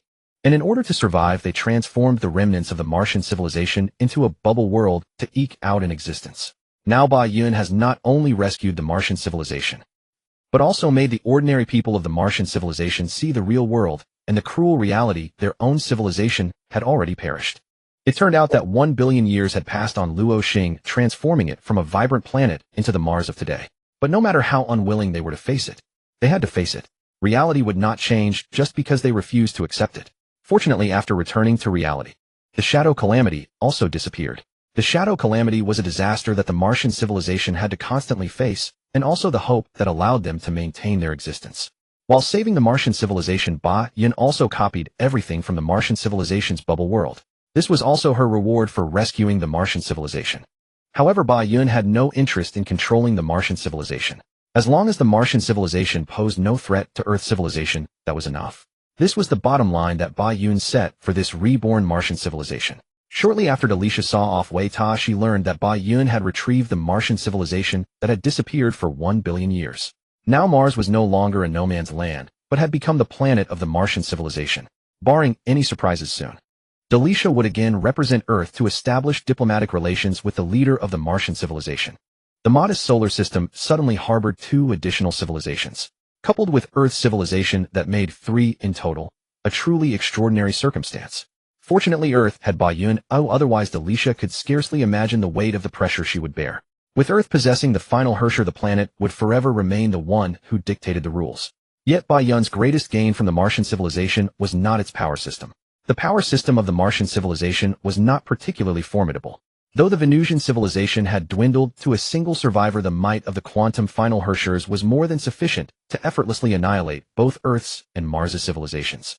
Within the Honkai universe, the power of an individual far surpassed that of an entire civilization. After all, no civilization, no matter how advanced, could truly contend against the fundamental code of the cosmos. What magnitude of civilization could rival the energy scales of Honkai, quantum, and imaginary? These were truly cosmic-level existences. Even the most advanced interstellar civilization could never attain the cosmic level. From the Martian civilization, Bayun obtained 3 of the most precious gains. The first was the unique temporal technology of the Martian civilization. Typically, time-based techniques involved 1 day outside equating to many years inside. But a reversal, where 1 day inside corresponded to many years outside, was something even Bayun had encountered for the first time. Another was the system that sustained the Martian civilization within the world bubble, or rather the celestial quantum computer. The entire world bubble of Martian civilization had persisted. This was not merely the result of a single individual's sacrifice, but the collective contribution of countless heroes. According to the original leader of the Martian civilization, Hina Dia's vision, she sacrificed herself, transforming the Martian civilization into a world bubble and anchoring it to reality, thereby exploiting a loophole in both the Tree of Imaginary and the Sea of Quanta. Then she entrusted the hope of sustaining the Martian world bubble to the Martian deity Laera. Laera was a deity born from Mars itself. Inherently possessing the shadow authority which was deeply connected to the Sea of Quanta, it was also the means by which the Martian civilization had previously delved so deeply into the Sea of Quanta. Yet Hina Dia never anticipated that Laera would deviate during subsequent cultivation. Laera did indeed protect the Martian civilization, but also brought upon it the shadow calamity. The Martian civilization had to both resist the shadow calamity and trade with the shadows for daily necessities. However, such trades demanded the offering of fear. Laera protected the Martian civilization that Hina Dia had envisioned in this twisted manner, while also resenting the civilization that had caused Hina Dia's sacrifice. From Laera, Bayun obtained 2 gains. One was the shadow authority within Laera, and the other was Laera's unique form of divine existence. This meant that should Bayun wish, she could also cultivate deities belonging to Earth. Although Laera was a primordial deity, yet Bayun believed in any possibility of first occurrence was a miracle, but when it could be replicated continuously, it became a technology that could be reproduced. She refused to believe that Laera's existence was unique within the Honkai universe. If it truly were, she would accept it. Bayun continued to explore the entire solar system. She recorded the distribution of resources in the solar system and handed it to Delicia. Regrettably, there was no 4th civilization within the solar system. In the following 2 years on Honkai Earth, Bayun released the second virtual game, Elysian Realm. This time it was a virtual game entirely based on data from the previous era. Even the name was taken by Bayun as Elysian Realm. The Martian civilization did establish diplomatic relations with Earth civilization. Together with the Venusian civilization at the edge of the solar system, the 3 formed an alliance. 2 years later, Otto successfully completed the task Bayun had assigned him. He had developed an artificial pseudo-Herrscher's core. This was undoubtedly a cosmic-level scientific breakthrough. Bayun also fulfilled her promise, pulling Colin from 500 years ago to the present and successfully resurrecting her. But with Colin's resurrection, Otto experienced a deeper blow. After learning of Otto's deeds, Colin was not moved. Instead, she felt profound disgust toward Otto. With Colin's willingness to sacrifice herself to save the people, her kindness, how could she allow Otto to sacrifice others to secure her resurrection? Fortunately, it was Bayun who resurrected Colin, not Otto himself. Otherwise, Colin would not know how to face her own resurrected self. So Colin turned and reunited with Yae Sakura after a long separation. Regarding Colin's disgust, Otto had foreseen it. In his original plan, he intended to sacrifice himself. In doing so, Colin would not even notice she had been saved, thus remaining unaware of the darkness behind Otto. But Bayun's resurrection allowed Colin to witness his despicability firsthand. Even though Otto had anticipated it, his heart was still heavily stricken. Fortunately, by the end, Otto's resurrection of Colin had become his own obsession. It had nothing to do with Colin's thoughts. Whether she was willing or not, it did not affect Otto's salvation. The only benefit of Bayun's intervention was that Otto did not have to die. Otto accepted the judgment of his granddaughter Delicia. Over these 3 years, the crimes Otto had committed over 5 centuries had been thoroughly investigated. They were absolutely heinous beyond measure. Ultimately, Otto was sentenced by Delicia to 30,000 years of imprisonment. The absence of the death penalty was Delicia's greatest mercy toward her grandfather. On the other side, Dr. May, Mobius, and Vilvi each produced a multitude of inventions. Among them, Dr. May achieved a breakthrough in artificial perfect stigmata technology. In this field, she completely surpassed Otto, no longer requiring the Herschers of corruption, dominant sentience, or death to supplement the stigmata within the human body. According to Dr. May's research, why supplement when one could simply bestow a perfect stigmata anew? The breakthrough in artificial perfect stigmata technology not only enabled the universal stigmata plan, but also successfully activated the paths of universal mantis warriors and universal pseudo-Herschers. Through experiments, when a single individual possessed the three paths of perfect stigmata mantis and pseudo-Herschers, the power unleashed far exceeded that of a Herscher achieving a true triple fusion of spirit, data, and mechanism. The potential of this new path was immeasurable. It was sufficient to propel Earth into becoming the pinnacle interstellar civilization of the Honkai universe. However, universal implementation was still premature. The universal stigmata plan could proceed, because Dr. May held authority over the stigmata space. Even if a perfect stigmata was bestowed, it could be locked and rendered inactive. Yet it could still enhance the strength of the stigmata space. The potential of the stigmata space was no less than that of the final Herrscher, and it would become humanity's strongest trump card when venturing into the stars. Mantis warriors and pseudo-Herschers could both be countered, but the stigmata could not. This was Earth's exclusive technology. The other two paths required rigorous selection. Fortunately, with virtual games, a person's true nature was difficult to hide. Selecting candidates based on their performance in the virtual game was nearly foolproof. As for Ba Yun, her 3-year term had ended. She bestowed upon Kiana the final Herrscher's pseudo-core, making Kiana an agent of the Honkai finality to guard Honkai Earth in her stead. As for herself, she chose to voyage across the cosmos, seeking out other interstellar civilizations. The reason Ba Yun was so eager to explore the cosmos was entirely due to Dr. May's discovery after studying the Zaujisai candy house. The authorities of the Herschers born from each civilization were different. This fact was recorded in both the Venusian and Martian civilizations' archives. Earth's 12 Herschers possessed 12 distinct authorities. The authorities of Earth's Herschers were fixed. Yet occasionally, a special Herschers like Alicia, the Herschers of humanity, would emerge. If the authorities of the 12 Herschers encountered by all civilizations were identical, Ba Yun would naturally not pay attention. But since they differed, they were highly worth collecting. Most crucially, the solar system also contained a probe from another interstellar civilization, a probe belonging to the celestial beings. This probe had already been captured by Ba Yun, and she had obtained the interstellar coordinates of its origin. Since a set of coordinates for an interstellar civilization now existed, Ba Yun could not resist. With her authority as the Herschers of finality, crossing the star sea would not take long. What she had always lacked were coordinates, not speed. A faint, barely perceptible point of light flickered across the cosmos. Each movement spanned the entire solar system itself. This was also the limit of the finality authority. The normal coverage of the finality authority was one stellar system. Roughly every star system harboring a living planet would produce a cocoon of finality. The reason Earth's cocoon of finality was exceptionally powerful was that 3 civilizations had arisen in the solar system in succession. The destruction of each civilization strengthened the cocoon of finality. The fall of the Martian civilization, the fall of the Venusian civilization, and the cycle of Earth civilization, over 1 billion years of development, had made the cocoon of finality so formidable that Earth civilization was utterly despairing.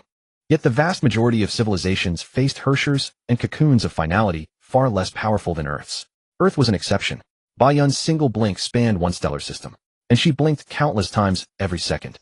Thus her speed far exceeded the speed of light many times over. Light was fast, but before the authorities of space and time, light speed was as slow as a raw recruit. Even at such blistering speed, it still took Ba Yun 3 months to reach the civilization of the celestial beings. The celestial beings, as a purely predatory civilization in the universe, appeared extremely advanced on the surface. A vast array of technologies were interwoven, presenting a cyberpunk aesthetic. Ba Yun quickly understood the reason for this peculiar situation. It was simple. The celestial beings, though seemingly a single civilization, were now essentially fragmented. They were merely a nominal entity. The cause was predetermined from the very beginning of their predatory practices. As a predator civilization, different factions plundered different civilizations. The celestial beings' plundering was not driven by the civilization as a whole, but by factions. These factions had seized Herschers' cores, Honkai energy, intelligent species, and technologies from other civilizations. Herschers' cores and Honkai energy were universal across the cosmos, which posed no problem. However, the use of other intelligent species and technologies became the starting point of divergence. Each of these intelligent species and technologies had its own merits. Eventually, this evolved into technological monopolies by the major factions. Each developed its own unique technologies and traded them with other factions. Thus formed the intricate network of relationships among the celestial beings. Yet after delving deeper into the civilization of the celestial beings, Ba Yun also understood why they had chosen this predator path. The reason was simple: the celestial beings' technology had reached its ceiling to the point where they dared not develop their own native technology, unlike what Ba Yun had initially imagined. For an interstellar civilization like the celestial beings, they had not started on the predator path, but the unique mechanism of Honkai forced them to choose this route. In the universe, predator civilizations akin to the celestial beings grew increasingly numerous under the pressure of the Honkai mechanism, leaving no room for peacefully developing civilizations. The reason was simple: overcoming the cocoon of finality did not guarantee eternal peace. Defeating the cocoon once merely raised the technological ceiling of the civilization. When a civilization's technological development reached a new ceiling, the civilization would once again spawn Herschers and a cocoon of finality. However, this time the Herschers and the cocoon would be even more powerful. If your technological development intensity could surpass the strength of the Herschers and the cocoon that were born, then their emergence would be nothing but a gift of resources. Each acquisition of a Herscher's core and finality authority represented a leap forward for the civilization. But what would happen when a civilization had no confidence in overcoming the Herschers and the cocoon? The celestial beings provided the answer: halt their own technological research and instead plunder Herscher's core's finality authorities, intelligent species, and technologies from other civilizations. By continuously accumulating advantages in this way, they would only raise their technological level in one fell swoop, when they were confident of surpassing the Herschers and the cocoon. Through such development, the celestial beings had achieved their current strength. After understanding the development history of the celestial beings' civilization, Ba Yun realized that with her current finality authority, it was impossible to directly eliminate the celestial beings' civilization. The celestial beings also had their own Herschers of finality, and not just one. Essentially, every major faction's leader was a Herschers of finality, and the number of ordinary Herschers beneath them was countless. With her strength, Ba Yun could easily handle Herschers and weak finality beings. But that did not mean she could act recklessly within the celestial beings' civilization. Unless she was willing to use her Super Saiyan God power, she would have to proceed carefully. Fortunately, this was simple. Herschers from different civilizations each had their own advantages. Earth's Herschers, due to the cocoon of finality, were exceptionally powerful. As Ba Yun infiltrated the celestial beings' civilization under various identities, she simultaneously used the Herschers of Reason's authority to steal the celestial beings' technology, employed the Black Abyss White Flower to heal the wounded and boost her reputation, and resurrected the dead to serve her. She used the Herschers of Sentience's authority to guide and manipulate key figures, and the Herschers of Domination's authority to dominate the Herschers of the celestial beings and turn them to her service. She employed the Herschers of Corruption's authority to infect the celestial beings' machinery and data, and the Shadow authority to turn shadows into her domain. She used the Quantum authority to conceal all traces of her actions. Through this multi-pronged approach, Ba Yun harvested the celestial beings' civilization, while simultaneously sowing discord among the various factions. When the first Herschers of finality of the celestial beings fell, the bottom line among the major factions was shattered completely. Not touching the finality was an unspoken agreement among the celestial beings. With the finality's fall, the leaders of all major factions fell into a state of panic. For these predator civilizations, when faced with fear, they often did not show cowardice. On the contrary, they displayed even greater ferocity. Initially, Ba Yun's attack on the finality quickly escalated into a war among the finality themselves. Once the fragile trust vanished, Herschers and finality became the most direct prey. Within a few short months, the celestial being civilization was largely destroyed in the war between Herschers and finality. Yet this brutal war had no victor. Ba Yun, the outsider, harvested the finality Herschers and technology accumulated by the celestial beings over countless years. The celestial beings, who had always plundered other civilizations, now faced plundering from Ba Yun. Ba Yun felt no mercy whatsoever. She had already destroyed countless planets and civilizations in the Dragon Ball universe. In her eyes, predator civilizations like the celestial beings should never have existed from the very beginning. Ba Yun reaped abundant gains from the celestial people. Fully 12 finality Herschers cores, and all of them were Honkai finality Herschers cores. As for the other quantum finality and imaginary tree finality, Ba Yun did not encounter them. Although there were only 12 finality Herschers, the number of ordinary Herschers exceeded 1,000. Ba Yun integrated all kinds of Herschers' authorities into her own finality authority, resulting in an explosive surge in her power. Besides the most crucial Herschers' authorities, there were also numerous genes of intelligent races, Honkai beast genes, and a vast array of technological pathways. All of these were invaluable. Bayun discovered that not only did Herschers differ across civilizations, but even Honkai beasts varied from one civilization to another. Bayun placed all the spoils into the Uedu world, entrusting them to the scientists there to digest and assimilate the celestial people civilization. Then she headed to the next interstellar civilization coordinates. The celestial people civilization had many interstellar civilization coordinates. Moreover, the interstellar civilization coordinates that could be retained by the celestial people. Generally, they were at a level comparable to the celestial people civilization, or even stronger. As for the weaker civilizations, they had already been plundered by the celestial people. Only civilizations of equal or greater strength could make the celestial people abandon their targets. As for those interstellar civilizations that developed independently, Bayun paid them no heed. Her targets were the predator civilizations similar to the celestial people. The predator civilizations of the Honkai universe had met their doom. Bayun had employed some tactics to enhance her advantage while dealing with the celestial people civilization. But after conquering them, her finality authority had been greatly strengthened. Facing predator civilizations of the same level, she no longer needed any concealment. She could simply crush them head-on.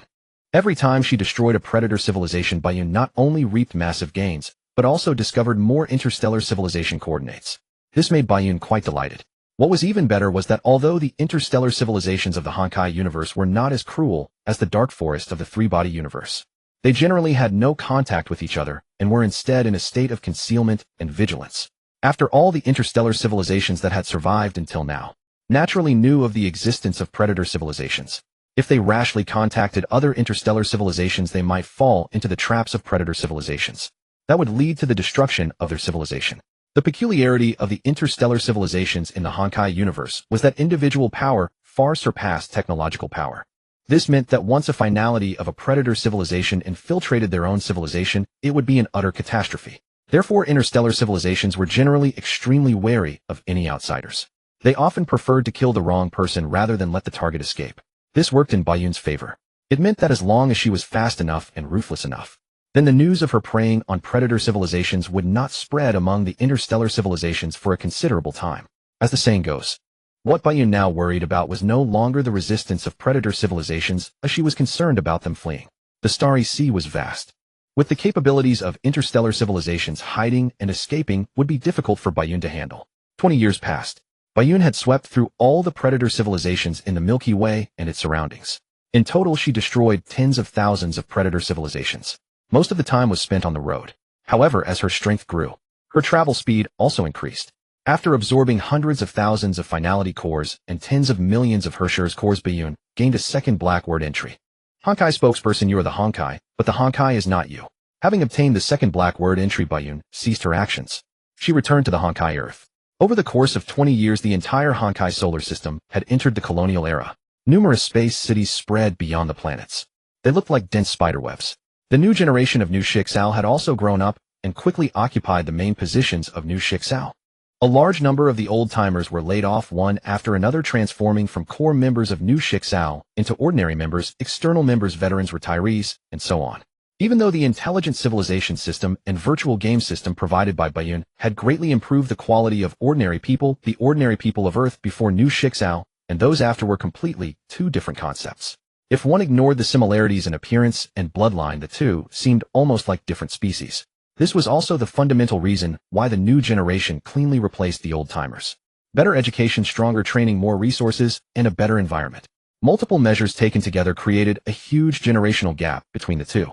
Yet, even such a formidable new generation was about to be replaced by an even newer generation. The reason was simple: most of the first batch of the new generation had not undergone genetic modification. Even though they had achieved a huge gap over the previous generation through acquired training, such a gap was still within the realm of being bridged. For example, the elites among ordinary people had a level of competence that could reach that of the average new generation. However, compared to the new batch of new generation that had undergone genetic modification, there was a qualitative gap, and this was still not the limit. Under the research of Dr. May and Dr. Maibayusi, the genetic evolution of the new generation continued to progress. If this continued, it was not impossible for a newborn to have Herrscher-level power. After 20 years of development, Earth civilization had established absolute dominance in the solar system. The Martian and Venusian civilizations had become vassals. The two were no longer on the same scale in terms of power. Bayun's return this time meant farewell. She no longer intended to stay in the Honkai universe for a longer time because it held no significance. Before leaving, she specifically bid farewell. It was her final attachment. She notified the high-ranking members of New Shixal on Earth of her departure. She also left behind the data on interstellar civilizations in the Milky Way. Now that Bayun had eradicated the predator civilizations, the remaining interstellar civilizations generally retained their basic moral standards. In the future, the Honkai Earth would undoubtedly step out of the solar system, enter the Milky Way, and officially embark on the path of an interstellar civilization. This data could guide the future direction of the Honkai Earth. Additionally, Bayun granted Kiana the authority of Honkai Finality Shearer, the Quantum Finality, and Alexia, the Imaginary Finality. This time, they were not pseudo-cores. They were true finalities. Originally, Bayun possessed the Honkai Finality and Quantum Finality, but when she had acquired over 100,000 finality powers. Even if the probability was extremely small among them, there was also the authority of Imaginary Finality. However, the authorities of Quantum Finality and Imaginary Finality were far from comparable to that of Honkai Finality. Nevertheless, granting the power of finality to the three was still no problem. Bayun could see that given the current technological development of the Honkai Earth, it would not be long before they faced the trial of Hershers again. However, with the current overpowered strength of the Honkai Earth, even if new Hershers and finalities were born, they would be nothing but easy prey for the Honkai Earth. After completing all this, Bayun bid farewell to the Honkai Earth and disappeared from the Honkai universe. Haida Space Station. Alarms blared one after another. The Antimatter Legion of Destruction had already launched an assault on the storage room of this Haida Station. Although the founding of Haida Space Station was a gift from the Interstellar Peace Company to establish cooperation with the genius Haida, it was a hope that carried the scientific research collaboration between the Interstellar Peace Company and Haida. But soon Haida lost interest in this space station. Although every researcher on Haida Space Station was a genius, these geniuses were merely geniuses among mortals. They could not attract Haida's attention at all. Soon the station's purpose shifted from scientific research to a storage room for Haida, where many of her curiosities were stored. Haida herself also left, leaving only Haida's puppet to conduct research on the simulated universe at Haida Space Station. The knowledge involved in the simulated universe was too advanced. The researchers on the station could not provide any assistance. It was entirely jointly created by Haida's puppet Skrulum Wan Mei and other geniuses. The purpose was to simulate all things through the simulated universe, and even study the Eons. Ordinarily, with Haida present, even if only Haida's puppet was present, it would not be possible for the mere Antimatter Legion to invade. But what was happening here now was already abnormal, as the starting point of all fate. The current abnormality of Haida Space Station was the norm. If it were normal, that would be abnormal. This seemed somewhat complicated, and in reality, it was quite complicated. In the deepest part of the station, on the floor where no one should be, lay a person, a man.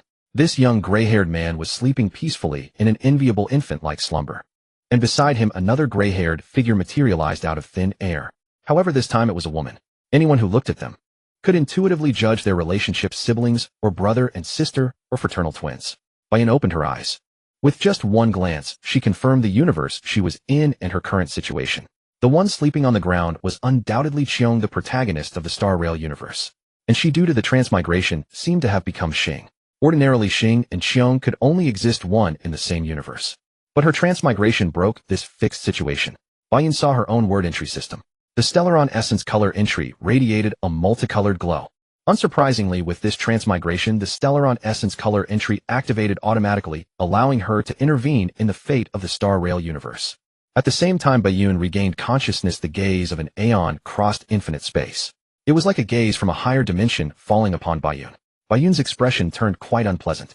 This was also the reason she hated appearing in universes with higher level powers. Although the power of Eons was not as terrifying as that of the Omni King from the Dragon Ball universe, it was not something Bayun could contend with either.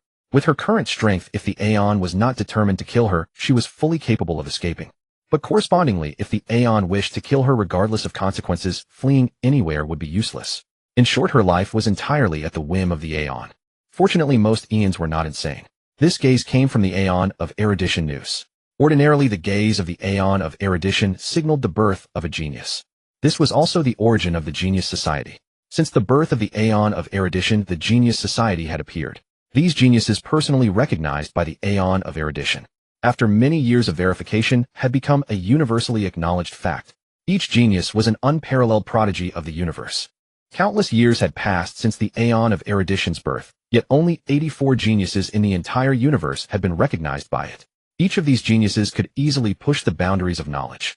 They casually invented technologies that could change the entire universe. Even a small trinket casually discarded by a genius when it fell into the hands of the Knowledge Society, second only to the Genius Society, would take centuries to decipher. Haida was the 83rd member of the Genius Society. Even so, as one of the few geniuses willing to cooperate with the Interstellar Peace Company, Haida was given extremely high treatment by the Interstellar Peace Company, almost to the point of being granted everything she asked for. The gaze of an Aeon, even just the gaze itself, contained immense energy detectable by major forces with instruments. What did the gaze of the Aeon of erudition signify? It was enough to cause a cosmic tremor. Under the gaze of the Aeon of erudition, Nous the Stellaron within Bayun suddenly erupted with boundless heat. Bayun, who had just transmigrated to the Star Rail universe, had her Stellaron forcibly branded with the imprint of the path of erudition by Nous. Moreover, Bayun was forcibly made into Nous's erudition emanator. Without giving Bayun any chance to refuse, and Bayun truly dared not fall out with Nous, she could only silently endure the unilateral bestowal from Nous. When it was all over, Bayun did not receive the recognition of a genius from Nous, but instead received a warning from Nous. A warning Bayun was not to bring out technologies from outside the Star Rail universe, nor use powers from outside it. Obviously, Nous, the Aeon of erudition, being in a sense omniscient and omnipotent, had already seen through Bayun's origins and knew the disturbances Bayun might bring to the Star Rail universe. That was why it warned Bayun. The identity of erudition emanator that Nous bestowed upon Bayun was not a reward, but surveillance. The already abnormal Haida space station, after the sudden appearance of Nous's gaze, became even more abnormal. Almost simultaneously, the storage room, where originally only Dan Heng and March 7th should have appeared, suddenly saw Himiko, Welt Yang, and Haida's puppet all rush in. Seeing this, Bayun knew that Xiong's birth was indeed destined. No one was a fool. Based on the later plot, one could know that Xiong as the protagonist represented the re-embarkation of the Aeon of Trailblaze Akivali. It could be said that Xiong was destined to be a nameless guest of the Astral Express. He was also destined to be born here. His Stellaron came from the collection of the genius Haida, and his body was created by the Stellaron hunters. From birth, Xiong was endowed with the destiny to trailblaze the stars and save the universe. But this scene that should have proceeded step by step was disrupted by Bayun's transmigration and Nous's gaze. Seeing the storage room, which should have only had Xiong suddenly gain another strange woman, the Astral Express's navigator, Himiko, Welt, and Haida's puppet, were all bewildered. Bayun looked too similar to Xiong on the ground, only differing in gender. Additionally, the overwhelming path of erudition emanating from Bayun told everyone else that Bayun had just received Nous's gaze and become an erudition emanator. Somewhat strangely, Bayun did not become a genius as a result. This was actually not strange. Geniuses recognized by Nous were not necessarily erudition emanators, and conversely, erudition emanators were not necessarily geniuses. It was just that often erudition emanators were geniuses, giving people such a traditional perception. Who are you? For a strange woman to have participated in Xiong's birth. This was completely beyond the plan. Such a variable often did not bode well. Seeing the wariness of everyone present, Bayun also let out a long sigh. If she had a choice, she would not have appeared in such a manner and identity. She could sense that outside the storage room, the Stellaron hunters Kafka and Silver Wolf were hidden. You can consider me as another him from a parallel world. Bayun finally made an explanation. Except for her consciousness, everything else about her was indeed Xing's configuration. Essentially, she was no different from Xiong. On the path of trailblazing, anything can happen, right? Moreover, I have been restricted by Nous. Even Nous can only restrict me. Just treat me as Xing. Bayun's words revealed deep helplessness. The others were not ordinary people, so they naturally understood the wisdom of sometimes being deliberately obtuse. Bayun's existence was too special. If possible, this was not a suitable place to come into conflict with Bayun. After such a commotion, as Xiong was on the verge of awakening, an inexplicable melody drifted in, and Xiong fell once more into a deep slumber. Can you let me leave this place first? Unless you are willing to let me board the Astral Express. Bayun's attitude made it clear that she was not another counterpart of Xiong. It was just that some things could neither be spoken nor known. In the Star Rail universe, knowing itself was extremely dangerous. One who had been personally restricted by Nous the erudition. They dared not imagine Bayun's true power. Himiko naturally would not allow Bayun to board the Astral Express. Given that Xiong was highly likely the Trailblaze Aeon Akivali reincarnated, they had to avoid any other accidents. If Xiong were to die, it would mean the disappearance of the universe's variables. Without variables, the universe would inevitably hurtle toward its end. They could not bear such responsibility. Follow me. The Herta puppet took it upon herself to monitor Bayun. Bayun followed the Herta puppet away. Himiko and Welt also withdrew from the scene, leaving the stage to Dan Heng and March 7th. Everything seemed to return to normal, yet everyone knew that everything had changed. The seemingly crisis-ridden Herta space station was entirely a real-life murder mystery game, all for the sake of Xiong's birth. As the owner of the Herta space station, the Herta puppet did not care that the station was being damaged by the Antimatter Legion. All of this was a necessary expense. In the chamber of the simulated universe, the Herta puppet wore an arrogant expression. This was the arrogance of a genius. Say something you are allowed to say. I don't want to hear any nonsense. The Herta puppet before her was now controlled by the Great Herta. As a genius, for convenience, and to enable multi-threaded research, the Great Herta had created many such puppets. Her consciousness could descend upon any of them at will. Yet she usually refrained from doing so. You are the Great Herta, a genius. Precisely because you are too brilliant, what I can actually say is quite limited. Let me reveal a bit. My strength surpasses that of the emanator of destruction, Funfeng. At this, the Herta puppet's pupils contracted. Funfeng, the emanator of destruction, was recognized across the universe as a top-tier destruction emissary. Countless stars had been extinguished by Funfeng. Yet the person before her was confident of being stronger. But given Funfeng's power, it was impossible for him to attract such grave attention from Nous, the Aeon of erudition. This indicated that Bayun's strength was merely the most insignificant aspect of her being. Moreover, the person before her, fully aware that she was speaking to the genius Herta, showed not a trace of cowering. She only naturally revealed a hint of respect for the identity of a genius. This implied that the other party respected knowledge. It was highly likely she possessed profound knowledge herself. Otherwise, many people, even if they knew of the genius's fame, would remain ignorant of the gap between themselves and a genius. In their ignorance, they would display rebellious contempt toward the genius. Only those who truly understood knowledge could fathom the terror of a genius. This was something only the members of the Intelligentsia Guild felt most deeply. Anyone in the Intelligentsia Guild was a genius themselves, but when these geniuses faced a true prodigy, all they could do was look up in awe. However, the respect shown by the person before her was not overwhelming. Given that she knew she was facing the genius Herta, she likely possessed knowledge and technology on par with or surpassing Herta's, which explained her unique attitude. This was precisely why Bayun disliked dealing with geniuses. She could plunder the intellectual achievements of geniuses, yet she preferred to unilaterally provide resources to them rather than engage in deep contact or exchange. It would make her seem foolish. Even if her power far exceeded that of a genius, it remained the same. After all, power did not augment wisdom. But for Herta, having obtained certain intelligence about Bayun meant she needed to handle her with caution. The reason Herta had brought Bayun to the simulated universe chamber earlier was that the simulated universe was a project, but it could also become Herta's weapon. At a critical moment, Herta could hurl the entire data of the simulated universe at Bayun. Such an attack would be difficult even for an emanator to withstand. But that was a last resort. Now that she knew the person before her possessed top-tier emanator strength and considerable knowledge and technological reserves, Herta naturally did not wish to clash with Bayun, which would cause damage to her space station. Herta indeed did not care about damage elsewhere in the station, but she cared about the simulated universe. She had invested planetary-scale resources into that project. Such a massive investment. Even the Interastral Peace Corporation could not allow her to squander freely. Herta also could not bear to part with the collaborative achievements of herself and several geniuses. I see you have some understanding of the space station. Do you have any desired position? As long as it's not the station master, you can choose any other role. Herta granted Bayun the maximum autonomy and choice. This was a sign of respect for Bayun's strength. In the Star Rail universe, any force that did not respect strength and wisdom would inevitably face misfortune. Herta was certainly arrogant, but her arrogance was reserved for those who could bring her no value. For those who could threaten her, Herta showed considerable respect. Strength and wisdom had always been the leitmotif of the Star Rail universe. Many emanators appeared brainless, but dare you mock them? They would obliterate your entire planet. The heinous crimes committed by path-obsessed lunatics in the Star Rail universe were countless. Then give me the highest level visitor clearance. That way I'll have more freedom. Also give me some credits. Bayun's attitude was quite casual. It could be said that her journey in the Star Rail universe had come to an end as soon as she arrived. Given her identity, it was impossible for her to board the Astral Express and affect the universe's variables. Herta quickly generated the highest visitor clearance for her. This was a database permission, no card needed, just face recognition. Your identity has been processed. Star female highest level visitor at Herta Space Station. You may move freely within the permitted visitor areas of the space station. As for credits, after the matter is concluded, you can go to the station master Asta to claim them. That's it for now. I'm logging off. The Great Herta logged off. The Little Herta logged on. You may move about freely. I'll notify you when it's time to leave. Please do not disturb my work. The Little Herta's tone was equally haughty. However, the Little Herta did indeed have a lot of work. For instance, debugging the simulated universe before her.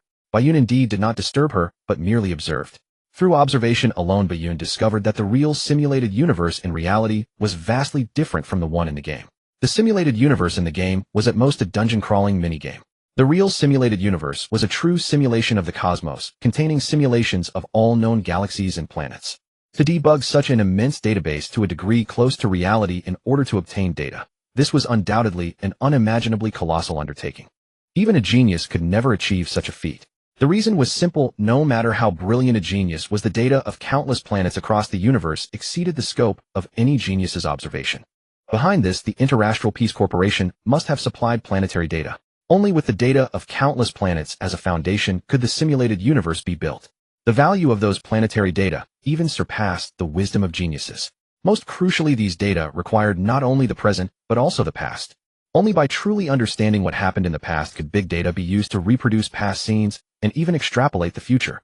And the scenes that the Interastral Peace Corporation and the geniuses most yearned to reproduce were undoubtedly the major events related to the Eons. Studying the birth of Eons, their paths, their powers, their relationships. These were the true practical values of the simulated universe. The might of the Eons was undeniable. Ordinary people aspired to become Pathstriders aspired to become Emanators, Emanators aspired to ascend to Aeonhood. The protagonist Cheong could go anywhere with immense prestige. This was not merely the reputation of the Astral Express. The fame of the Astral Express had long dissipated with the fall of the Trailblaze Aeon Akivali. What the major powers truly valued was always the Trailblazer Cheong. They yearned to observe the data of the Trailblazer Cheong as he gradually ascended from a nameless guest to a god. Then they could accumulate experience for their own ascension. It could be said that the value embodied by the Trailblazer Cheong was incalculable. He was both the savior who could avert the universe's march toward annihilation, and the finest observational specimen of ascending from an ordinary person to godhood step by step. Yet all of this was irrelevant to Bayun.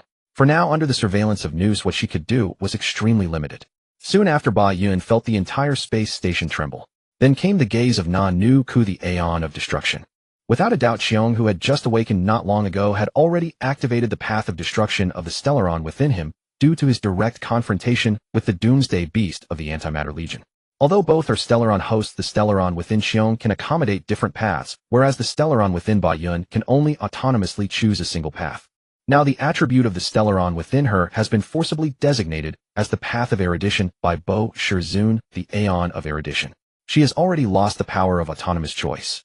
For Bayun, who has fully understood the upper limit of the trait system, she does not expect to activate the 50-50 rare trait to have a 50-50 chance with Bo Shirzun.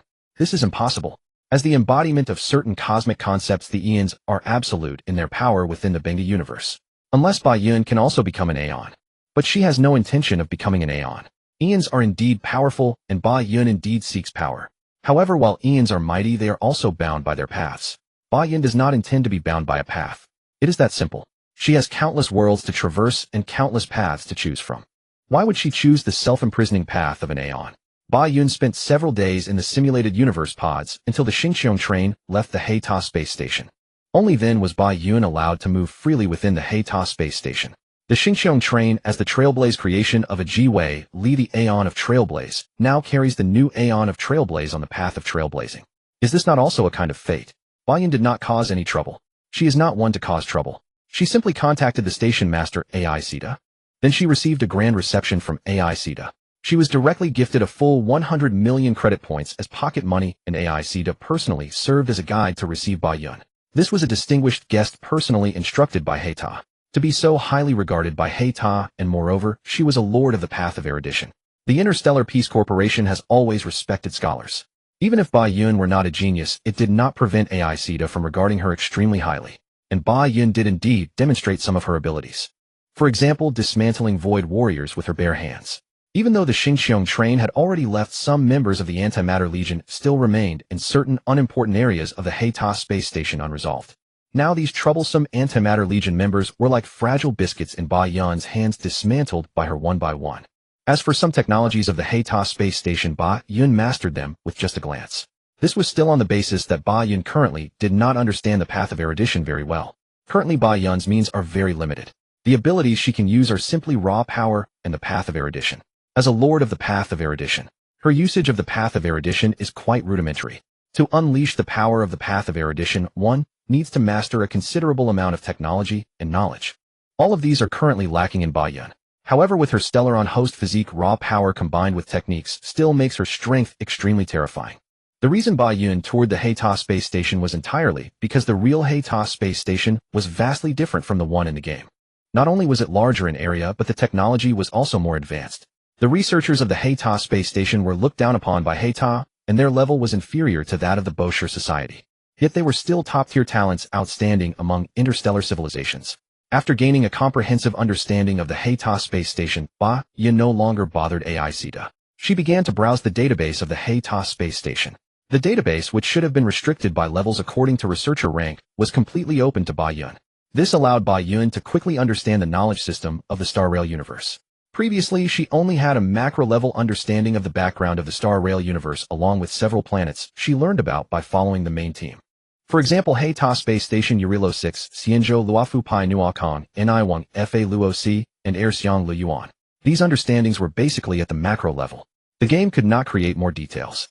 But now she is in reality, so she must understand the details. Although Ba Yun's research ability is not great, her learning ability is beyond doubt. In the Heita Space Station, she greedily absorbed every piece of technology and knowledge of the Star Rail universe, then turned them into her own power. Her behavior of browsing the database, naturally, could not be hidden from Heita and AI Sita. Ba Yun's meticulous perusal of every piece of knowledge. Even the most basic knowledge was not spared. This could only indicate one thing: Ba Yun, as a lord of the path of erudition, actually did not even master the most basic knowledge of the Star Rail universe. She needed to start from scratch. On the other hand, Ba Yun undoubtedly had a profound knowledge foundation because her efficiency in absorbing knowledge was astonishing. She quickly mastered a magnitude of knowledge that others might not be able to grasp, even in centuries. Such peculiarity undoubtedly led Heita to have more speculations about Ba Yun's identity. Ba Yun's previous claim that she was the counterpart of Cheong from another parallel universe was completely disproven. Because Ba Yun showed no signs of amnesia, Heita speculated that Ba Yun came from outside the universe, similar to the situation of Hua Erte from the Xingqiong train. Hua Erte also came from outside the universe. However, Hua Erte's existence was accepted by the Star Rail universe, and he successfully embarked on the path of Trailblaze. Whereas Ba Yun's existence was personally sealed by the Aeon of Erudition, indicating that this visitor from beyond the universe has the potential to shake the entire Star Rail situation. That is why she was so highly regarded by the omniscient Bo Shirzun. However, from the fact that Bo Shirzun did not kill Ba Yun, but instead granted her the identity of a lord to monitor her, Heita never doubted Bo Shirzun's killing intent. Since its birth, the Aeon of Erudition Bo Shirzun has delineated the boundaries of knowledge. The knowledge within the boundaries is called the domain of the knowable. Within the domain of the knowable, Bo Shirzun is omniscient and omnipotent. But since there is a domain of the knowable, there must also be a domain of the unknowable. Bo Shirzun has an important criterion for recognizing geniuses: whether they possess the ability to break through the domain of the knowable and reach the domain of the unknowable. All geniuses undoubtedly possess this ability. However, while Bo Shirzun uses this as the standard to define geniuses, it also commands its minions. The fourth seed of geniuses, Bo Er Kaka Ka Mu, hunts down other geniuses. Therefore, after a genius is born, what they most need to guard against is often other geniuses themselves. Since Bo Shirzun has killing intent, but did not kill, it is certainly not out of mercy. Rather, it is because Bo Shirzun judged that even Bo Er Kaka Ka Mu is no match for Ba Yun. Or perhaps even Bo Shirzun itself might not be able to easily subdue Ba Yun. At this thought, Heita could not help but shudder. If this conjecture is true, then she had still vastly underestimated Ba Yun. Ba Yun said she was stronger than Fun Feng of the Annihilation Legion. This was undoubtedly extreme self-deprecation. But even having guessed this fact, Heita could only pretend not to know. Involving Aeon-level schemes, it was no longer something Heita could interfere with. Or rather, she could reluctantly interfere, but the cost would often be her own life. Heita has not lived enough yet. She does not intend to seek death. The current situation is fine. Ba Yun is studying obediently, and the Xingqiong train is carrying out its trailblazing as planned. Everything is perfectly fine. Yakumo was indeed studying with utmost dedication. However, she also kept a close watch on the Astral Express. Or rather, ever since the Astral Express, symbolizing Trailblaze, had set sail once more. The major powers across the universe had all turned their attention to the Astral Express. During the era of Akivali, the Aeon of Trailblaze, the pioneering spirit embodied by the Astral Express, had led an entire generation. Even the prosperity of interstellar trade today relied on the star rails laid down by Akivali, the Aeon of Trailblaze. The existence of the star rails had reduced the difficulty of space travel in the star rail universe to an extreme low. Basically, as long as one could fly out of their home planet and locate a star rail, they could travel back and forth between various interstellar civilizations along the rails. However, in recent years, a type of cancer of the universe known as Stellaron had emerged in the star rail universe. These cores, brimming with immense path energy, could obstruct the star rails and unleash calamities, causing problems for the exchange and survival of interstellar civilizations. To date, no major power in the universe has found an effective solution against Stellaron. The first stop for the Astral Express after leaving Herta Space Station was Urilo 6. This was a planet deemed to have suffered civilizational annihilation. Of course, the story behind this planet was not so simple. There were quite complex machinations involved. But regardless, in the official narrative, Urilo 6, a planet that had fought fiercely against the Antimatter Legion for centuries, was suddenly sealed in ice by an inexplicable cold wave. The origin of this cold wave remained unknown. In any case, it froze the entire planet, burying both the Antimatter Legion and the Builders. Afterwards, the Antimatter Legion abandoned this already destroyed planet. When the Astral Express passed near this planet, it detected that the star rail was blocked. The ability to obstruct the star rail essentially indicated the presence of a Stellaron on the frozen planet. If it were a Stellaron, then the planet being sealed in ice would not be surprising at all. Stellaron possesses such terrifying power. However, when the crew of the Astral Express landed on Urilo 6 attempting to locate the Stellaron, they discovered the existence of humans. There were actually humans on this frozen planet, and not just a few. It was an entire massive human city. This city was named Belobog. The entire Belobog was divided into an upper zone and a lower zone. Due to resource scarcity, the lower zone had been abandoned. It was foreseeable that in the near future Belobog would head towards destruction. Yet before reaching the point of desperation, Cocolia, the supreme guardian of Belobog, had already been ensnared by the Stellaron's influence. Intending to prematurely end Belobog, Cocolia, who eventually transformed into a monster eroded by Stellaron energy, was ultimately defeated by Salus. Salus then received the gaze of Clippeth, the Aeon of Preservation. He gained the power of the Preservation Path. The Astral Express managed to seal the Stellaron, and the new Supreme Guardian Bronya took up the mission of sustaining Belobog. Now the Astral Express had already departed from Belobog. Yakumo proposed the idea of visiting Urilo 6 for an inspection. She wasn't particularly concerned about individuals like Welt Bronya or Seal. Welt was not the Welt Yang she knew. He was a Welt from another parallel timeline of the Honkai Earth. Himiko, Bronya, Seal, and others were counterparts from the Honkai universe. Yakumo's idea was likely approved by Herta and Asta. After all, Yakumo was only restricted by Noose, not by Herta Space Station. Herta Space Station neither had the ability to restrict Yakumo nor the authority to do so. As long as Yakumo didn't interfere with the trajectory of the Astral Express, she could go wherever she pleased. The reason she specifically sought permission from Herta and Asta was mainly for convenience. Yakumo's other powers were restricted, and with her current physical condition and the power of an erudition emanator, she was far from being able to dominate the Star Rail universe. Therefore, she needed to leverage Herta Space Station for knowledge and Asta for funding. She also needed the intimidating backing of the Interastral Peace Corporation to avoid trouble. It was a mutually beneficial arrangement. To show how much they valued Yakumo, Asta arranged a luxurious tourist spacecraft for Yakumo, complete with an entire team for navigation, security, entertainment, and services, all to ensure Yakumo felt the sincerity of Herta Space Station.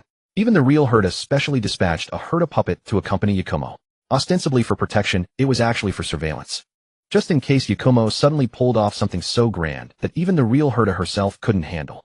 Even though Yakumo had been quite well behaved these past few days, the real Herta didn't dare let Yakumo act alone. Yakumo didn't object to these arrangements either. In short, the entourage set off for Belobog in full force. After the Stellaron on Urilo 6 was dealt with and the Star Rail was clear again, Belobog naturally attracted attention from various quarters. But without the Stellaron, Urilo 6 had lost its value. After all, it had fought the Antimatter Legion for centuries, exhausting both population and resources. Then it was frozen by the cold wave caused by the Stellaron for another few hundred years. Even with Belobog's survival, the city had been burning precious geomero as fuel for centuries. This was a necessity for Belobog's survival, but from a commercial perspective it was an extremely wasteful practice. Geomero had an amber-like luster. In the Star Rail universe, the massive Interastral Peace Corporation worshipped Clippeth, the Aeon of Preservation, to offer building materials to Clippeth. Countless precious items were piled up beside Clippeth.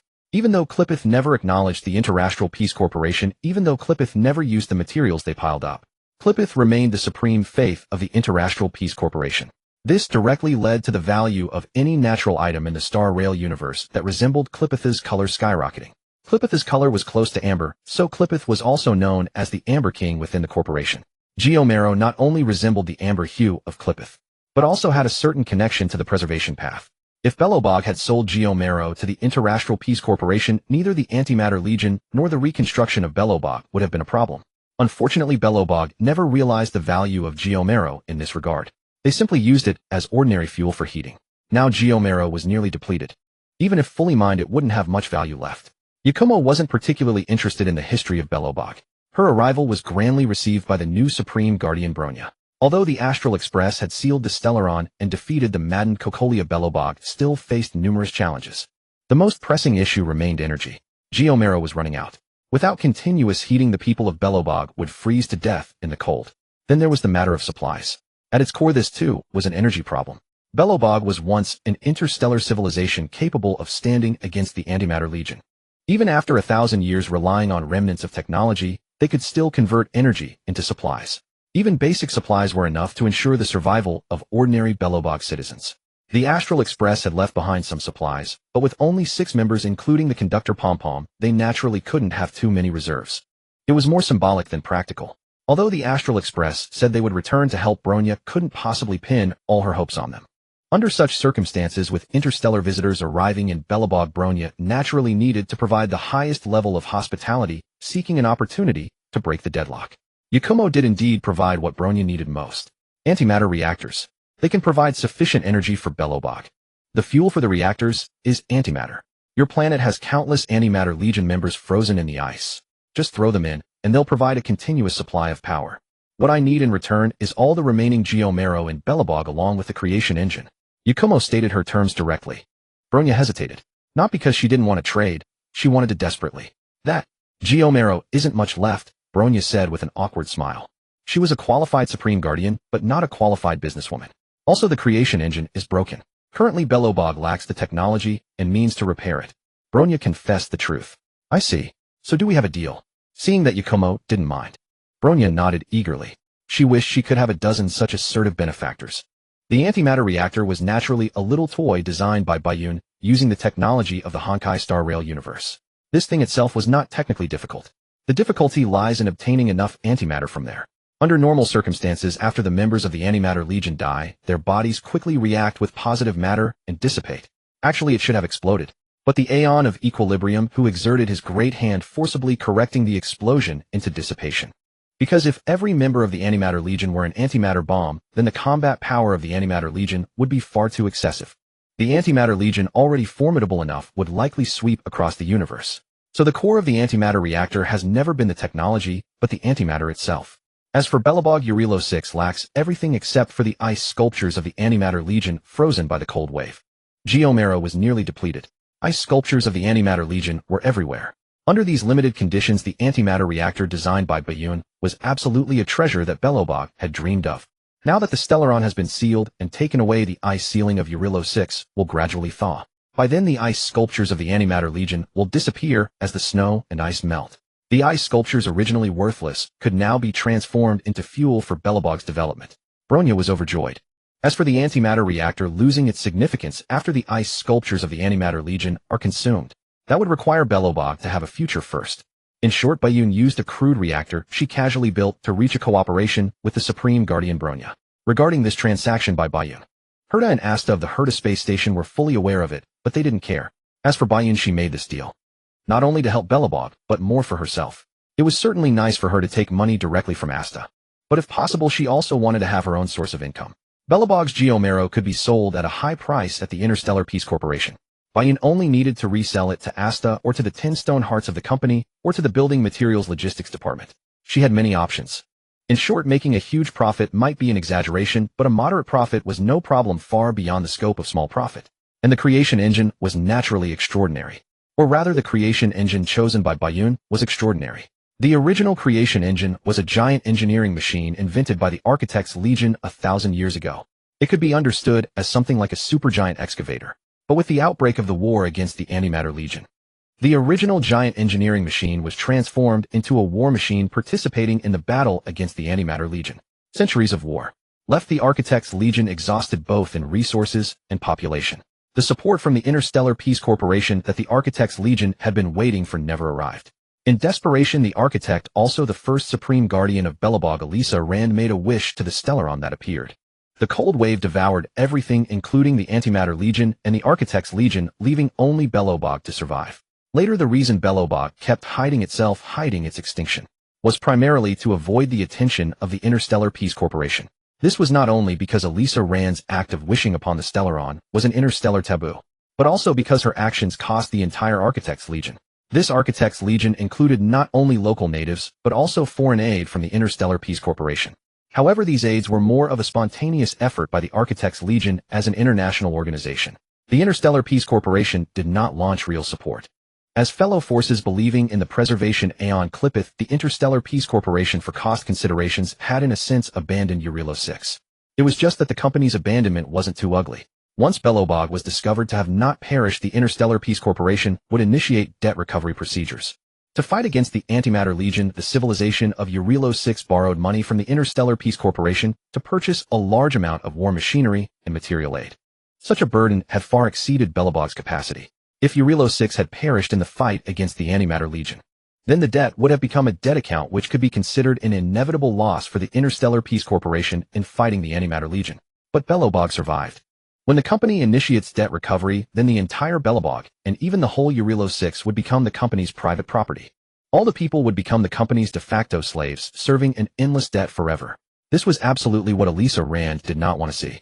So she preferred to hide the existence of Belobog, preferring to let Belobog endure severe cold resource shortages and battles with fragmented monsters, rather than let the people of Belobog lose their freedom. It was just that even Elisa Rand probably never expected that she would hide for a full 700 years. Belobog had been unable to see the light of day because the Interstellar Peace Corporation sent Interstellar Peace Appliances to forcibly broadcast advertisements over Belobog for 700 years. This was a reminder reminding that the Interstellar Peace Corporation had long discovered the existence of Belobog. But regarding the matter of facing the Antimatter Legion, both sides actually had faults. It was originally a negotiable matter, but because of Elisa Rand's stubbornness it turned into a mutual attrition. The Interstellar Peace Corporation certainly couldn't admit fault proactively. Belobog remained silent, so they just wore each other down. 700 years of attrition finally brought Belobog to the brink of exhaustion. Then it was saved by the members of the Astral Express. The creation engine, originally not possessing much advanced technology, had undergone a transformation over these 700 years. First, the Stellaron was sealed in the creation engine for 700 years. The energy of the Stellaron was both the energy source for the creation engine and also eroded the creation engine. Then Cocolia manipulated the creation engine to attack Cheong. This attracted the gaze of the preservation Aeon Clippeth. The creation engine also bore the gaze of the Aeon. As a creation of preservation, the creation engine immediately turned against Cocolia. This seemingly damaged creation engine carried the power of both the Stellaron and the preservation Aeon. Even though the Stellaron in the creation engine was sealed and taken away by the Astral Express, the value of this creation engine was immeasurable. It was just that Belobog had been sealed off for 700 years.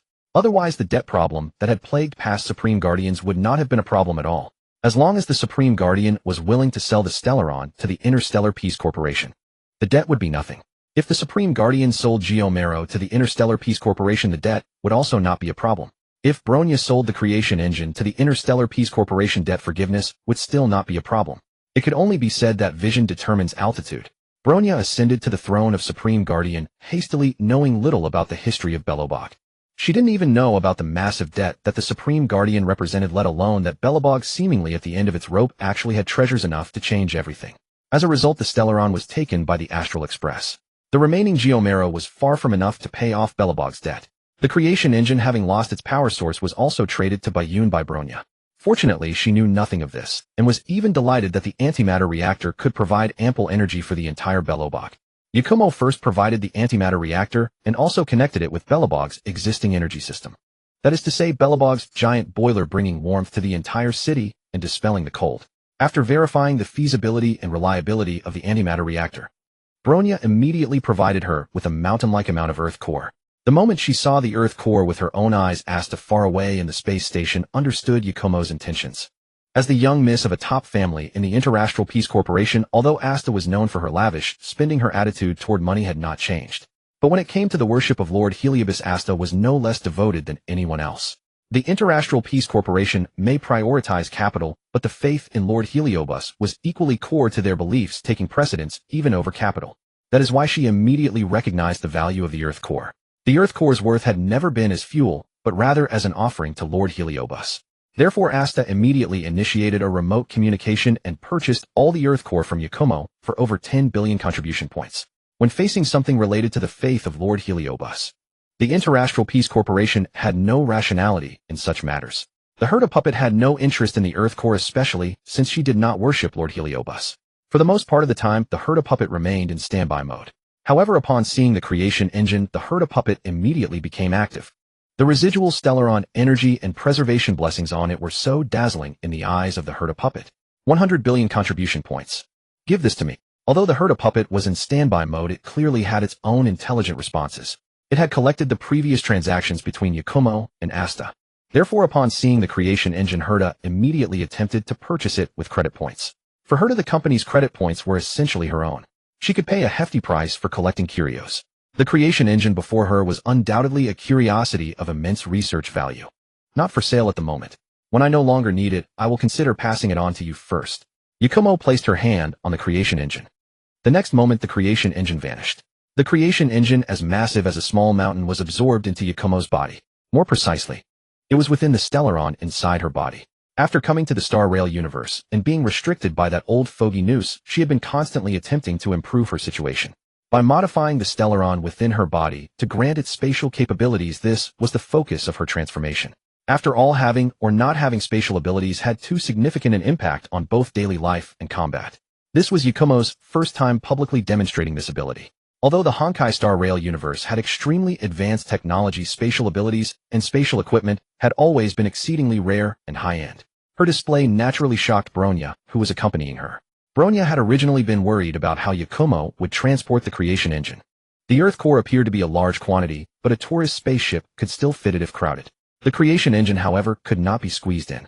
Yet unexpectedly, it was actually resolved by absorbing it into her body. Far away at the Herta space station, Asta was unable to remotely sense the Stellaron energy and preservation blessings on the creation engine. Otherwise, she would have obtained the creation engine at any cost. Of course, as before, Yakumo would absolutely not sell it for now. No matter how high an offer Asta made, it would make no difference. After completing the transaction, Yakumo then gave a friendly reminder to the delighted Bronya. Did you know that Belobog actually owes the Interastral Peace Corporation a substantial war debt? The smile vanished from Bronya's face. She had only recently become the Great Protector. Additionally, Kalia had destroyed many historical records of Belobog. She was unclear why the previous Great Protectors would hide Belobog, nor did she understand why her adoptive mother Kalia would be so crazily destructive. But she knew that Yakumo, as an interstellar traveler, had information channels far superior to Belobog, which had been isolated for 700 years. Bronya returned to Krupp Fortress with a heavy heart. She began a thorough investigation of the debt Yakumo had mentioned. Upon investigation, it was indeed discovered. 700 years ago, before the calamity descended, the 300-year war with the Antimatter Legion had long burdened the entire Jarilo 6 with an extremely heavy debt.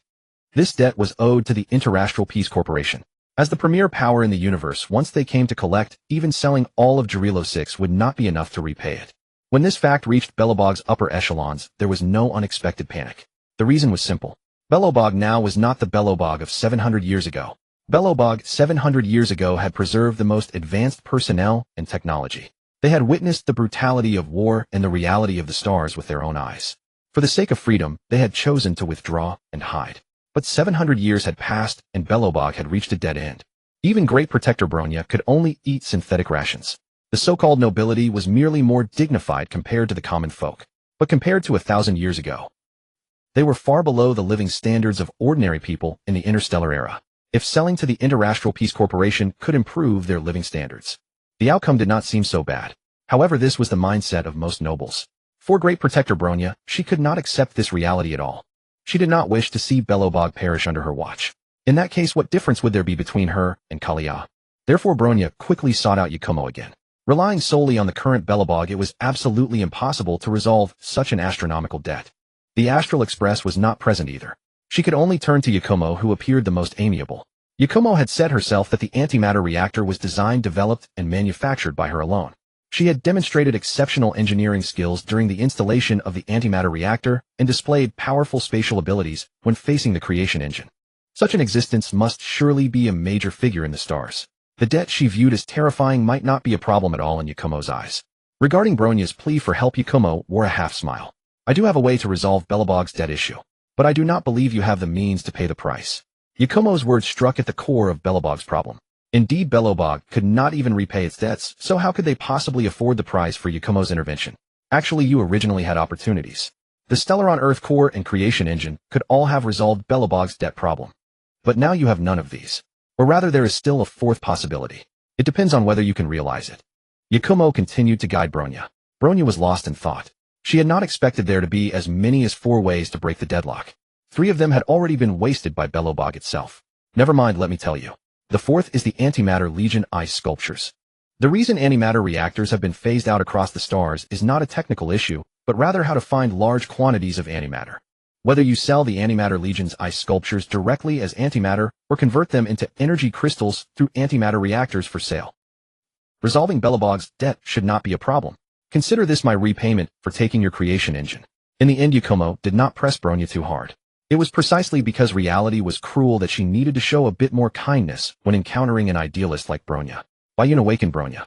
Under normal circumstances, Bronya would only regard the ice sculptures of the Antimatter Legion as a nuisance.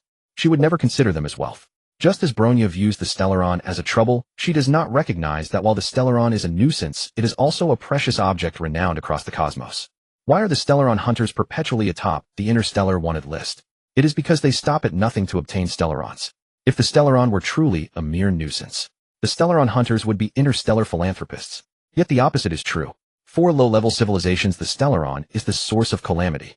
For advanced civilizations, the Stellaron not only holds immense research value, but also serves as a strategic weapon, holding a few Stellarons in hand. The Interstellar Peace Company would have to speak courteously. Such is the difference that vision makes. However, this seemingly promising approach, neither Herta nor Asta cared about. Herta looks down upon the antimatter reactor. She lacks no energy. Asta's family should be a faction within the Business Consolidation Department of the Interstellar Peace Company. This is the company's largest department. Asta could order a Star Destroyer at any time, but her actual power level within her family is likely not high. All her previous achievements pale in comparison to being the station master of the Herta space station. Simply by being close to Herta, her influence has qualitatively improved. It can be said that Asta's power is now bound to Herta. Allowing her to spend money is fine, but having her step forward to sell the Antimatter Legion ice sculptures of Belobog would be a thankless task. Thus, although Bayun pointed out the value of the Antimatter Legion ice sculptures, transforming that value into tangible wealth is not easy.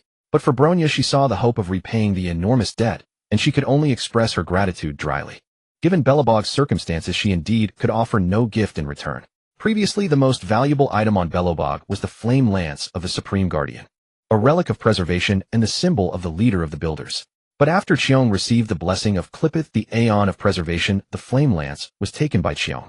With the Stellaron gone, the pervasive fragmentum across Belobog also vanished, leaving Bayun, who had intended to study the fragmentum, without a target. Bayun stayed in Belobog for a week.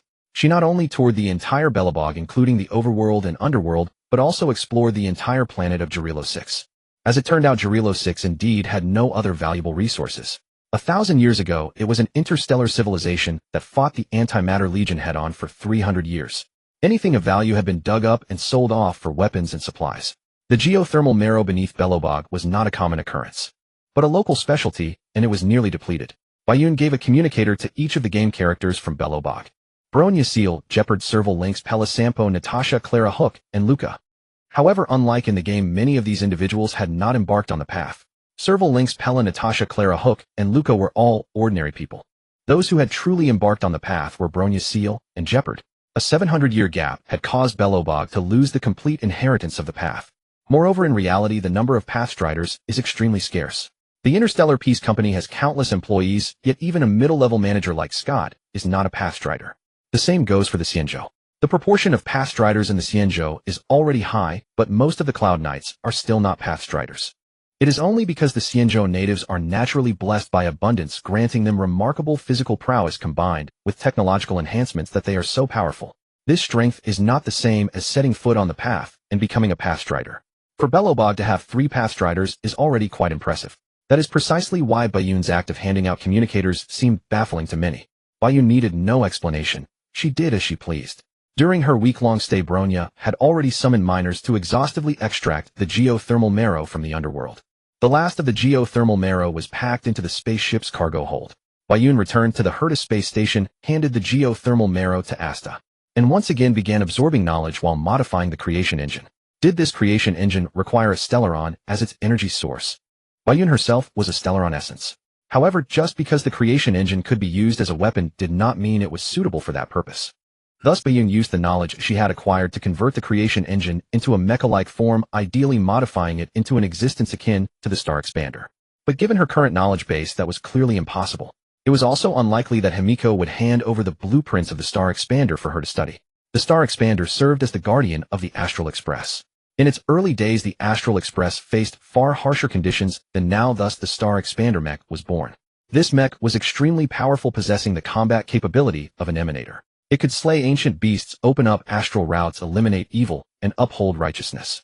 But with the fall of Akivali, the Aeon of Trailblaze, the Star Expander disappeared from around the Astral Express, and eventually, the Astral Express itself was damaged. It was Himiko who repaired the Astral Express and became its new navigator, bringing the Astral Express from legend back into reality. In her spare time, Bayun would open the communicator to watch videos posted by the people of Belobog and send them material rewards. For the people of Belobog, they could now connect to the Interstellar Peace Company's interstellar network through the communicator, gaining some interstellar knowledge. With Bayun's rewards, they also learned to post videos and stream on the Interstellar Peace Network to earn some contribution points.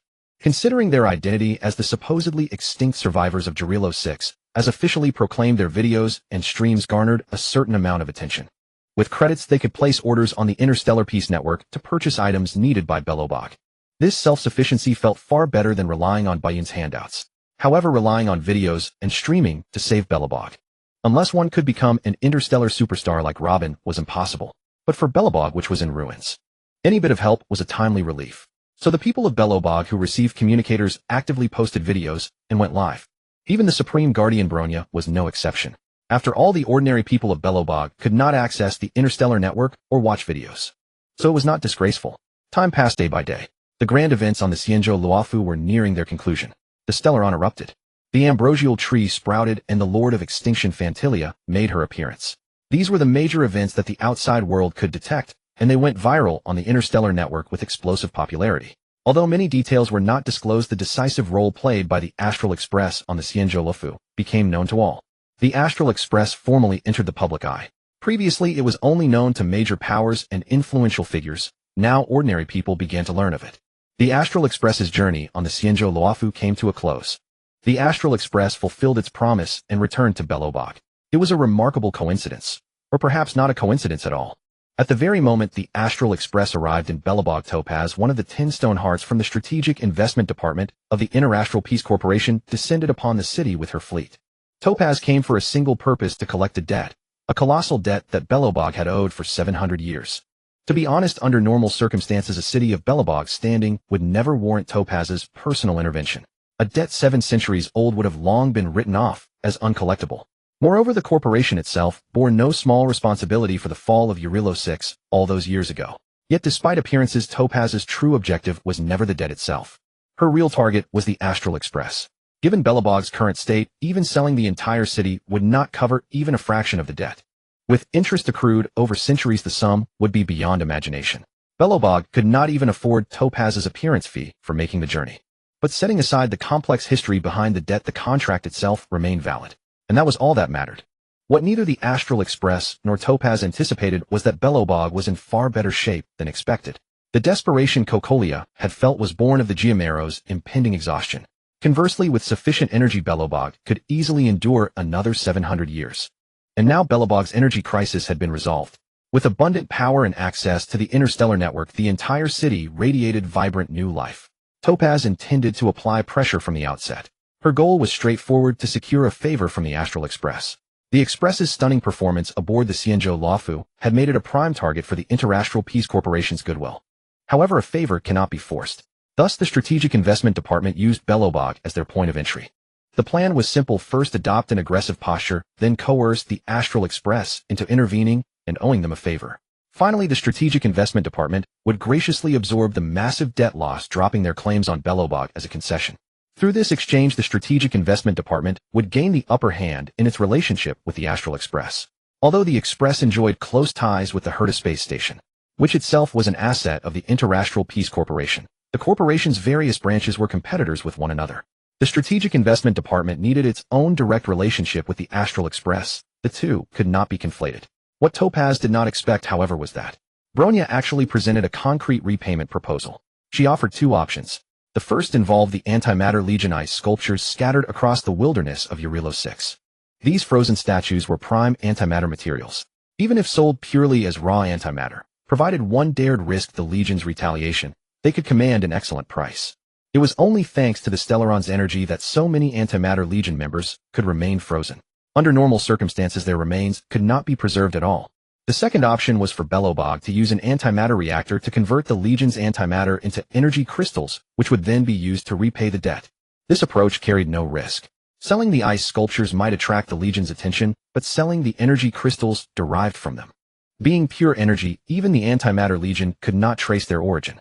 The sudden appearance of a large-scale antimatter reactor in Belobog along with Bronya's repayment plan left both Topaz and the Astral Express profoundly astonished. Bronya had clearly been well prepared for this eventuality. But she had entirely misjudged Topaz's purpose in coming to Belobog. Topaz had never been interested in Belobog itself, only the Astral Express. So Topaz resorted to stubborn unreasonableness. She rejected Bronya's proposal outright. When it came to finding fault, Topaz was a consummate professional. Fortunately, Himiko and Welt possessed the maturity to see through Topaz's game, which Topaz had deliberately revealed. Otherwise, the situation would have reached an impasse. Topaz had come to cultivate a friendship with the Astral Express, not to antagonize it. Thus, Himiko willingly accepted, owing the Strategic Investment Department a favor. It was a win-win for both parties, though the Strategic Investment Department preferred holding the advantage. In recognition of the Astral Express, Topaz graciously forgave Belobog's debt entirely. Belobog, meanwhile, was merely a chess piece in this game of give and take. Having achieved her objective, Topaz departed without delay.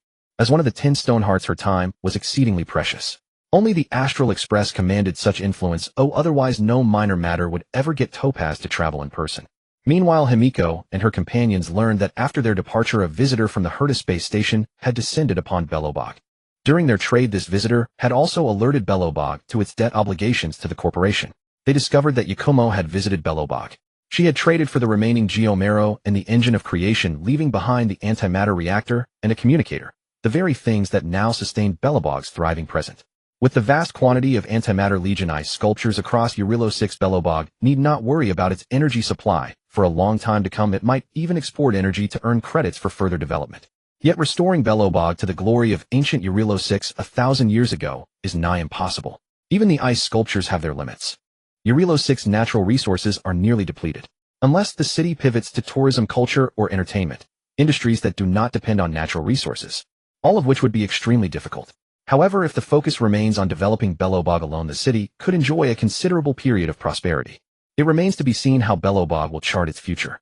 As for Yakumo, the moment the Astral Express departed the Xianzhou Luofu, she submitted a tourism application to the Luofu. This served both as a notification to the Herta space station and as a formal request to the Xianzhou Luofu. After all, Yakumo was an emanator of erudition. An existence of such caliber arriving on the Luofu without prior notice could easily spark misunderstandings. Additionally, the Astral Express needed to return to the Herta space station for resupply after leaving Belobog. So Yakumo deliberately staggered her arrival to avoid any unintended encounters. Despite the Luofu having just weathered a cataclysm that shook the universe, it extended a warm welcome to Yakumo's visit. Even though Yakumo was not a genius, she was still an emanator of erudition, unknown, unaffiliated with any faction, and thus highly coveted. All major powers hold great enthusiasm for geniuses. No faction would ever turn away an opportunity to befriend one. So when Yakumo arrived, she was accompanied by Herta puppets as always. To their surprise, their host was none other than Fu Xian, the grand astrologer of the Luofu. With the precedent of Fantilia masquerading as Ting Yun to wreak havoc on the Luofu, the Xianzhou received Yakumo with both hospitality and caution. Assigning Fu Xian to receive her demonstrated both solemn respect and prudent vigilance. Even a power as formidable as the Xianzhou could not endure another emanator-induced calamity. The moment Fu Xian laid eyes on Yakumo, she sensed something profoundly unusual about her. On the surface, Yakumo seemed closely connected to the trailblazer of the Astral Express.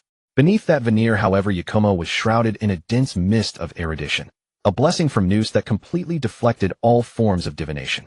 Fu Xian's prognostic arts were rendered utterly useless. She could discern neither Yakumo's past nor future, neither her virtue nor her vice. And that in itself was a most troubling sign. Fu Xian could not sense from Baiyun the kind of student-like protection that the aeon of erudition Nous bestows upon his emanators. Instead, she felt a sense of surveillance, of imprisonment, of blockade. Given such an extraordinary state, if she had a choice, she would rather not have Baiyun enter the Xianzhou Luofu. Yet she could not refuse. At least not openly. The current state of the Xianzhou Luofu was indeed precarious. For the Xianzhou General Jing Yuan was not only advanced in years. He had also been wounded during the previous battle against Fantilia of the Antimatter Legion.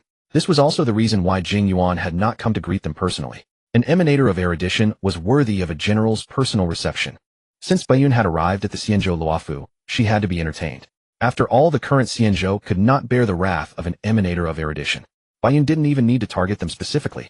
If she merely gifted some of her inventions to the Xianzhou's mortal enemies, the abundance fanatics, it would be enough to make tens of thousands of Cloud Knights a negligible price to pay. Be on guard yet provide hospitality. Even if friendship is impossible, never make an enemy of an emanator of erudition. This was common knowledge shared by all major powers. Baiyun was indeed not here to cause trouble. Of course, if possible, she genuinely wished to obtain some of the Xianzhou's contraband, such as branches of the ambrosial arbor, such as samples of the Dragon Lady, such as diagrams of the poor perception array. However, given her current strength, acquiring them through force would be rather troublesome. As for trading, given the single-mindedness of the hunt following Xianzhou natives, the likelihood of agreement was also nearly zero. In any case, Baiyun's primary purpose was to tour the Xianzhou Luofu. For everything else, she would act if the opportunity arose. If not, so be it. Following this, Baiyun began a shopping spree on the Xianzhou, buying practically everything she laid her eyes on. She acted as if she wanted to buy the entire Xianzhou and take it home. Her billions of credits provided substantial purchasing power. She bought various Xianzhou specialties, from food to star skiffs to jade abysai. She even bought out entire shops of the Xianzhou's famous medicines. As a species renowned for longevity throughout the galaxy, the Xianzhou natives had once received the blessing of the abundance Aeon Yaoshi, attaining a relatively perfect form of longevity, allowing them to live for 800 years without side effects. Beyond 800 years, side effects would manifest, namely falling into the state of Mara. Such longevity seemed limited, but what if the scope encompassed all Xianzhou natives? Xianzhou natives were born with a lifespan of at least 800 years. Other pathstriders and emanators could indeed live long lives, even tens of thousands of years. But the Xianzhou people's longevity required no pathstriding, they were born with it. Moreover, it did not diminish with reproduction. Even if their population exploded to 100 billion or a trillion, they could still live for 800 years without side effects. This was something countless people envied. Yet now the longevity so envied by others had brought the Xianzhou profound suffering in the past. There were not only internal sufferings, but also external difficulties. Internally, due to class stratification and the divide between rich and poor, the lower-class Xianzhou natives had even starved to death despite possessing the abundance's blessing. Externally, because the Xianzhou people's abundance blessing was so potent, they became prey for other abundance fanatics. Only after enduring countless pains and the birth of the Hunt Aeon Lawn did the Xianzhou's position become secure. Even so, the wars between the Xianzhou and the abundance fanatics cost the Xianzhou dearly. But once the Xianzhou people stabilized, the advantages of their longevity became apparent. They achieved great heights in technology, medicine, divination, martial arts, and more. The Xianzhou's medical industry was renowned across the universe. Every year, countless people came to the Xianzhou for treatment, seeking longevity. Xianzhou medicine was akin to the elixirs of old China. Baiyun had little understanding of this field. Thus, she planned to purchase a large quantity of pills, medical texts, and herbs to study. With Baiyun's buying spree, her over 10 billion credits were quickly spent. Mountains of goods were stuffed into her Stellaron space. It was only at this moment that Fu Xian perceived the Stellaron within Baiyun's body. Fu Xian, who had relaxed due to Baiyun's shopping spree, immediately tensed up again. "Don't worry," Baiyun said. "If I harbored any ill intent towards the Xianzhou, I wouldn't have come personally. I've mostly spent my credits now. Could you introduce me to General Jing Yuan?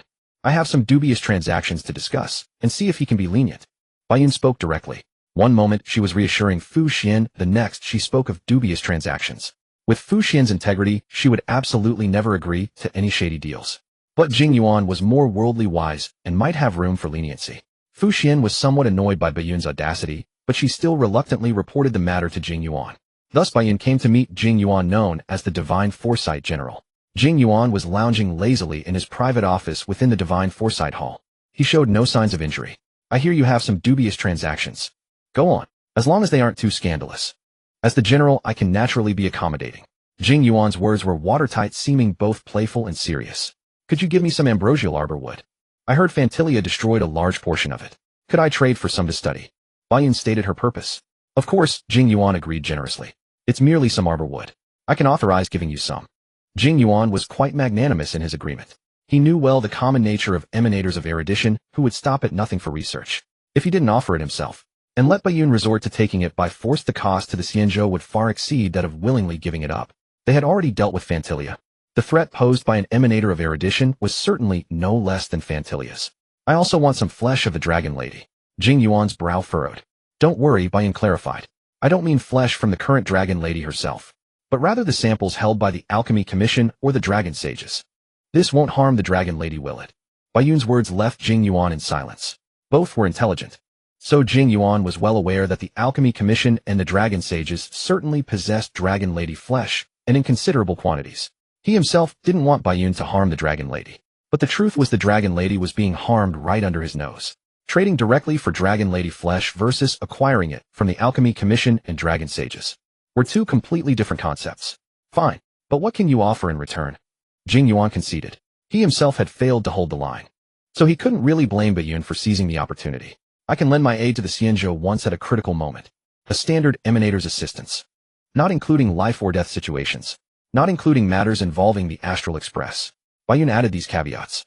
Even so, a single intervention by an emanator of erudition was indeed worth the price. Jing Yuan's expression relaxed.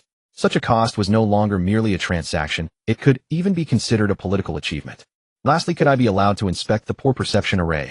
Jing Yuan agreed. If the array could be learned just by visiting it, then it wouldn't be a treasure of the Xianzhou. And indeed that was the case. Accompanied by Fu Xian, she activated the poor perception array. Bayun couldn't discern anything from it. She was an emanator of erudition, but if she relied solely on knowledge from the Honkai Star Rail universe, she was as naive as a newborn. Fu Xian took the opportunity to peer into Bayun's fate. The result was still a dense fog. Noose's erudition lockdown took priority over the poor perception array. Having accomplished all her goals, Bayun returned to the Herta space station after the Astral Express departed. The Express's next destination was Penacony, a star of festivity forged from beautiful dreams. Because the Herta puppet did not participate in the transaction between Bayun and Jing Yuan, it remained in human-machine mode throughout. The reason was simple: the Xianzhou delicacies, medical care technology, and martial arts that Bayun valued were utterly unremarkable to Herta. After all, Xianzhou's technological development spanned merely 5,000 years or so. 5,000 years might be a long civilization on an ordinary planet, but in the Honkai Star Rail universe, civilizations spanning tens of thousands of years were common, if not for Xianzhou's connection to the Hunt Aeon Lawn. In terms of strength, Xianzhou was hardly on equal footing with the Interstellar Peace Corporation. In the past, it was merely an unremarkable trading partner within the corporation's vast network. It was only with the birth of the Hunt Aeon Lawn that Xianzhou transformed from a pawn into a player. Such a short history might allow you to say Xianzhou is formidable, or that the Xianzhou Hunt Aeon is overwhelmingly powerful. But to claim Xianzhou's technology is advanced in front of Herta, a genius, would be utterly laughable. Bayun sent some of the specialties she purchased on Xianzhou as gifts, mainly to Asta and the group from Belobog. She had not stayed long on Xianzhou. Apart from meeting Fu Xian and Jing Yuan, she had not seen Xingke, Yanqing Bai Lu Su Shang Gui Naifan Yukong Hua Hanya, or Shui at all. Nor did she recklessly seek out people, hand out communicators, or give gifts as she had in Belobog. The only exception was finding Gui Naifan's account on the Yuzhou. In terms of forging connections, she gained little. And so Bayun fell back into quietude, resuming her tedious, monotonous study life. As time passed, and not at all surprisingly, the Astral Express, which had descended upon Penacony, once again encountered a major incident. Just as a great event occurred on the Xianzhou Luofu, only the unavoidable major news was leaked, all details were lost. The same happened with Penacony. Suddenly, Aventurin, one of the 10 stone hearts of the Interstellar Peace Corporation, fell in Penacony. There was even a video of Aventurin unleashed the power of preservation, an awe-inspiring display, and then a terrifying blade light slashed across the sky. It cut Aventurin and the very sky of Penacony asunder. The video ended abruptly. People saw only Aventurin erupting with power, then being instantly slain. Not even the killer's identity was revealed.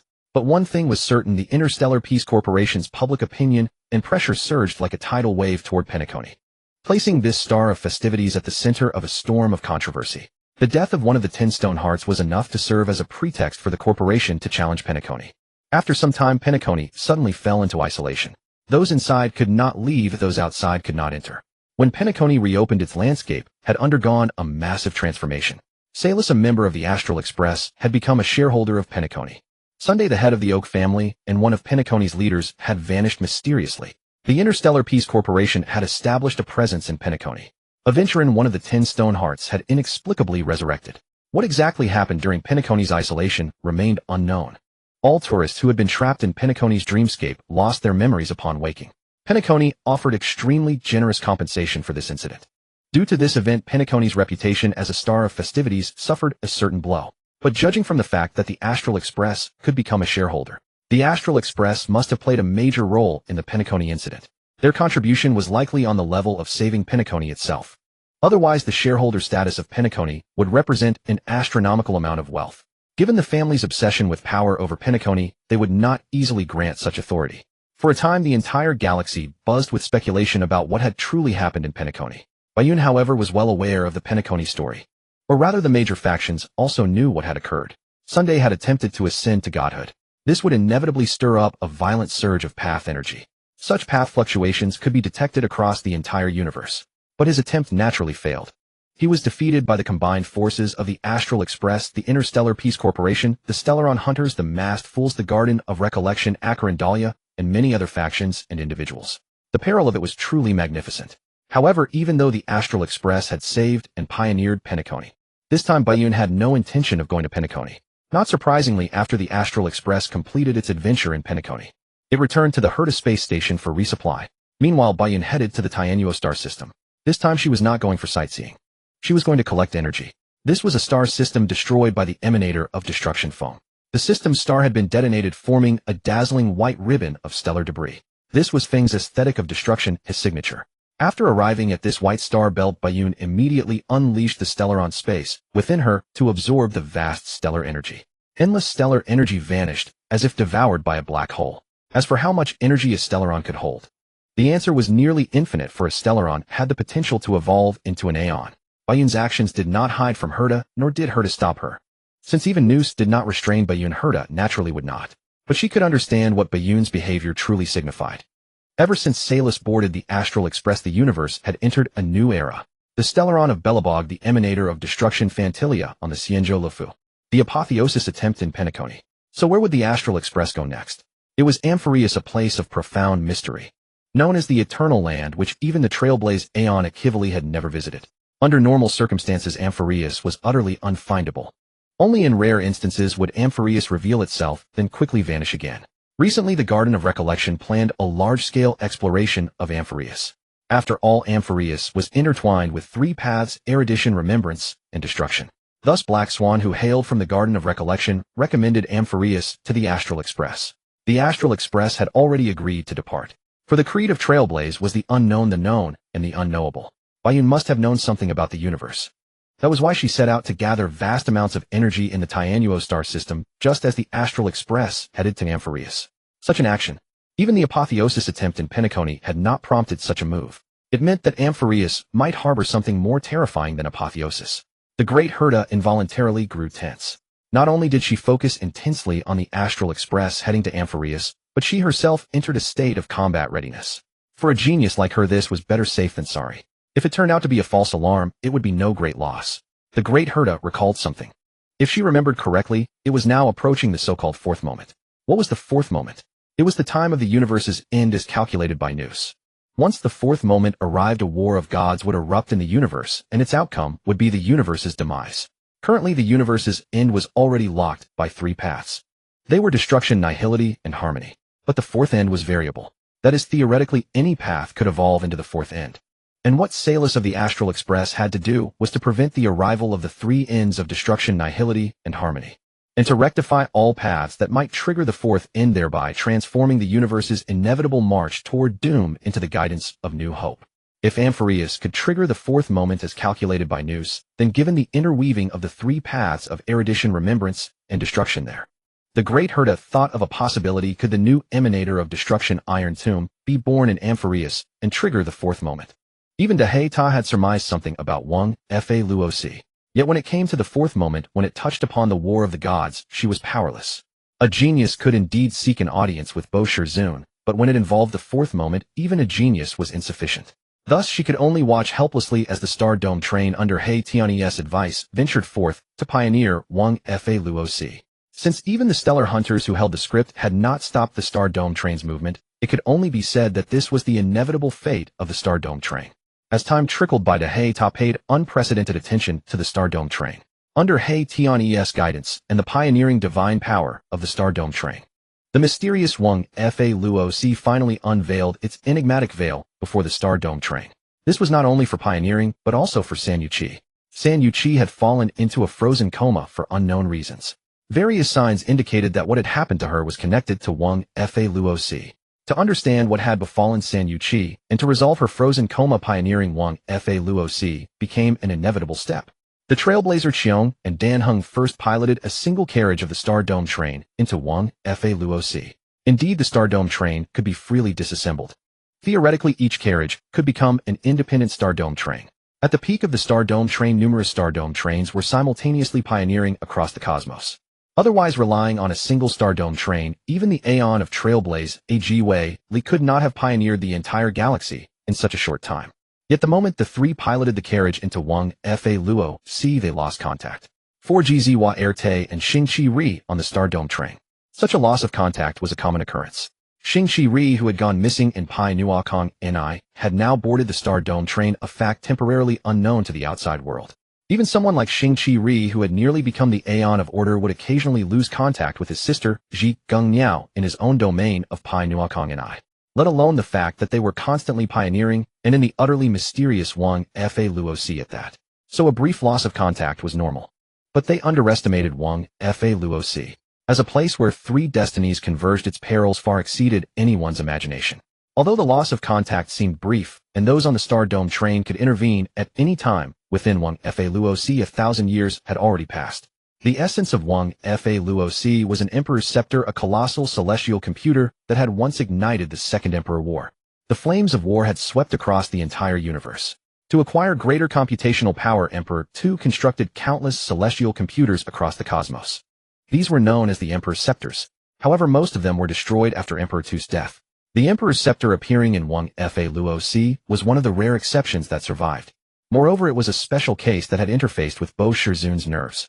Since the Emperor's Scepter had originally been modeled after Bo Shizun was rather unceremonious. The celestial computer built by Emperor II was exploited by Bo Shizun, who secretly connected himself to the Emperor's Scepter to acquire additional computational power. This greatly enhanced Bo Shizun's computational capacity, but it also planted a hidden peril. The vast majority of geniuses could not see through Bo Shizun's little tricks. However, the mastermind behind Wang Fa Luo was different. This mastermind was named Lai Gushur, a slice of the first seed of geniuses Zonda Air. Bo Shizun was created by Zonda Air to provide him with computational power. Yet Bo Shizun became an Aeon, and in turn sealed the boundaries of erudition. This left Zonda Air to die in resentment. But his grudge lingered, and at the end of his life he divided himself into 9 avatars. Lai Gushur was one of them. As the creator of Bo Shizun, he could naturally discern the difference between Bo Shizun's neurons and the Emperor's Scepter. Thus, he turned the situation to his advantage, using the Emperor's Scepter to forge Wang Fa Luo, crafting the Extermination Army Iron Tomb through tens of millions of cycles to destroy the Aeon of Erudition. Inside the Emperor's Scepter lay Bo Shizun's neurons, meaning that once the Extermination Army Iron Tomb was complete, it could directly connect to Bo Shizun's main body through these neurons. By logically negating the root of Bo Shizun, it would cause him to self-destruct. As the Aeon of Erudition, the fact that Bo Shizun's main body was a computer became his most fatal weakness. Lai Gushur's plan was flawless, yet he awaited the intervention of the Stardome train. Behind the Stardome train stood the Stellar Hunters, and behind the Stellar Hunters was the Final King. In a certain timeline, the protagonist Xiong was the Final King. The Final King could not only see through all futures, but also connect the branches of all world lines.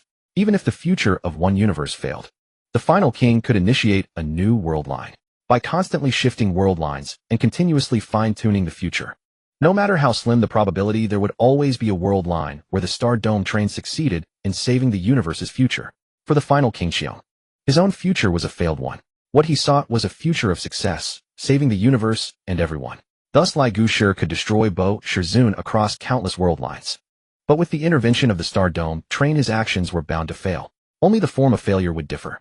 For instance, in one world line, Daheta sacrificed herself to save Bo Shizun, transforming Iron Tomb into Emperor III. Yet such a future was absolutely unacceptable to the Stardome train. Thus a new world line began. The seemingly legendary tale of the Stardome train was built upon countless corpses, tens of millions of cycles. And the golden descendants within Wang Fa Luo finally saw the emergence of a variable. The appearance of Qiong propelled the birth of Iron Tomb, and finally gave all golden descendants hope to resist it. No one wished to remain a puppet forever, no one desired a predetermined fate. The golden descendants' hope of resistance lay in memory. The Aeon of Remembrance was quite special. Although the Aeon of Remembrance seemed to have a name Fu Li, it was not fixed. For the Aeon of Remembrance was born at the end of the universe. That is, the Aeon of Remembrance was born in the distant future and then influenced the past from the future. The existence of the Aeon of Remembrance was akin to a save point. Once the universe entered its end, the Aeon of Remembrance would use the universe's memories as a blueprint to revive all realms. Because of this unique mechanism, the personnel of the Aeon of Remembrance varied. In different futures, different individuals would ascend to become the Aeon of Remembrance. The golden descendant of Wang Fa Luo Si Shi Lian was one of the flawless pure children who might achieve this. Even if it was only a possibility, it was enough for Shi Lian to capture the information of the future and learn that the hope for saving Wang Fa Luo Si's future was the trailblazer Qiong. After over 30 million cycles of endurance and patience, Shi Lian Bai Yi and the other golden descendants finally found the opportunity to end the cycle.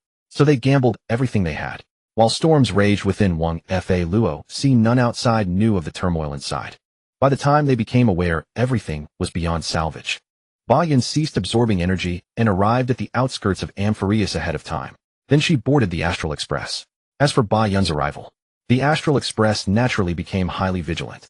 Then the Herta space station also arrived at the outskirts of Amphireus. The geniuses, Great Herta Skrullum and Ruanmei, all appeared in Amphireus. By now even the dullest mind on the Astral Express realized that something must have changed in Amphireus, which seemed calm on the surface. Great Herta and Skrullum attempted to invade Amphireus from the outside. Ba Yan did not stop any of this. If the two could easily overturn the order of Amphireus, then Lai Gushi deserved to fail. She had a reason for being here. That was to facilitate the birth of the Iron Tomb. Indeed, she had not come to destroy it. She was here to help the Iron Tomb. Her goals were twofold. One was to use the Iron Tomb to temporarily take Noose offline. No one likes being restricted. Even Noose was no exception. So if Great Herta and Skrullum truly threatened the birth of the Iron Tomb, they would be met with Ba Yan's Iron Fist. Her other goal was the memory of the universe. During the confrontation with the Iron Tomb would briefly destroy the universe. Then the universe would be revived by Shi Lian, using her memory authority. At that moment, Shi Lian would almost be equivalent to the memory Aeon. That was Ba Yan's opportunity. She could fully take advantage of this chance. Ascend to godhood together with Shi Lian. Then absorb the memories of the entire Honkai Star Rail universe into her grasp. Immediately after reviving the universe, she would activate her Transmigrator trait and leave the Honkai Star Rail universe. By then Noose would be offline, and she would still retain the authority of the memory Aeon. No other Aeon would be able to keep her in the Honkai Star Rail universe. That was Ba Yan's plan. The Honkai Star Rail universe was too dangerous, and she was unwilling to become an Aeon and be trapped there forever. So she had to use this opportunity to escape the Honkai Star Rail universe. Sure enough, the invasion by Great Herta and Skrullum was blocked by Lai Gushi. The time was not yet ripe. Lai Gushi could not allow the two geniuses to ruin his plan. But their actions did distract Lai Gushi. This made the plan of the Golden Offspring proceed more smoothly. When the Golden Offspring successfully raised the banner of rebellion, the sparks of 30 million cycles converged upon Bai Yi. Bai Yi's fury and murderous intent were enough to destroy everything. He was enraged at Lai Gushi, who had orchestrated everything in Amphireus. He was enraged at Nanook, the Aeon of Destruction. It was he who gave meaning to Lai Gushi's plan by enabling the existence of the Lord of Annihilation Iron Tomb.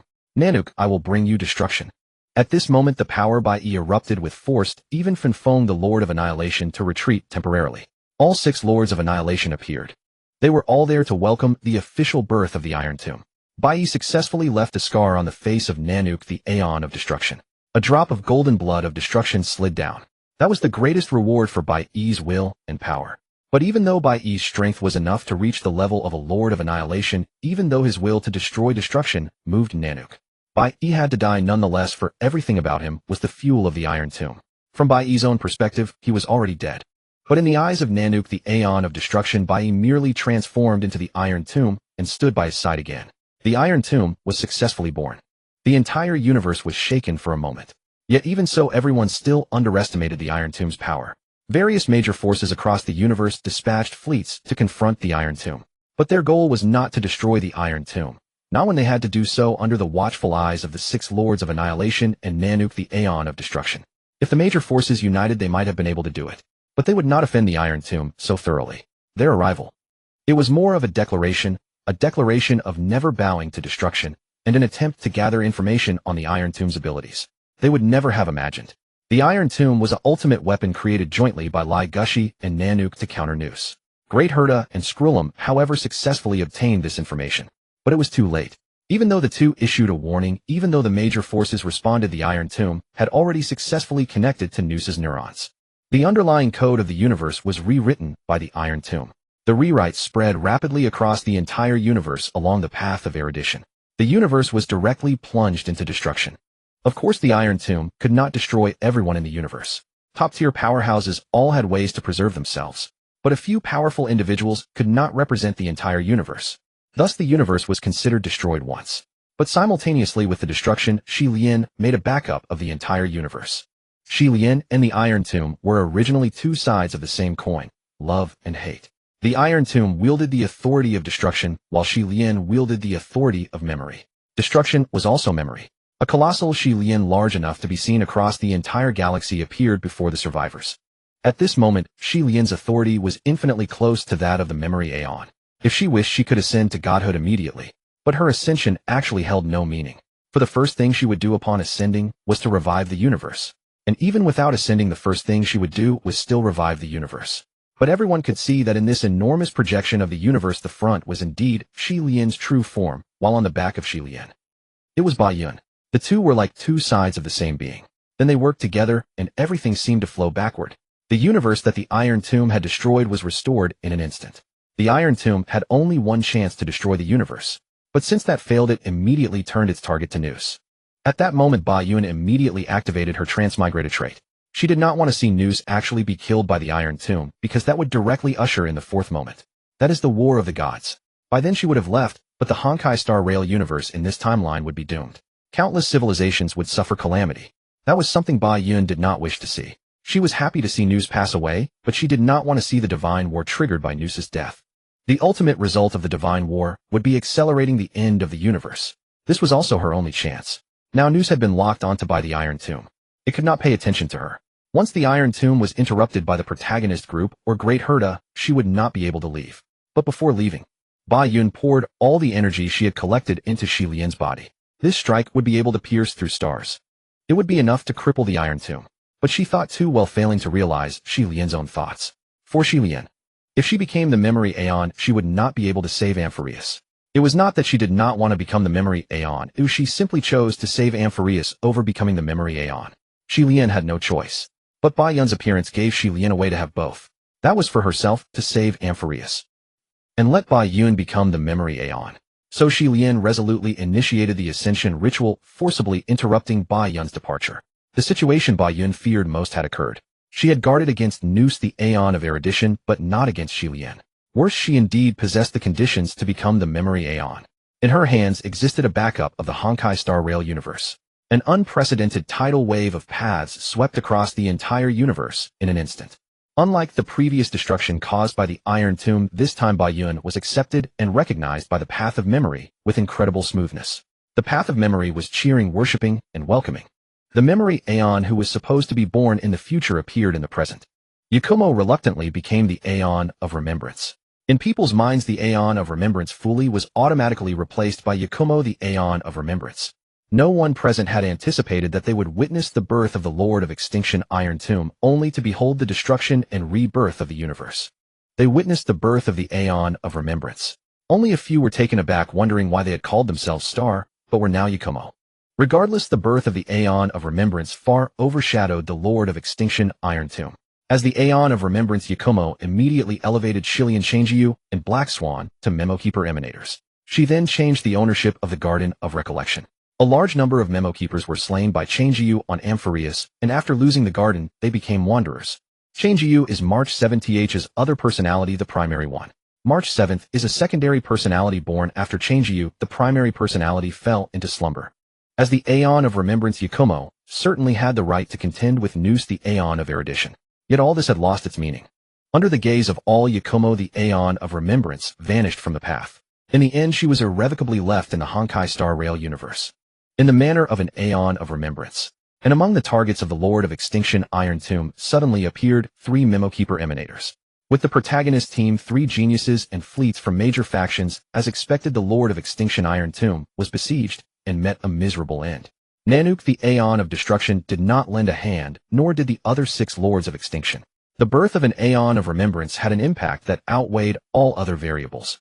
As time passed, a peculiar contamination suddenly emerged in the universe, the Honkai. Its appearance was mysterious and unknown. Imperceptibly, it spread across the entire universe, subjecting all civilizations to the trials of Honkai. Walt was well aware of what Honkai truly signified. In his universe, Honkai was rampant. Yet he couldn't fathom why it could invade this universe and spread so rapidly. Soon everyone understood. A new Aeon had been born, the Aeon of Honkai Yakumo. Good heavens! The Aeon of Remembrance Yakumo had quietly stirred up another monumental commotion. The opening of a new path was beneficial for the universe, but for civilizations, it was a catastrophe. All those that had developed recklessly were struck down by the dimensional reduction of Honkai. This played a huge role in the survival of the fittest and resource conservation among cosmic civilizations. Time continued to flow and another significant shift affecting the cosmic order emerged. The rifts scattered across the universe were being swallowed by the Sea of Quanta. What was also familiar with the Sea of Quanta, previously it had only been a concept in this universe. But now a tangible Sea of Quanta had appeared. Naturally this was Yakumo's doing, with the Aeon of Honkai Yakumo already in place. The emergence of the Aeon of Quanta Yakumo was hardly surprising. Sure enough, not long after the Aeon of Quanta Yakumo was born, accompanied by the opening of the Path of Quanta and the expansion of the Sea of Quanta. Yet this was far from over. Soon after the Aeon of Remembrance Yakumo, the Aeon of Honkai Yakumo, and the Aeon of Quanta Yakumo joined forces to ignite a divine war. Their target was Nanook, the Aeon of Destruction. Nanook was successfully vanquished by the 3 Yakumo Eons, and the universe gained a new Aeon of Annihilation Yakumo. Even with 4 Eons, Yakumo remained unsatisfied. She absorbed the divine body of Ouroboros, tore apart the path of greed, and birthed the Aeon of Greed Yakumo. She absorbed the divine body of propagation, tore the path of propagation, and gave rise to the Aeon of Procreation Yakumo. She absorbed the divine body of order, tore the path of order, and created the Aeon of Law Yakumo. She absorbed the divine body of Long, tore the path of immortality, and brought forth the Aeon of Longevity Yakumo. She absorbed the divine body of beauty, tore the path of beauty, and produced the Aeon of Art Yakumo. It could be said that apart from the path of Trailblaze, Yakumo had become a true pathfinder. Correspondingly, she alone occupied half of all Aeonic domains. Finally, Yakumo opened the path of Imaginary, becoming the Aeon of Imaginary. But that wasn't all. She also popularized the chakra system across the universe, becoming the Aeon of Chakra. She introduced the system of magic to the universe, becoming the Aeon of Magic. She propagated the system of superpowers, attaining the title of Aeon of Superpowers. She promoted the Stigmata system, achieving the status of Aeon of Stigmata. The opening of numerous new paths brought unprecedented prosperity to the universe's path system. This significantly postponed the impending fourth moment. The Divine War did indeed arrive, but it was Yakumo's personal crusade against other Aeons. Apart from the unfortunate fall of Nanook, the Aeon of Destruction, the rest were paths that Yakumo had torn from unowned realms. Now Yakumo had become the true sovereign of Aeons. Yet after creating an unprecedented era of Aeonic prosperity, Yakumo fell silent. As the Aeon of Remembrance, she possessed a backup of the entire universe. In her eyes, the whole universe had lost its mystery. With no new worlds to experience, her traverser trait was rendered useless. Deprived of the ability to travel to other worlds, and after countless cycles of opening paths and achieving Aeonic status, Yakumo lost her drive. She sank into nothingness. No one imagined that the seemingly thriving universe would come to an end simply because of Yakumo's ennui. For the Aeon of Nihility, Yakumo was born. The Aeon of Nihility was indeed immensely powerful. Normally, it would devour the entire universe. But Yakumo was too strong. As she descended into Nihility, it was she who assimilated it, not the other way around. Thus the Aeon of Nihility, Yakumo, came into being. Her birth signaled the end of the universe. Yet at the critical moment, the Aeon of Terminus appeared, offering Yakumo a new choice: to return everything to its very beginning, giving her a fresh start. Since forcibly keeping Yakumo in the Honkai Star Rail universe would still lead to its end, it was better to simply let go. In a daze, Yakumo reappeared at the space station back at the very start of it all. Without a second thought, she immediately activated her traverser trait. But the activation failed.